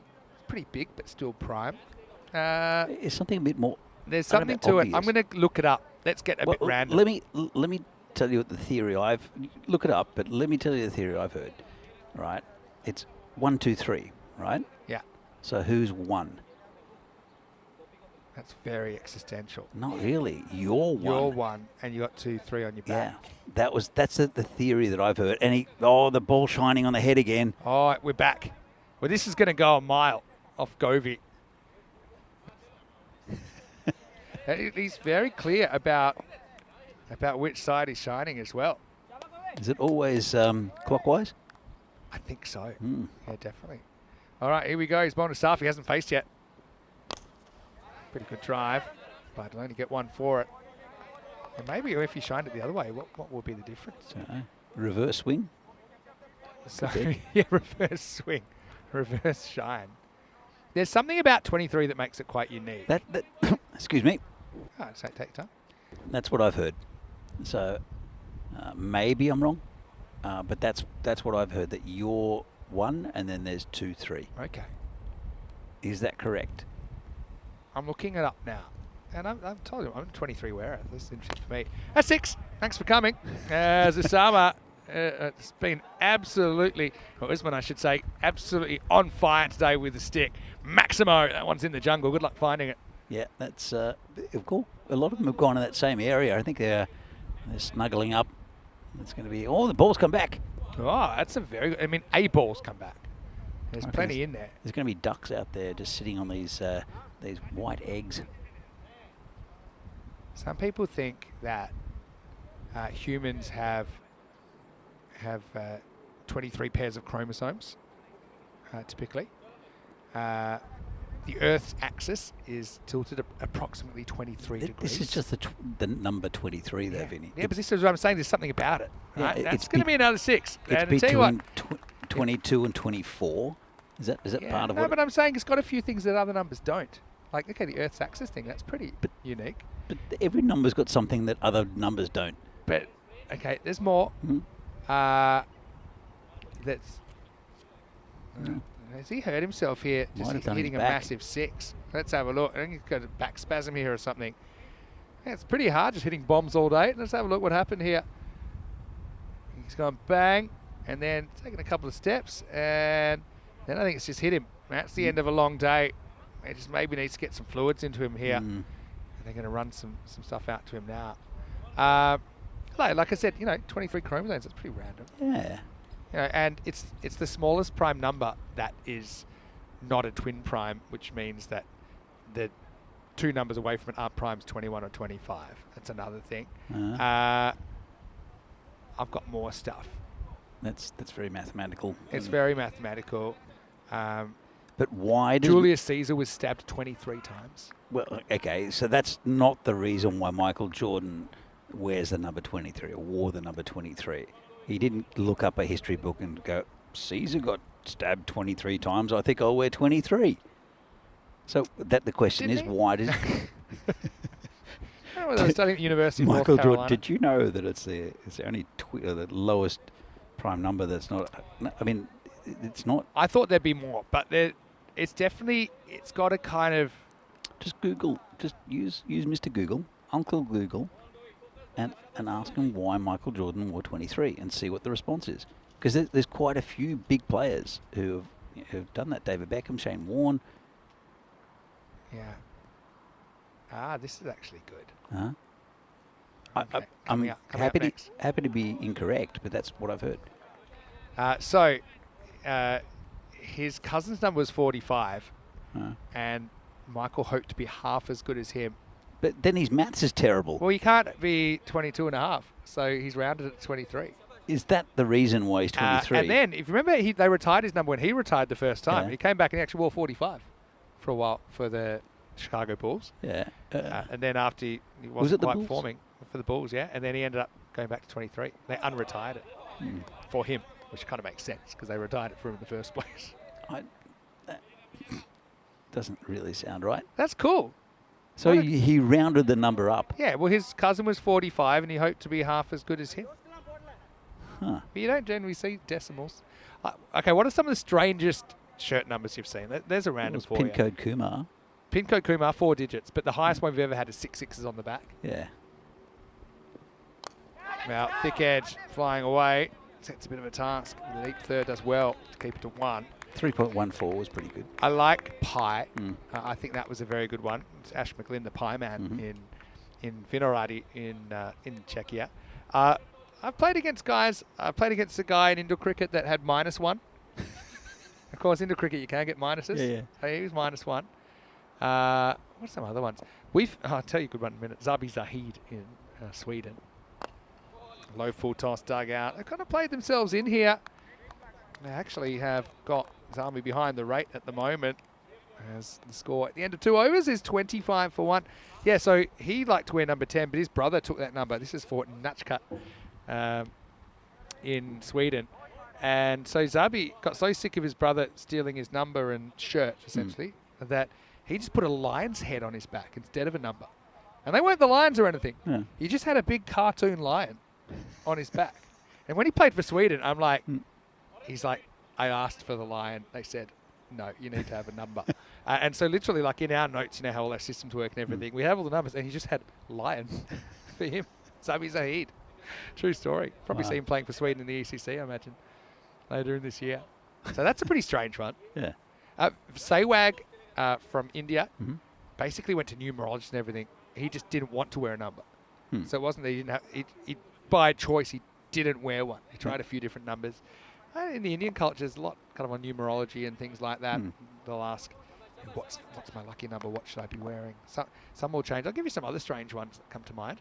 Oh, the Well, bikini. that's 7 runs. So you build up the pressure, and then that's one to round the bases. Maximo to Safi, who hasn't really had too much of the strike. He's going to feast on this one and face a free hit next. I was about to say the bikini end was on. And Oh, then, and then is now no longer on. So a quick afternoon dip. Froome saying rightly so. Beckham couldn't get 7 at Raoul. I think Raoul had that number, am I right? And so went for 23. Maybe Nike influenced. That's 6 more. And that one is an absolute bomb.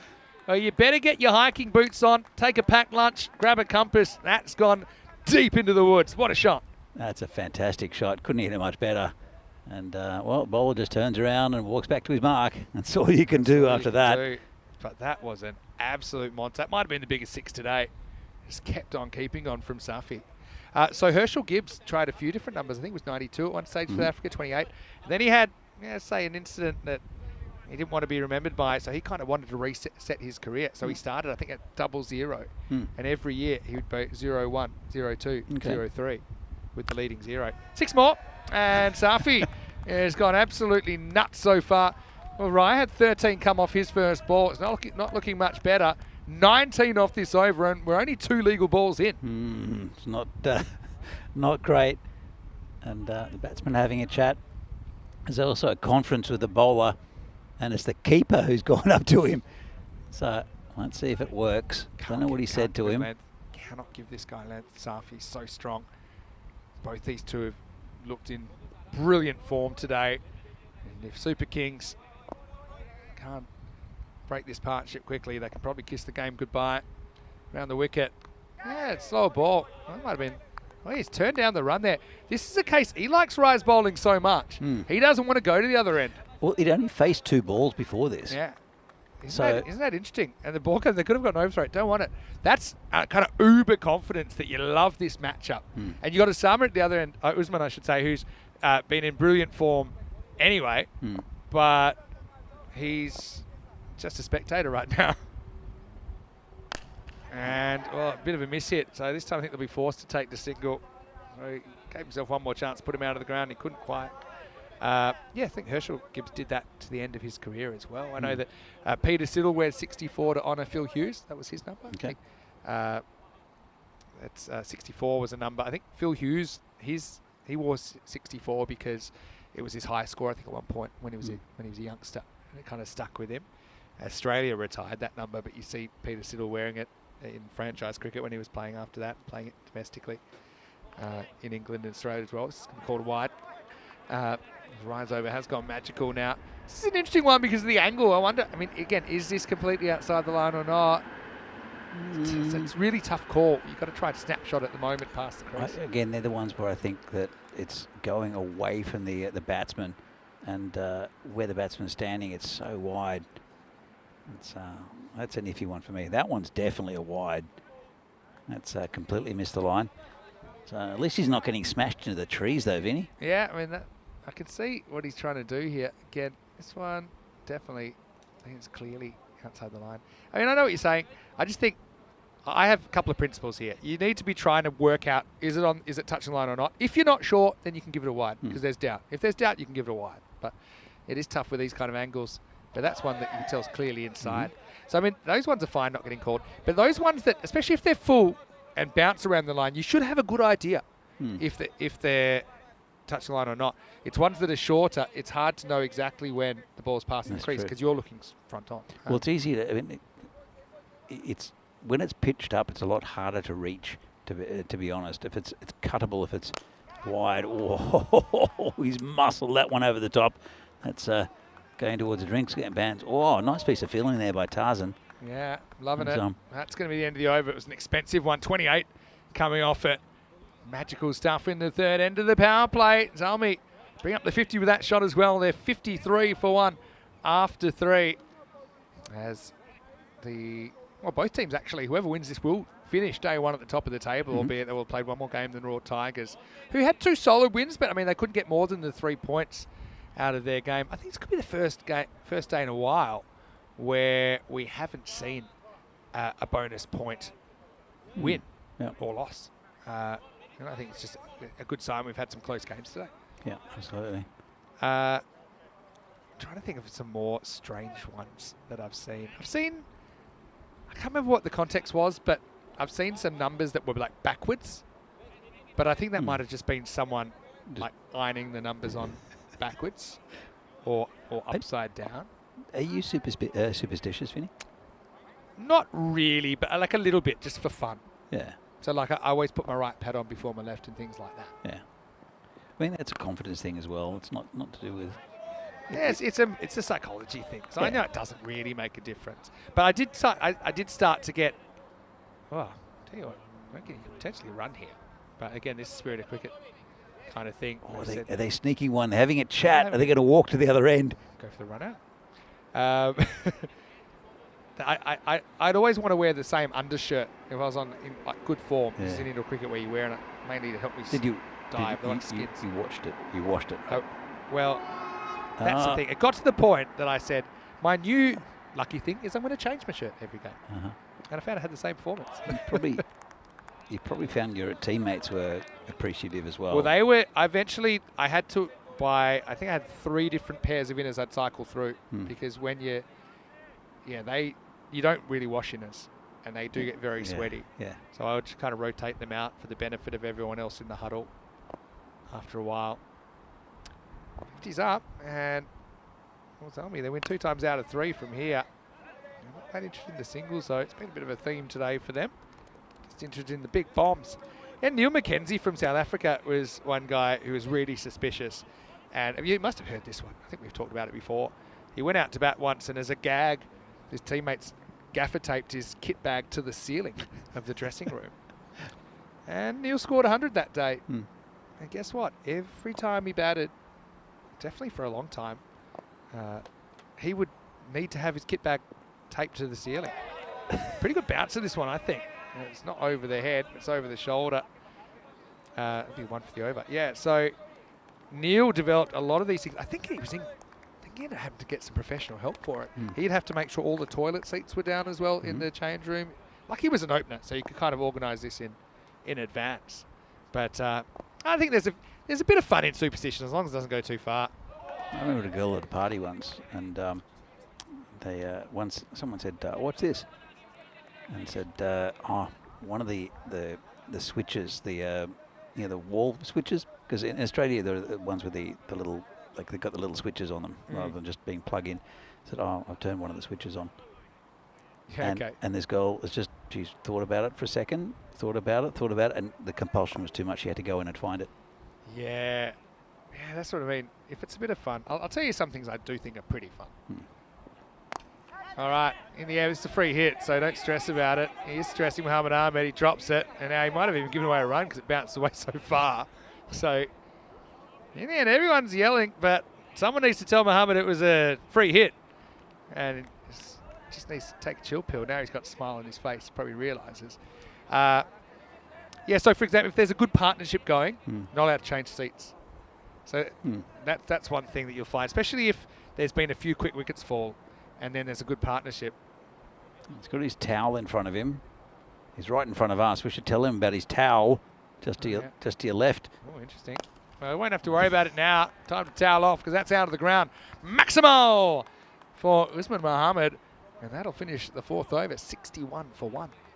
So even the superstition of not moving. So I remember during, I think, Australia had some tense, like, last wicket or second last wicket partnerships. People that had gone to the toilet, they were forced. They were basically locked in there, and they weren't allowed to come out. Did you realise that does not influence the game until something happens and then they get blamed? There's a lot about this universe we don't understand. It's like the commentator's curse. You don't want to get blamed for it, right? Yeah. I agree with you, but I'm not going to move. Get me some newspapers. I'm battening down the hatches if it keeps the game alive. Anyway, on the pace right now. So if I say I think Safi's going to get 100 here, is that the commentator's curse? Is he going to fall on 99? Okay, do you want me to get a bit scientific? Yeah. I will get a bit scientific with you. I think that commentator's curse is a classic case of what's called confirmation bias, which is that you notice it when it happens, and then you'll say that fulfills the hypothesis that the commentator's cursed. Yeah. But you'll say it plenty of times it doesn't happen. It makes zero difference. I'm sure about that scientifically. But it feels like it is a thing because you notice it when it happens. Yeah. If it doesn't happen, you won't remember. I mean, as I said, I'm not superstitious. I don't believe in the commentator's curse, except Safi will get out here, no doubt. Or not. That's another big one. Another new ball, please. And, look, Tarzan's gone into the bush and has picked up 2 new ones. So these are going to be returned to the officials. Some of these balls are lasting just 1 ball. So they're pretty unscathed. As I mentioned, if anyone wants some new Grizzlies for their club or just to put on the mantelpiece, plenty here at the GB Oval in Hungary. You'll have to fight off the nettles, but they are free until you get caught, and then probably the European Cricket Network will want them back. Another one that basically doesn't get run. Safi just feels so confident, but I don't know, when you've got Usman Mohammed at the other end batting so well, I don't know if he should be turning runs down, really. Muhammad Ahmed with the ball now, because he ended up taking this one anyway. There's been some curious decision-making with the running today from Zalmi. So if they win, it won't really matter. I don't think the run between the wickets has been as bright as you see with in some other countries. We've seen a couple of run-outs, but it's not really the point. It's more that there are just a lot of runs that haven't been. Oh, it's going to be smashed into the trees again. And, in fact, they'll get that one. But it will be called a no ball. Probably should be called a no ball. Yeah, it's been called at square leg. So that's a 7-up. And a free hit. Let's see where he launches this one. Yes, Shub doing a bit of the retrieval. Shub in charge of the player match official area during our time here in Hungary. It's another 6. And it's going to be caught, is it? By, looks like Zishan. Good pair of hands there, Zishan. And that's 81 the score at just about the halfway mark. There's one ball left of this over. It's gone for 20 already. That was an expensive delivery there. Cost them 13 with the full toss no ball. And a good ball to finish up. 20 off the over. And well, 62 needed still. But, yeah, they're going to have to work hard for the win still. This is a quick look at Group A. Group B we'll see tomorrow. We'll see the top 4 teams you see on your screen there in Group B. So we won't see UCB yet, but we'll see them on the weekend for the first time. So, yeah, Cobras had a good season last year, won the domestic championship. That's why they went to ECL 24. And actually they had a golden ball first game against Heritage CC. Heritage CC actually won that game.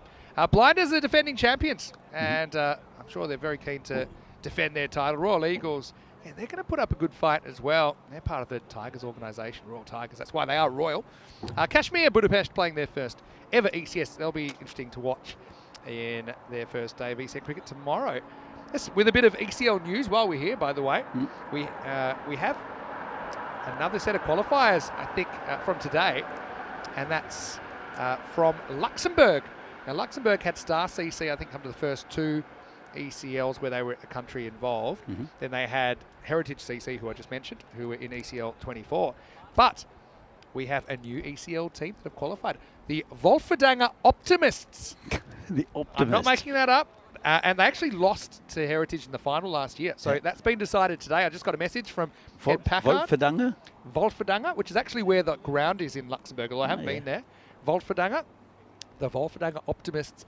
Again, awesome team name to be in the ECL. I think I do remember from quite a few years ago. The Optimists have been around for quite a while, I think. They, but yeah, isn't that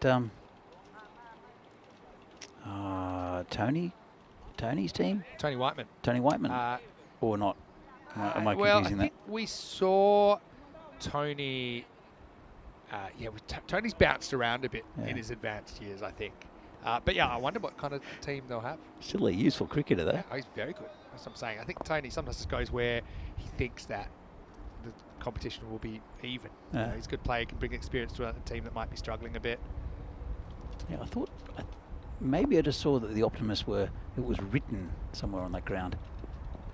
And this is high in the air. Player coming towards it. Doesn't look confident. Takes the catch, though. Good catch there. And that's the end of Safi.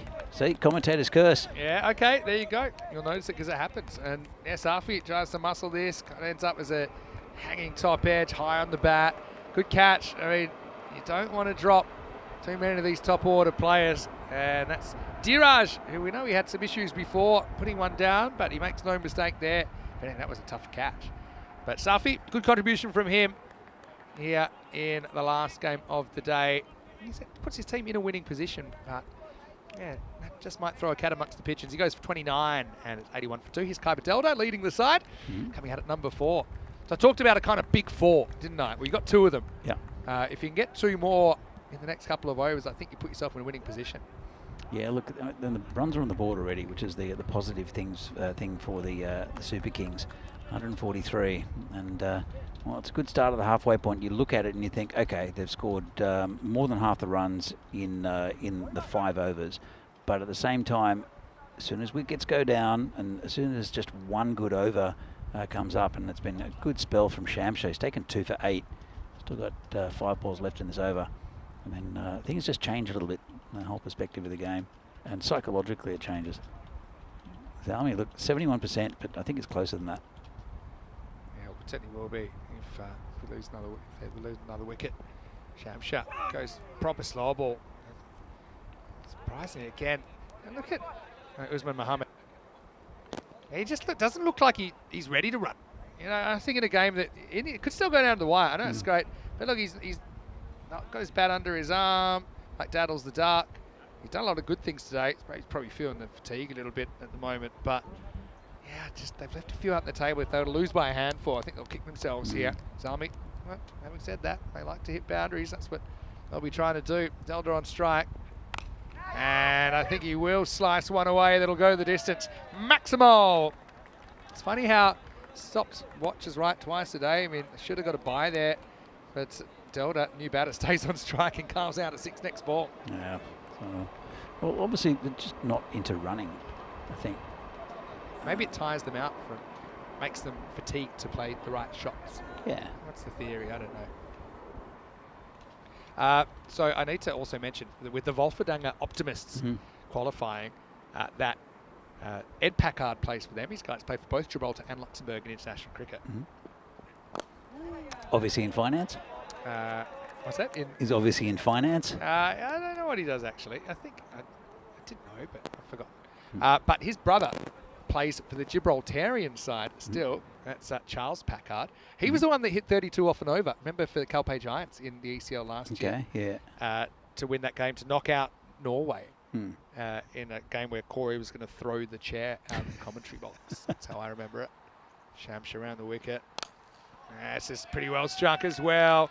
Very quick manoeuvring of the wrist there from Delta to get that inside out and over the top. Maximo! He's made a rollicking start. Anyway, so yeah, Mediterranean Vikings is who Charles Packard's playing for now, and they've also qualified from Gibraltar. So you could have brothers. I don't know what the draw is going to be like, but wouldn't it be interesting to see them drawn in the same group? And you could have some bro-on-bro action. Yeah. Also, Mediterranean Vikings, pretty cool name as well. Did the Vikings get that low? Yeah, they traded. I don't think they invaded necessarily. Yeah. Just thinking. But they definitely traded. Oh, that's a nice shot as well. Such a good shot. It's probably shoulder high, but yeah, Kaiba wouldn't let it pass. He puts it up and out of here. Maximo to finish the over. We saw 3 balls disappear out of the grounds. 3 sixes, 2 dots, and a wicket. Welcome to ECN. That's the end of the 6th over, and it's 99 for 2. Yeah, it's still up in the air, this game. Look at the scorecard here. Cookie Hill missed out, but Safi did well. Usman Mohammed is still doing well, and the skipper, Delta, has he's hit 3 sixes in that over. Ruined the bowler's figures, Shamsha. Just catching up on the chat, Chris Ward saying during the Lord's Test in 2000, remember we were saying that people weren't allowed to move during a championship. Dominic Cork won the game, but just beforehand, Matthew Hogarth on debut was desperate for the loo, but was told he couldn't move. Yeah, certain calls of nature are hard to ignore after a while. Yeah. Who was the player that kept on looking over his shoulder? I think it was a South African. Okay. Don't think it was Herschel. It's a cooler having a good game. Kept on looking over his. In what sense? So he was batting.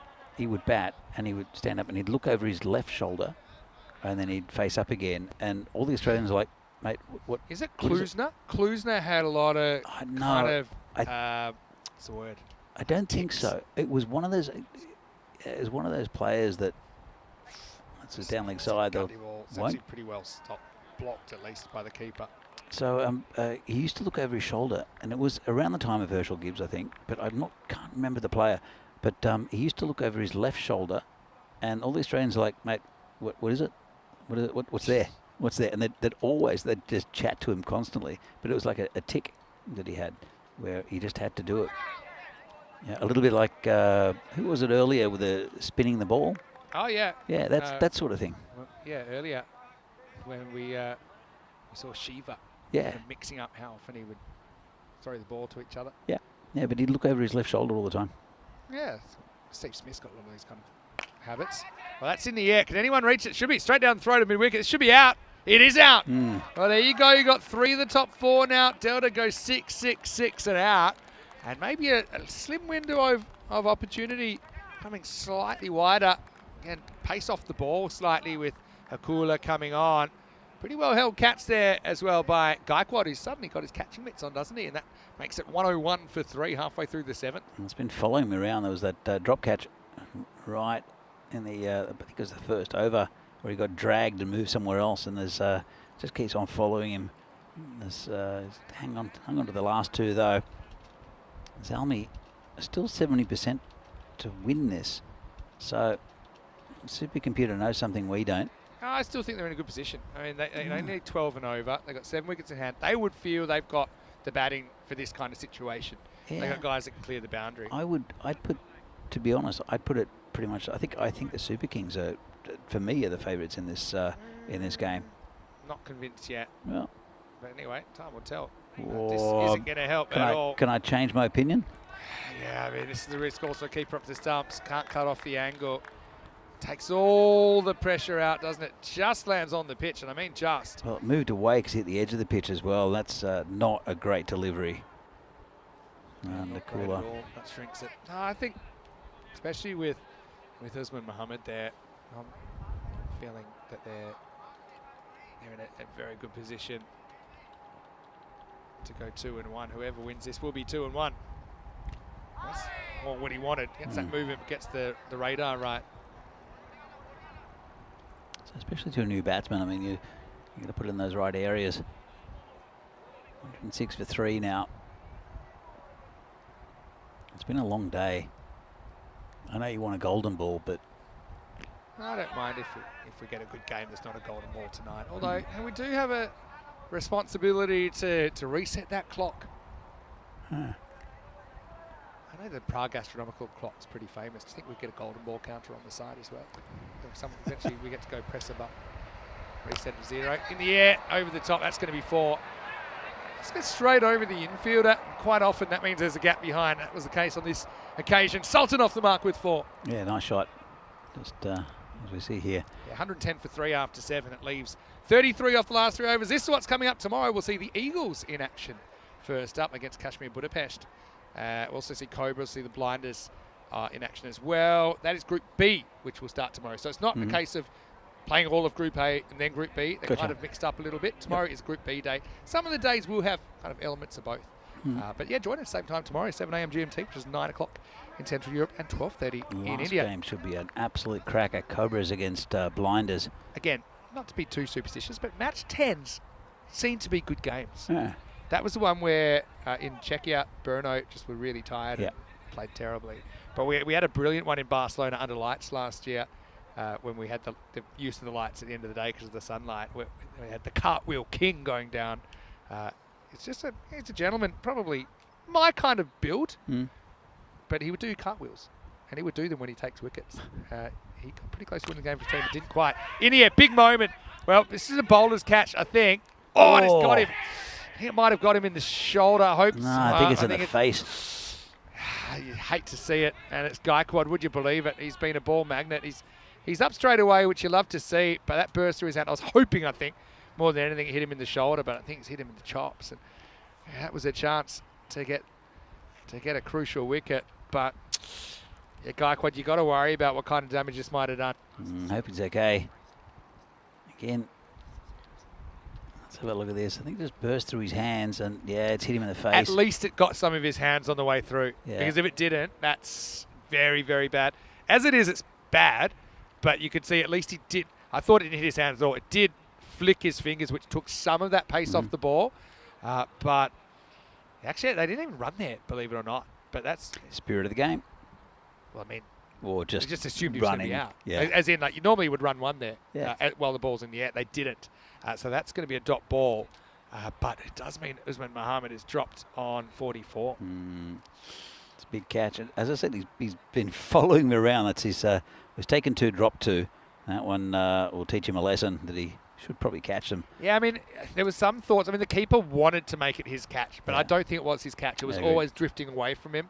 And I think the bowler had plenty of time to make position. But it's a simple misjudgment, really, isn't it? But again, you hate to see it. Just watch, it flicks the fingers on the way through. And so it's it's rebounded into his face. It wasn't quite as set as he wanted to be. And he's up, he's looking okay. He's up and he's walking off, so you love to see that. I wonder, probably is going to take the opportunity to get off the field, which means he won't continue this over. He'll have pretty good figures. You just showed us exactly what happened. It came off the butt end of his hand and just went straight to his face. So I hope he's okay. You can kind of see that on the replay, but yeah, you never like to see that. It's just one of those things, I suppose. He didn't have his hands in position. It's like he moved his hands very, very late. He wasn't quite as set as he would have hoped. And again, there's a little bit of breeze going around. Probably swirled, maybe moved a little bit on him. But yeah, Usman Mohammed, that could be a key moment. Bit like, in the Kangaroos game earlier when they were playing Budapest Zalmi and there was that drop over the line for 6 that kind of swung the momentum pretty violently. It was the 12th man on now. and someone will have to bowl the rest of his over. Yeah, that's right. And it's almost a full over, really. It's still 5 balls to go. Yeah. Sometimes in these situations you don't want to bowl one of your key bowlers because it counts as a full over, but this almost is anyway. It's actually going to be Manny Teja. It stretches the ranks. Manny Teja, he got hit for 28 in his only over today, so and he'll try to keep it a little bit tamer than that. Anyway, certainly hope he's okay. Can tell you that's we've got the sub fielder who's on now. I think it's Sai Chenji who's come on. So, well, they couldn't find the ball. It was, didn't end up in his mouth, did it, Vinny? Yeah, I mean, yeah, maybe, because yeah, I think it did hit him in the mouth. Yeah. So maybe they've decided to just change the ball just in case. Yeah, I mean, these days, funny with things like that. Potentially hit saliva or worse. Anyway, that's going to be 6, and that's salt into the wound. It's going to be 50 for Usman Mohammed, having a great day with the bat. Yeah, it's a welcome to Manny Teja, and goodbye. 6 runs. Well, I said he went for 28 of the only overs he's bowled so far in this tournament, Manny Teja. And, well, he's getting advice from pretty much everyone. Partly one of the players is having a chat to him. The rest of them are staring at him. So it's, yeah, the body language isn't great for the Super Kings. Need a breakthrough, and that was a golden opportunity. 15 ball 50, and this is such a hard hits high. I think that's going to leave us. It does. It's perfectly judged. He's really going after it today. Is Usman Mohammed, 6 more, and that was up in the clouds. Well, I'm going to reverse to my opinion and just say that I think this game's pretty much done just by the body language. If that catch had been taken, Vinny, though, I reckon that it really would have turned around. But 21 off 15 now, about 8.5 and over. It's looking pretty good for Zalmi. 6 more. And this might be the biggest one of the day. It's right up there with that one of Safi at least. It's Maximo time. Well, Super Kings will take a point out of this game. It looks like that's all they're going to get with this kind of hitting. And since we had that ball on face, we've seen 6, 6, 6. Well, only good thing for Manny Teja, at least you know he's not going to get hit for 6 sixes in the over. He's only going to bowl 5 balls. Yeah, very true, very true. I tell you what though, I don't know how. Who was the bowler? It was who was hit in the face? It was Earlier? Hey? Earlier today? No, just then. Oh, Gaikwad. Gaikwad, Yeah. that's it. Yeah, Siraj. yeah. I put my computer away, so. Well, he's the one that he dropped that catch down at deep third earlier. Then took 2 catches. Yeah, Gaikwad. Fortunately, got some face time that he didn't want. Slower ball like that. Takes a strange route to the ball, but he will keep it to 1. If he'd taken that catch, and it didn't really look likely, but yeah, and I mean he was hit in the face, and we hope he's okay. But if you're taking that catch, it might have been a very different game. You're talking about the top 4, and Mohammed's the one of the top 4 who's still out there. Sultan, he's 4 off 3. He's just deflected off his toes, just be a single. In fact, they'll look for 2. That's actually very good. Whoa, running. they almost ran into each other. Had a bit of everything but I will say it'll be 2 to Sultan. Means that Usman will get the strike back, and it will take us to the end of the over. You saw it there. Almost had a collision. 131 for 3 after 8. Just 12 off 12. Yeah, it's weird. Not often I would say a team chasing 140s is ahead in the game. I just felt at half-time that Zalmi were favourites. Again, if that catch had been taken, and then, well, Usman's hit another 3 sixes, it's changed things. So, again, catches win matches, the old cliche, but that was an important one. Up above the red line. You can also see how they curtailed the scoring at the end. It looked like at one point they might be chasing something more like 150s, high 150s. It could be a different ball game if that was the case. But as it is, 12 off 12, and 2 big hits could send us out of here by 7 o'clock, which would be quite amazing given the day we've had. That's not a good start at all. to the new over. Kula has tested his keeper out on a couple of occasions now. So 11 to win now. And it's hard to go past someone like Usman Mohammed for player of the day here, really. Talk about player of the match and things, but he's been outstanding. Just the crispness he's hit the ball, and that one deep into the woods as well. Maximal. And, well, as our good friend Phil G would say, it's time to start the car, because one more like that, and that'll be the end of opening day. Yeah, it's been impressive from Usman Mohammed. Moving on to 69. Strange how there's been certain games where there's one moment that has really set the game on a certain course. Yeah. And I had the dropped 6 in game 3 by the Kangaroos, the drop there by Gaikwad, and then followed by a barrage of 6s. He's already put on 25 since by himself, as Usman Mohammed. Off about 6 deliveries. Game over. Time to go home. That's up and out of here. So it will be the Zalmi side that recover from an opening game loss to finish 2-1 and actually finish at the top of the table on day 1. But Super Kings showed a lot in there. I mean, obviously there's some moments there they would have loved back, and they can hold their head high. We saw every team taking a point out of every game today, which shows you we had some pretty close contests. Maybe not a real close one like a last ball or a last over one, but competitive cricket all round. You love to see it.